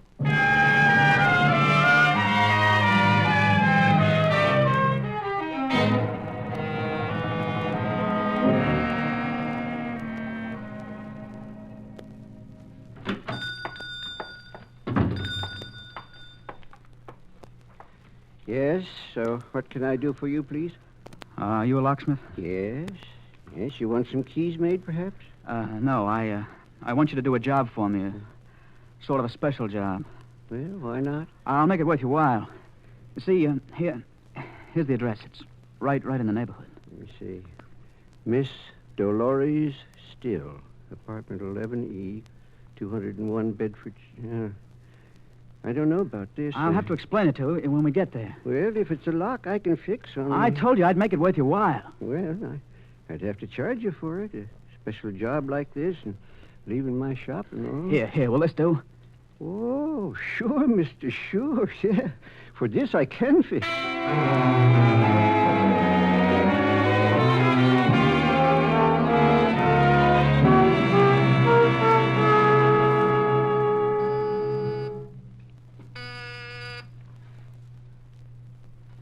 Is that you? Yeah. Joe. Oh, Joe, are you all right? Yeah, sure. I'm worried so every minute. I think it's all right. Nobody noticed a thing. They won't know till they balance the books tomorrow night. And by that time, we'll be a long way away. They won't think anything tomorrow morning when you don't show up for work. I told one of the boys I was going to the races. And he's going to tell him I phoned in and said I was sick. That'll give me a good start on them. Oh, sure it will. It'll work out all right. You'll see. Yeah. Well, here it is. In this little satchel. $20,000. Gee. I want you to have a duplicate key to the satchel in case anything happens to me. No, nothing must happen to you, Joe. It can't. It just can't. Oh, of course, nothing will happen to me. I only meant just in case. No, I don't want the key. If anything happened to you, I wouldn't want the money.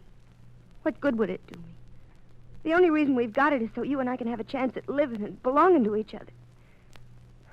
Maybe we're doing wrong, I don't know. I guess people would say it's wrong. Only it's the only way we have a chance of being together, and that couldn't be wrong, could it? No. No, you and me, that's the rightest thing in the world. I've got to get going in a minute. Just let me kiss you. Oh, Joe. Joe, you're trembling. I know. It'll pass. It's just my nerves. It'll pass off in a minute. Here, take a little brandy. It'll fix you up.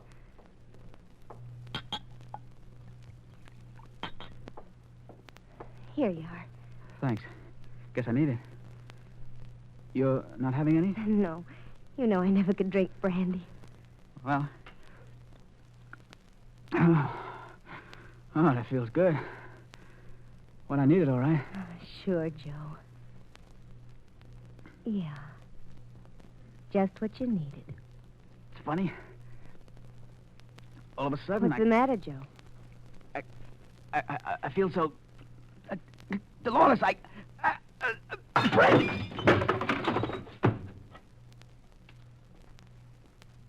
Joe. Joe.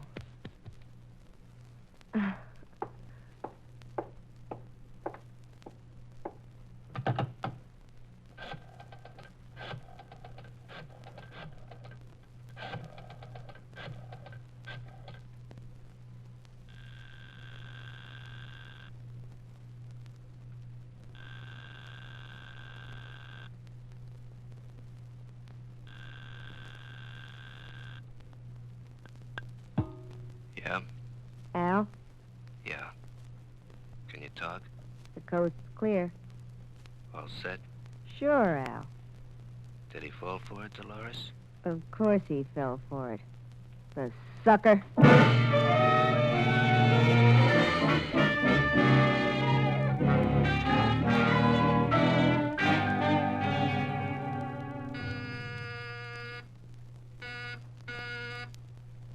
Al? Yeah. There he is. Out like a light. Nice going, baby. It was a cinch. You sure can handle him. Well, Come on, kid. We got work to do. don't I even rate a kiss? Oh, sure, baby. I was just thinking maybe we ought... Is that all? Well, that's better, Al. You liked that, didn't you? Yeah. You still love your little Dolores, don't you? Well, you couldn't get along without her, now, could you, Al? Oh, sure. You know I love you, Dolores. Sure, Dolores knows her little boy loves her. She just wants to be sure, that's all. Oh, Dolores. And Al wouldn't ever think of leaving his little Dolores. Now, would he? That wouldn't be a wise thing to do at all.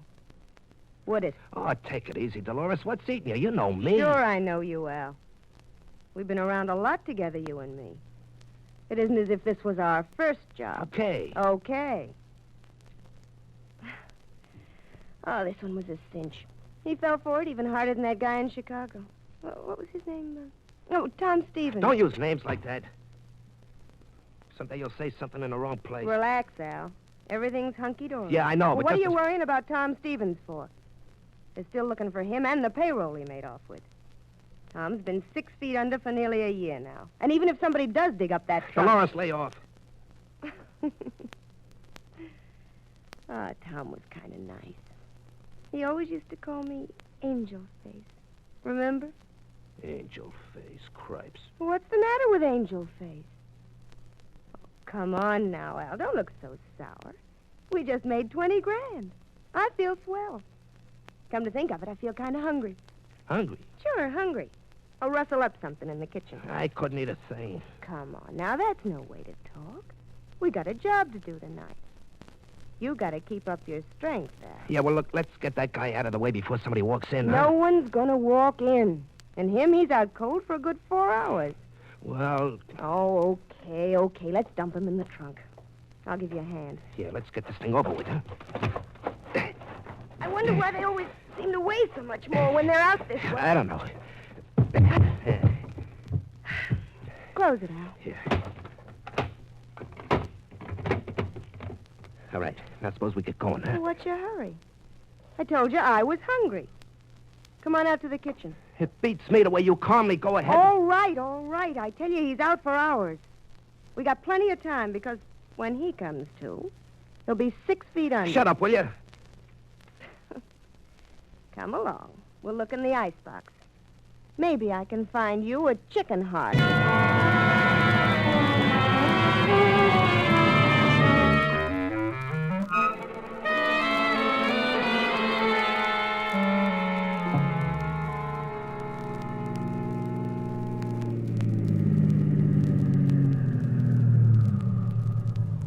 Another red light. Take it easy, Al. We're not trying to catch a train. Yeah, well, I don't like it. Maybe somebody saw us. Maybe somebody will stop us or something. Sure, maybe this, maybe that, maybe anything. Maybe we wouldn't have a thin dime between us if I listened to you squawking all the time. Well, go ahead. You got the green. Okay. I just feel better when we get rid of this load. I don't like driving around with anything hot like this. Al, you're a dope. We haven't got such a hot load. Oh, yeah? We could face a murder rap, and you say it isn't hot? Not on this trip, Al. Not on the way out. The guy's alive still, ain't he? Of course, I admit it takes some fast talking to explain why we got him in a trunk. But if someone was to stop us this very minute and found him there, wouldn't be no murder rap. He's alive. So just relax, Al. We got no worries.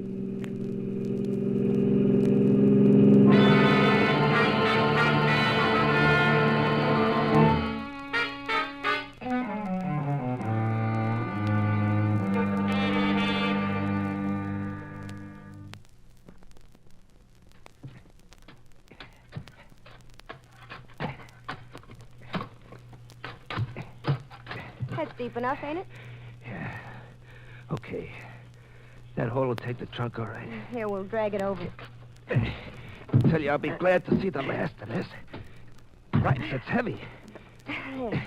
Let's shove it down. No. Wait a minute. What for? I just want to see if I can hear him breathing. Hear anything? No, not a thing. You suppose... No, you couldn't hear a thing through the trunk anyway. He's just out cold from that drink I gave him. Open it up if you want to see. No. All right, then. What are we waiting for? Here, help me give it a shove. Okay. Shovel the dirt back in. Al, take your shovel and get to work. Al, what are you just standing there for? You think he comes to down there under the ground and there isn't any air and Al. Well, what do you think? The air's gone and it's all over even before he comes to? Give me that shovel.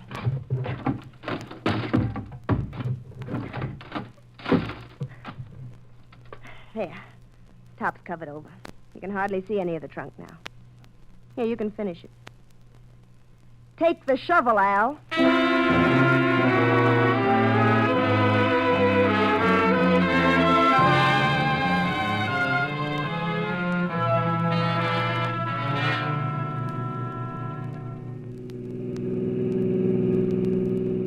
Well, that's over with. 20,000 now. 20,000 cash. Yeah, I guess we can use it, all right. You're darn tootin' we can. And there's more where that came from. What do you mean? If the guy's dead, how He can... wasn't the last sucker alive, Al. There's plenty more where he came from. Now, look, don't you figure we ought to lay low for a while? We don't want to take no chances. We got enough to last us for a while now. Who's taking any chances? No one will ever pin anything on us. Yeah, but I still think it wouldn't do no harm to kind of lay low for a while after this job, see? Al, you'll never change. What do you mean I won't change? You're a small-timer. Just like when I picked you up. A small-time punk. That's all you'll ever be. Don't you talk that way to me. Shut up. Small-time punk. Small-time rackets for small-time dough. Yeah? Well, at least I didn't have no murder raps hanging over me till I met you. I can thank you for that. Well, of all the ungrateful, low-down... Here I pick you up practically out of the gutter and make a man of you. I cut you in on some big-time stuff, and that's the gratitude I get. Just let me tell you one thing, pretty boy, and that Dolores. Yes? I'm sorry, Dolores. It's just my nerves. See, I say things I don't mean. Well, that's better. Yeah, it's just my nerves. I got to thinking about the guy in that trunk and the cops. He's 6 feet underground, Al. And why should you worry about him? Joe wasn't exactly a friend of yours. After the way he made love to me, you'd hardly call him a friend of yours. Well, I didn't like that part of it either. The way he used to make love to me. Dolores would say you got a face like an angel. He said he thought there never could be anyone like me. Yeah, you had something there. He used to say he could never live without me. He said we'd loved each other all our lives. The only part of our lives that mattered. And then he kissed me. I bet that used to make you jealous, Al, huh? Didn't it, Al? Didn't that used to make you real jealous? I told you I didn't like that part of it, didn't I? Well, you won't have to be jealous anymore, will you, Al? You'll have your little Dolores all to yourself. You'll like that, won't you? Yeah. We got 20 grand, and Dolores is going to buy her pretty boy a nice present. We'll be home soon. And we'll be all alone. Just Al and Dolores.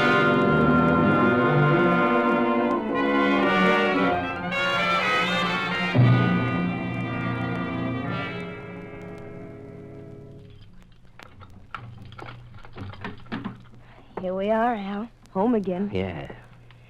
No, don't turn on the light for a minute. Just kiss me first. Oh, baby.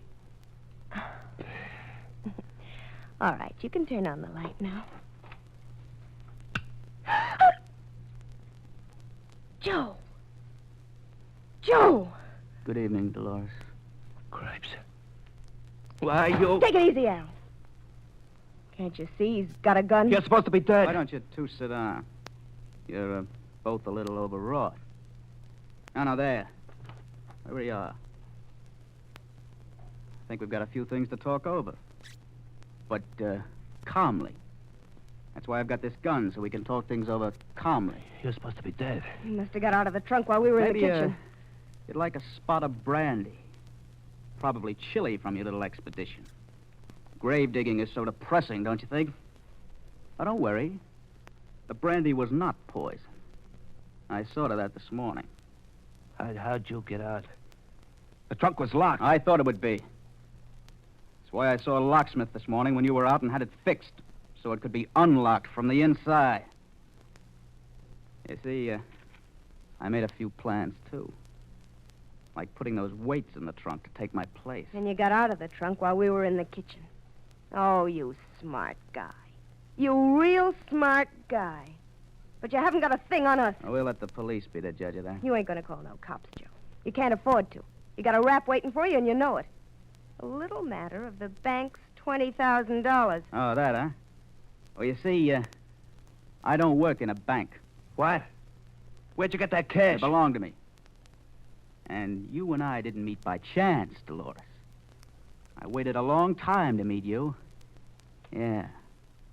I looked for you a long, long time. What did you want to meet me for?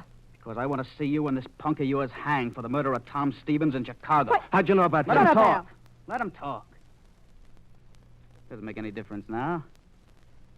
I've got all the evidence I need. It all fits together. Okay, so we did bump off Stevens.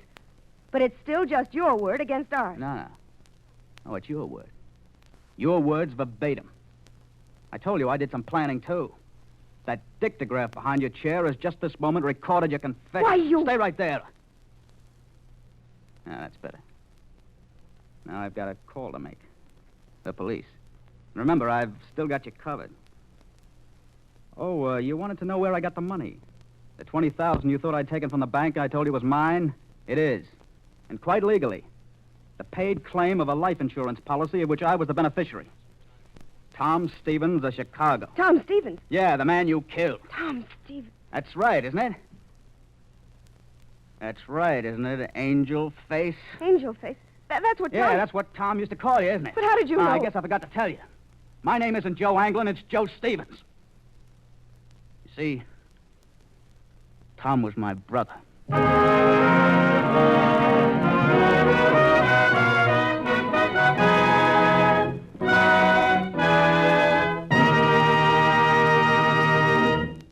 That was Angel Face, a modern surprise in horror stories, written for the Mystery Playhouse by Walter Wilson. I hope you enjoyed it as much as I did. Well, it's getting early again. This is T4Y, closing the doors to the Mystery Playhouse and saying good night. Sleep tight. This is the Armed Forces Radio Service.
centered around a bottle. A very intricate and artistic bottle. Anything you wished while it was in your possession came true. But you had to sell the bottle to someone else in a fortnight for less than you paid for it. If you didn't, you'd go stark, staring mad.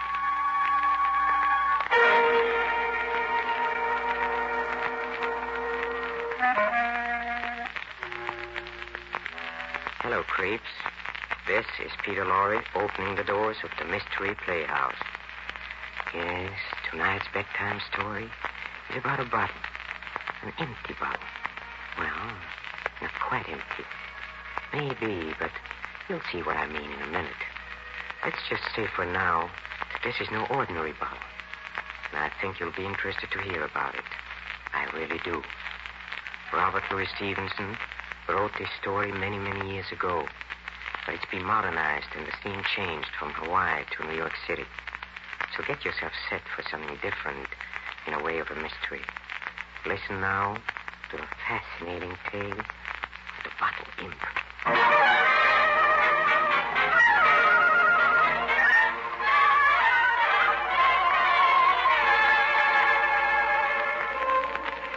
All I did was buy the bottle for 1 cent. Now I can't get rid of it.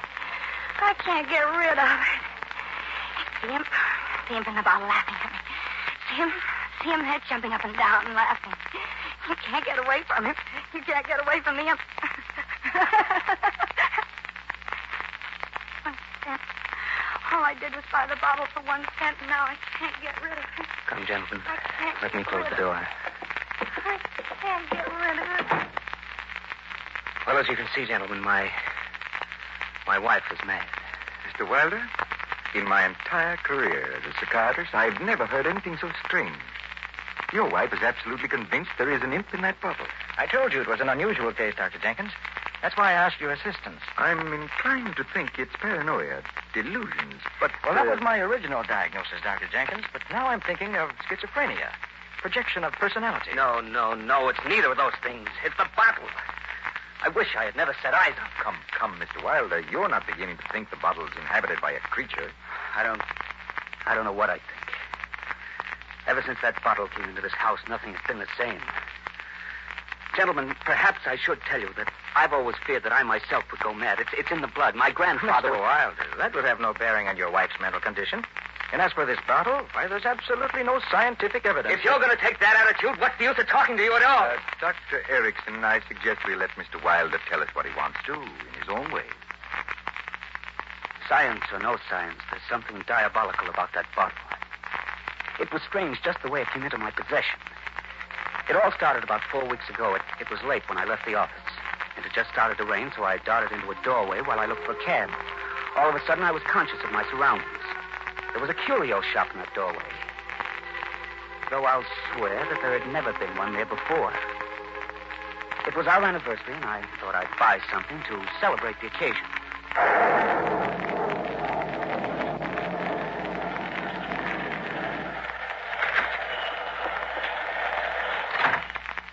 Good evening, sir. I want something for a woman, not too expensive. May I suggest this bottle here on the shelf? Well, that's very nice, but I can't afford anything like that. Oh, you'd be surprised at how inexpensive it is, sir. Mm-hmm. And notice its fine line, the exquisite gold lacing, the twisted glass here around the neck. A master glass blower made that piece. Well, it's very nice, but perhaps something else would be more... I'm sorry, sir. The bottle is the only piece we have for sale. Wait, this big store, all this stock... Oh, I admit it's queer, sir, and I don't blame you for being surprised. I was engaged to set up this shop, fill it with curios, and then offer this bottle as our sole item of merchandise. I've never heard of anything so eccentric. Hey, let me see that bottle again. Yes, sir. Well, I'm not an expert, but I can see this bottle is worth a lot of money. Maybe $1,000. Oh, that's the oddest part. You can buy it for 3 cents. 3 cents? Is this some kind of a joke? If I hadn't been offered a lot of money, I wouldn't be working here. You'll think I'm a little mad now, sir, but I can't sell you the bottle without explaining certain things. All right, go ahead, explain.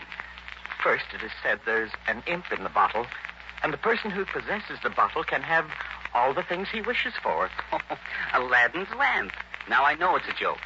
As you will, sir. Second, whoever possesses the bottle soon begins to go mad. If he doesn't get rid of it within a fortnight, he becomes completely and eternally mad. Well, the whole thing's clear now. Some rich eccentric is having a bit of fun. I hope it's something like that. Third, whoever buys the bottle can only get rid of it by reselling it for less than he paid for it. Well, I'm not gullible. If somebody thinks he can offer a beautiful, expensive bottle for sale at 3 cents, hang a lot of superstitious ideas on it, then have fun watching someone shy away, well, he's mistaken in my case. I'm not superstitious. I'll buy that bottle. Here you are. Here's the 3 cents.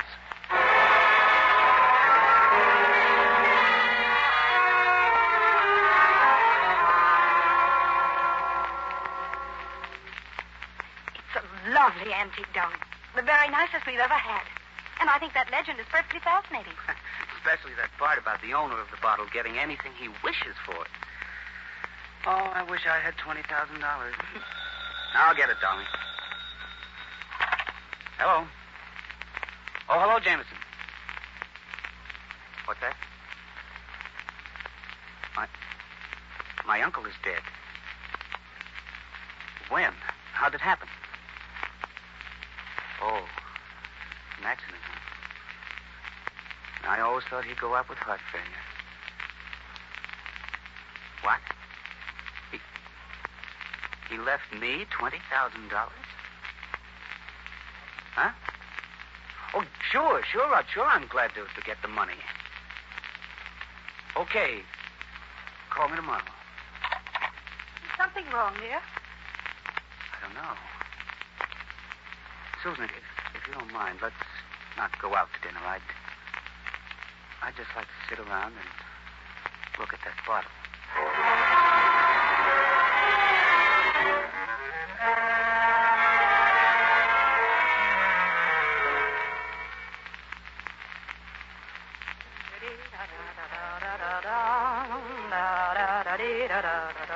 Susan, you have to listen to the radio all the time. Oh, darling, I'm sorry. Does it disturb you? Is it too loud? Loud or soft to get to my nerves. Now, please turn it off. Very well, dear. Robert, are you upset about something? Of course not. Don't be silly. But you are. It's that bottle, isn't it? All right, so it is. Enough to upset anyone. Oh, darling, you're not going to start all that about the silly legend again, are you? Silly? How do you know it's silly? How can you explain what's happened to us the last 7 days? The $20,000, the other things. Don't you realize that every time I've made a wish, it's come true? Coincidence, dear. But what if it isn't coincidence? What if the legend is true? What if all of the legend is true? What if I go... Robert? Well, you know it's in the blood. Could happen. My grandfather... You promised we'd never talk about it. What good will not talking about it do? Oh, now what? It's just the doorbell, dear. I'll get it. Whoever it is, I don't want to see him. All right, dear. Oh, devil with the whole thing. What I need is a drink.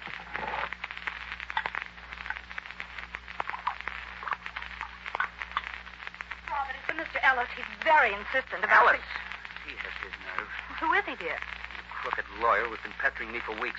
Tell him to get out before I throw him out. Oh, are you going to throw out? You? How dare you walk in here? Well, you won't see me in your office, so I came here. My business with you is important. You haven't any business with me. You never have had and you never will have. You're a shyster lawyer and a petty crook. Now, look here, Mr. Welder. You can't talk to me like that. I'll sue you for defamation of character. I'll sue you. Do you understand? Well, answer me. Oh, I wish you'd fall down dead. Don't be sarcastic. Don't.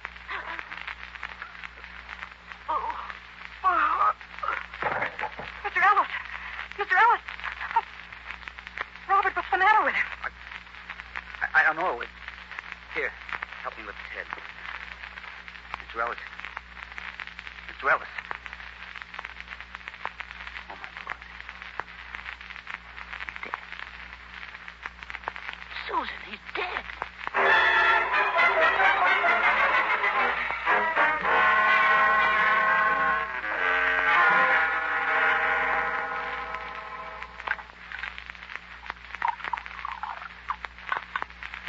Darling, don't you think you should stop drinking? The coroner said Mr. Ellis died of heart failure. Oh, I know what's in your mind, that bottle. You think it had something to do with Mr. Ellis's death. Don't you see it's just coincidence and all this about beginning to go mad? It's superstitious nonsense. Robert, are you going to talk to me? 3 more days. Oh, darling, please. In 3 more days, the fortnight ends. And I shall be completely and eternally mad. Robert, why don't you take that bottle out and leave it someplace? Get rid of it. No. According to the legend, the only way I can get rid of it is by selling it for less than I paid for it. Well, then sell it if you insist. If I started to peddle that bottle around, telling about the legend and offering it for 2 cents, then people would know I No, I can't do it. Well, then just take it out and get rid of it. Please, Robert, for my sake, if not for your own. All right, Susan. I'll try it. But remember, if in some magical manner it comes back to me, then you'll know that the legend is true. And if it is true, I won't be back. Won't be back? Oh, Robert, don't talk like that, darling. I don't want you to go at all. Stay here. No, I'm going now, Susan. Let me have that bottle. Robert, no, I don't want you to leave. Susan, let go. Robert. I have to do it. Don't you understand? I have to do it. Robert, please don't go. Robert!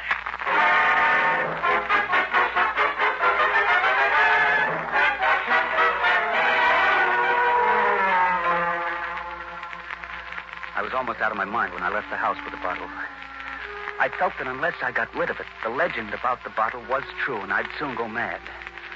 I walked down a dark street and stuffed the bottle deep into an ash barrel. Then, relieved, yet pretty shaky, I called a cab and asked him to drive me to the nearest place I could get a drink.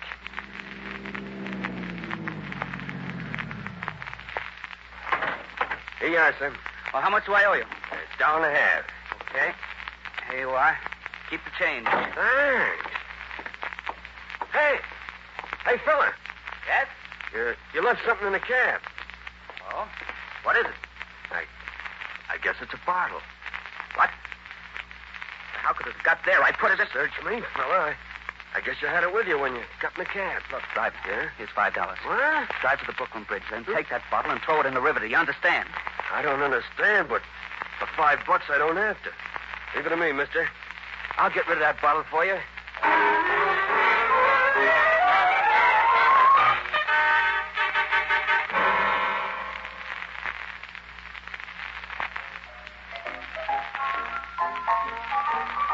Will there be anything else, mister? No, just a cigarette. Okay. Here's your change, mister. Keep it. Something swell has just happened to me. Good night. Mister. Hey, mister. Yeah? What is it? You forgot something on the counter here. I forgot something. What are you talking about? No. No, it can't be. This bottle, mister. Where'd you get that? A cab driver gave it to you, didn't he? Cab driver? What are you talking about? No cab driver gave me nothing. That's a lie. Hey, now, look, take it easy, mister. Give me that bottle. This time I'll get rid of it once and for all. Hey, what's the idea? Where do you think you are? In some dive? Smashing things around like that. You're... Hey, come on back here.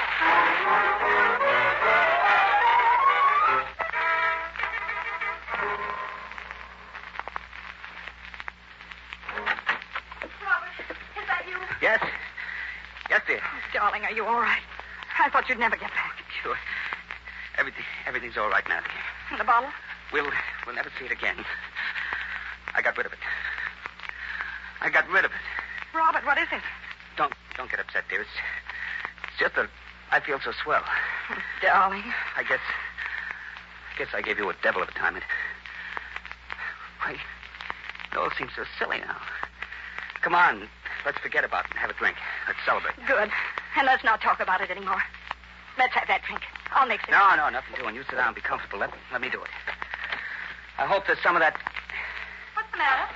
I don't know. The lock to the liquor cabinet seems to be jammed or something. Oh, now I got it. It's all right, dear. Well, what'll you have, dear? Scotch? Oh, my Lord. Robert, what is it? Look. There in the cabinet. That bottle. It's come back. It's come back!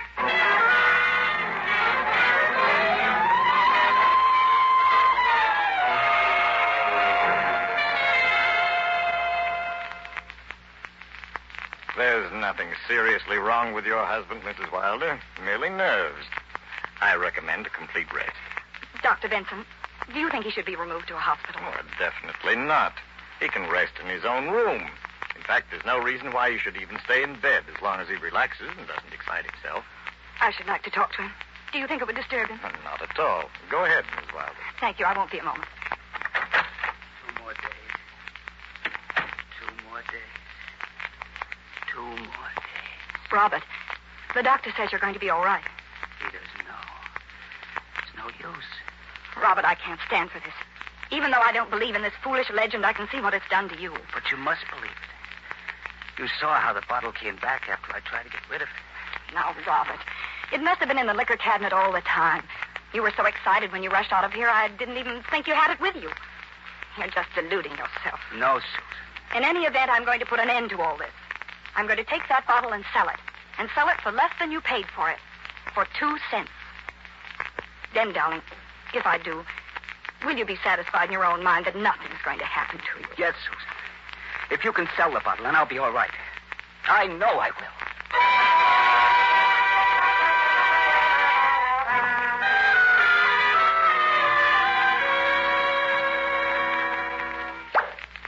Champagne, darling. Champagne. We're going to have a party. And if anyone comes to the door, we won't answer it. Don't you think you're overdoing it a bit? On the contrary, I felt wonderful all day. Ever since you told me that you sold the bottle to Mr. Jameson. All right, Robert. A toast. A toast. I drink to the ruination of all imps, be they in bottles or otherwise. Darling, you're not listening. Susan, there's just one thing that bothers me. How did you ever get Jameson to buy the bottle? He's such a superstitious old guy. Well, to tell you the truth, he was pretty difficult. He said he'd take it temporarily to help us out, but he made me promise I'd find someone else to buy it from him. What? But no one will buy it for a penny. Whoever did would be stuck with it. Robert, you have plenty of friends who'd do anything to help you get over this ridiculous delusion. Friends? Who? What friends? Never mind. Now, for the last time, Robert, Mr. Jameson did buy the bottle from you, and I have arranged to have someone else buy it from Jameson. You have? Yes, I have, and that's all you need know. Now, is this a celebration or isn't it? Oh, darling, I'm sorry.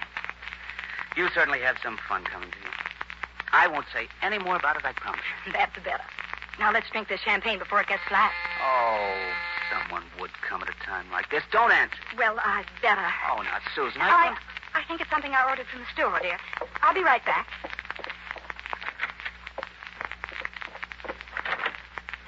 Miss Robert Wilder? Yes? I got a package here for you. Don't know what's in it, but it's marked fragile. Must be glass. Oh, that's quite all right. I know what it is. Thank you. Oh, lady, just one more thing. Yes? This sounds kind of screwy, but it says on here, COD 1 penny. That's right. COD 1 penny.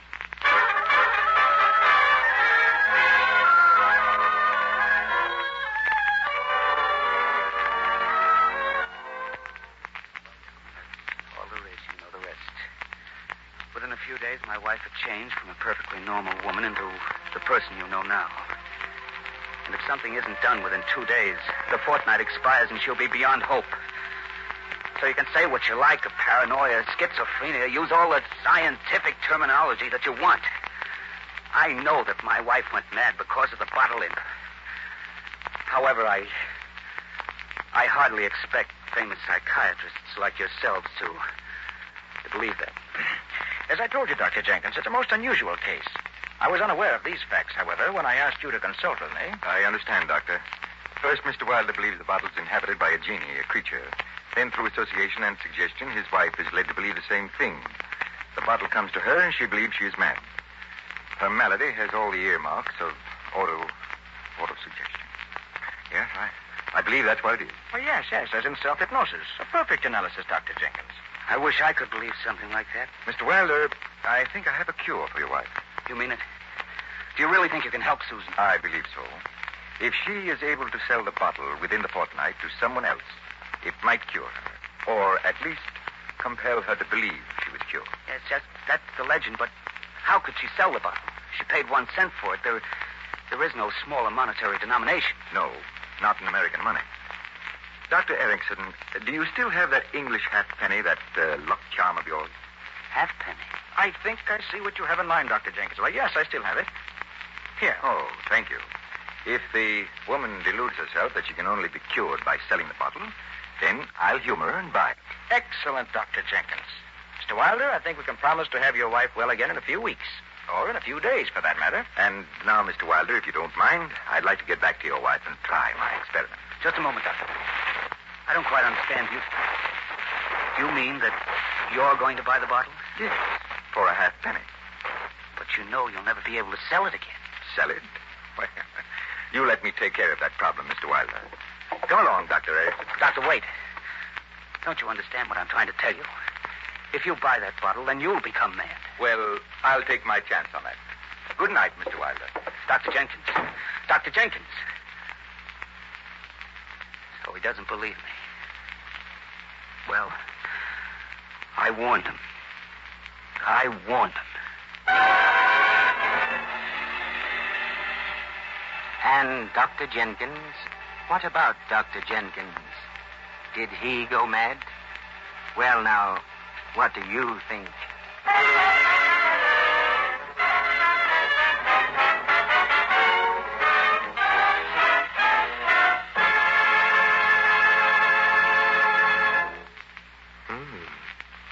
What do you think of that, huh? Do you think it's possible that there was something in that bottle? Oh, there couldn't be, could there? Still, I'd like to know how that doctor comes out, wouldn't you? Anyway, that was tonight's Mystery Playhouse performance, The Bottle Imp, by Robert Louis Stevenson. See, we'd better hurry down to the green room or we'll be late for the preview of our next mystery. This is Peter Lorre, closing the doors, the Mystery Playhouse. Good night. Sleep tight.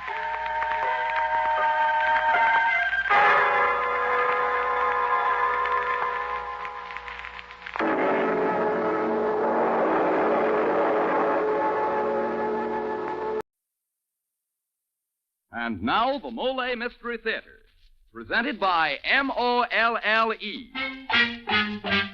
Molle, the heavier brushless shaving cream for tough whiskers and a tender skin.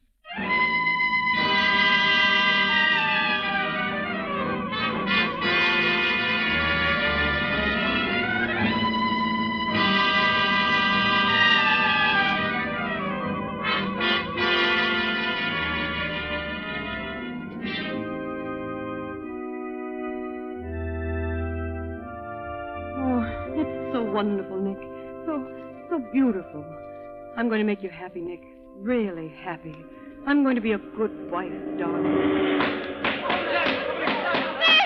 What's the matter? Nick, what's happened? Oh, no,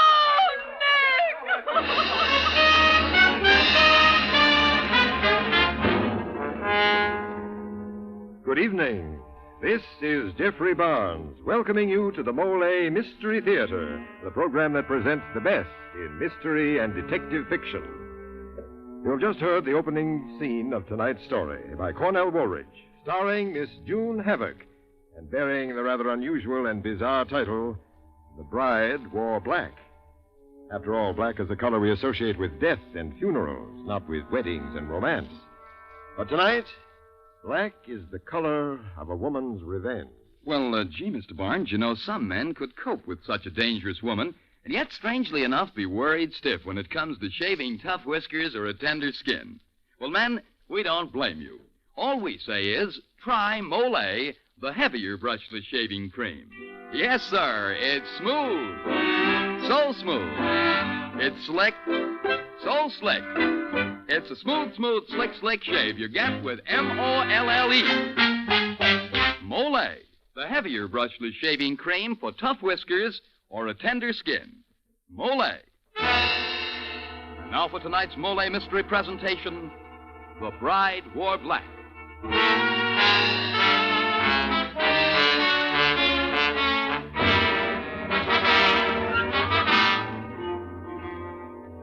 In the library of a suburban estate not far from New York City, a young and beautiful woman, her red hair drawn into a prim knot, sits typing. She does not look up as a tall, heavily built man enters the room and approaches her softly. almost finished the manuscript? What? Oh, Mr. Holmes, I didn't hear you come in. I asked. You almost done? Well, not quite, Mr. Holmes. I still have a few more pages. Well, let it go for now. I'd like to talk to you. Talk? Yes, a rather long talk. So why don't you take my armchair? Oh, no, I couldn't, thank you. I insist. I want you to sit there. But I insist on it. Well, where will you sit? I'll take your chair. Now, if you don't mind. There. Isn't that more comfortable? I suppose so. Now, just to make things a little cozier, suppose I put a little more wood on the fire. Oh, no, it's too warm in here already. Warm? I feel a chill. There's these two logs. Ah, look at them catch fire. Now, suppose I just turn on this recording machine. Why, what for? I want this little talk of ours recorded. You see, there's something I want to clear up between us. Something you want to clear up? Yes, Mrs. Killeen. Mrs. Killeen? Oh, I know that's not the name you gave me when you came to work as my secretary. But it isn't my name. I happen to know better. But let's not get off on any tangents. We both know who you are. What on earth The are you... one thing I don't know yet, the thing I'd like you to tell me now, is just how and when you intended to murder me. Murder you? Why, oh, you're joking. Why should I want to kill you? I think that'll come out in our talk, Mrs. Killeen. Well, I don't No. intend Sit to right where you are. You're not going to get up out of that chair. Well, you can't keep me here. Yes, I can, and I will. Suppose you just listen to me without interruption. But you have no Without right interruptions. I don't flatter myself. I wouldn't be the first man you to... murdered. Oh, nonsense. No, as a matter of fact, I was to be the last. But I want to go back to the first man, Ken Bliss. Bliss was at a party given in the penthouse of a friend of his named Corey when he noticed you. Hey, Corey, come here a minute, will you? Come here. What do you want, Ken? Want to ask you something. Uh-huh. Who's that blonde dish over there in the corner, huh? Oh, which one? The one in the black net dress. Oh, yeah. Wonder what she's doing here. Well, let's go over and find out. Well, come on. What are you waiting for, huh? Oh, pardon me. Yes? I brought our host over to introduce us to one another. Well, go on, Corey. Start hosting. I'm not sure I remember the young lady's name. Why, of course you do. It's Nora. Nora? You sure? Of course I am. Oh, of course. Maybe I got you mixed up with someone else. Uh-huh. Perhaps you have. Perhaps. I don't know. Hey, what is all this? I'm Ken Bliss. How do you do? Come on, Nora. Come out on the terrace. Well, I'll show you the city, all lit up. All right. Beautiful terrace. Don't know how Corey can afford it, but there have been rumors. Shut up, Ken. Okay, Corey. Hey, coming, Nora? Yes. I'll come along. You got your guest. I'll come along. Ooh, chilly out here. Could you bring me my wrap? Attaboy, Corey. Would you, Mr. Corey? Okay, I'll get your coat. Which one is it? It's a blonde mink. Initials N.R. Right. I'll be back. Don't seem so chilly out here to me. It isn't. It's just that I wanted to talk to you, Mr. Bliss, alone. Oh? About something important. Important? What's important? You. Some things about you. Yeah? What about me? Oh, about the time we met once before. We met? And I forgot? Well, we didn't exactly meet. You saw me and forgot you? Oh, no. Impossible. You were in a car with 3 other men. That could be 100 times. But this time the car's license number was D3827, remember? No. I got a rotten head for figures. Besides, what's the difference? We're here and now. This car was... Forget the car. It was kept in a garage up on Exterior Avenue in the Bronx, and they left it there. They never called for it again. But I traced it. I found out who was in it. Look, who's interested in some car? I mean, a beautiful girl, and all she gives me is a routine about a car. Oh, no. Come here. Well... Now, let's just stay interested in us. You and me. And what's the matter? My scarf. You knocked it off my shoulders. You weren't wearing any scarf. It flew over the railing. You sure? There it is. It's caught on something right down there. Well, maybe I can reach it. No. I'll do it. Here. Look out. Let me. Now, where's the thing, huh? Right there. Don't you see it? Watch out. Don't lean over too far. Oh, boy, it makes me dizzy. I don't see your scarf. Right below you. A little further. A little more. What you doing? Getting even for Nick Killeen. Huh? No!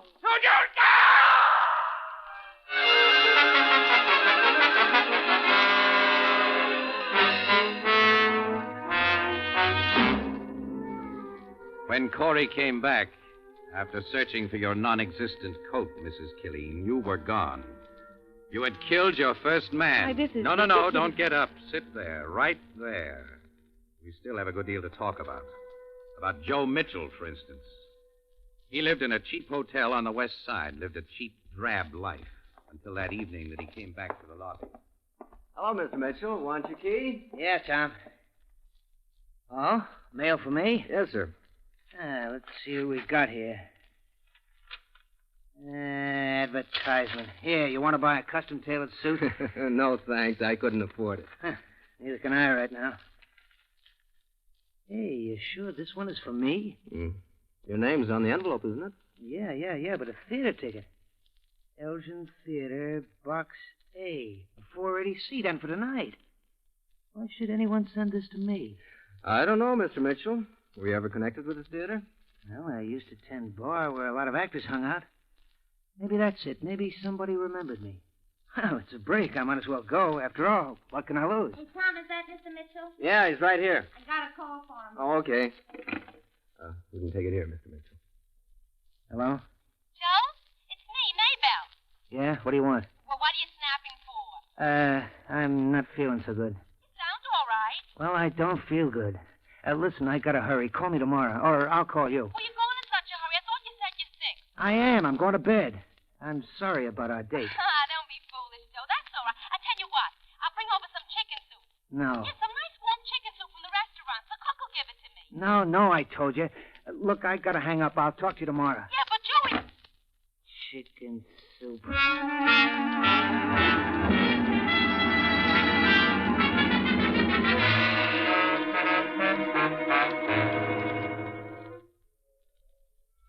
Oh, excuse me. Do you mind if I take this seat? Why, no, not at all. Plenty of room. Oh, you're just in time. They're dimming the lights. Want to come too early? Tell me, someone send you a ticket, too? No, this is my box. But I must confess, I sent you your ticket. You sent me? Yes, I wanted to see you again. Again? But I never saw you. We can't talk here. I want to be alone with you. Yeah, but the show's about... Well, why don't we go over to my place? It's a hotel, but it's respectable, sort of. But I wouldn't want to be seen going to your room. Oh, I understand. Well, we can go up the stairs. It's only the 3rd floor, and no one will notice us. What do you say? All right. That will be as good a place as any.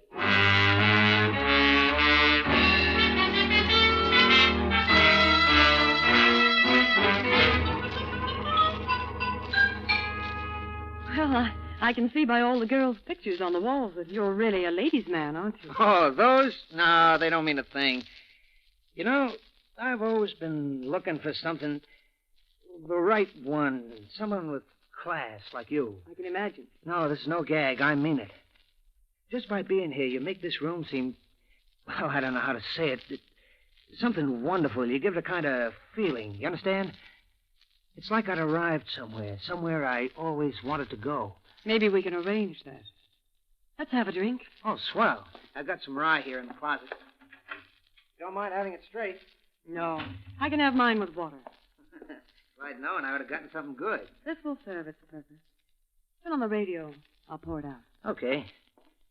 Want anything special? No, just the music. Now for a drink. Here's yours. Okay. Here's to a long life and a merry one. Yes, a long life. Well, aren't you having any? What's the matter? It's not bad stuff. I was just thinking. Thinking? About what? About our first meeting. Yeah, I've been wondering about that. Where did I ever see you before? On the steps of a church. On the steps of... Oh!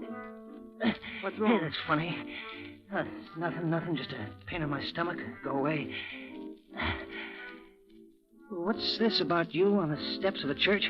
I was getting married. Married? Don't you remember now? No, Oh, it's the darndest thing all of a sudden, too. Oh, enough of this radio. It's burning. Don't you remember the church, the wedding, and then right after? Look, something's wrong. I gotta call a doctor. No, you're not going to call a doctor. What? You're too late for a doctor. Too late? What'd you do to me? I don't know you. Yes, you know me. I'm Mrs. Nick Killeen. Nick Killeen? I don't understand. You don't remember Nick Killeen and the girl on the steps in her wedding dress? You don't remember that? Al, open the door, please. My wedding day, and you were there. You and 3 others. Oh, you got me mixed up. Let's start. Joe, it's Maybelle. Open the door. Just a minute. Yes, what do you want?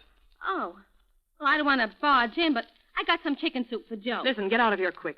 Make sure people see you leaving and take that jar of soup with you. Why, what's the matter? Do as I say. I don't want you to get into any trouble. I don't have anything against you. You must be nuts. All right. Go on in and have a good look.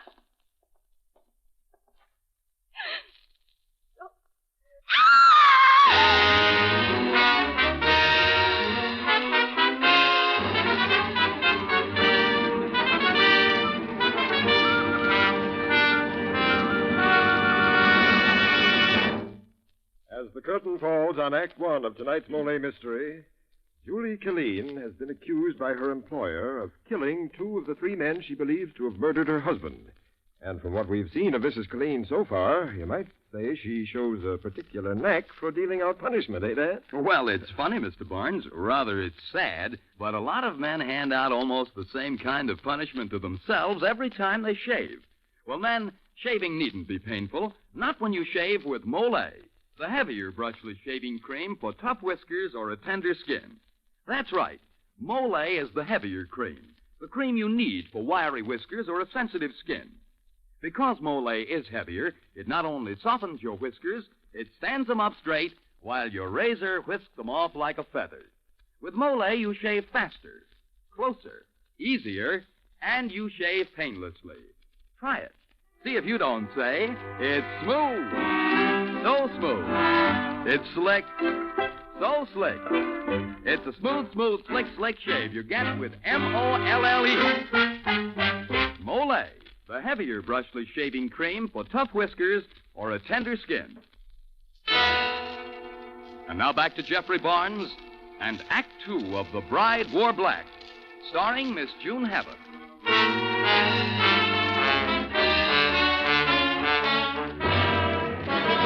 Julie Killeen, a bride whose beloved was murdered on their wedding day, in blind rage has vowed to avenge him. One of her intended victims, however, has uncovered her whole plot. That, Mrs. Killeen, was how you murdered Ken Bliss and Joe Mitchell. The first, you pushed from the terrace of Corey's apartment. No, I didn't. The second, you poisoned in his hotel room. Now you can see why I wanted this recorded. Mr. Holmes, you know this is a pack of lies. You know it's not true. On the contrary, every word of what I've said is gospel. No, don't get up. Now I'll go over what happened to Frank Moran. I said don't get up. Sit there and listen. We'll begin in the street, outside Frank Moran's house in Scarsdale. A 5-year-old boy riding a tricycle is stopped by an attractive young woman. Hey, you got in my way. You got in my way. Oh, I'm sorry, but I found this ball. Is it your ball? No. Mine's a high bouncer. Oh, do you want this one? I'll give it to you. Gee, thanks. What's your name? Cookie Moran. And what's your father's name? He's Mr. Frank Moran. Do you have any brothers or sisters? No, but I got a grandma, though. She lives in Garrison, but she comes to stay with us. Well, don't you ever go to Garrison to visit her? Oh, yeah. But Dr. Bixby says I make too much noise for Grandma. She's sick. Oh, Dr. Bixby's your grandma's doctor, hmm? Sure. He goes to see her lots. My Aunt Ada takes care of her. Tell me, have you started school yet? Oh, sure. I go to kindergarten every day. What do you do there? We draw ducks and rabbits, and Miss Baker gave me a gold star for drawing a cow. I brought it home. Really? Well, you run along and play now, Cookie. And don't lose the ball.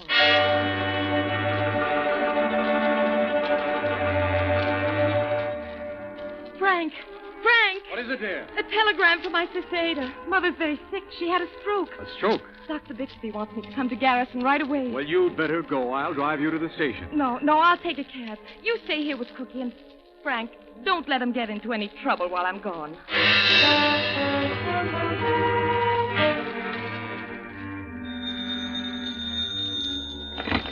Hello? Hello, Mr. Moran. Yes? This is Miss Baker, Cookie's kindergarten teacher. Yes. I've heard Mrs. Moran had to go away, and I've been worried about Cookie. You know, he's so active. I'd like to come over this evening and help you take care of him. Well, certainly, Miss Baker, and thank you for being so thoughtful.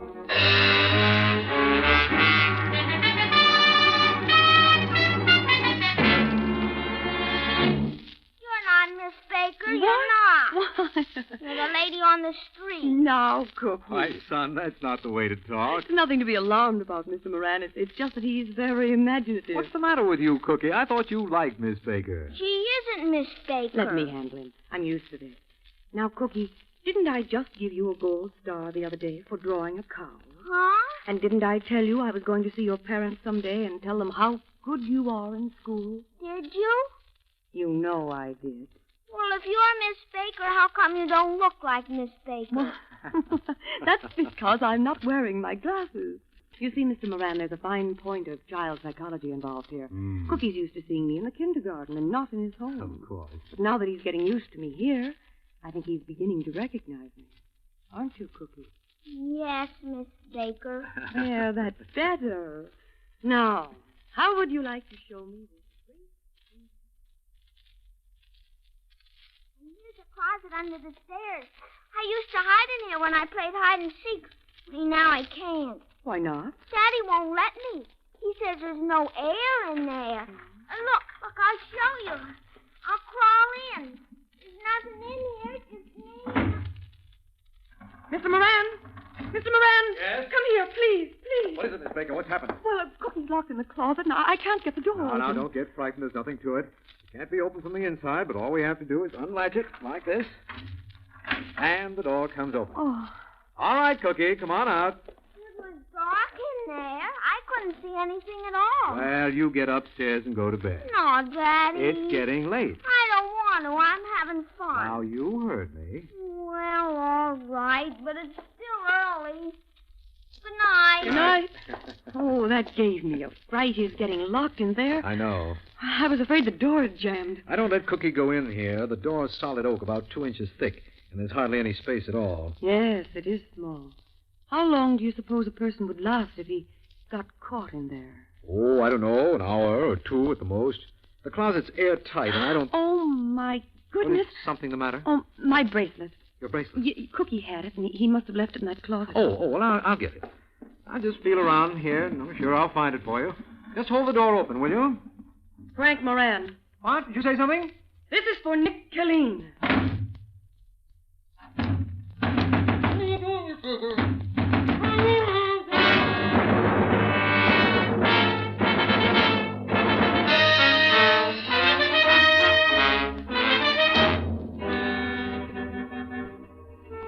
Ever be forgotten, Mrs. Killeen, by the widow of Frank Moran, or by that little boy. Why, you must be out of your mind, Mr. Holmes, making these accusations against me. I assure you, I'm entirely sane. You see, Mrs. Killeen, I've been on to you right from the beginning, from the moment you wangled an introduction to me through my publisher, from the moment you came here to work as my secretary. As a matter of fact, Mrs. Killeen, I've been waiting for you. Waiting for me? Yes, ever since I put it together, the connection between Bliss, Mitchell, Moran, and now Holmes.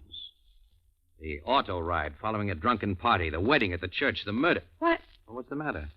It's getting too warm here. This chair. Oh, I don't think you're too warm. I'm too close to the fire. No. Why, your hands are ice cold. You're trembling. Let me go. Let me up. No, stay there. I want you to stay there in my chair. No, I can't. Why? Please, please let me go. Why? Why can't you stay in that chair? Because... Why can't you stay near the fireplace? Tell me, why? There's a shotgun loaded behind the zinc partition, the heat of the fire. Yes? You said it to kill me? Yes, I was going to kill you. All right, Mrs. Killeen, you can get up now. You don't have to hurry. I found the gun this morning and took out the charge. I think we have enough on the recorder. Mrs. Killeen, you were wrong on 3 counts. About the gun, about the way your husband was killed, and one more thing. About me. About you? Yes. What about you? I'm not George Holmes. Not... I've just been substituting for him. Substituting?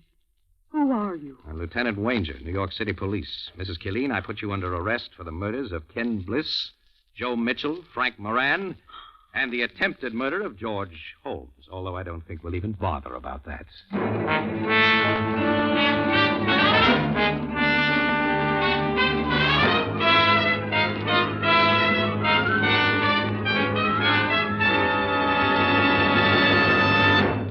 This is Jeffrey Barnes again. In just a moment, we'll bring you Act 3 of The Bride Wore Black. Now, a word from Ron Rawson. One thing to remember about the most common type of dandruff is that many outstanding authorities say it is not a natural condition, but actually is caused by a germ called Pityrosporum ovale. Now, the only way you can get real relief is to destroy this germ. And simply washing or brushing away loose dandruff won't do it.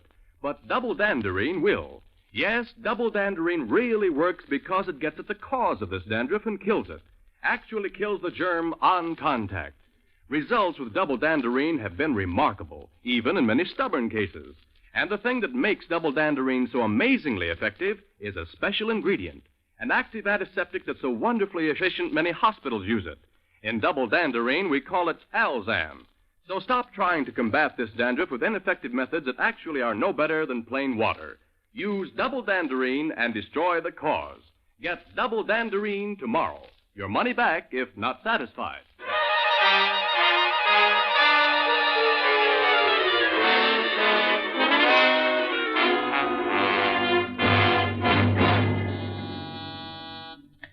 Yes? Mrs. Killeen out here for you, Lieutenant. Okay, bring her in. All right, Marty, wait outside. Yes, sir.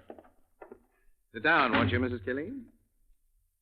I hope you weren't too uncomfortable last night. Bad enough without your sarcasm. Oh, I'm quite sincere. You see, I realize your motive in this whole series of murders. Revenge. Well, I suppose that's a motive anyone can understand, but not condone. And in this case, Mrs. Killeen, you killed 3 innocent men. How can you say that? They murdered Nick. Killed him in cold blood right on the steps of the church. They didn't kill him. Yes, they Let did. me reconstruct what happened on that day. The wedding was over. You came out of the church, you and Nick, your bridesmaid, the others. And suddenly a car rounded the corner at high speed, came toward the church. There was a series of sounds, like backfire. And then... Get the girls out of here. Please get up, Nick. You'd better come with me, Julie. Please, Julie, you're getting blood on your dress. Let me handle it. No, I don't need any help. Andrea. Yes, dear. Did you see that car? Yes. Come on, Julie. No, Andrea, did you get a good look? Yes, I did. How many men were in that car?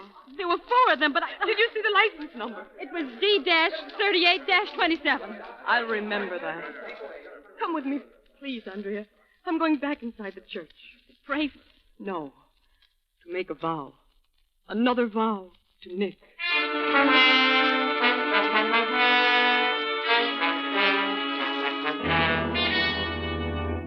And that's what happened on the steps of the church, isn't it, Mrs. Killeen? Yes. You made one mistake, a tragic mistake. Those men in the car, they had nothing to do with your husband's death. They did. They killed No. him. On that day that Bliss and Mitchell and Moran and Holmes tore past the church steps in their car, another man crouched at a window of a rooming house opposite, a gun in his hand, waiting for Nick Killeen. He raised his gun as you came out on the steps. As the car streaked by, its exhaust backfiring, he shot. Who was it? Who? Just a moment. Yes, Lieutenant. Bring him in. Okay, sir. It was a former partner of Nick's. A man who worked the rackets with him. The man who couldn't let Nick go straight. Oh, stop torturing me. Who was it? Good morning. Oh, no. It can't be. How do you do, Mrs. Colleen? Corey.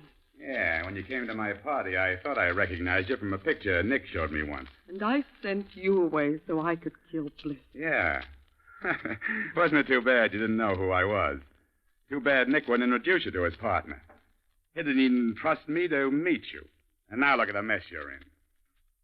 You're on a spot yourself, Corey. Sure, I know that. You know... Yes? Wouldn't it be something if me and her were hung the same day?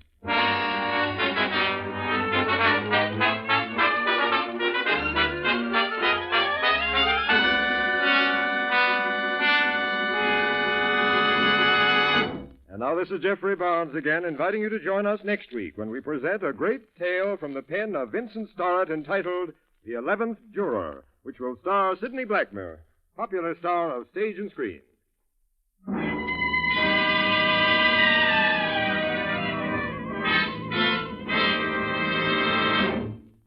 Maybe you haven't thought about it, but when you're too tired, you often get depressed, apprehensive. You have 2 strikes on you from the start. Now, if you're often that tired, and pale besides, your doctor may find you have a borderline anemia, resulting from a ferronutritional blood deficiency. In that case, take ironized yeast tablets. They help build up your strength by building up your red blood cells. So take ironized yeast tablets to help get back your energy, your enthusiasm, your healthy color. Ask for ironized yeast tablets.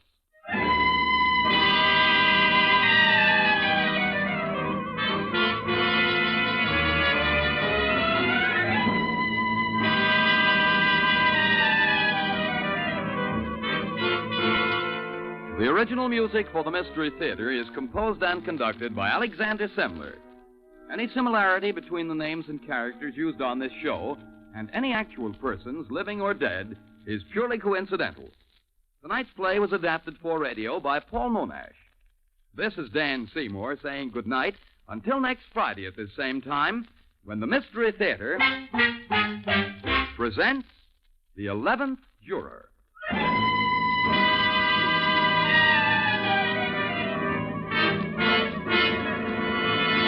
This is NBC, the national broadcasting company.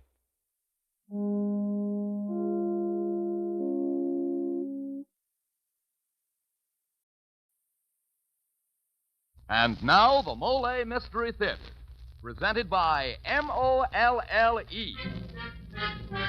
Molle, the heavier brushless shaving cream for tough whiskers or a tender skin.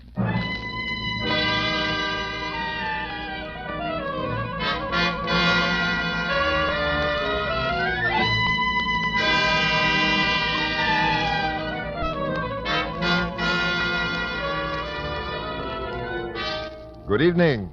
This is Jeffrey Barnes, welcoming you to the Molle Mystery Theater, the program that presents the best in mystery and detective fiction. Tonight's story, by Joseph Ruscole, is entitled Triangle of Death.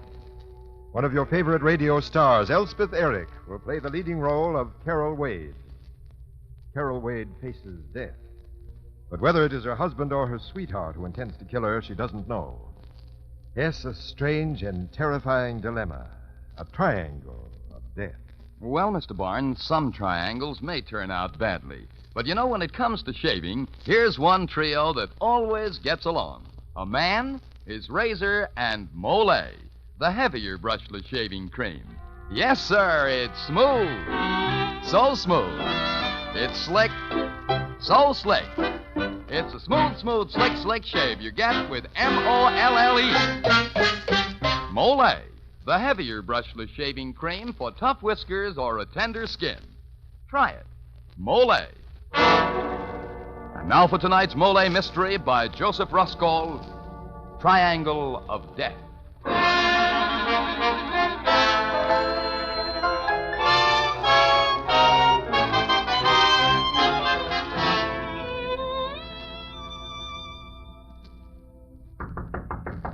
Who is it? Come in. Who is it? You? Wins you 10 silver dollars. You've changed. How low can a guy get? Now, please, I can explain, but not here. What do you... Never thought I'd catch up with you, did you? Mrs. Carol Wade. How'd you find out where I live? What are you going to do? What do you deserve? I'm bleeding for you. Got a swan song for a sucker? Now, look, I'm warning you. Get out of here. I'll call my husband. Peter! Peter! Call him again. He's not here, Angel. Both of us know it. Why, you... The name's Tony Morrell, remember? Let's see, what was yours when I met you down in Miami last year? Miss Carol Meadows, wasn't it? When your lips took me over the barrel for your gambling debts. I meant to pay you back someday. Yeah, that's why you took it on the lam. You know, it was silly of you to have posed under your maiden name, you little two-timer. I was bound to catch up with you. Who told you? How blind can a guy stay? even with a crush. Put down that gun, Tony. You'll burn for it. Not me, 2 other Tony, guys. no. Don't. Please. Go ahead, relax. Take a good look at it, pretty face. And thank heaven the torch still burns. What?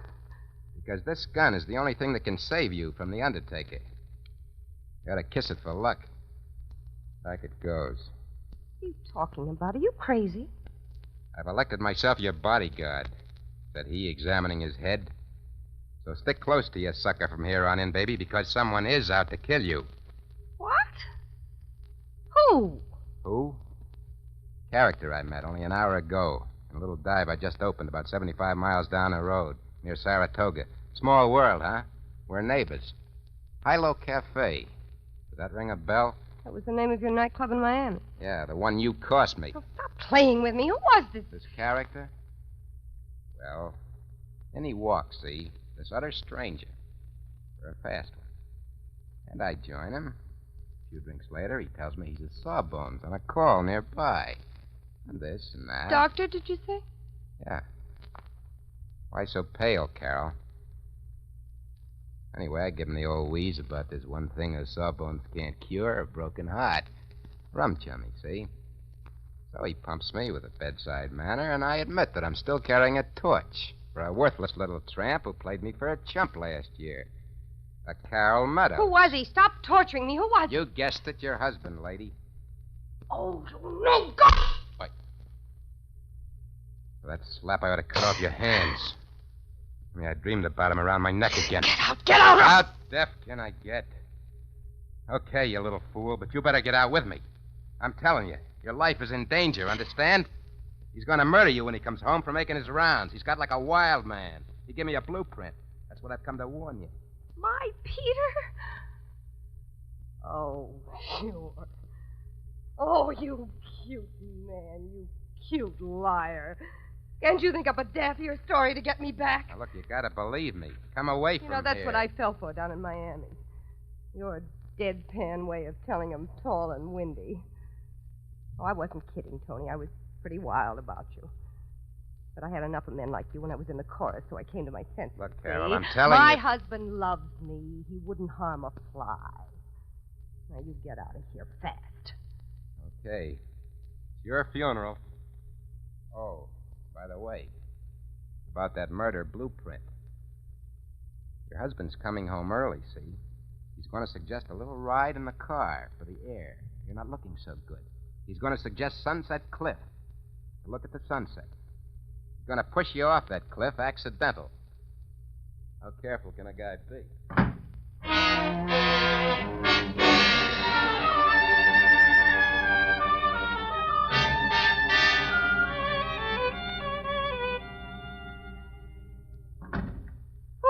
It's me, Cookie. Oh, you're home early. Yep, no clinic duty today. Isn't that something? Now I can spend the afternoon with my little wife. Oh, gosh, it's a rich feeling. Ah, come hither, fly to my arms, woman. Peter, Hmm? you stop for a drink or something? Cookie, I'm still drunk with love after 3 years. Can you beat it? The honeymoon will never be over with us. Bet? Now, give me a little ear. Yeah. Cookie, where should we go this afternoon? What? Darling, what's the matter? What's wrong? Don't you feel well? You're not No, I looking feel at fine. it. Sure? Yes, fine. Well, good. Me, I'd like to stay home if it's all the same with you. Oh, yes, let's. Oh, Peter, I feel so good now. Golly, the silly things that have been upsetting me today. What thing? Oh, little trifles round the house, tradesmen, you know. Made you irritable? Yes, that's it. But now my Nancy's come home. He doctored it all away and it stopped pounding. Pounding? Yes, my headache. Headache? You've had a headache, too? Well, no. You've been outdoors at all today?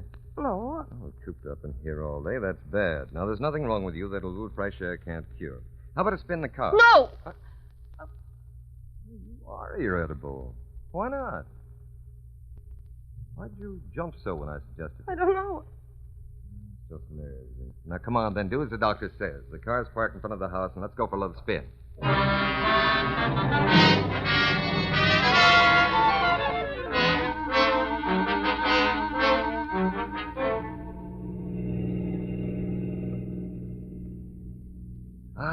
Breathe in the ozone. Aren't you glad to be alive? Where are we going? Oh, for a little drive. What's the diff, Cookie? Peter, where are you taking me? Say, what's gotten into you? What on earth's the matter? Where are you driving to? Well, I don't know yet. Just follow our noses. What's wrong, Carol? You suddenly afraid of accidents? Stop the car. What for? Look, there's a drugstore. I have to make a phone call. It's important. I forgot it. Please. All right. I'll come in with you. No, you just wait here. It'll only take me a minute. Well, hustle it, Cookie. Yes.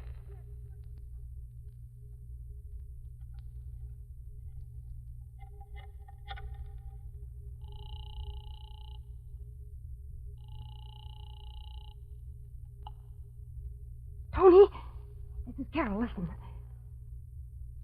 Tony, listen to me. What do I do? I'm frightened to death. Yes, but I haven't got much time. He's waiting for me in the car. Look, I'm in a phone booth, and you were right. He is taking me out for a ride.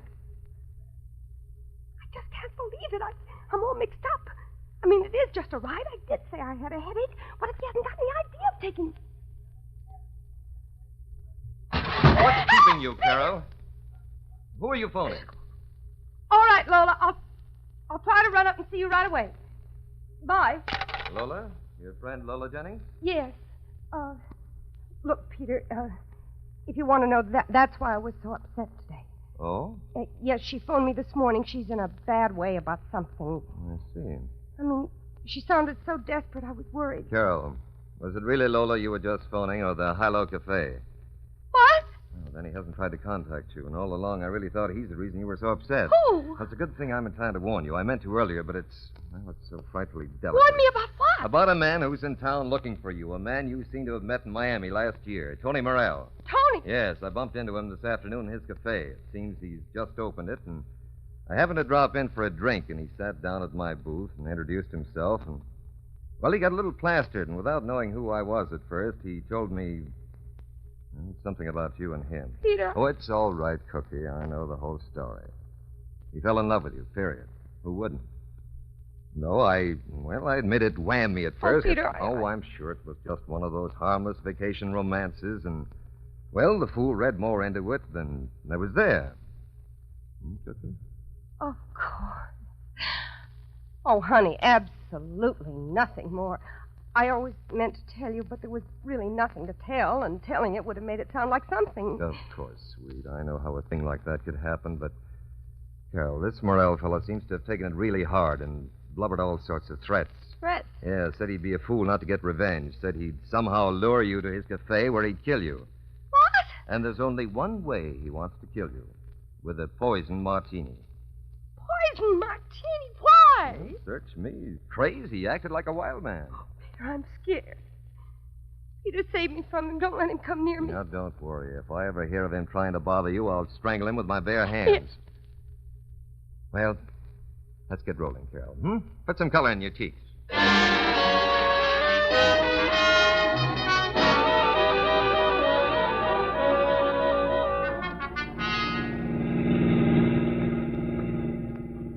Peter, you've gotten so moody. You really forgive me, or was that all just an act? Or was it just an innocent summer romance? Constant Penelope? Do you, Peter, do you? Life is short, isn't it? What? I said life is short. A laugh, a tear, and sunset. Sunset? Of course I forgive you. You're my wife, aren't you? Period. Peter, where are you driving me? That record again. Just to town and back. Why do you keep asking? Town, that's the other way. Huh? What other way? I... Say, maybe I can be a bit more imaginative than just town and back. Maybe we ought to turn around and go the other way at that. What? Yeah, that brings us to Summit Cliff. Summit... And we can go there and watch the sunset. Peter, like no. we used to. Oh, come on.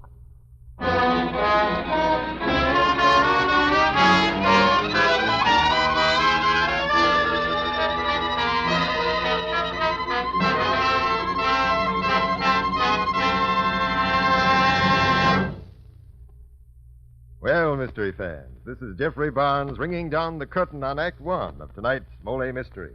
But stay close by, because I promise you, in Act 2, we'll have you guessing at high speed. Right now, to keep you from guessing, here's Dan Seymour with some quick answers on the subject of shaving. Men, if your morning shave feels like you're shaving with a buzzsaw, chances are you have tough whiskers or a tender skin. But shaving needn't be painful, not when you shave with Molle. Because Molle is a heavier cream. It not only softens your whiskers, it stands them up straight while your razor waltzes right through them. With Molle, you shave faster, closer, easier, and you shave painlessly. Try it. See if you don't say it's smooth. So smooth. It's slick. So slick. It's a smooth, slick shave you get with Molle. Molle, the heavier brushless shaving cream for tough whiskers or a tender skin. And now this is Jeffrey Barnes returning you to Act Two of the Mystery Theater and Triangle of Death.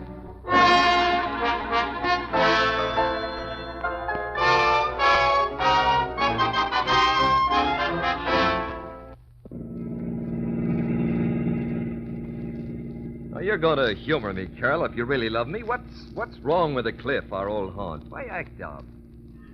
Carol! Oh, I would run out of gas right at the foot of the climb, too. Yeah, lucky, though. There's the filling station.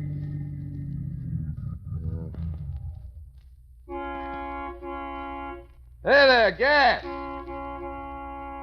Hey, anybody there? Oh, wait here a minute. I'll go around some of that.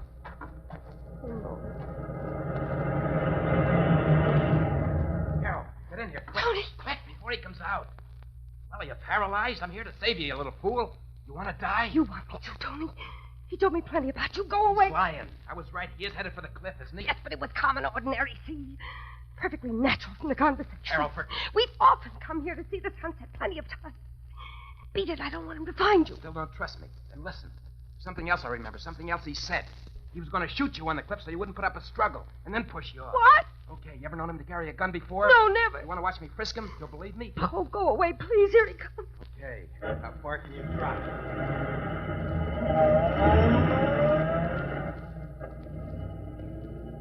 Fill her up, huh? Right, Doc. Girl, who were you talking to just now? That car that just drew up. Oh, he wanted to know where Highway 22 was. I see. You got a cigarette, Peter? Sure. No, Here. not that pack. Didn't you have another brand? Hmm? Let me look, darling. Wasn't it in this pocket? What? No. Oh, in this one. What are you talking about? What brand? No, it's not there either. I'm sure I saw you with... You're having a good time. Now, let's empty all my pockets. I like this game. Here. Oh, here. Here, any more? No more? Then how about my undershirt? I don't know what made me think. You haven't got one after. Have you, Peter? Well, if you want the strangers. Okay, Doc. Just 14. All right. Here, keep the change. Thanks. Now, little wife, let's climb that hill, And take a look at that sunset.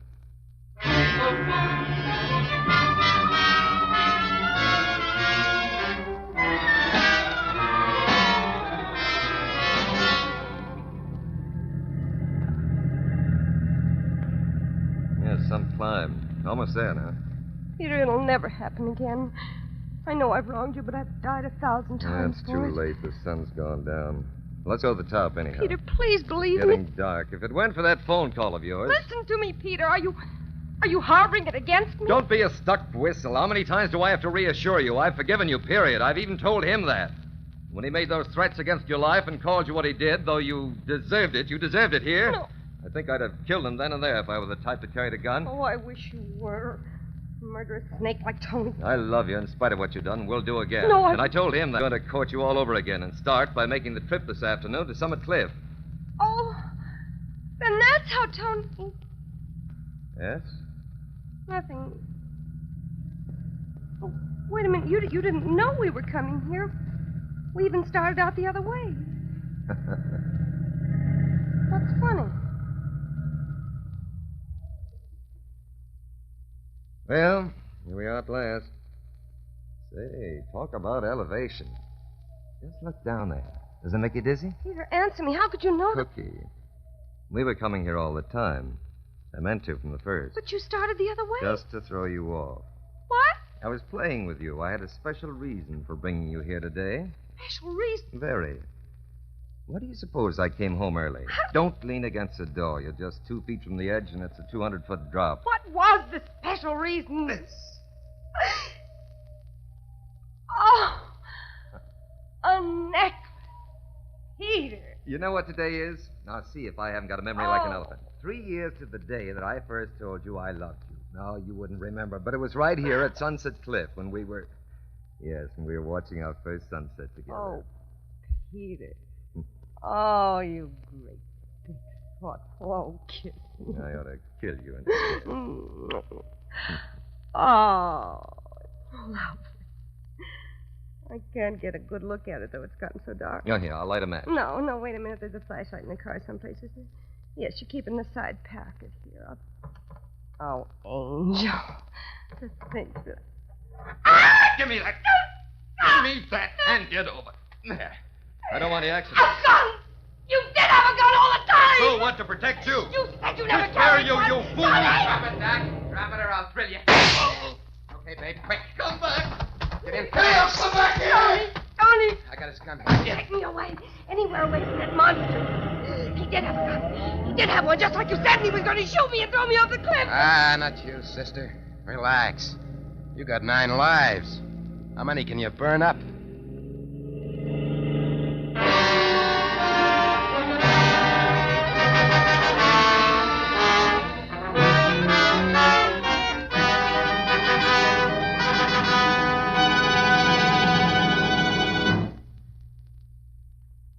This is Jeffrey Barnes again. In just a moment, we'll bring you Act 3 of Triangle of Death. Now, a word from George Putnam. If dandruff is spoiling the appearance of your hair and you've been trying to combat it with little or no success, listen carefully. Many outstanding authorities say that the most common kind of dandruff is caused by a germ called Pityrosporum ovale. Now, many dandruff-combating methods are no more effective for fighting this germ than plain water and brushing. For, like water, all they do is remove loose dandruff. To get real relief, this germ must be destroyed. Double Danderine really works because double Danderine actually kills this germ on contact. Even in many severe cases, results with double Danderine have been remarkable. Now, the amazing effectiveness of double Danderine is due to a special ingredient, an active antiseptic so wonderfully efficient many hospitals use it. In double Danderine, we call it Alzan. So try double Danderine and see if you don't agree that most methods can't compare with its dandruff-combating effectiveness. Get double Danderine tomorrow. Your money back if not satisfied.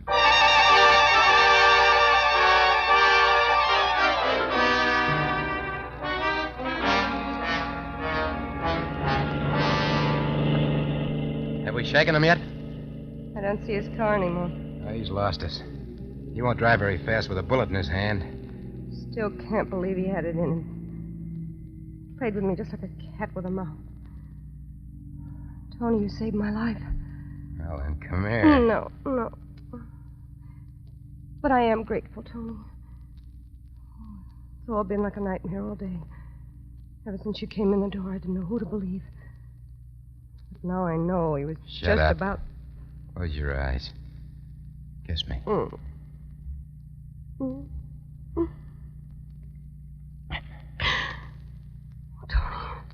You said it.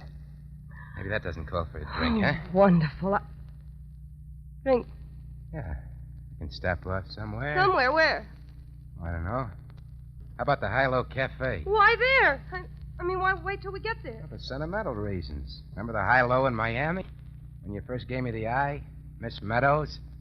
Cost me my innocence, that shade of mascara. I should forget. Well, let's drink the old times, huh?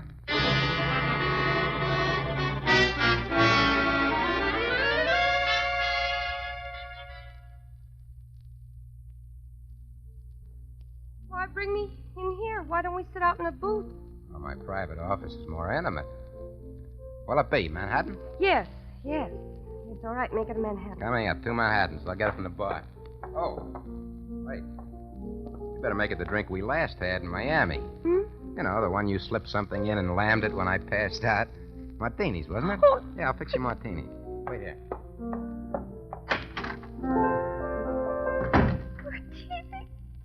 Martini, no.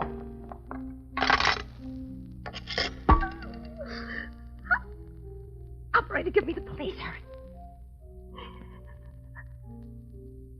Police, help me quick. He's trying to poison me.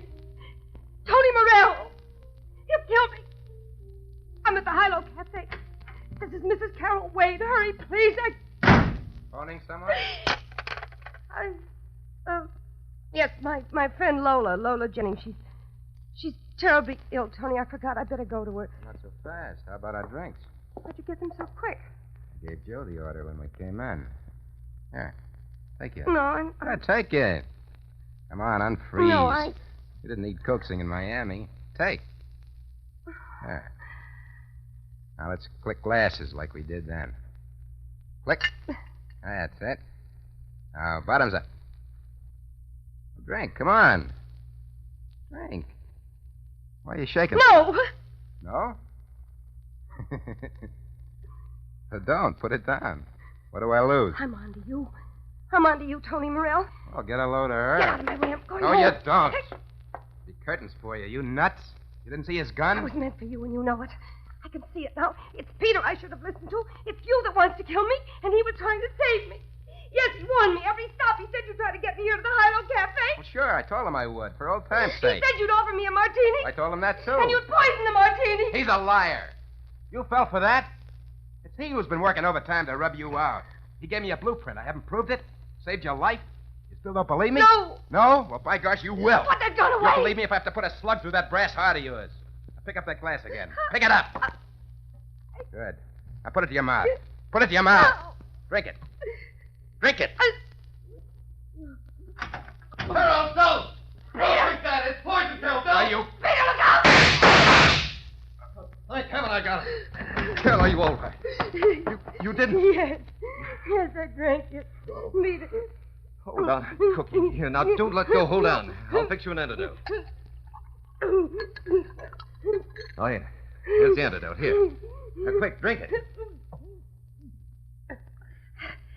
There. Now you'll be dead. Give it 30 seconds. A martini? No, dear. Watch, I'll finish it. Yeah, see? Nothing deadlier than an olive. What if The antidote, Cookie? That's too bad you didn't trust your boyfriend. He was trying so hard to be your guardian angel, Sir Galahad Morale. I stumbled into the perfect ending for the perfect murder. I was hiding outside, and I heard your phone. By the way, was that really poor Lola Jennings you were phoning again? You know, it's strange because it's Lola who helped me plan your funeral all along. Cookie, she and I are going to get married. Surprise? Police. The police?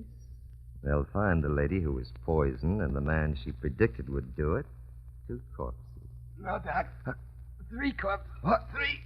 Oh, Tony! You! I'll meet you all at the last stop.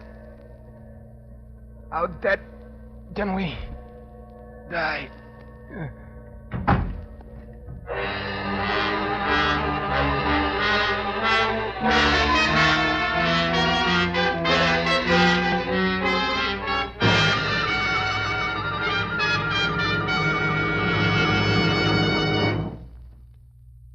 And now this is Jeffrey Barnes again, bringing down the final curtain on tonight's Mystery Theater presentation of Joseph Ruscole's Triangle of Death. Be with us next week when we present a modern, hard-hitting, thrill-packed detective adventure entitled The Squealer. Meet Whitey Burton, a man who betrayed his friends to save his own skin and walked thereafter with death at his shoulder. The original music for the Mystery Theater is composed and conducted by Alexander Sembler. Elspeth Eric, Joseph Julian, and Paul Potter were featured in Triangle of Death. Any similarity between the names and characters used on this show and any actual persons, living or dead, is purely coincidental.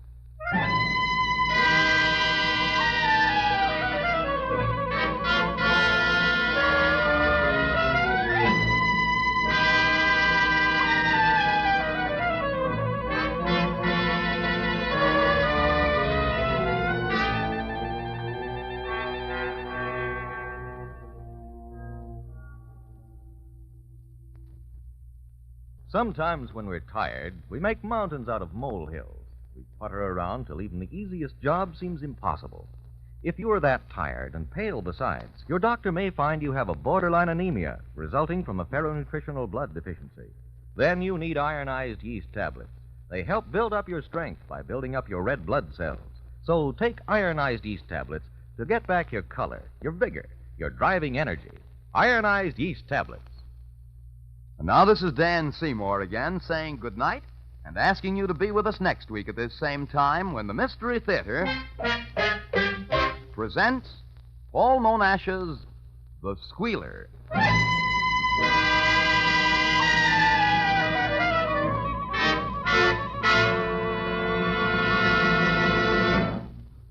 Tonight's Mystery Theater presentation, The Triangle of Death by Joseph Ruskell, came to you from our Radio City studios in Radio City, New York.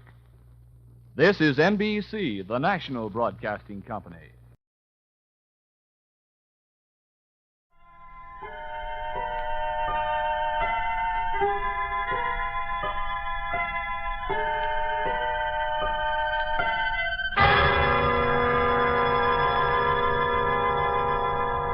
Good evening, creeps.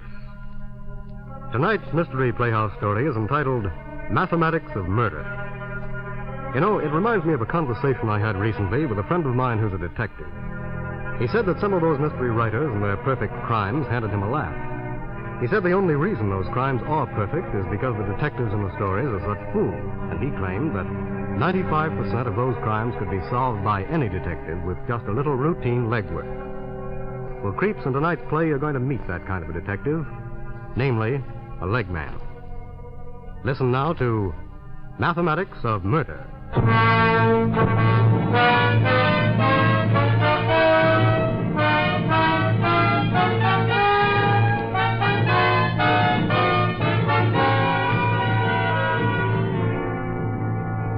This is the story of two men.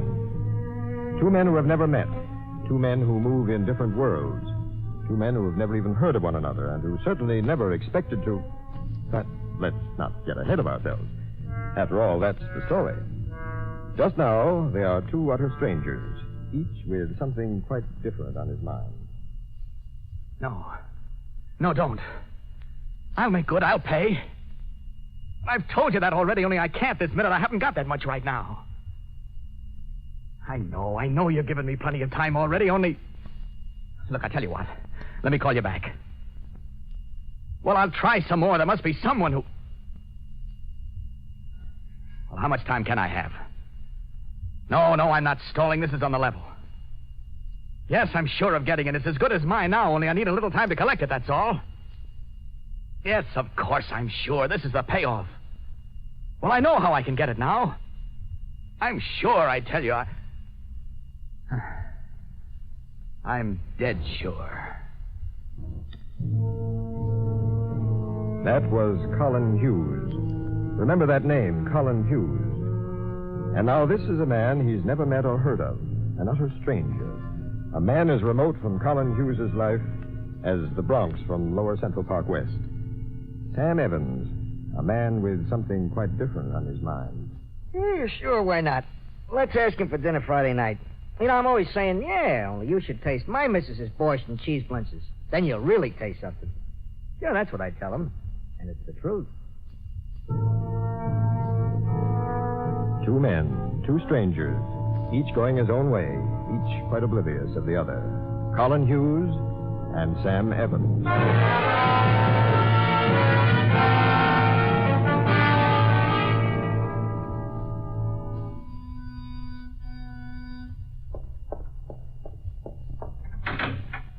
Colin. Oh? I didn't expect you tonight. You said I just wanted to tell you I'd be over to see you tomorrow night. Oh, that's swell, Colin. Only you come over and see me nearly every night. Well, so I just wanted to tell you, that's all, Myra. Why not ask some people in? But you always like it best when we're by ourselves. Well, this time I feel like having some people around for a change. Say, by the way, how often do you wind that clock?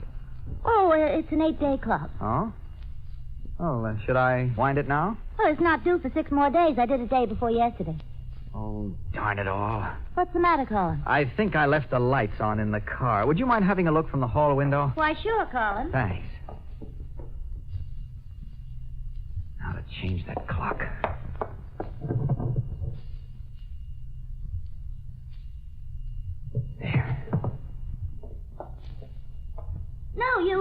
turned them off all right. Oh, fine. Well, take off your hat and stay a while. No, I'm going now. Already? Mm-hmm. Colin, where are you taking that radio? Oh, to the repair shop. I think it needs new tubes. Yeah, but won't we need it for the party? It plays good enough the way it is. Well, we'll play records or something. I'll be around tomorrow at 8. Colin, you're acting so strangely this evening. At 8, I said. I heard you, Colin. You'll be over tomorrow night at 8. Is there anything remarkable about that?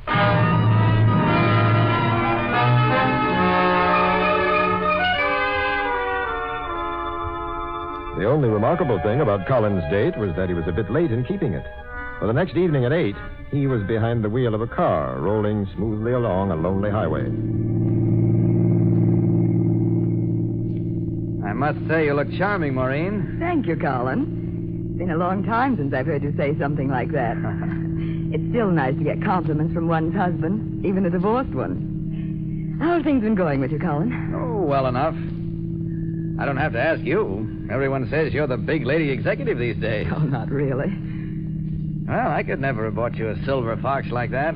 Oh, don't worry. I'm not going to ask how much it cost. Oh, that's one thing to be said for being divorced. We don't have to quarrel about money anymore. Well, it was my fault, really. And you being such a success. Oh, Colin. But let's not go into that. We're having much too nice a time. I can't tell you how surprised I was when you phoned. And so pleased. It seemed so gay coming out here to meet you. I was like a schoolgirl on the first date. It's been so long, Colin. Yes, it has, rather. New car, Colin? How long have you had it? Oh, a while. Very nice. I guess you're not doing too badly yourself. Oh, the devil. What is it? It's these lights. I had the car in the garage just today to be fixed. When I touch the dimmer button, they seem to go out completely. At least I think so. Well, maybe there's a bulb loose. Well, I better have a look. You see, when I touch this, it's supposed to deflect the lights. But if they really go out, someone could easily plow into us. Maureen, would you mind awfully? Maybe it's just one of them. Of course, Colin. What shall I do? Well, I was wondering if you'd just step in front of the car and tell me what happens when I press the button. Which light is gone? See, if it's the right, I don't mind so much. Of course. Here, wait, I'll get the door for you. There.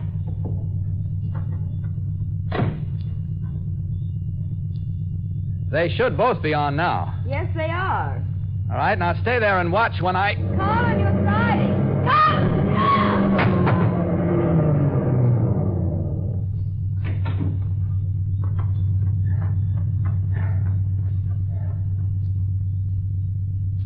Maureen.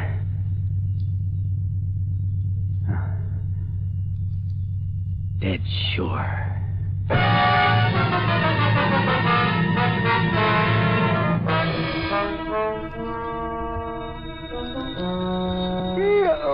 Okay. I think they let even a cop get a little sleep sometimes. Hello? Yeah, speaking. Huh? Yeah, I got it. A woman got killed in an accident. I figure it's just another hit and run, but you want me to have a look anyway. Okay, I'll be right out there.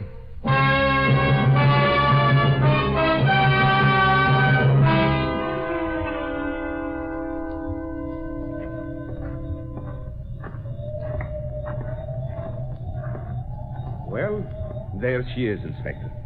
Gosh. Dead when they found her, Clancy? Yeah. Well dressed, huh? Yeah, you don't get Silver Fox for peanuts. Nice looking woman, too. These hit and run drivers. Yeah. I guess she must have stepped into the road. Probably didn't even look where she was going. Maybe. Something coming along hits her, then the driver gets panicky and runs off. Maybe. Accident, all right. Hit and run. Maybe. You mean you... Maybe it was an accident. On the other hand, maybe not.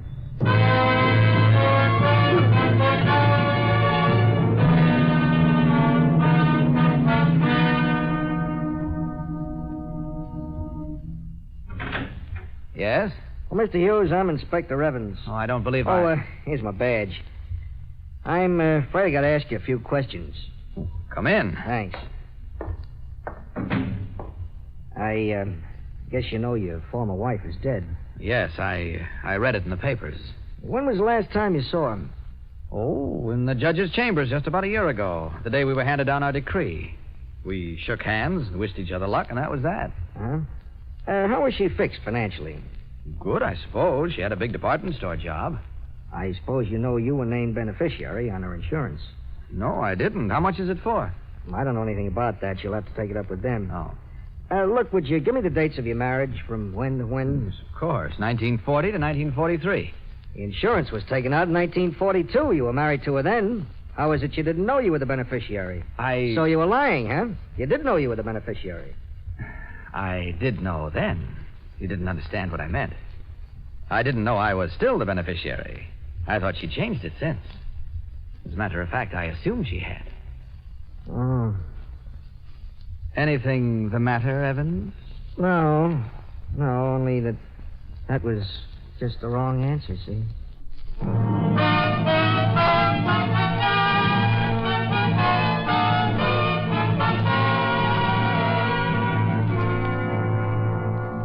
Two men, strangers no longer.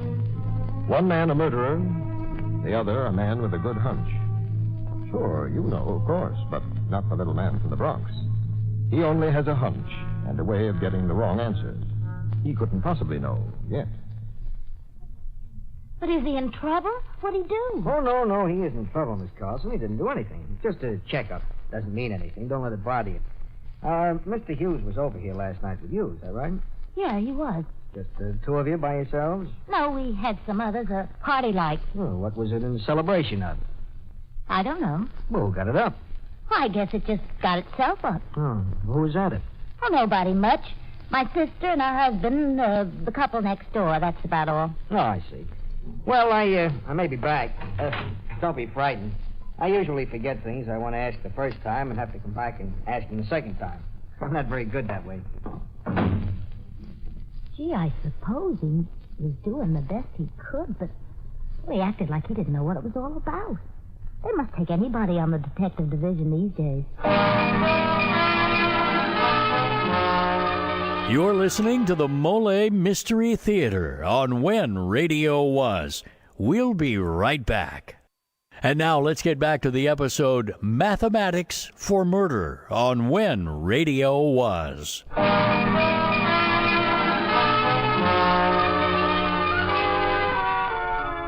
Sure, Inspector. I was at the party Naira gave for Colin. My sister and I were going to the movies. It was the last night for Jean Arthur, but Naira just insisted, and we didn't have the heart to turn her down. She seemed so set on it. I guess we were there from about 7:30 to 12.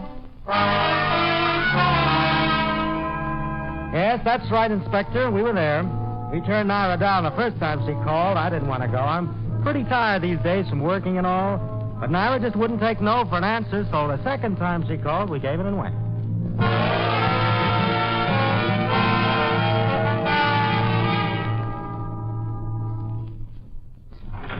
Oh, hello, Miss Carson. Oh, hello. I guess you did forget something the first time you was here, like you said. Yeah. Come in. Oh, thanks.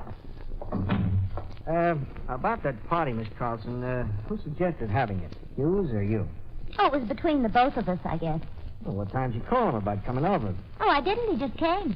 Yeah, but he brought an armful of records in with him, didn't he? Yeah, he did. Then if you didn't call him, how'd he know enough to bring records to the party? Well, Okay. What, did I ask you who first spoke of having the party? He or you? Well, I guess he did say something the night before. Then I did the calling, so it was like between the two of us, you might say. Oh, I see. What time did you get here? Oh, it was about 8. Well, how'd you know? It was on the clock, that's how I know. Well, what made you look at the clock? Well, he came in and said, "Everybody here already? What am I, late?" So I looked. You know how you look when somebody says something like that. Yeah, I know how you look when somebody says something like that. I guess he took the other girl home first. What? What other girl? You know, the one he had out in the car with him. Out in his car? Yeah. Well, guess that's all. Do I have to answer any more of your questions? No, not a one.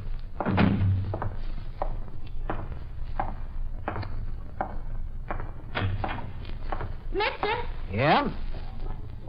Mister? I forgot to tell you. Yes? That clock was an hour slow. He got here at 8 by my clock. But everywhere else it was 9.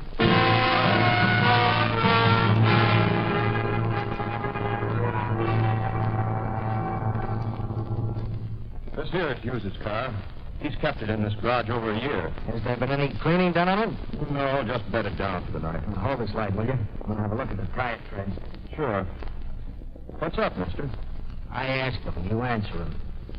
How long is this stopping in? I got the ticket here. Let's see. He brought it back at 11:45. You sure then? It's right here on the car. Before that, when did he take it out? 10 to 9. 10 to 9? That's right. Yeah. What's the matter, mister? It was the wrong answer. All right.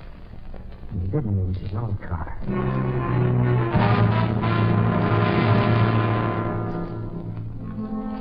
Let's see. Auto rentals. Oh, here we are. Good Lord, all the way from Acme to Zenith.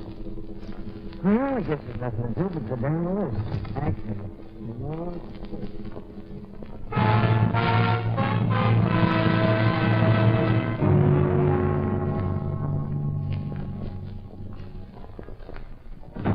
You the manager of Monarch Auto Rentals? Yes. That car up there's impounded. Don't let anyone go near it till I can send someone over here. What's the matter with it? What did you find on it just now? Silver fox hair on the back of the seat. Who rented this car? I'm Mr. Joe Miller. What kind of credentials did he have? Well, You mean you rent cars without security?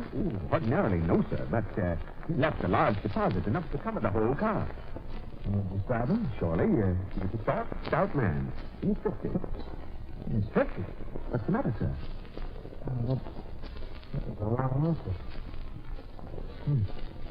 I guess someone else rent the car before us.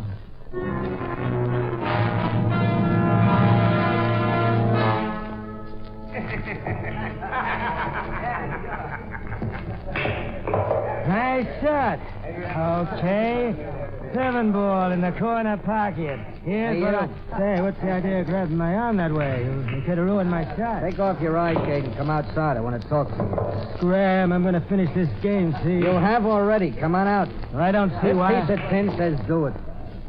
A detective? Uh-huh. Okay. Excuse me, fellas.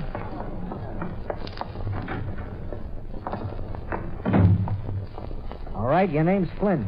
Last night you rented a car from Monarch under the name of Joe Miller. What'd you do with it and where'd you go? I don't have to tell you. Okay, you don't have to. You're under arrest for murder then. Come on. Hey, wait a minute. I never murdered anyone. The car's a murder car. Murder? Look, mister, it wasn't me. I wasn't in it. I just took it out for somebody else. Oh, now you're telling it, huh? Yeah, now I'm telling you. I was clean out playing some of the fellas back there, and I come out for a breath of air. And then this fella comes by and asks me if I'd care to do him a favor. I said there's $20 in it for me. And you were willing. I wanted to get back in that game. After all, $20, $20. What was the favor? Take a car out from Monarch. Under a fake name, not my own, of course. Fun. Well, so I took it out for him, and I just drove around the corner and picked him up. And he dropped me off at the pool room. There was still half of the 20 coming to me, so about 8:45. 8:45? Yeah, 8:45. I went outside and met him again, like we'd arranged. He showed right on time. I took the car back for him and reclaimed the deposit. And you gave that back to him? He wasn't there no more. I don't know what happened to him. I couldn't find him. You think you're telling a lie, but you're not. Huh? He wasn't there anymore. He didn't wait. Only you didn't go back to look for him. Even if you had, though, you wouldn't have found him. Yeah, it's a smart play. I figured you'd walk off with the money. It was the best guarantee in the world that you'd stay out of sight and keep your mouth shut from then on. Yep, cheap at that price. I know it sounds phony, but you'll have to believe me. No, I don't have to, but so happens I do.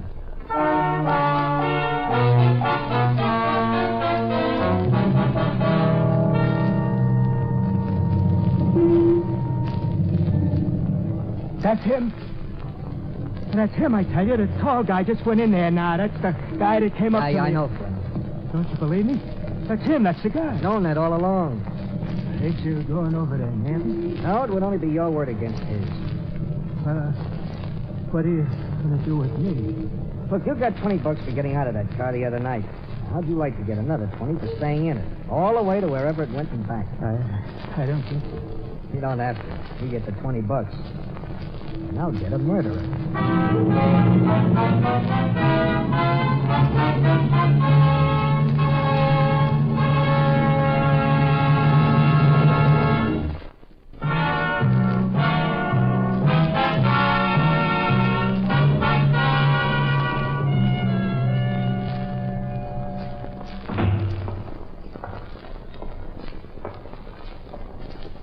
Officer.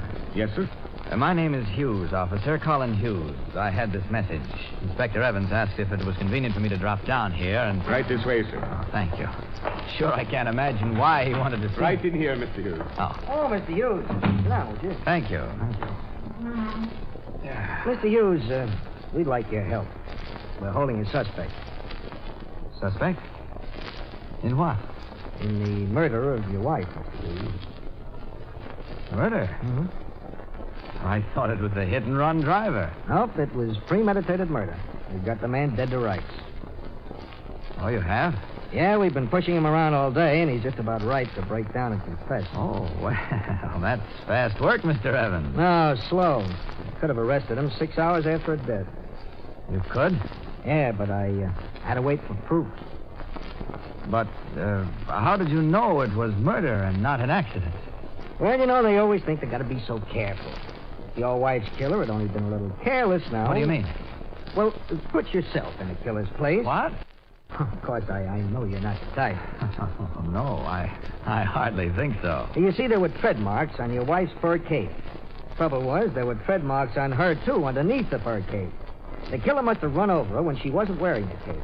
But he was so bent on making it look like an accident, he ran over the cape and then put it on her. Yeah, he fixed it so it couldn't be anything else but murder. Just wouldn't leave well enough alone. But, Mr. Evans, how can I help? Why did you call me? Well, the killers try to involve you. Me? Why, how? Let me explain.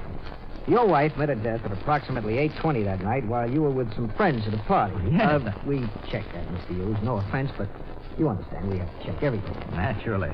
We also know that you accepted a lift from a stranger for several blocks from Mercer Street on your way over to your girl's house. But we checked on that, too. Now, you wouldn't believe such a ghastly coincidence, but that car and that stranger are responsible for your wife's death. Good heavens. Now, we know that you weren't in any car at 8:20, so all you have to do is tell us at what point you left the car, so we can establish from what point on he took over the car alone. Any objection to helping us steam that out of him? No, not at all. Not at all. Fine. You do that, and I promise you won't be held as a material witness. He'll confess. Now, where did you get out of the car? At Market Street. Market? Yes. Thanks. All right. Bring him in. In there with you, Flynn. Glenn, did you ever see this gentleman before? He's the one that got in the car with me at Mercer. For the last time, where did he get out again? He didn't. He rode all the way. He come up to me and had me hired at... You're a liar, Flynn. He's got a car of his own. I gave him a lift and he rode out all the way. You're still lying, Flynn. Mr. Hughes, at what point did you step out of the car? Market Street. I see. Now, you have no objection to signing this statement to that effect, have you? Is there a point of evidence? No, none whatever. Now, look, Shut up. I rode in the car bearing the license number 908761 between Mercer Street and Market Street on the night of April 30th. Just sign it. Very well. Thank you. You can go now. Oh, thank you, Inspector. No, I mean Flynn. What? But you said I wouldn't be held as a witness. You won't be. You're being held for murder. What? Oh, but there must be some mistake. Hughes, you admitted you were in that car. I found a dozen witnesses who testify that Flynn was out of it from 8 till nearly 9 in a pool room. But my girl, I was with her at 8. You got there at 9. No, See, all I had to do was get you into that car. The rest is just a matter of subtraction. 2 men in a car from Mercer to Market Street. Take one out. The car goes ahead and kills your wife. Now, wait a minute. Wait a minute. The one who stayed in was the one who killed her. Flynn can prove he got out of the car, and you can't. That leaves you. Why, that's nonsense. No, it isn't. That's mathematics. Subtract one man from 2 men in a dust car, and you've got the murderer. Yeah, you might sort of call it mathematics of murder.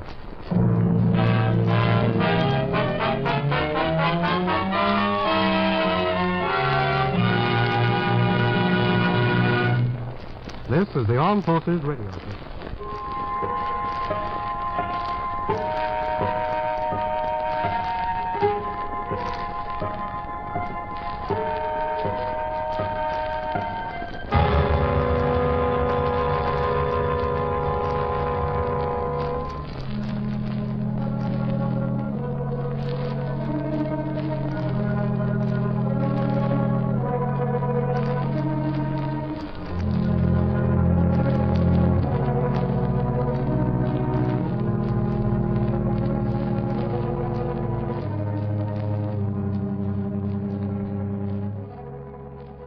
just a moment.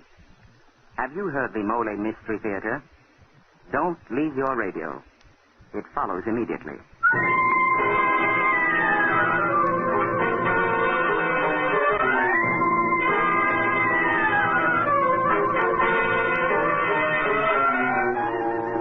Molle, M-O-L-L-E, the brushless shaving cream that guards your face with a special protective film, presents the Molle Mystery Theater. This is a series of programs designed for mystery fans and for all lovers of exciting, suspenseful entertainment. Every Tuesday night at this time, you are going to hear one of the great mystery stories of the past, the present, or the future. They will be selected and brought to you by Mr. Jeffrey Barnes.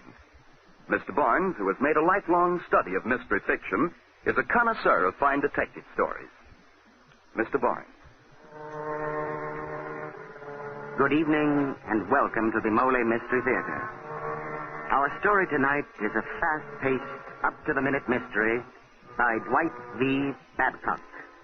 Its title, Homicide for Hammett.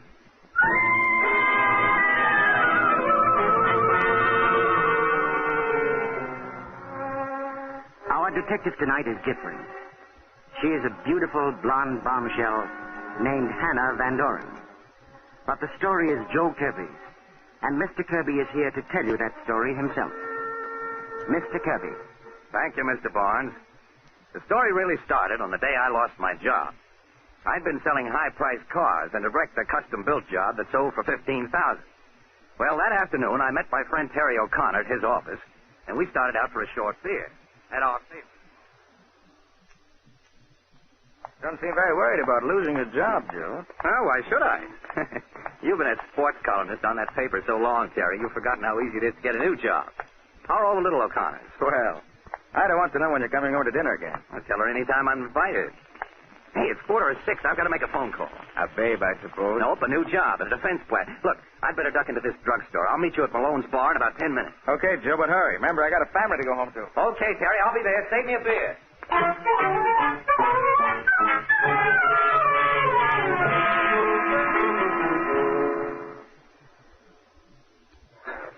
Oh, there's Joe now. Hey, Joe, over here. Oh, hello, everybody. Hiya.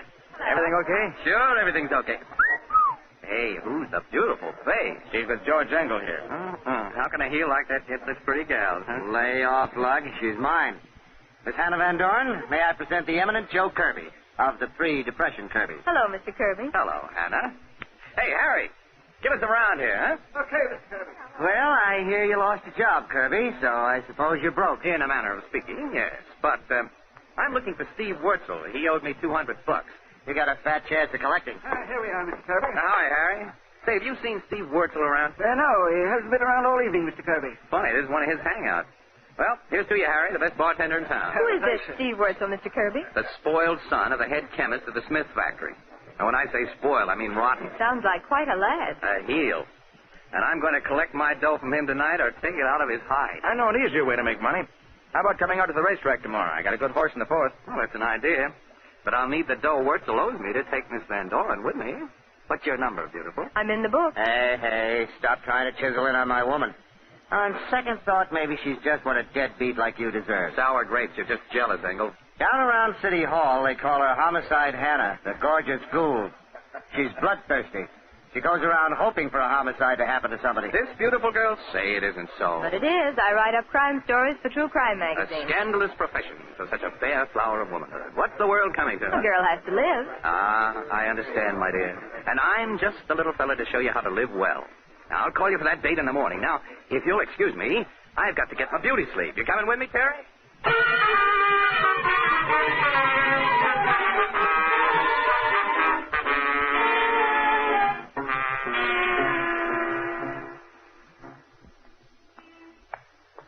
There's my bungalow, Terry. Hey, I got some beer that ought to be cold as ice. Why not stop in for a minute, huh? Okay, I'll have one for the road.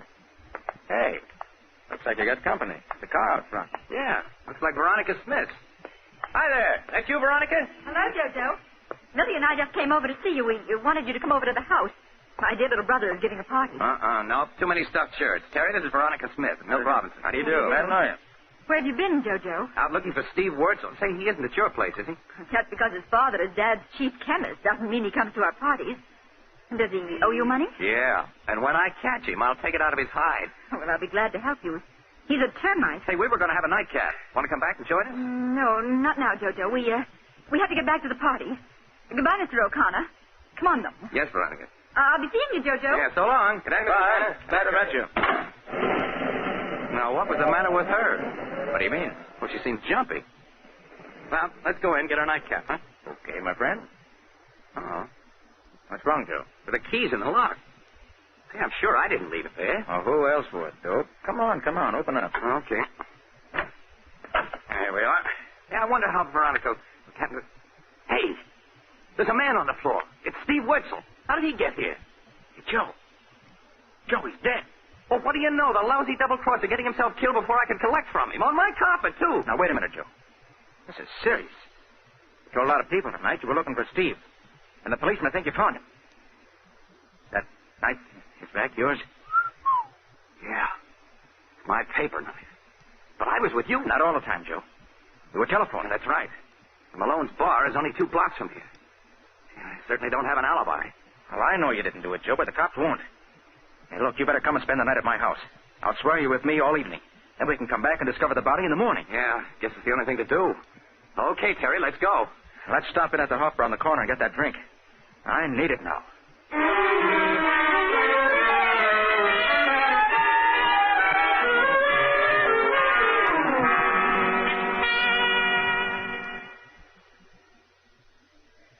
Hey, look over there in that booth. George Engel and Hannah. Well, so it is. Well, let's join them. Hello there. Hi. I thought we got rid of you once. Welcome to our party. We just stopped in here for a sandwich. Why don't you sit somewhere else?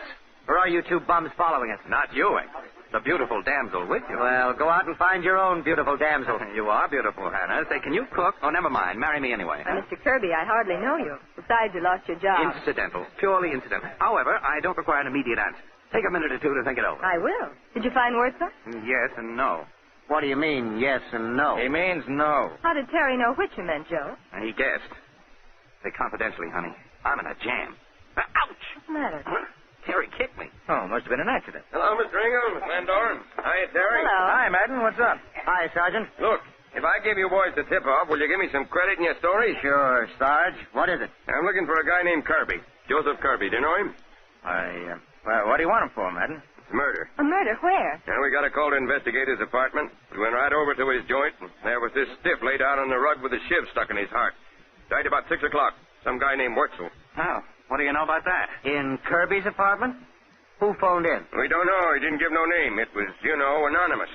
But the guy said we'd probably find this Kirby in some bar, so we're looking. You know him?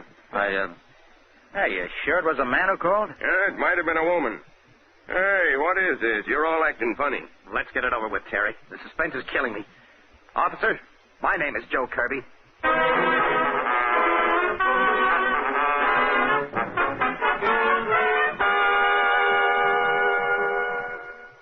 There he is, Inspector. I found him in a bar around the corner. Okay, Madden. For the record, Kirby, what's your full name? Joseph Jefferson Kirby. What are Miss Van Doren, Engel, and O'Connor doing here? We were with Joe, Inspector. So we came back here to see if we could help him. And Joe didn't kill Wurzel either. Take it easy, O'Connor. Nobody said he did yet. But we're going to find out. Did you kill him, Kirby? Sure he killed him. What's the idea, George? I did it all for you, baby. It's a Christmas present. A homicide for Hannah. There's your motive, Inspector. Why, for 2 cents, I'd punch you in the nose, Engel, joking at a time like this. Don't try to be funny about this, George. Terry's right. I know he didn't do it. Did you, Joe? No, I'm afraid not. Not even for you, Hannah. Anything else, but not that. Hey, wait a minute. I'm still handling the investigation around here. Where were you between 5 and 6 this evening, Kirby? He was with me. All the time, O'Connor? No, I wasn't with Terry all the time. He was looking for Steve Wurzel. Very interesting. Why did you want to see him, Kirby? Well, Wurzel owed him money, and Kirby said he was going to collect. Or take it out of Wurzel's hide. Can't you keep your mouth shut, Engel? What are you trying to do? I was only kidding. If Kirby did kill Wurzel, we'd all owe him a vote of thanks. You're in a tough spot, Kirby. You better talk if you want to get out of it. Well, Inspector, I don't know why Wurzel came here or who killed him.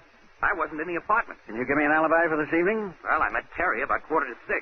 At 6, I left him to make a phone call. Yeah? Who'd you call? I tried to get the Morse Plane Factory, Mr. Harris, but he wasn't there. And then? I joined Terry at Malone's bar.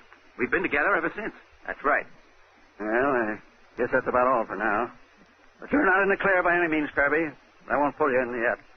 Thanks for nothing. Well, Terry, my boy, how about you and me getting down to the paper, knocking out some copy of this murder?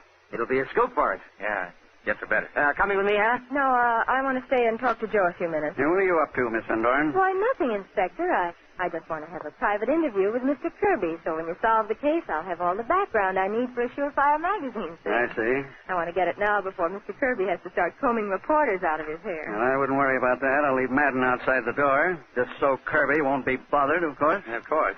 That's nice of you, Inspector. Now get out, all of you. I can't get my interview with you cluttering up the place. Okay, so long, Hannah. So long, Joe. See you later. Well, at dawn. It's chilly in here, isn't it? I'll light a fire. See, you know, I used to be a Boy Scout. I can do it with 3 matches or less. You're a crazy sort of guy, Joe. Maybe.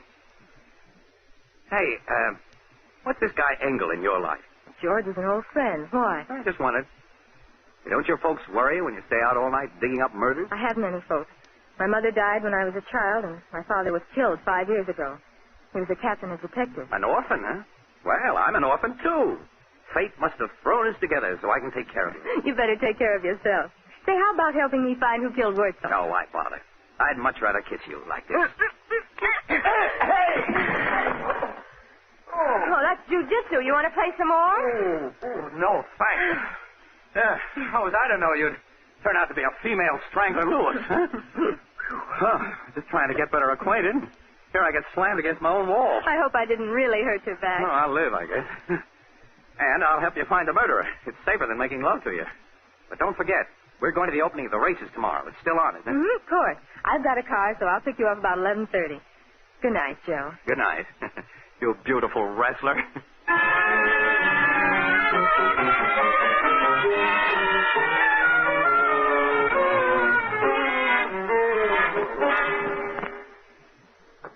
Who is it? It's me, Madden. There's a couple of people here to see you. Miss Veronica Smith and Milton Robinson. Send them in. Oh, hello, Veronica. Hi, Milt. I just had to come to see you, Jojo, after reading this morning's papers. Horrible. Sorry for you, Kirby. I just got up. What's the paper say, Veronica? You're suspected of killing Steve Wurzel in a fight about money. My, how these newspapers do exaggerate. Say, were you inside my place last night, Veronica? No. No, we weren't, Jojo. We just knocked on the door and there wasn't any answer, so we left. That's when we met you. Then why wouldn't you come back with me? Well, we had to get home. I had to get to the party, and Milt had to get home to his mother. You see, she's blind, and she gets frightened when Milt is away too long. Isn't that right, Milt? Yes, indeed, Veronica. Yes. Okay, that's your story. I didn't mention you to the cops anyway. Thanks very much. Madden said you're up, so I'm just walking in. Oh, I didn't know you had company. That's all right, Hannah. Hannah, this is Veronica and Milt. How do you do? Hello. Joe, your taste is improving. She's a lovely blonde. And that she is, and we're off to the races. You all going? Yes, we are, and I have my station wagon. We can all go together. Swell. Well, what are we waiting for? Let's go.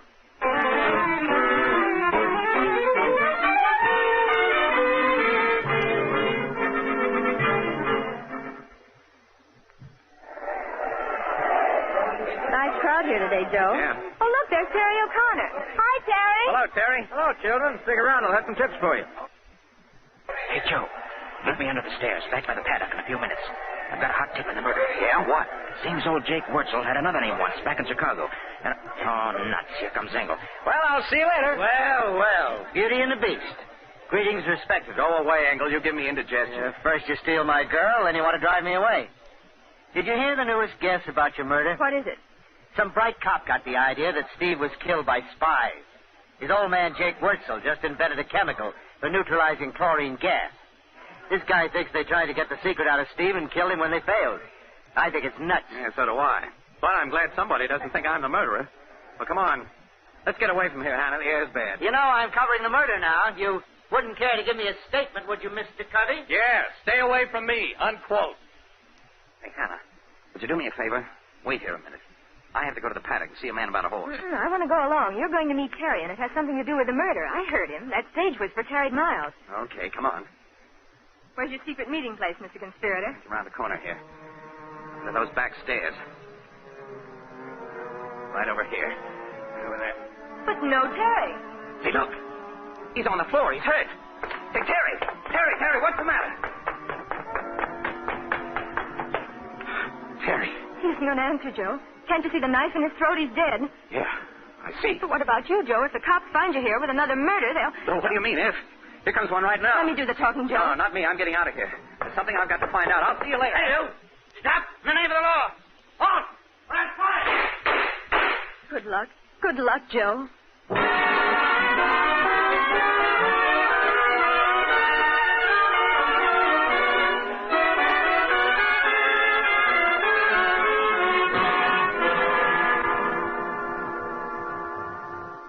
Well, mystery fans, there's nothing like a few pistol shots to start some action. And plenty of action is just what we're headed for when our Molle Mystery Theater play resumes. You know, Mr. Barnes, what you just said is exactly Joe Moran's idea. Yes, Dan, how's that? Well, my old friend Joe is a real Molle fan who wants every man to enjoy the better shaves it gives. And he says that one good way for me to remind folks of how good Molle is and to stir them into action is by firing a pistol shot or so. So, and what are you going to do about it, Dan? Well, just this. Gentlemen, of course you realize that the little nicks and scrapes you got while shaving today will make tomorrow's shave all the more difficult. Well, why don't you buy Mollé, the brushless shaving cream that puts face protection first? Mollé has a special protective film, a film with more real body and substance than light fluffy cream. That film acts in a positive way to guard your tender skin from irritating nicks and scrapes. Also, Mollé contains an abundance of beard-softening ingredients and plenty of bland, non-irritating oils. So, gentlemen, to enjoy shaves that get better and better as Mollé's protective film guards your face from nicks and scrapes, why don't you just... Yes, that's right. Shoot around to the store and buy a tube or jar of M-O-L-L-E, Mollé Brushless Shaving Cream. Well, I'm out of ammunition and my story's told, so now here's Mr. Joe Kirby to bring you Act 2 of Homicide for Hannah. Well, after Hannah and I found Terry's body at the racetrack, the cop tried to stop me. But I got away and grabbed a cab into town. Terry had mentioned a clue and said he wanted to tell me more just before he was killed. Maybe he had told his wife something about what he learned. It wasn't much to go on, but it was my only chance. So I went to see Ida O'Connor at their home on Laurel. They told you, Ida? You know about Terry? Yes. The paper telephone. He's gone, Joe. Terry's gone. You know, they're saying I did it. I did it. Yes, I know. But I don't believe it. Well, you were his friend. Thanks, Ida. Now, you've got to buck up for the kid's sake. We can't bring Terry back, but I want to do something about it. And maybe you can help. How? When Terry was home last night, did he say anything about what he was working on, about what happened at my place last night? Well, yes. He was all excited. He said he had a chance to clear you completely, and it would mean a big bonus for him and maybe a raise. Where had he been, Ida? Well, he'd been at the office going through some old newspapers. He showed me one of the clippings. A clipping? You remember what it was about? It was about a murder trial in Chicago back in 1925, I think. A man named Wilson had killed another man, had been acquitted. There were pictures of the men. I didn't read it except for the headline. It's not very definite, but I'll try to run it down. Now, you keep your chin up, Ida. I'll get Terry's murderer if it's the last thing I do.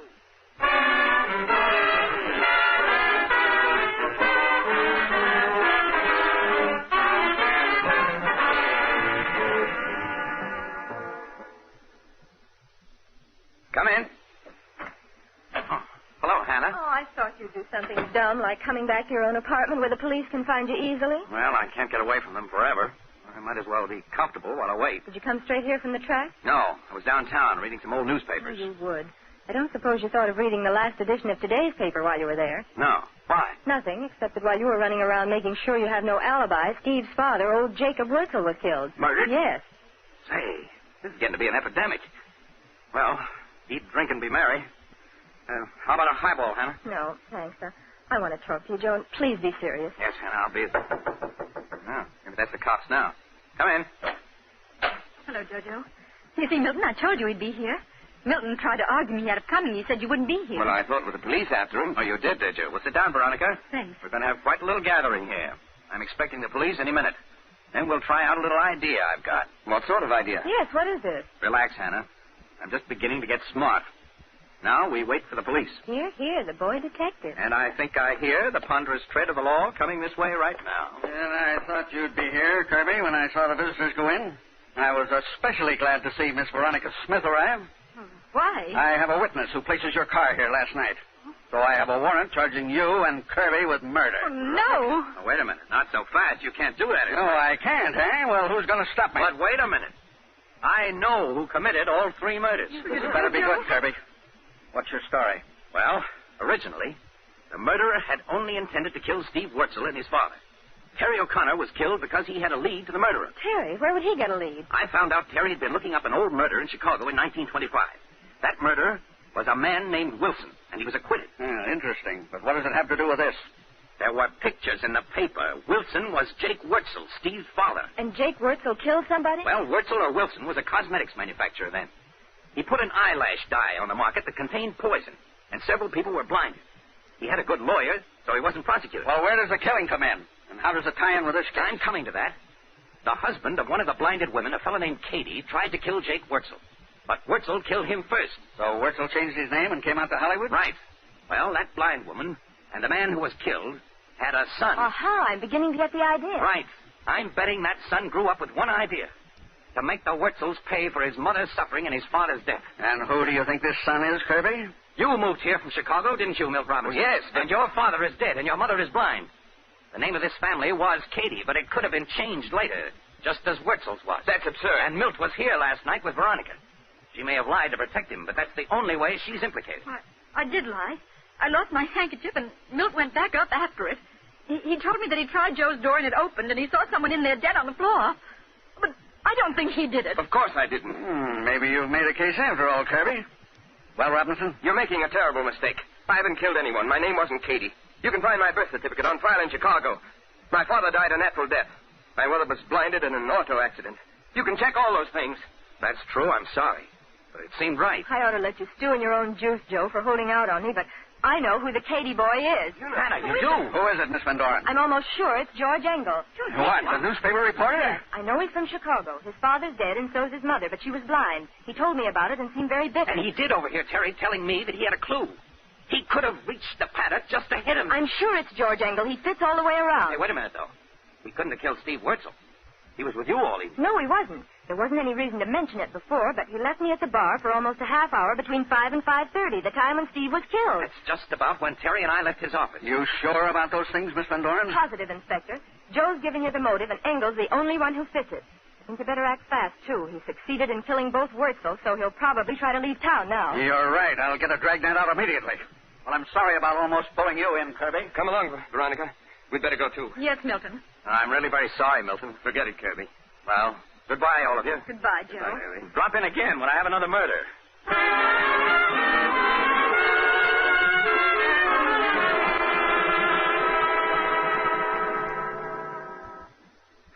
Well, Hannah, that's what I call beautiful teamwork. And we collect the $5,000 reward that the newspaper put up for information leading to the arrest of Terry's murderer. Say, I'd forgotten about the reward. $2,500 each. I don't want mine, though. I want it turned over to Ida O'Connor, Terry's widow. Okay. I guess I can be as generous as you. I'll turn my share over to her, too. Well, happy days, partner. We'll die broke but happy. You're a sweetheart. Now, wait till I mix a couple of drinks. We'll have a toast to that. Don't rush off, Kirby. George. Yeah. Little Georgie, your pal, with a gun, you'll notice. So don't move. I was out in the kitchen, heard the whole thing. I hid until the cops left. I waited to kill you, Kirby. It's too late, George. They know everything anyway. I know. I just don't like Kirby. Cutting in when you were my girl and for generally acting smart. Besides, one more killing won't hurt my record. This one's all for you and your story. Homicide for Hannah. You rat. You didn't have to kill Terry any more than you have to kill me. But you like to kill, don't you? You're kill crazy. Well, I'm going to take that gun away from you. Stand back, Kirby. No, I got him, Joe. Suffering cats. That's jujitsu again. He's knocked out. Cold as a cucumber. Well, my father always told me it'd come in handy. Better call the police back. Yeah, I will. Huh. Who'd think a beautiful babe like you could toss a big man clear across the room? You saved my life. I'm going to kiss you right... Oh, maybe I better not. Oh, brother. Am I going to have fun? Married to a female wrestler.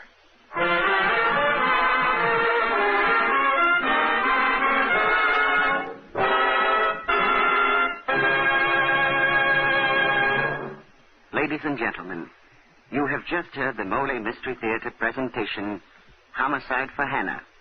And a very exciting, eventful case it was. Now we continue with still another case. One that I'm sure the men in our audience will find eventful and helpful. All right, Dan? Oh, friends, this is the story in words and music of Wilbur. Wilbur used to be the sort of guy who woke up in the morning with a grouch. When his wife spoke to him, Wilbur would answer something like this. Yes, very grumpily. Because he was almost positive he was in for an unpleasant time with his morning shave. And as Wilbur shaved, as he nicked and scraped his face, his spirits got lower, lower, and lower. Well, finally, Wilbur listened to the Molle Mystery Theater one night. He learned how Molle puts face protection first. He heard about Molle's special protective film, a film that helps guard against nicks and scrapes because it has plenty of real body and substance, much more than light fluffy cream. So, Wilbur bought a jar of Molle, and now he greets his wife every morning something like this. Oh, he feels swell since he discovered for himself that his Molle's special protective film helps guard your face. Day after day, your shaves get better, better, and better. So, gentlemen, why don't you buy Molle? Molle, the brushless shaving cream that puts face protection first. And now here's Jeffrey Barnes to tell you about next week's story. Mystery fans, we were unable to introduce our new detective, Jonathan Pierce, tonight, as previously announced. But he will definitely be with us next week in an exciting story about beautiful girls, antiques, and murder, entitled The Mystery of the Seven Keys. So be sure to listen in to Jonathan Pierce in The Mystery of the Seven Keys.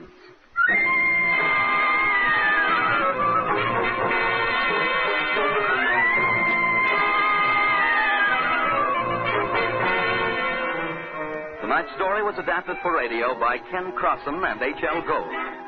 The original music on this program is composed by Jack Miller. Until next Tuesday, this is Dan Seymour saying good night and good shaving for Molle Brushless Shaving Cream.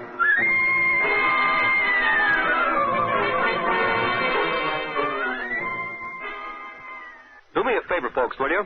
Look at the sleeve cuff of your dress or suit. Chances are, if it isn't brand new or right back from the cleaners, it's a bit dirty.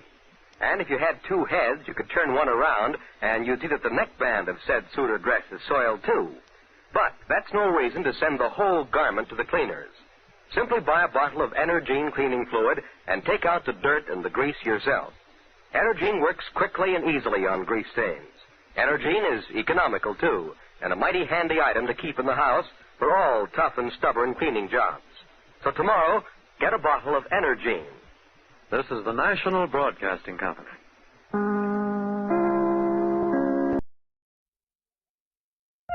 And now the Molle Mystery Theater, presented by Molle. Molle, the heavier brushless shaving cream for tough whiskers or a tender skin.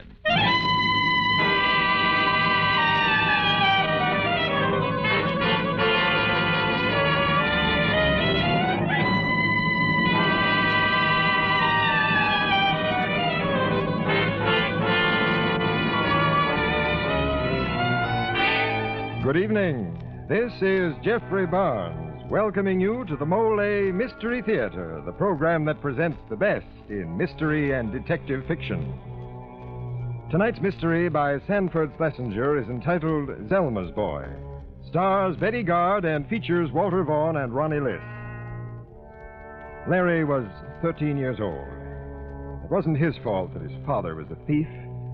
Surely a child is not to be blamed for the sins of his parents, and the treacherous blood of a criminal doesn't pass on to the next generation, not even where murder is involved.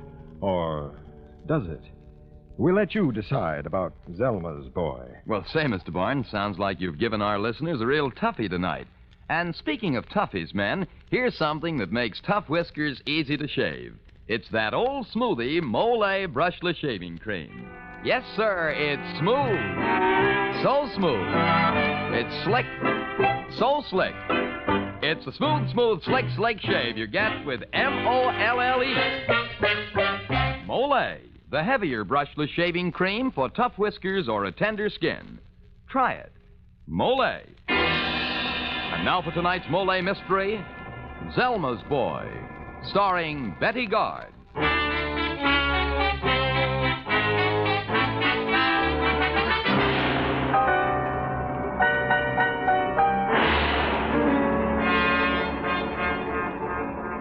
I beg you to read this letter, to listen to me through these words. This is my last, my only hope. One life has already been taken, and I'm afraid 2 more may be gone before the day is done.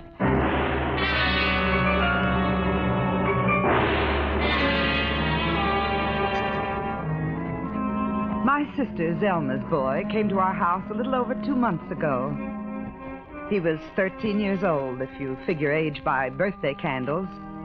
But if you judge age by mind and movement the way I do, then you'll know that Zelma's boy was a lot older than his boyish face would lead you to believe. I remember the morning he was to arrive. George and I had arisen at 6 o'clock to meet the train. Did you call to see if the train's on time? Yes. Now, please get through with your breakfast. I don't see why we had to get up so early just to meet him. He's old enough to take a taxi. If you hadn't stayed out so late last night, 6 o'clock wouldn't seem so early. Who are you with? No, don't start in on that again. I'm sorry. I really don't care who you spend your evenings with, but I don't want Larry to take any tales back home to Zelma. It would just give her a chance to say she warned me against marrying you. Well, your idea to invite him here. And if you think his being here will bring out the paternal instinct in me, you've got another think coming. I think I'd better go to the station alone. That's the best idea of the day. And when the brass band is through with the welcome, better take him aside and tell him to behave himself. Don't worry about Larry. I'm sure Zelma brought him up to be a little gentleman. Just like his old man, I suppose. George, I don't want you to mention that again while he's here. Seems to me that someone should have warned your sister Zelma about marrying men who like to sign other people's names to checks. That has nothing to do with Larry. Nothing. Maybe not. But in my book, the apple never falls far from the tree.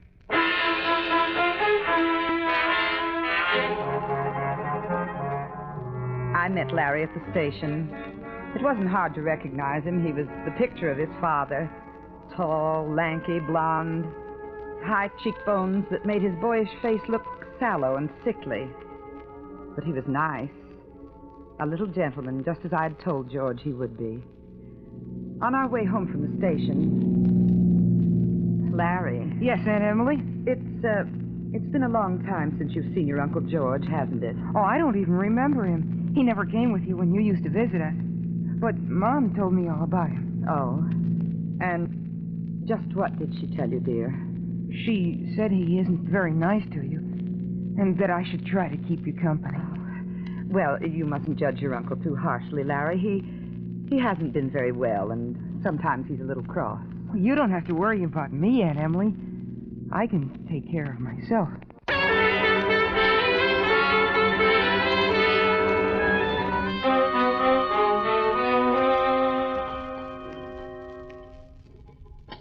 Now, is there anything else you'd like to eat, Larry? Don't be bashful. Nothing, thank you, Aunt Emily. Well, Emily, I got to get down to the office. If you're downtown this noon, drop in and the 3 of us can have lunch together. Why, I think that would be very nice, don't you, Larry? Well, I'm awful tired. If you don't mind, I think I'll take a nap. I had to sit up both nights on the train. Oh, you poor darling. Why did Selma send you by coach? You came in on the Empire Express, didn't you, kid? Yes. It's an all-Pullman train. No coaches on it. Oh, I know, but there was a mix-up in the reservations, and I had to stay in the smoking room. Too bad. Well, we can have lunch together some other day.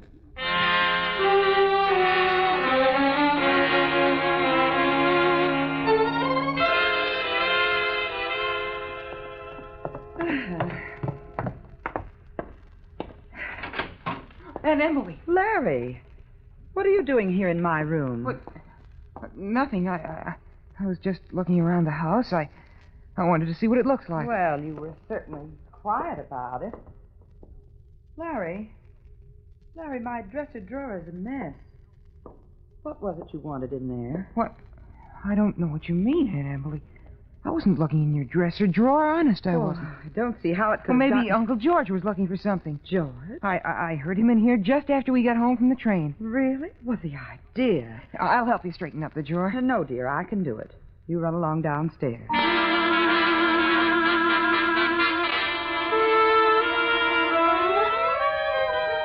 I forgot the incident almost immediately, but a few nights after Larry's arrival...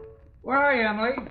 Emily, Oh, here you are. Have you noticed All dressed up tonight, I see. Going out again? Oh, never mind. Have you seen my tie pin? No, I haven't. You know, there's something funny going on around here, or maybe I'm going nuts. What are you talking about? The last few days, I haven't been able to find anything, it seems. This afternoon, I went out to lunch and had to borrow $1 from one of the boys. Could have sworn I had $5 and some change in my pocket last night. It's very possible that you were mistaken. Oh, this has been going on for the last few days, ever since... Ever since what, George? I wonder about that Empire Express story he told us. What? I wonder if he really had to sit up all night, or whether that was just a play for sympathy. I don't know what you're mumbling about, and as for your tie pin, I didn't wear it. Emily, have you found things missing around the house lately? No. No, nothing's been missing, George. You're not a very good liar, Emily. You know as well as I do that it's a kid. I don't know any such thing. Well, you will. Let's go up and have a little talk with your darling nephew.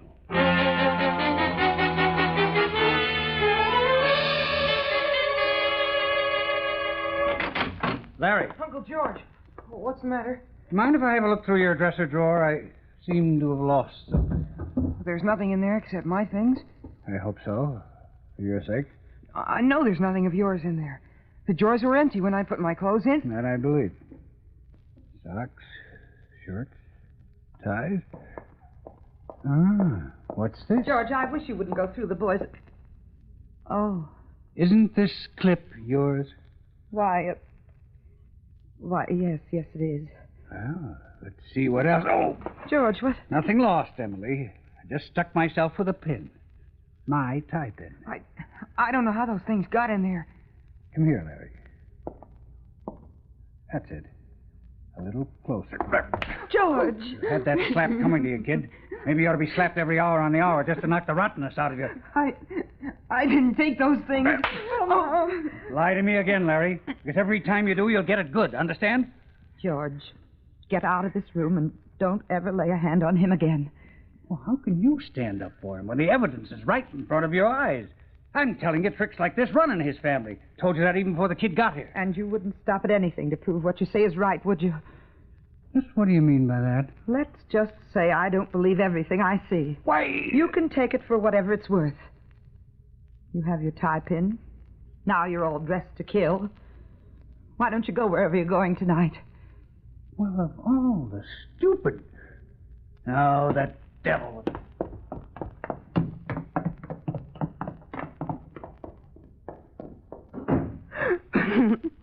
Oh, Aunt Emily, I didn't take those things. I didn't. You believe me, don't you? I'm not a liar. Of course I believe you, Larry. Your Aunt Emily knows you're a good boy. I hate him. Don't you, Aunt Emily? That's no way to talk, Larry. How can you like him when he goes out and leaves you all alone? I'm used to it. Now you go to sleep, and by tomorrow all of this will be forgotten. No, it won't. I hate him. Everything Mom said about him was right. And I won't forget. Ever.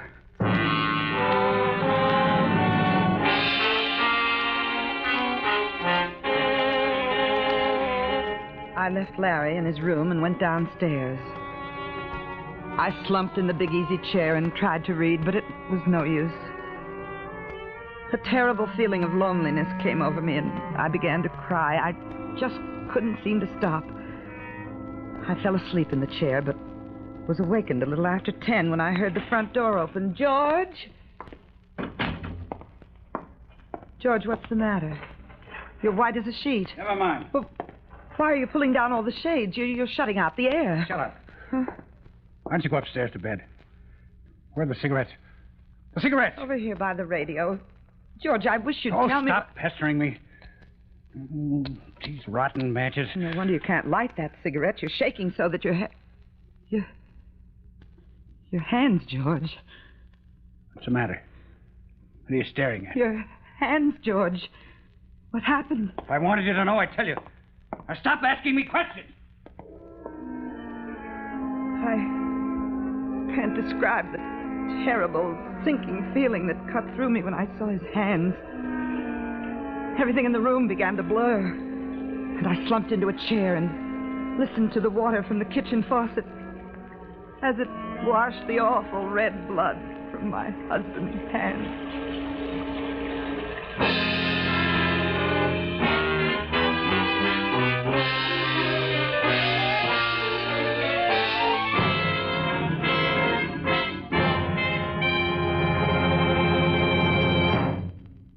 Upstairs, a young boy lies peacefully sleeping in his bed. How innocent is the child? Could he in any way be responsible for the terrible scene taking place below him? Well, mystery fans, we'll have a better chance to decide in just a moment when we bring you Act 2 of tonight's Molle Mystery. Meantime, here's Dan Seymour with a special message for all the wives and husbands in our audience. Say, Mom, do you buy your husband shaving cream for him? Well, then, how about me letting you in on a secret? You know, some men get in the habit of thinking that shaving has to be a scratch and scrape affair, so they never do anything about it. Well, the truth is, Dad's trouble is probably caused by tough whiskers or a tender skin. So next time you go shopping, get him a tube of Mollé and watch a smile come over his face. You see, because Mollé is heavier, it not only softens whiskers, it stands them up straight, ready for a smooth, slick shave. So ask Dad to try it. See if he doesn't say, it's smooth. So smooth. It's slick. So slick. It's a smooth, slick shave you get with M-O-L-L-E. Mollé, the heavier brushless shaving cream for tough whiskers or a tender skin. And now this is Jeffrey Barnes again and Act 2 of Zelma's Boy.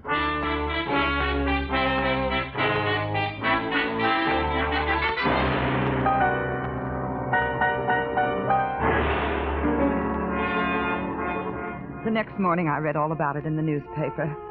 At first, it was just another murder story. My eyes barely glanced at the headline, Girl Murdered in Canyon Park. Then I read the first paragraph, and my heart began to beat faster. Good morning, Emily. What's so interesting? Oh, nothing. Here, you want the paper? Thanks. 1 or 2 eggs? 2's all right. There was a girl murdered in the park last night. Just one piece of One toast. of the park policemen got there just after she was shot. I'd like the salt, if you don't mind. The policeman, that is, he saw the killer bending over the girl, but he got away unidentified. Hurry it up, Emily. I'll be late for work. Found the gun in the bushes near the girl that didn't have any fingerprints on it. I think the paper said it happened about 10:15, just a little while before you got there. Shut up! I can read. Then it was you. What do you mean it was me? I know it was. Oh, George, why don't you let me help you? You help me? That's a hot one. Sure, it was me. The cops saw me running. The girl, George. Who was she? Nobody. Who she was, nobody. Don't lie Just to me, George. like me, a poor excuse for a human being, but a sweet kid. Good company, nice to talk to, and... No, you wouldn't understand. Oh, if you loved her so much, then why did you kill her? I didn't love her. There was nothing that even looked like love between us, any kind of love. Just met her in the park a while back, and we got to talking. That's all it ever was with us, talk. Nice, friendly talk. And as for killing her, it doesn't matter whether you believe me or not, but I didn't do it. The shot was from the bushes. When she fell into the grass, I bent down to see if I couldn't help her. I saw it wasn't any use. I heard someone coming. I ran without thinking. I ran. Then why don't you call the police and tell them so? Why should I want to get mixed up in this? After all, Emily, I didn't do it. There's nobody to say whether I did or not. Yes, there is, Uncle George. Harry, you've been eavesdropping. I was there in the park. I saw you. Why, you... George, let the boy alone. Oh, let him alone till he sees me swinging on the dirty end of a rope, huh? He saw. Do you get that? He saw. He's been listening outside the kitchen door to everything I've said. How do I know he doesn't just think he saw, huh? How do I know he isn't lying again like he always does? I'm not lying. I'm not. And Emily knows I never lie. Never mind that. Now listen, kid. Listen good. You say you followed me. Why are you asking him these questions? You know you won't believe anything he says. Maybe not, but that doesn't mean the police won't. Don't you think you abused the child enough? Emily, think I could talk a little better with Larry if you weren't around. So you can slap him again like you have before. Don't leave me alone, Aunt Emily. Larry, I'm really sorry I slapped you. I want you to try to forget all that for a few minutes and pretend like we just met. There are a lot of things you can't understand. Things about feelings and happiness and loneliness. You gotta remember that your Aunt Emily and I are married. We only have each other. Without me, there wouldn't be anyone to look after. Don't waste any tears on me now, George. I told you to shut up. What I'm trying to say, Larry, is this. If you say you saw me kill that girl, it won't hurt only me. It'll hurt your Aunt Emily, too. You wouldn't want that to happen, would you? No use, George. It didn't work. He isn't quite the child you think he is. No. He's no child. He's a devil. Get him out of here before I kill him!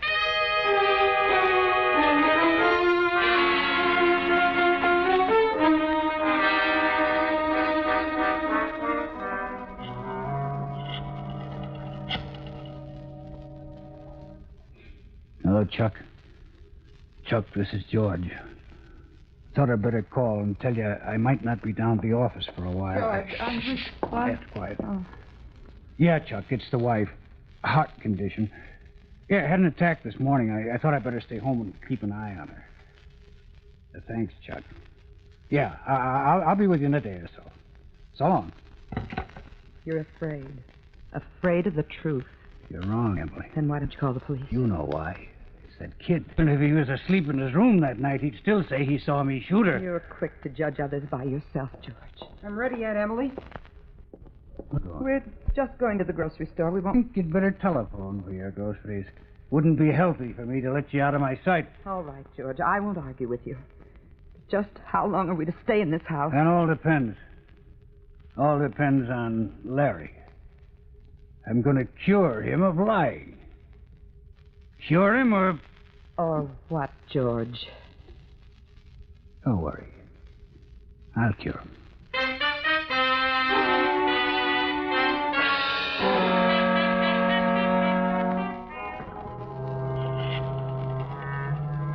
Operator. Operator? Oh, hello. Operator, can you get... Put the phone down, Larry. Who were you trying to call? Get away from me. Aunt Emily. Aunt Emily. Shut up and answer. Larry, dear, what's the matter? George, leave him alone. I haven't heard him yet. Try to call the police, will you? I wasn't trying to call the police. Of course not. I told him to call for some groceries. I didn't know the number, so I just called the operator. You're lying. Both of you. One's as bad as the other. Hell, I'll put an end to that right now. Give me that telephone. No. Now, let's see how well we can get along without a phone. And I don't want any more tricks, kid. I'm getting to the end of my rope. Every minute you keep us prisoners in this house convinces me of that, George. You're getting very near the end of your rope. And now, with your permission, of course, I'll go to my room.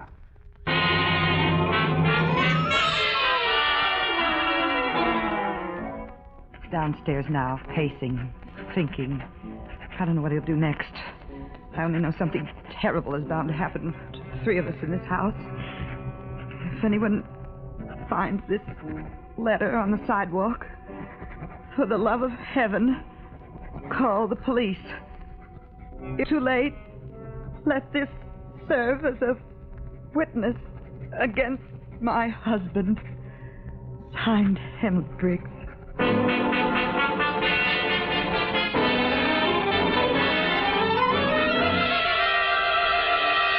Uncle George! Don't! Larry, I'm coming. George, let him alone. George! Open this door! George! Don't go in there, Emily. What have you done to Larry? Look, Emily, found my billfold under his pillow. And your diamond ring. What have you done to Larry? I only meant to scare him, but he started to kick and scream, and I put my hand over his mouth so the neighbors wouldn't hear. He bit me. I grabbed him by the throat. I didn't think. Larry. Oh, Larry, my poor darling. Emily, it was an accident. You believe me? Believe you? Why should I? I knew you were mean and selfish. But even with all that, I still couldn't think you were capable of murder. But I was wrong. Now, unless you feel like killing me, I'd like to go in and see Larry. All right, Emily.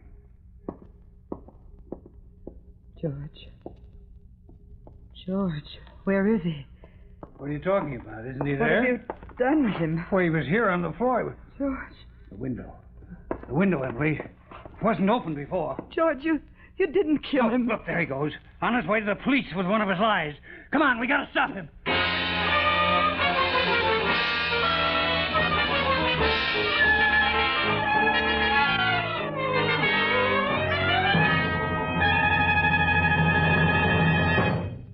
This is Jeffrey Barnes again. In just a moment, we'll bring you Act 3 of Zelma's Boy. Now, a word from George Putnam.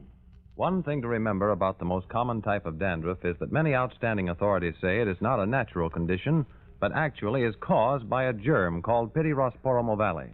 Now, the only way you can get real relief is to destroy this germ, and simply washing or brushing away loose dandruff won't do it. But double danderine will. Yes, double danderine really works because it gets at the cause of this dandruff and kills it. Actually kills the germ on contact. Results with double danderine have been remarkable even in many stubborn cases. And the thing that makes double danderine so amazingly effective is a special ingredient, an active antiseptic that's so wonderfully efficient many hospitals use it. In double danderine, we call it Alzan. So stop trying to combat this dandruff with ineffective methods that actually are no better than plain water. Use double danderine and destroy the cause. Get double danderine tomorrow. Your money back if not satisfied.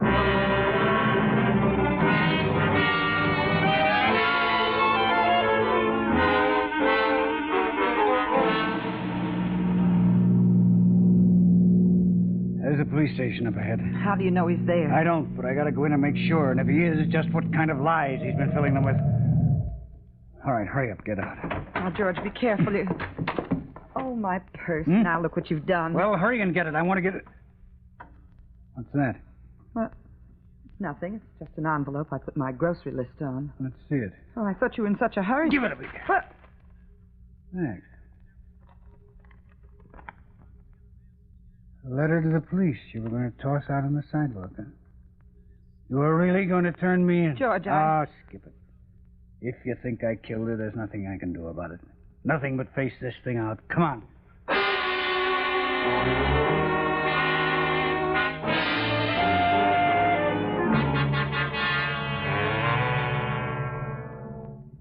I'm glad you both came down to headquarters. It saved us a trip out to your house. Larry. Oh, Larry, I was so worried about you. Are you all right, dear? I'm all right, Aunt Emily. Sergeant, what did he tell you? What lies did he tell you? I'm not so sure they were lies, Mr. Briggs. He's a born liar, I tell you. He steals things, and when he's caught with them, he lies and lies. He told us all about that. I know the boy. I know him as well as I know myself. He wouldn't lie. I told you I never lie, Uncle George. You sneaky You can little... be sure that anything Zelma's boy says is the absolute truth. I'm very glad to know that, Mrs. Briggs. Because even though the boy was scared to death and a bit mixed up when he came in here, he finally admitted that he saw you kill that girl in Canyon Park.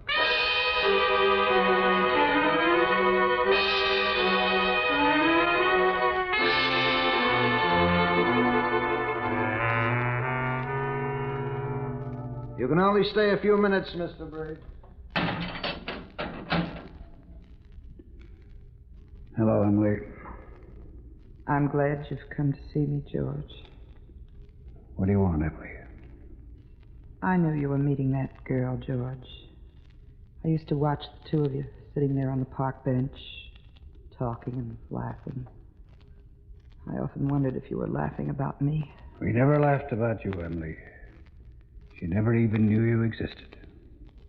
I hated you. I wanted everyone to hate you as I did. I took your tie pin and those other things and hid them in Larry's room. You accused him, but I stood by him. He hated you for that, and he loved me all the more. And then when you knew that he saw you shoot the girl, you wanted him out of the way. You wanted me to kill him. He would have told you that I shot her, but he knew I was his only friend in our house. I made him believe you'd call him a liar and beat him. Time's up. Let's go. Right away. Emily, I don't know what to... Well, I'm sorry. Goodbye, George. Goodbye, Emily.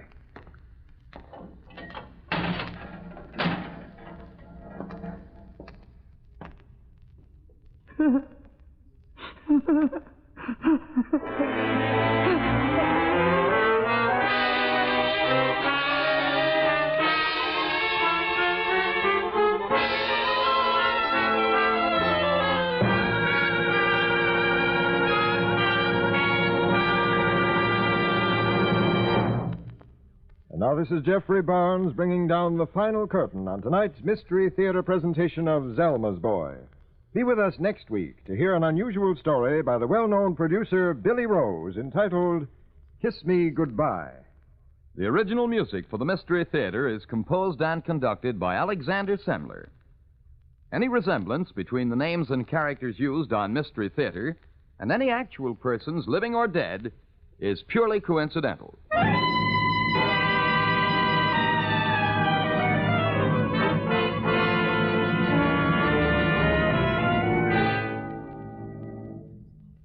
You know, sometimes when you're overtired, you go around with a chip on your shoulder. You're out of sorts with the world.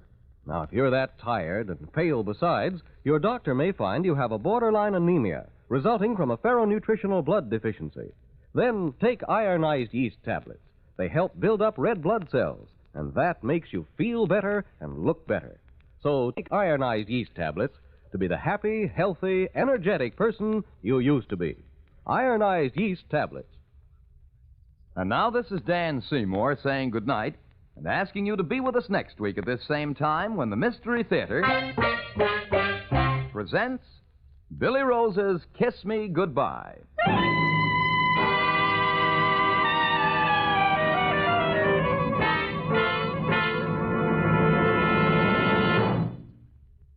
This is NBC, the National Broadcasting Company.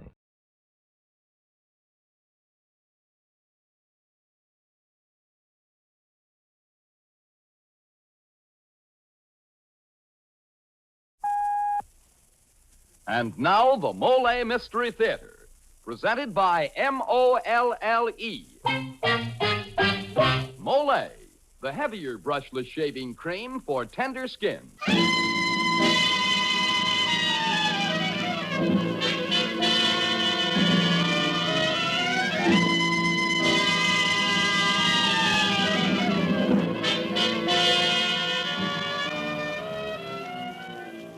Good evening. This is Jeffrey Barnes, welcoming you to the program that presents the best in mystery and detective fiction. Tonight's play is a modern melodrama with the emphasis upon terror and suspense. It's entitled The Creeper, and is the story of a mysterious killer of that name, an unknown madman who terrifies an entire city by a series of murders. And just who is the Creeper? Well, answering that question is the challenge of tonight's play. And Joseph Ruskol, the author, has cleverly fashioned a story deliberately designed to fool you. So be on your guard. You've had fair warning. Gee, Mr. Barnes, I'm scared before we even get started. Oh, and say, that reminds me. Men, if just the thought of shaving gives you the willies because you have wiry, hard-to-cut whiskers or tender skin, try this. Shave with Molle, the heavier brushless shaving cream. Yes, sir, with Molle, it's smooth. So smooth. It's slick. So slick. It's a smooth, slick shave you get with Molle. Molle, the heavier brushless cream for tender skins. That's right. Molle is the shaving cream that's heavier, the cream that's especially good for a wiry, hard-to-cut beard or a tender skin. Because Mollé is heavier, it not only softens your whiskers, it stands them up straighter and your razor clips them off clean as a whistle. So you shave faster, closer, easier, and you shave painlessly with Mollé, the heavier brushless cream for tender skins. Mollé. And now for tonight's Molle mystery, The Creeper.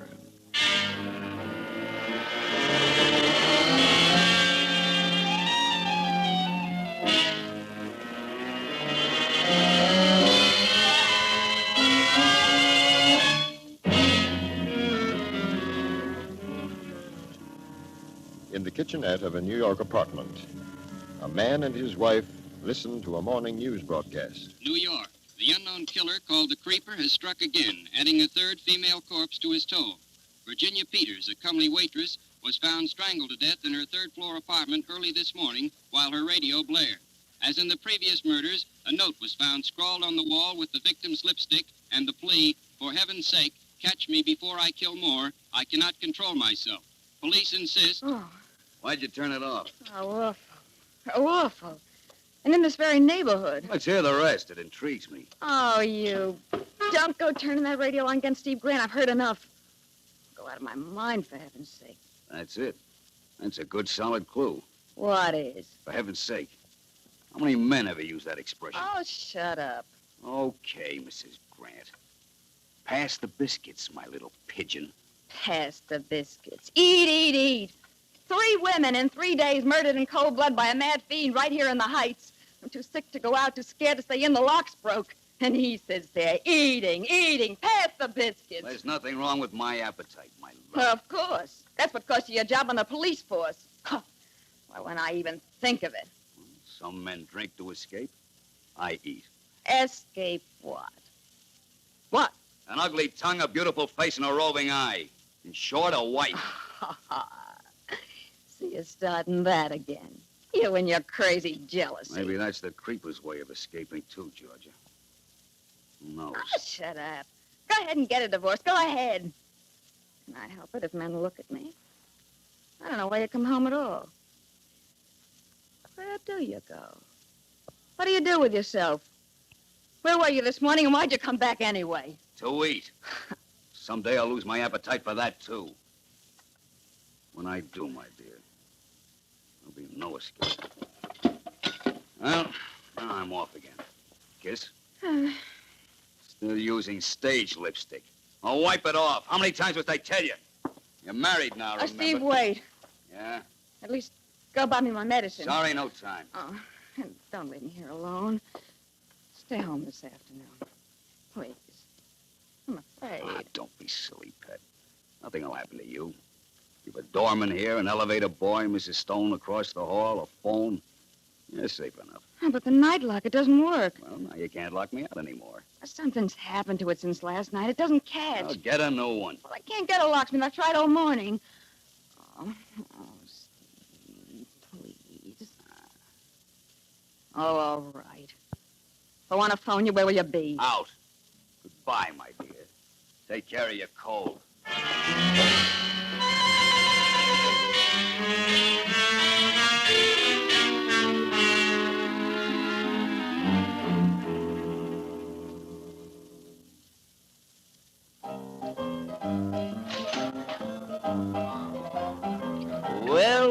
Well, Steve Grant. Huh? Well, if it isn't old Pearly Chase. Here you got thrown off the force, Steve. Here you got thrown off the news, Pearly. You heard wrong. I wasn't fired. I was just warned. Well, I wasn't fired either, just suspended for 3 days. I eat too much. That's my trouble. I drink too much. Here you're living up at the Heights, Steve. Yeah. That's funny. Me too. Here you're married now to a beautiful and lovely young... with admiration. You can say that again. Used to be on the stage, you know. Yeah, I think I knew her. Wasn't her stage name Georgia Dixon? Yeah, that's her. I love that wench, but... women. How does a guy handle them? Maybe the Creeper has the right method. Thank you for taking the words right out of my mouth. Who is the Creeper, Steve? Any angles? You tell me, and I'll split the reward with you. There's one thing, though, and I don't think even the police have put it together yet. Yeah? In all 3 cases, just before the creeper struck, the door locks had already been tampered with. Don't say. Yeah. You got a theory? Well, sure. I mean, take that note on the wall. For heaven's sake. In every case, for heaven's sake, catch me before I kill more. I cannot control myself. Right. Now, what man uses an expression like that? The long and short of it is this. The creeper is a woman. A ruse. Just like the height of the message from the floor's a ruse, 6 feet. And yet I'll lay you odds the creeper's no more than a guy your height, say, or mine. 5'9", just like us, you and me. Only, crazy. How do you figure that? How do I figure lots of things? How do I know where the creeper's gonna strike next? You do? Certain. The creeper's not so smart, he's just crazy. You play along crazy, see, and you're 1 jump ahead of him. That's the trouble with the police, why they're up a tree. You expect logical clues from a madman? No, you play along crazy, make out you're the creeper. What's your compulsion? Go ahead, let's see. All right. The victims are all redheads, every one. You've noticed that, of course. 3 in 3 days. Now that you They all lived in the Heights, right? Agnes Martin, Jane Krutsky, Selma Davis. Right. What was the number of the apartment in each case? Agnes lived in 1A. Jane, 2B. Selma, 3C. Don't ask me the why or the wherefore. Don't ask me the logic. Just play along crazy. You see what I mean? See where he's going to strike next? I don't get what The next victim of the creeper lives in the Heights. She's a redhead. Her night lock's been tampered with. She's going to get hers today. And her apartment number is 4D. Well, why are you staring at me? You don't like my arithmetic? Why are you staring? My wife's a redhead, Pearlie. We live in the Heights.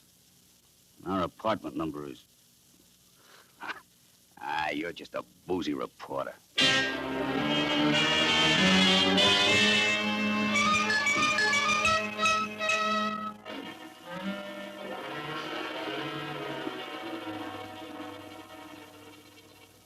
Your apartment number?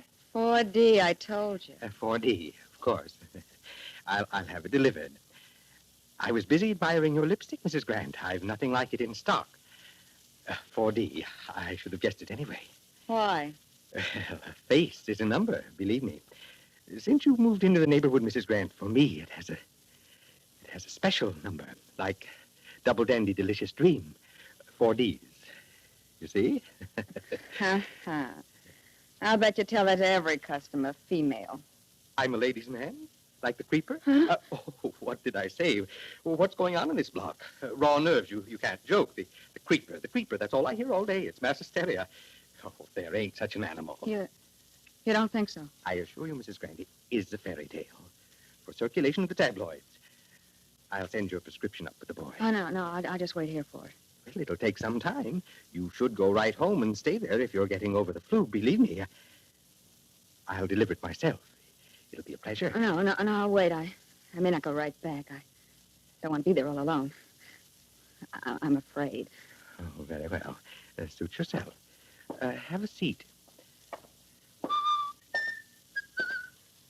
For heaven's sake, stop me before I kill more. What? I cannot control myself. Wait! That's Creeper's note I had reference to. I'll set the fairy tale. Wait, Mrs. Grant, your prescription!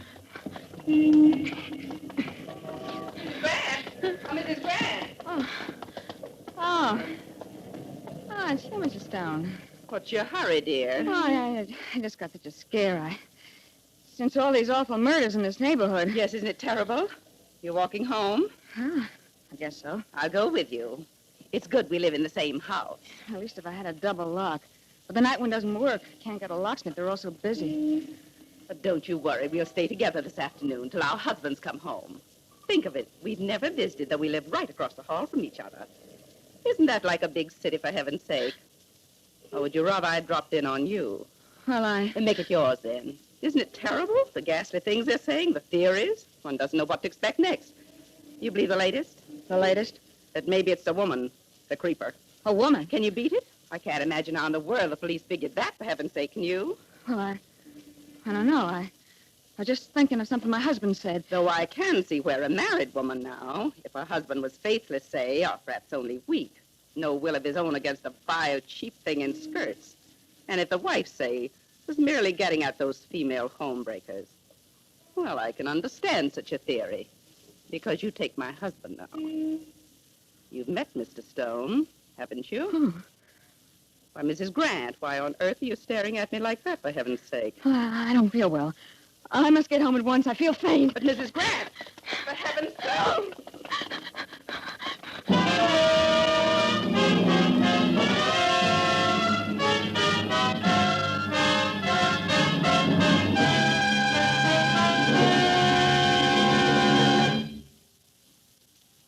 As the curtain falls on Act One of tonight's Molle Mystery, the big question is the creeper a man or a woman? Come to think of it, a man wouldn't use the expression, for heaven's sake, would he, Dan? Well, no, Mr. Barnes, but there are times when he might say a lot worse. For instance, sometimes he's apt to say something like, gee... watch your language. Well, I was only going to say, jeepers, I'd rather face a firing squad than shave. And say, man, if that's the way you feel about your morning shave, chances are you've got wiry whiskers or a tender skin. So try Mollé, the heavier brushless shaving cream for tender skins, and get a shave that's smooth as a waltz. Yes, Mollé is a heavier cream. The cream that not only softens your whiskers, but holds them up like a blade of grass and lets your razor mow them down easily. With Mollé, you shave faster, closer, easier, and you shave painlessly. Try it and see if you don't say, it's smooth, so smooth, it's slick, so slick. It's a smooth, smooth, slick, slick shave you get with M-O-L-L-E. Mollé, the heavier brushless shaving cream for tender skins. Mollé. And now back to Jeffrey Barnes and Act Two of The Creeper.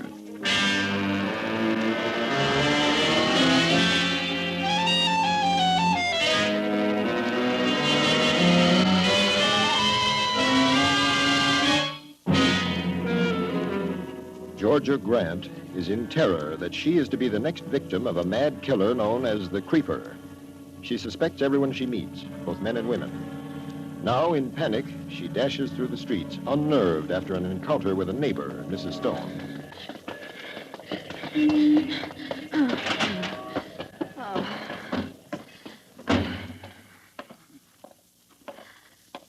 Good afternoon, ma'am. Out shopping? Oh, you're the new doorman, huh? Yeah, just relieving Charlie. Nice weather out.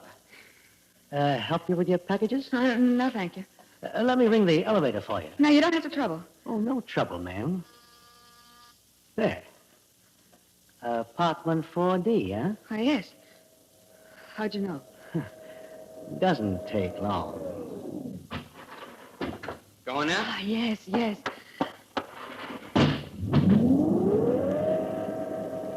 Up and down, up and down. The ups and downs of life, that's me. I'm a living milkshake, Mrs. Grant. What's wrong, Jimmy? Stuck. Imagine getting stuck between the second and third with a production like you. Get going, Sonny. Do you want me to report you? Okay. Can't you take a joke? Maybe I misconstrued that smile you always give me. Maybe you shouldn't ought to smile that way. 4th floor. Let me out.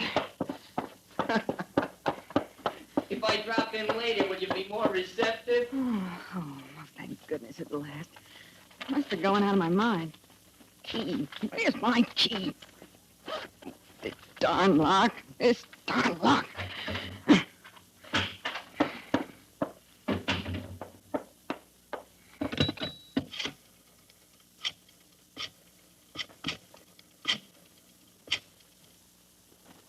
Hello? Is the locksmith in yet? Well, I want to know how soon I can get my lock changed. Yes, of course I left my order. Hello, Georgia. Don't you little foolish me. You want the whole house to hear? better. What are you doing here? I'm playing along crazy. What are you talking about? How'd you get in here? Alias Pearly Valentine. Take it easy. You haven't a thing to worry about. I've come to protect you. Give me the phone. Hello? Never mind about the lock, thank you. Well, long time no see, Georgia. What do you want, Pearlie? Me? A headline. Your husband wants, too. He wants I should keep an eye on you. What's that? Sure. You didn't think Steve and I were acquainted, did you? Yeah, from way back. Just met him at a bar. I don't believe you. What do you mean, keep an eye on me? Oh, just in case the creeper. You've heard of the character? You're mad. You've always been mad, Pearlie Chase. Where is he? Why should he send you? Why should he think the creeper will come here? What are you doing here? Told you, playing along crazy. Got a drink? You're drunk now and you're getting right out of here. You're nothing but a no-good rummy. And you're nothing but a no-good... you finish it. When I took to drink, it was to drown you out, and you know it. I'm still a rum pot, Angel, which means I haven't got rid of you yet. Get out. You little two-timing redhead. You're all the same, you redhead. Why, you... You haven't changed, have you? Even a wedding ring can't do that to you. Oh, come on. Don't play the innocent. My business is snooping. I make a living at it. Between drinks. So your new motto's love thy neighbor, huh? Mr. Stone across the hall? Poor dumb Steve. Why, you dirty... Sit down, darling. Just play along with me while I play along crazy. Sit down. That's it, just like we're expecting company. Now, I must be crazy doing this. Why wait here for the creeper? Why not 100 other streets, 1,000 other apartments, 1,000,000 other dames? Because I'm riding my hunch, that's why. Let's have some music. Don't just sit. Let's have some music. Turn on the radio. Let's dance. That's it. Now let's dance. Give me your arm. Let's dance. Mm-hmm. Yes, sir, just like old times, huh? Around and around, just like my brain. Why are you trembling? I still love you, you little fool. Come on, ask me why. I love you, I love you, I love you, I love you, you lovely redhead. I could kill you and you deserve it. With the radio on, you could scream and nobody would hear. I could put my hand on your throat like this, see? And I could strangle you. Pearlie, don't. Why are you crying? Stop it. I'm here to protect you. Stop crying. Cut it, cut it, cut it, cut it. I can't stand it. I never could. Okay. You want me to leave? You want me to leave? All right, I will. It's your funeral. What am I saving you for anyway? Where's my hat? In a few minutes, there'll be a knock or a ring, or the door will just open, see? And you'll be lying in a pool of blood, just like the other three. Goodbye, my worthless. Give my regards to the creeper. That look in his eyes, like a madman's. What if he comes back? He wants to kill me. Wants to kill me. Someone wants to kill me. Like the other three. A pool of blood. Like the other three. Like the other three. Any minute now. There'll be a knock. Or a ring.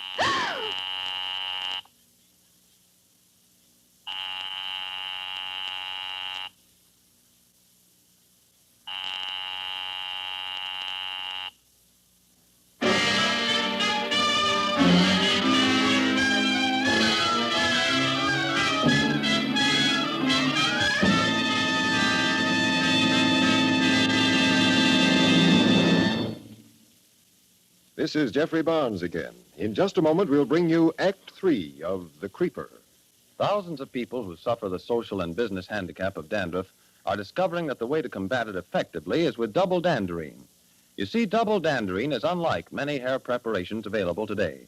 For such products really do no more to fight a common type of dandruff than plain water does. That is, they simply wash loose dandruff away. But double danderine actually combats this dandruff by killing the germs that many outstanding authorities contend are its cause. And double danderine kills these germs on contact. Now, a special ingredient named alzan is the reason for double danderine's amazing effectiveness. Alzan is an active antiseptic so remarkably efficient, many hospitals use it. And of all hair preparations, only double danderine has it. So try double danderine and see if you don't agree that most ordinary hair preparations can't compare with its dandruff-combating effectiveness. If you're not satisfied, return the empty bottle and get your money back. Buy double danderine at your druggist's.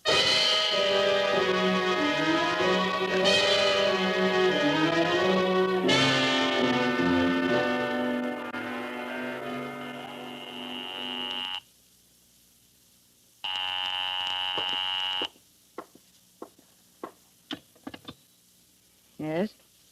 This is the doorman, Mrs. Grant. Yes? The druggist is here with the medicine. Shall I let him come up? My medicine? Why, sure, let him... Oh. Now, don't let that man up. Want me to bring it up? No, no. No, I'm perfectly all right. I don't need it. You hear? Don't you dare come up. Don't anyone.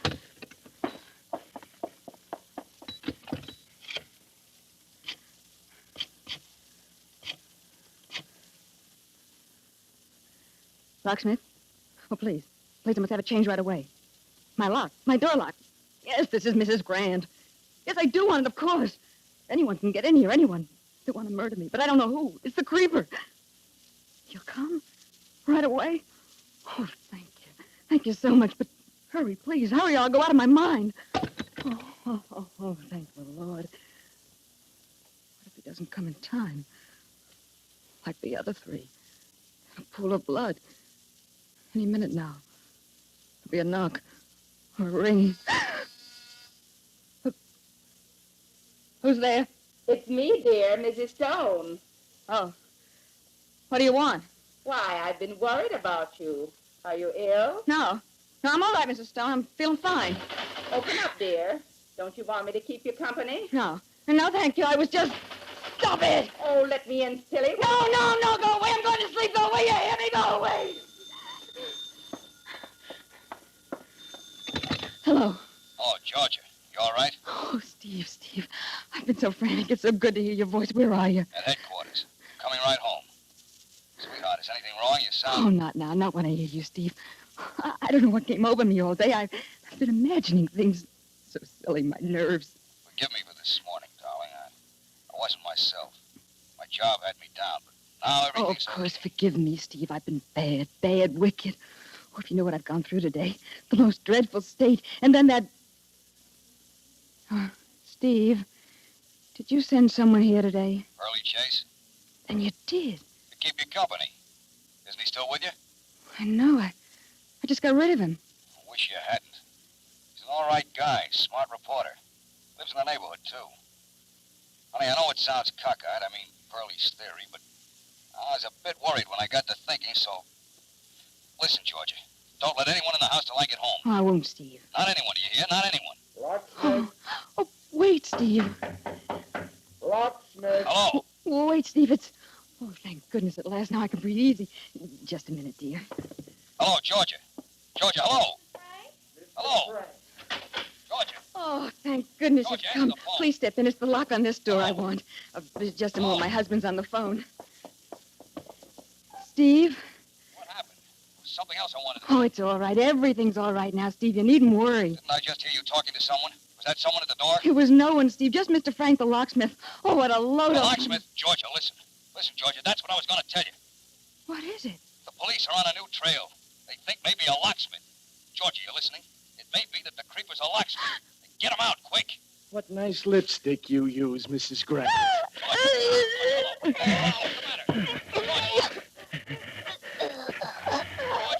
Georgia, answer the phone, Georgia.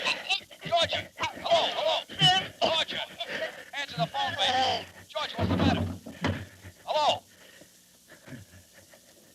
Georgia, answer the phone, baby. What's the matter? Where are you?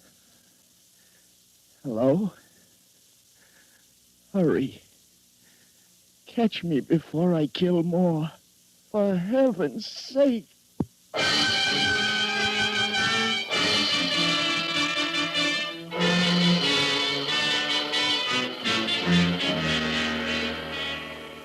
Hello, City Desk?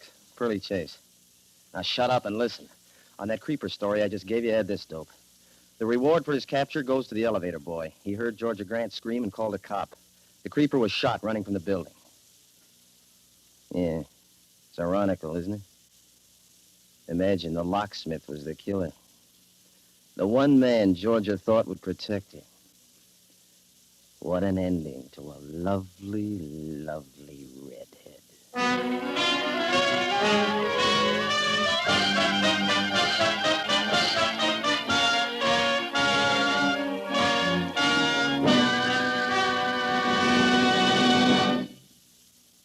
And now this is Jeffrey Barnes bringing down the final curtain on tonight's presentation of The Creeper. Join us again next week when we present a hard-boiled crime story entitled Spanish Blood, and written by one of the greatest names in detective fiction, Raymond Chandler. Mr. Chandler is known to all of you as the writer of the recent hit movie, Murder, My Sweet. So don't miss a real hard-hitting, hard-boiled melodrama next week when we present Raymond Chandler's Spanish Blood.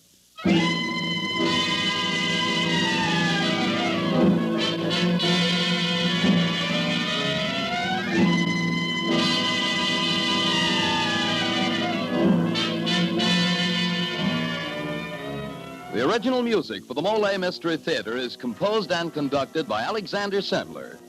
The Creeper was written by Joseph Ruskol, and Charlotte Manson was featured in tonight's program. This is Dan Seymour saying good night until next Friday at this same time when the Mystery Theater presents Spanish Blood.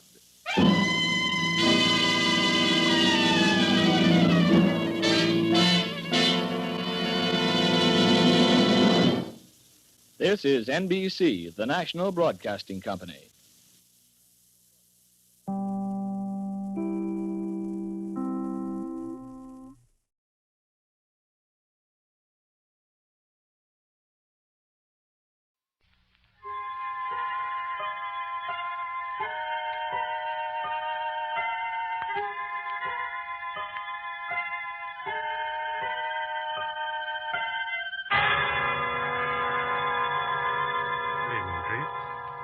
This is PFCX opening the doors of the Mystery Playhouse once again, and for your pleasure tonight, we've selected a mystery play that has been recognized by many critics as a modern classic.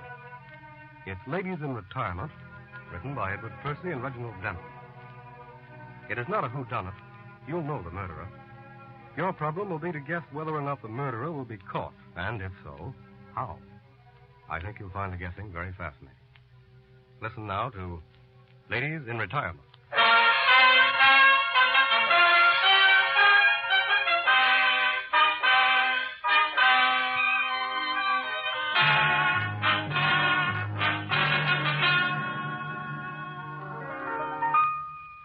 On a tree by a river, a little tomtit sang widow, sit widow, sit widow.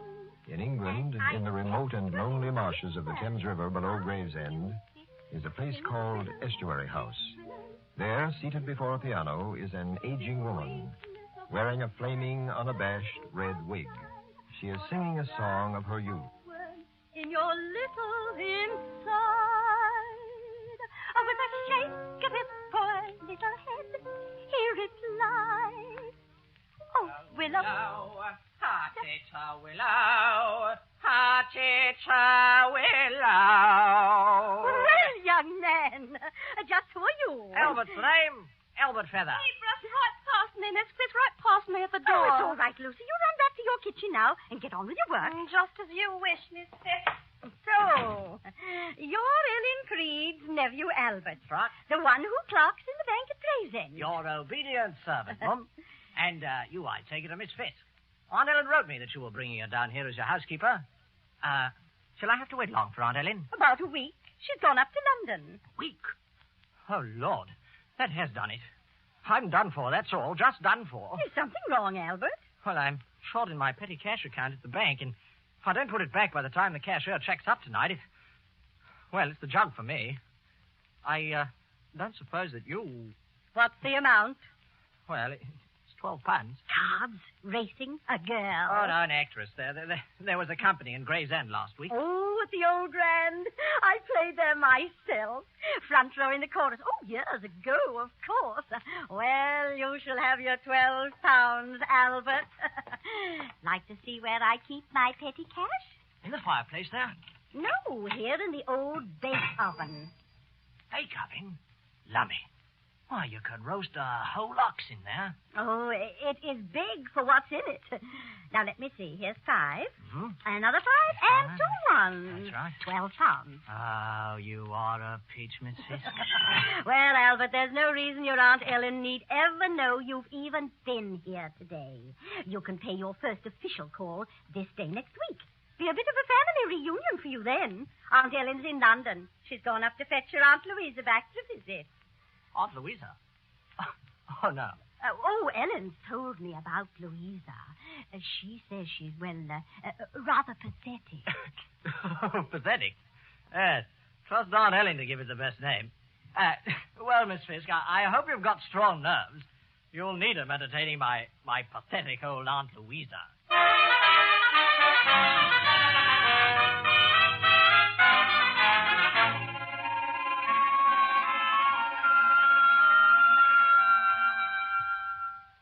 Louisa, dear, don't you think you could take your bird outside now? Oh, please don't be cross with me, Ellen. He's such a soft, quiet bird. Yes, dear. But I think you'd much better take him out into the garden and bury him. You know how Miss Fisk feels about your bringing things like that into the house. I hate her.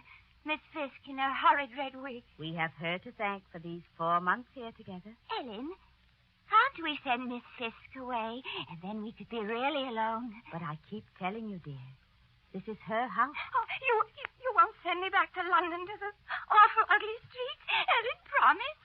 Promise me you'll never send me away. Oh, my darling, I do promise. I promise nothing shall ever make me send you away. Run along now, dear. Out into the garden. Quick, run. I'll fly. Oh, this is like old times. We have secrets and everything. Remember, Ellen, you promised. Yes, my darling. Yes. I promised.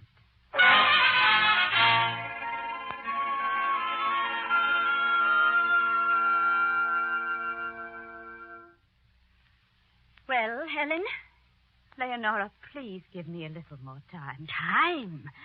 I invited your sister here for a few days, and she stayed on for 4 months. Well, couldn't she stay here permanently? I'd pay for her board. You could take it out of my wages. So that's what you've been scheming for. I didn't scheme. I only hoped. Oh, Leonora, when my father was dying, he made Louisa over to me. She's a sacred trust. And I've nowhere else to send her. This won't do, Ellen. You haven't been fair with me from the start. You never told me Louisa was, well, what she is. I told you she was rather pathetic. Pathetic, eccentric. She's feeble-minded. I say your sister belongs in an institution. I will not have her here any longer. She's got to get out. Very well, Leonora. It's your house. And I'll take Louisa out of it by sundown. By sundown of this very day.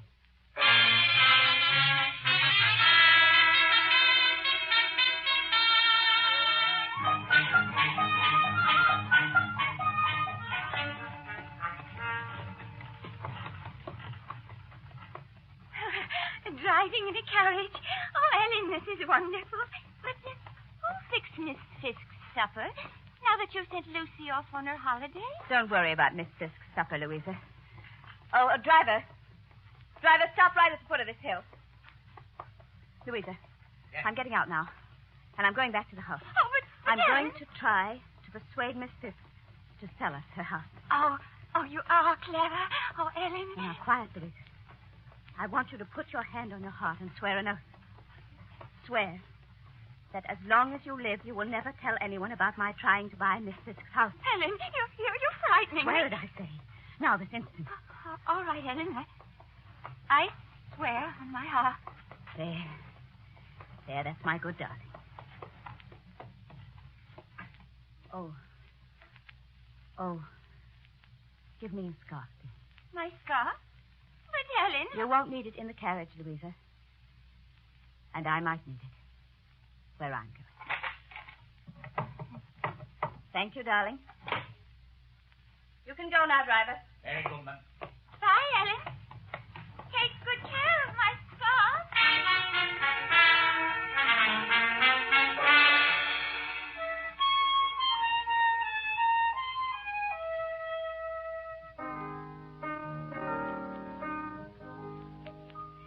On a tree by a river, a little Tom Tit sang willow, tit, willow, tit, willow. Ooh. Champagne's all right. Music's all right. I'm all right. Bit of all right, if you ask me. Here's to you, Leonora Fisk, mistress of your own house once more. Ellen? Is that you, Ellen? Could have sworn the front door opened. Felt the draft. Well, though I probably shall not exclaim as I die. Oh, willow, tit,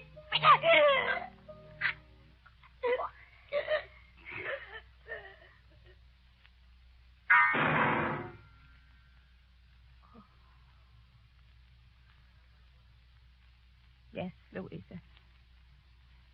Yes, my darling. I promise.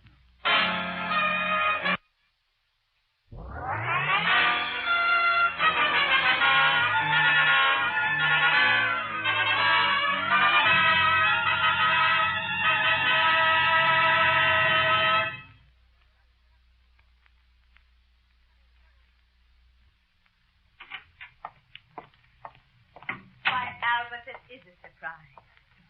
High time, too, you came to see us? Better late than ever, Auntie. How are you, old girl? Just to think, Ellen, I didn't know him when I opened the door. If the vicar hadn't been here, I'd have been afraid to let him in. The vicar was here. For a few minutes. He asked when Miss Fisk would be back. Oh? I said I didn't know how long she'd stay abroad.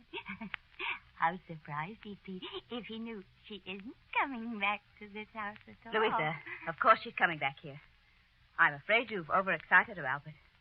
Now, Louisa, darling, run along upstairs and take your nap. Oh, but I wanted to have tea with Albert. You shall have supper with him. Now, before you ask me to supper, Aunt Ellen, don't you think you'd best know why I've come? Well, what do you mean, Albert? Well, I've no time to beat about the bush. The police are after me, or will be, as soon as the bank gives them my description. The bank? Albert, you haven't stolen money from the bank. Oh, it's my first mistake, Auntie. Now, if you'll just hide me until it's safe to leave, I want to make a fresh start. America, Australia, anywhere. But they might search this house. Oh, no, they won't. Now, I didn't meet a soul on the way over from Gravesend, except your vicar, and he'll forget me in 5 minutes. I know these absent-minded old duffers. Oh, don't look at me as if I were a murderer, Auntie. I may be light-fingered, but I haven't got blood on my hands. No. No, you haven't. I'll hide you, Albert. I've no right to turn you away.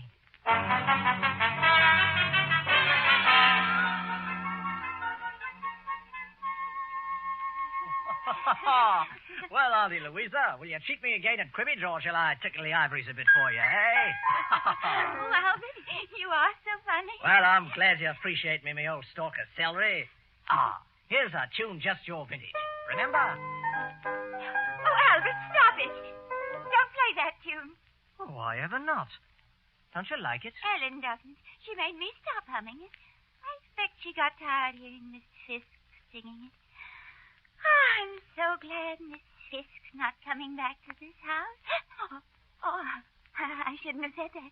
Yes, you said it once before, and Aunt Ellen shut you up. Well, I swore for Ellen I'd never tell anyone. She's bought this house from Miss Fisk. Auntie bought this house from Miss Fisk? Oh, go on. She couldn't have. She lost all her money. Did she? Oh, yes, but she's got most of it back now. Has she now? Auntie always was a shrewd old canary. I wonder if she keeps much cash about the house.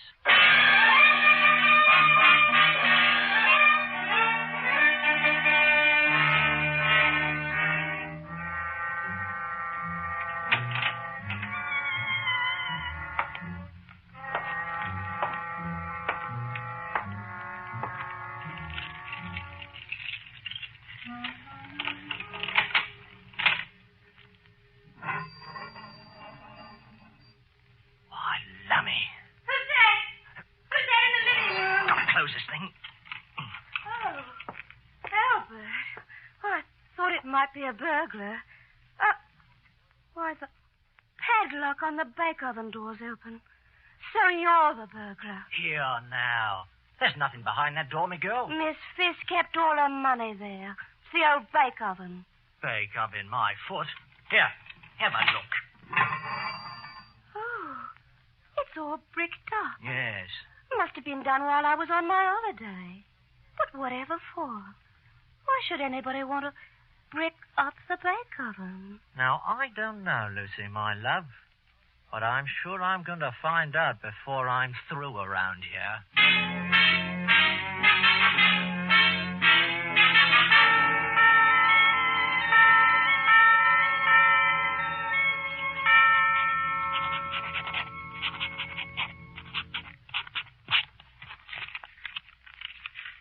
There, I finished my letter, Louisa. Come along now, dear. We're late for church. Bye. Bye-bye, Albert. Goodbye, aunts. Have a good pray.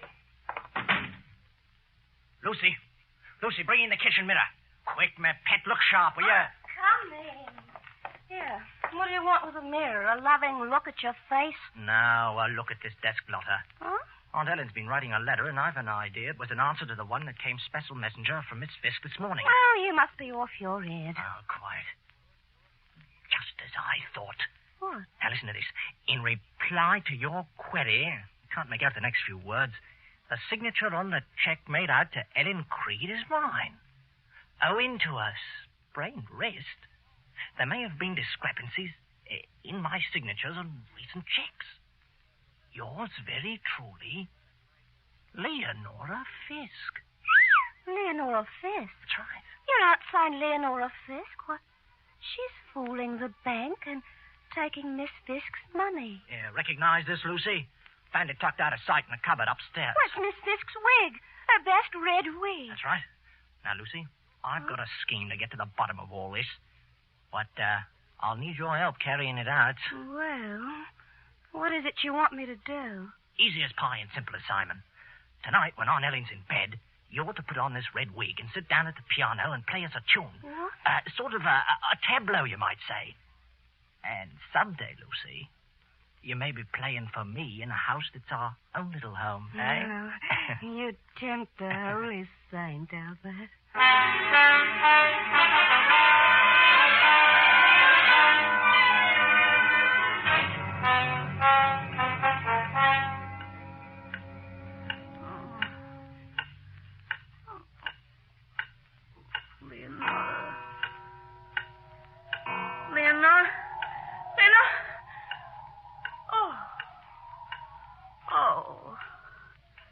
Nothing but a bad dream again. What's that? The piano. Downstairs. She's come back. She's... Oh, nothing. Just nerves. Just my imagination. Oh, there's nothing downstairs. I'll just go and see. I'll be able to see from the landing. Just hear from the turn in the landing. Eleanor. Eleanor.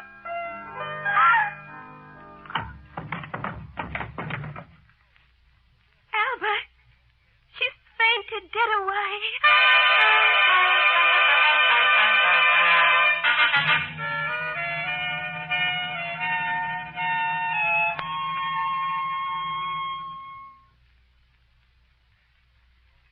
I'm told you were very good to me, Albert, after I fainted last night. It's a dangerous habit of yours, sleepwalking. I wasn't asleep. Thought I heard something. And I came down to investigate. Albert! Oh, now, steady, Auntie. Hearing ghosts again. It was only me knocking out my pipe on the bake oven door. Did you think someone inside was knocking to get out? What's behind that remark, Albert? Oh, you know very well. By the way, here's something you may want. Sort of a souvenir. Leonora's wig. Then it was you last night. That's right. Me and Lucy. Look. She was at the piano wearing the wig. And, well, the game's up, Auntie. Lucy knows too? Oh, she suspects something's up. She's got no real idea. Trust little Albert for that. Oh. You know, Auntie, I've changed my mind about leaving England. Matter of fact, I'll need a little money for a wedding present. I might decide to marry Lucy. So you've come to the conclusion that it's safer to be a blackmailer than a thief? That's right. But surely you wouldn't want to stay on here with me. Oh, why not? You'd never be quite sure, would you? You've got a hearty appetite, Albert. Do you think you'll enjoy your meals now? Yeah, you'd never do it a second time. You're bluffing. Am I? It takes quite a bit of courage to kill the first time. But once you've sold your soul to the devil, it comes easy. I think you know I did it to provide my poor sister with a home and happiness. She's all I have, and she was left in my care. And don't think I'm going to hand over what I've taken for her to a treacherous little snake. What's that? Oh. Oh, good morning, Vicar. I thought perhaps you should know. My wife's just had a call from the Gravesend police. Police? Gravesend, you say? Yes, they're looking for a young man who's stolen some money from a bank. The description was very like your nephew, Miss Creed. I've got to move fast, Auntie. Got any cash handy? Yes, in my purse. Here on the table. Ah, well, thanks a lot, Auntie. My wife didn't know your nephew was here, Miss Creed, so naturally she said nothing about him to the police. They've gone to ask at Decoy Farm. Decoy Farm, that's quite close. Well, you win, old girl, don't you? No hard feelings, though. I'm a game loser, I am. I'll see you in church, eh? I'm sorry it was your nephew, Miss Creed. I'm afraid he won't get far. Goodbye. Goodbye, Vicar. And thank you. Very well, Lucy. You can come down off that stair landing now. Lucy, do you hear me? I'm sorry, miss. I was just... Eavesdropping can be a very dangerous thing. Well, how much do you know? No, only about Mr. Albert.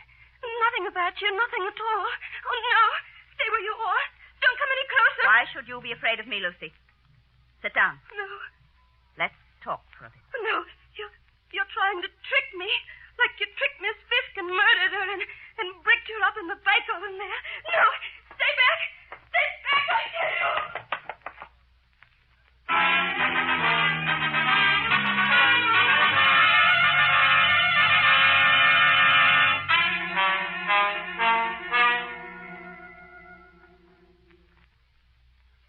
Oh, Ellen, coming in just now, Lucy just passed me, running like the wind towards that farmhouse.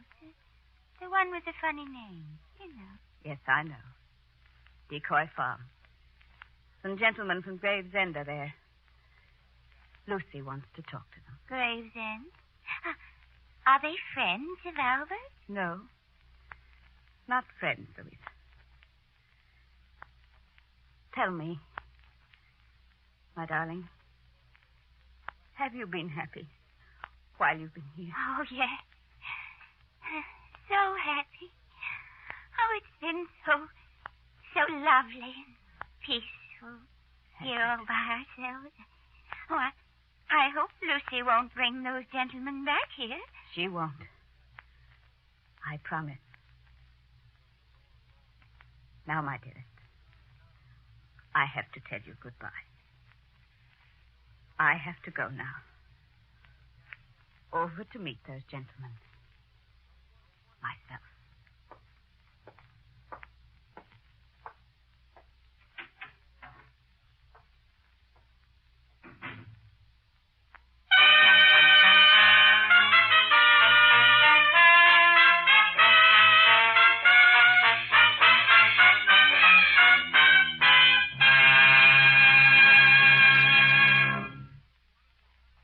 Creeps, you've been listening to Ladies in Retirement, written by Edward Percy and Reginald Denham, and adapted for radio by Elizabeth and James Hart.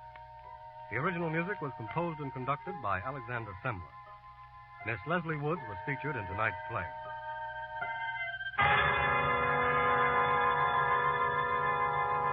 Until next time, then, this is PFCX, closing the door to the Mystery Playhouse. Please come. Good night.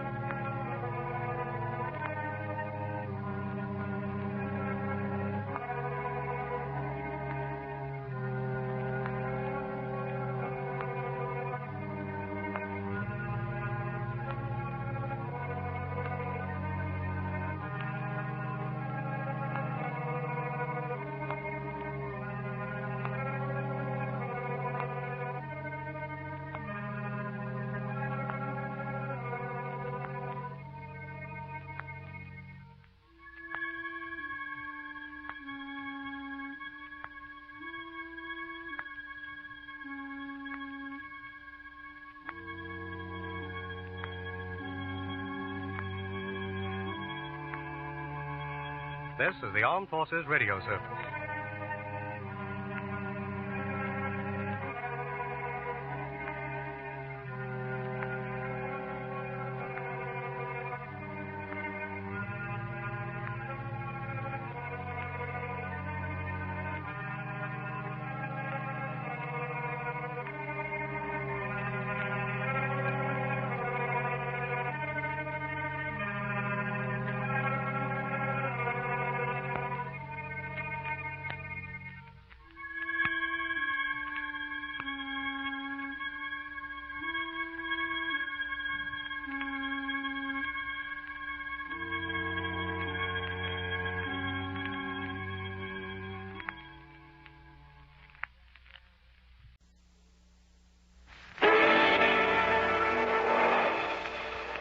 Good evening, Creeps.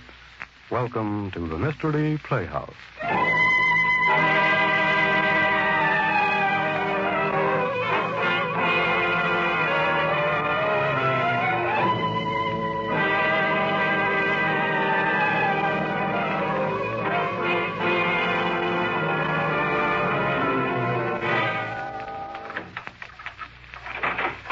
Miss Bradford, I'm back. Miss Bradford. Miss Bradford, are you asleep? You have to be at the radio studio at 7:30, you know. Miss Bradford. Oh, I hate to wake you up.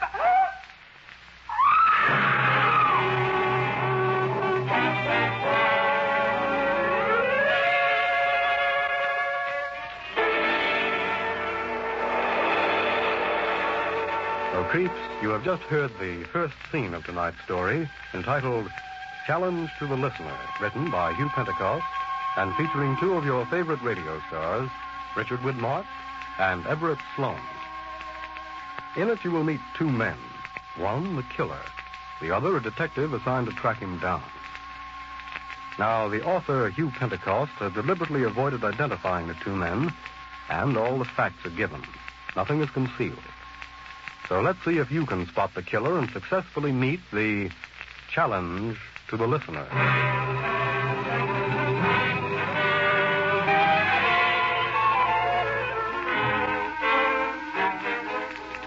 Our story begins in the lobby of a summer hotel in the mountains just a short distance from New York. The desk clerk and another man are listening to the radio. And now, here is the latest word on the Nancy Bradford murder. When questioned in his office late yesterday, Police Commissioner Henley had nothing new to... Say, why'd you turn off the radio, Bert? Because you're going to drive yourself nuts, Pop. You've got this Nancy Bradford case on the brain. Oh, my gosh, I think you'd be interested in the murder. You a cop and all. Look, I'm not a cop. I'm just a house dick, and you're not a cop either. You're just a desk clerk. Now, leave them matters for the police. But, Bert, I have a... Excuse me, please. Oh, yes, sir? Any mail for me? Name's Hartman, Harry Hartman. Let me see. No, sir. Oh, well, thank you. Papers just come in at 11 o'clock this morning, Mr. Hartman. Complete story on the Bradford murder. Want a paper? Well, Special supplement. Complete story. All right, I'll take one. Here. Here you are, sir. Thank you. Now, what was I saying, Burke? Oh, yeah. I got a hunch the killer's up in the mountains around here. At least the cops think he is. Yeah? Why? Well, I heard that we got a plainclothes man staying right here in this hotel. Who told you that? Just heard, that's all. One of the maids told me she saw a revolver in one of the rooms. Good night. That don't prove nothing. Proves plenty to me. Look here. In the paper it says that the killer left 2 pine needles at the scene of the crime. We got plenty pine trees around here. Good morning. Morning. It's nearly 12:30. Well, I must have slept late. Compliment to your beds here. Any mail for me? Doyle. Huh? Doyle? No, Mr. Doyle. Oh, thanks. By the way, what does the paper say about the weather today? I was thinking of getting in a little fishing this afternoon. Well, the paper says it's clear and sunny. But my rheumatist tells me it's going to rain. Well, I'll take a chance after lunch anyway. Now, Bert, is he the plainclothes man? Huh? Now, don't tell me he ain't taking you into his confidence. You a cop, too? I'm not a cop. Pop, you must have been hitting that rheumatism medicine pretty hard this morning. I've never seen you so worked up. Well, I have a feeling there's going to be plenty of excitement around this place. And I'm going to find out just what goes. Okay, Pop. Listen, I'm going to tell you this, because if I don't, you'll nose around till you mess things all up. There is a plainclothes detective here from New York. What? I tell you? Oh. And there is a possibility that the Nancy Bradford murderer is here. Holy mackerel. The detective took me into his confidence because he figured he might need my help. Now, will you keep this all to yourself? Murderer here? Well, what do you know? Suppose it's that Doyle fella? He's fat. Paper says... The paper says, and I quote, the doorman of Nancy Bradford's hotel described the killer as a tall, short, fair, dark, fat, thin man, wearing a gray snap-brim hat, blue-tinted sunglasses, and a tweed topcoat in July. In other words, the description of the killer given by the doorman is worthless. Well, I don't know. Check that Hartman fella. He's thin. And fat. No. Mr. Doyle, he's fat. Oh, Pop, forget the whole business. Well, the paper also says that the killer must have been crazy or something to beat her to death the way he did. So long. Where you going, Bert? I'm going in to get my lunch. Oh, Mary, you got a table for me? Oh, just sit down. Any place to see empty, Jim. I'll take your order in a minute. Waitress. Oh, waitress. That man wants you, Mary. Yeah, I see. Yes, sir. Are you ready for your dessert now? Oh, I never take dessert with my lunch. I'm too fat already. Oh, dessert's very good today. No, I'll just have coffee. Coffee? Okay, I'll get it right away. Wait. Yeah. Do you know everybody here at the resort? Well, not everybody. Over at that table by the window, that man reading the newspaper. Oh, the thin man with the blonde hair? Yeah, that's right. Do you know him? No, sir. You see, over the fort, we have quite a crowd. Okay, thanks. You can bring me my coffee now. Okay. Miss. Waitress. Yes, sir. I wonder whether you could help me out. Huh? I think I know that man sitting over there, but I can't remember his name. Well, that's funny. What? What's funny? Oh, he just asked me about you. He what? He just asked about you. He said to me... Here's a dollar. Forget that I said anything. You get it? Yeah. Forget it. But... Oh, what's gotten into him? Oh, well. Takes all kinds to make a well. Yeah. What did he say to you? The man that was sitting here? Yes. The one I asked you about a minute ago. Well, he asked me the same thing you did. Who I was? Yeah, that's right. Thanks. Thanks very much.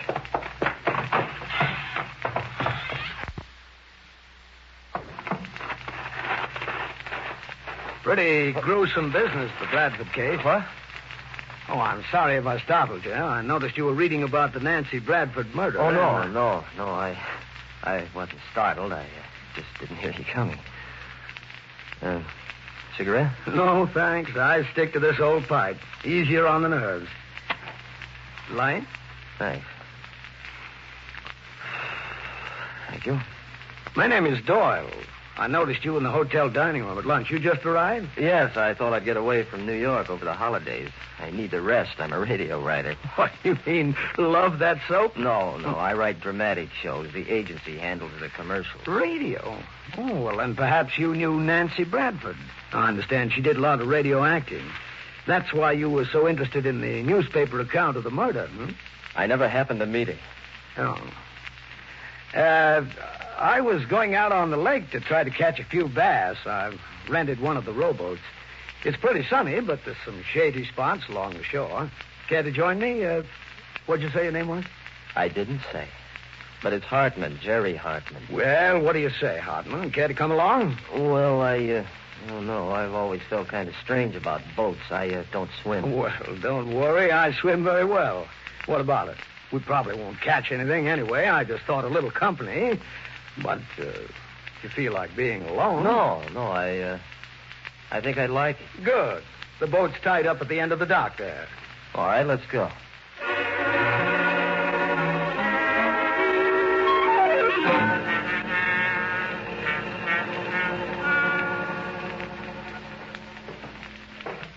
There it is. I've got tackle and bait for two. If we get thirsty, I've got a thermos of iced tea. If you care for anything stronger, I've got a pint. No, thanks. I don't drink. What? And you in the radio business? Maybe that's why. I'm on my second ulcer now. Radio's occupational disease, huh? Well, step in. Thanks. Set? Yeah. Okay, here I come. Now, reach over and unhook the chain. I'll row. Right? Well, there we go. Okay. When you get tired, I'll take over the oars. I'm not as fat as you think. A lot of it's muscle. You know, it seems impossible that he could have got away without leaving a clear trail. What? Who could have gotten away from what? The Bradford murderer. Oh. I've toyed with the idea that the man with the blue glasses wasn't the murderer at all. No? Now, look, suppose you were a friend of Nancy Bradford's and you went upstairs and walked into that shambles. What would you do? My impulse would be to get away, not to be involved. That couldn't have been the way it was. Why not? Well, he spoke to her on the house phone. It said so in the paper. The doorman heard him say, "Hello, darling, it's me," and he went right up. He must have been alive then, you see. Maybe the man in the glasses was bluffing. No, and even if he was bluffing, then he was involved anyway. Yeah, it must have been that guy, all right. Only the description of him isn't any use. He wouldn't wear those blue glasses again. You can bank on that. I guess you're right. And those pine needles. Yeah? What about them? Well, he must have come from someplace where he'd walked in pine needles. They stuck to his shoes or maybe to the bottom of his trousers. Plenty of pine trees around here. That's a pleasant idea. The Bradford murderer may have been around here all the time I've been vacationing. That's quite possible. Why are you staring at me? You know, I was just thinking that it's odd that your hair is so bleached by the sun, and yet your face isn't the least bit sunburned. It isn't bleached. That's its natural color. Is that so? What were you saying about the murderer being near here? Oh, well, I didn't say definitely was near here. I just said it's possible. Oh, sure it's possible. Anything is possible. Yeah. And then there's the brooch. What brooch? Nancy Bradford's brooch. It was found in a path in the woods here. Some local kid picked it up, turned it over to the cops. They found it here? That's right, a day or two after the murder. How do you know that? What? Well, I don't know. I guess I read it somewhere. That's funny. I thought I'd read everything about the case, and I never saw anything about the brooch. Well, I must have read it somewhere. I wouldn't have any other way of knowing. No, I suppose not. You'd think if they found the brooch, the place would be swarming with detectives. Yeah. Well, maybe it is. They wouldn't necessarily come out in the open for fear of scaring off their man. Yeah.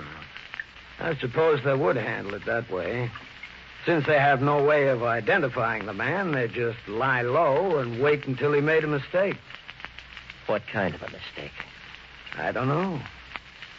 Probably they don't know either. They just wait and hope.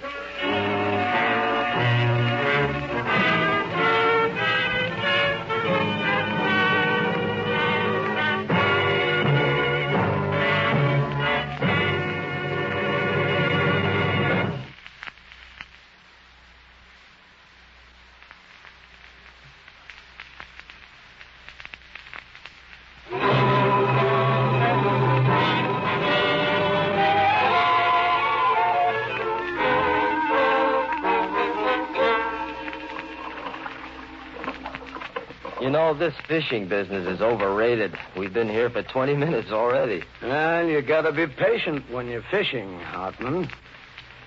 Say, you wouldn't kid me about being a radio writer, would you? Well, it's a secret. But I'm really a junior G-man. Say, Hartman, how would you go about solving the Bradford case if you were a detective? Well, the doorman's description wouldn't help much. About all you'd have to go on from a physical side is that the murderer's extremely strong. He'd have to be to do the beating job he did on that poor woman. Not necessarily. I believe it's a medical fact that people who are worked into a homicidal rage show evidence of strength far beyond their normal capacity. Something to do with the adrenal glands. Really? Well, I wouldn't know about that. Hey, looks like you had something. Yep, so it does. Grab that net and get him when I'm playing him up close. Okay. Hey, it's putting up a little fight. Yeah, rock bass usually do. There, get him. Yeah, got him. All right, dump him on the floor of the boat. Okay. Hey, look at him. He's all over the place. I'll soon stop that. Hand me that stick. Yes. Thanks. Yeah, that did it. Oh, what's the matter, Hartman? Nothing. You're upset. The way I subdued the fish. Forget it. They don't feel anything. Cold-blooded. Nice fish. We'll have them for dinner tonight. You were saying, Hartman, you'd expect to see some evidence of a cruel streak in the man you'd be looking for if you were a detective. Did I say cruel streak? Well, sure you did. Or maybe it was the papers. Anyway, don't you think you'd look for that? Yeah, I think you could expect that. Not a nice guy to find yourself alone with. No, not nice at all. Uh-oh. Looks like a storm coming up. See how dark it's getting? Yeah. Hey, maybe we better think about getting back. Yeah, I guess so. Think we can make the hotel before it breaks? Well, we can try. Here, I'll take in the lines and get things organized. You pull up the anchor and I'll start rowing. Okay. We better hurry. I just felt a drop of rain. Pull the anchor up. Seems to be caught on something. I can't budge it. All right, let me take a whack at it. Now, let me have it. You gotta put your back into it. There we are. You see how easy it is if you got a muscle or two? Yeah, I see. Well, we'd better hurry. Won't be long now. What's so funny? Of course, the murderer would be smarter than that. Smarter than what? To show his strength, since that's what the police are looking for. Oh. Now, if I were the murderer, I'd have done what you did. What I did? Demonstrate how weak I was. Too weak to lift an anchor. I see. Yes, that would be the clever thing. As a matter of fact, the anchor wasn't stuck very tight. I made it look tougher than it was. Why? Just a gag, Hartman. The idea amuses me. What idea? Oh, that we're both wondering a little bit about each other. Oh, we're in for a soaking, all right. Say, do you ever wear tinted sunglasses, Hartman? Most blondes suffer from bright sunshine. Wrong pigmentation. Look, Doyle, I don't think this gag of yours is very funny. I wish you'd cut it out. Sorry. I hope you don't mind getting soaked. It's really starting to come down good. I've been wet before. Scared, Hartman? No, I'm not scared. I just don't like thunderstorms. I never did. Must be a bit like what happened to the Bradford murderer. What do you mean? Oh, a calm, sunny day, and then the wrath of God. Yeah, then the wrath of God. Why do you suppose he did it, Hartman? Nancy Bradford was a beautiful woman. Young, desirable. Some people can't stand treachery. What did you say? I said some people can't stand treachery. Treachery? That's the way some men would look at a turn down. Ah, maybe they would, Hartman. All right, what's the joke now, Doyle?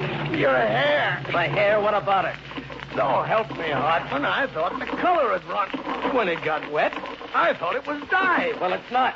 Yeah, I can see that now. I see a lot of things now.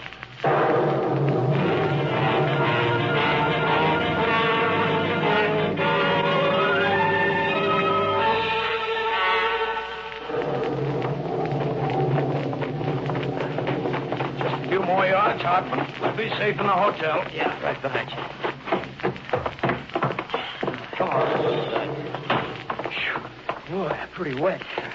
What do you say to a brandy? No thanks. I never drink. You never drink, you said that, but after that soaking, you should have something for medicinal purposes. You see, you're catching cold. Well, I got a bottle of brandy, good stuff, in my room. Come on. well, I'd better change my clothes first. You'll die of pneumonia before you do. Look, this is my room right here. Get a good slug of brandy in you first. It'll save your life. What do you say?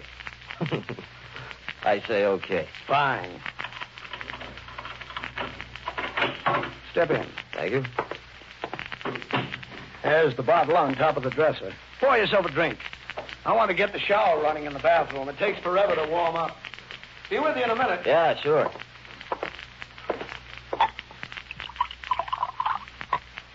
These summer hotels are all the same. Never enough hot water. That's right. Take your time. Give me time to look around.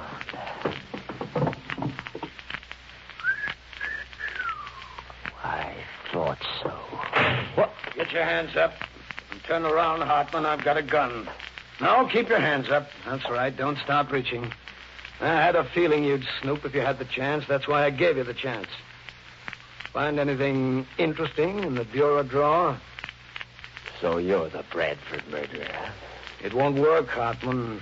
It won't work. You can't get away with it by accusing me. I know you're the Bradford murderer.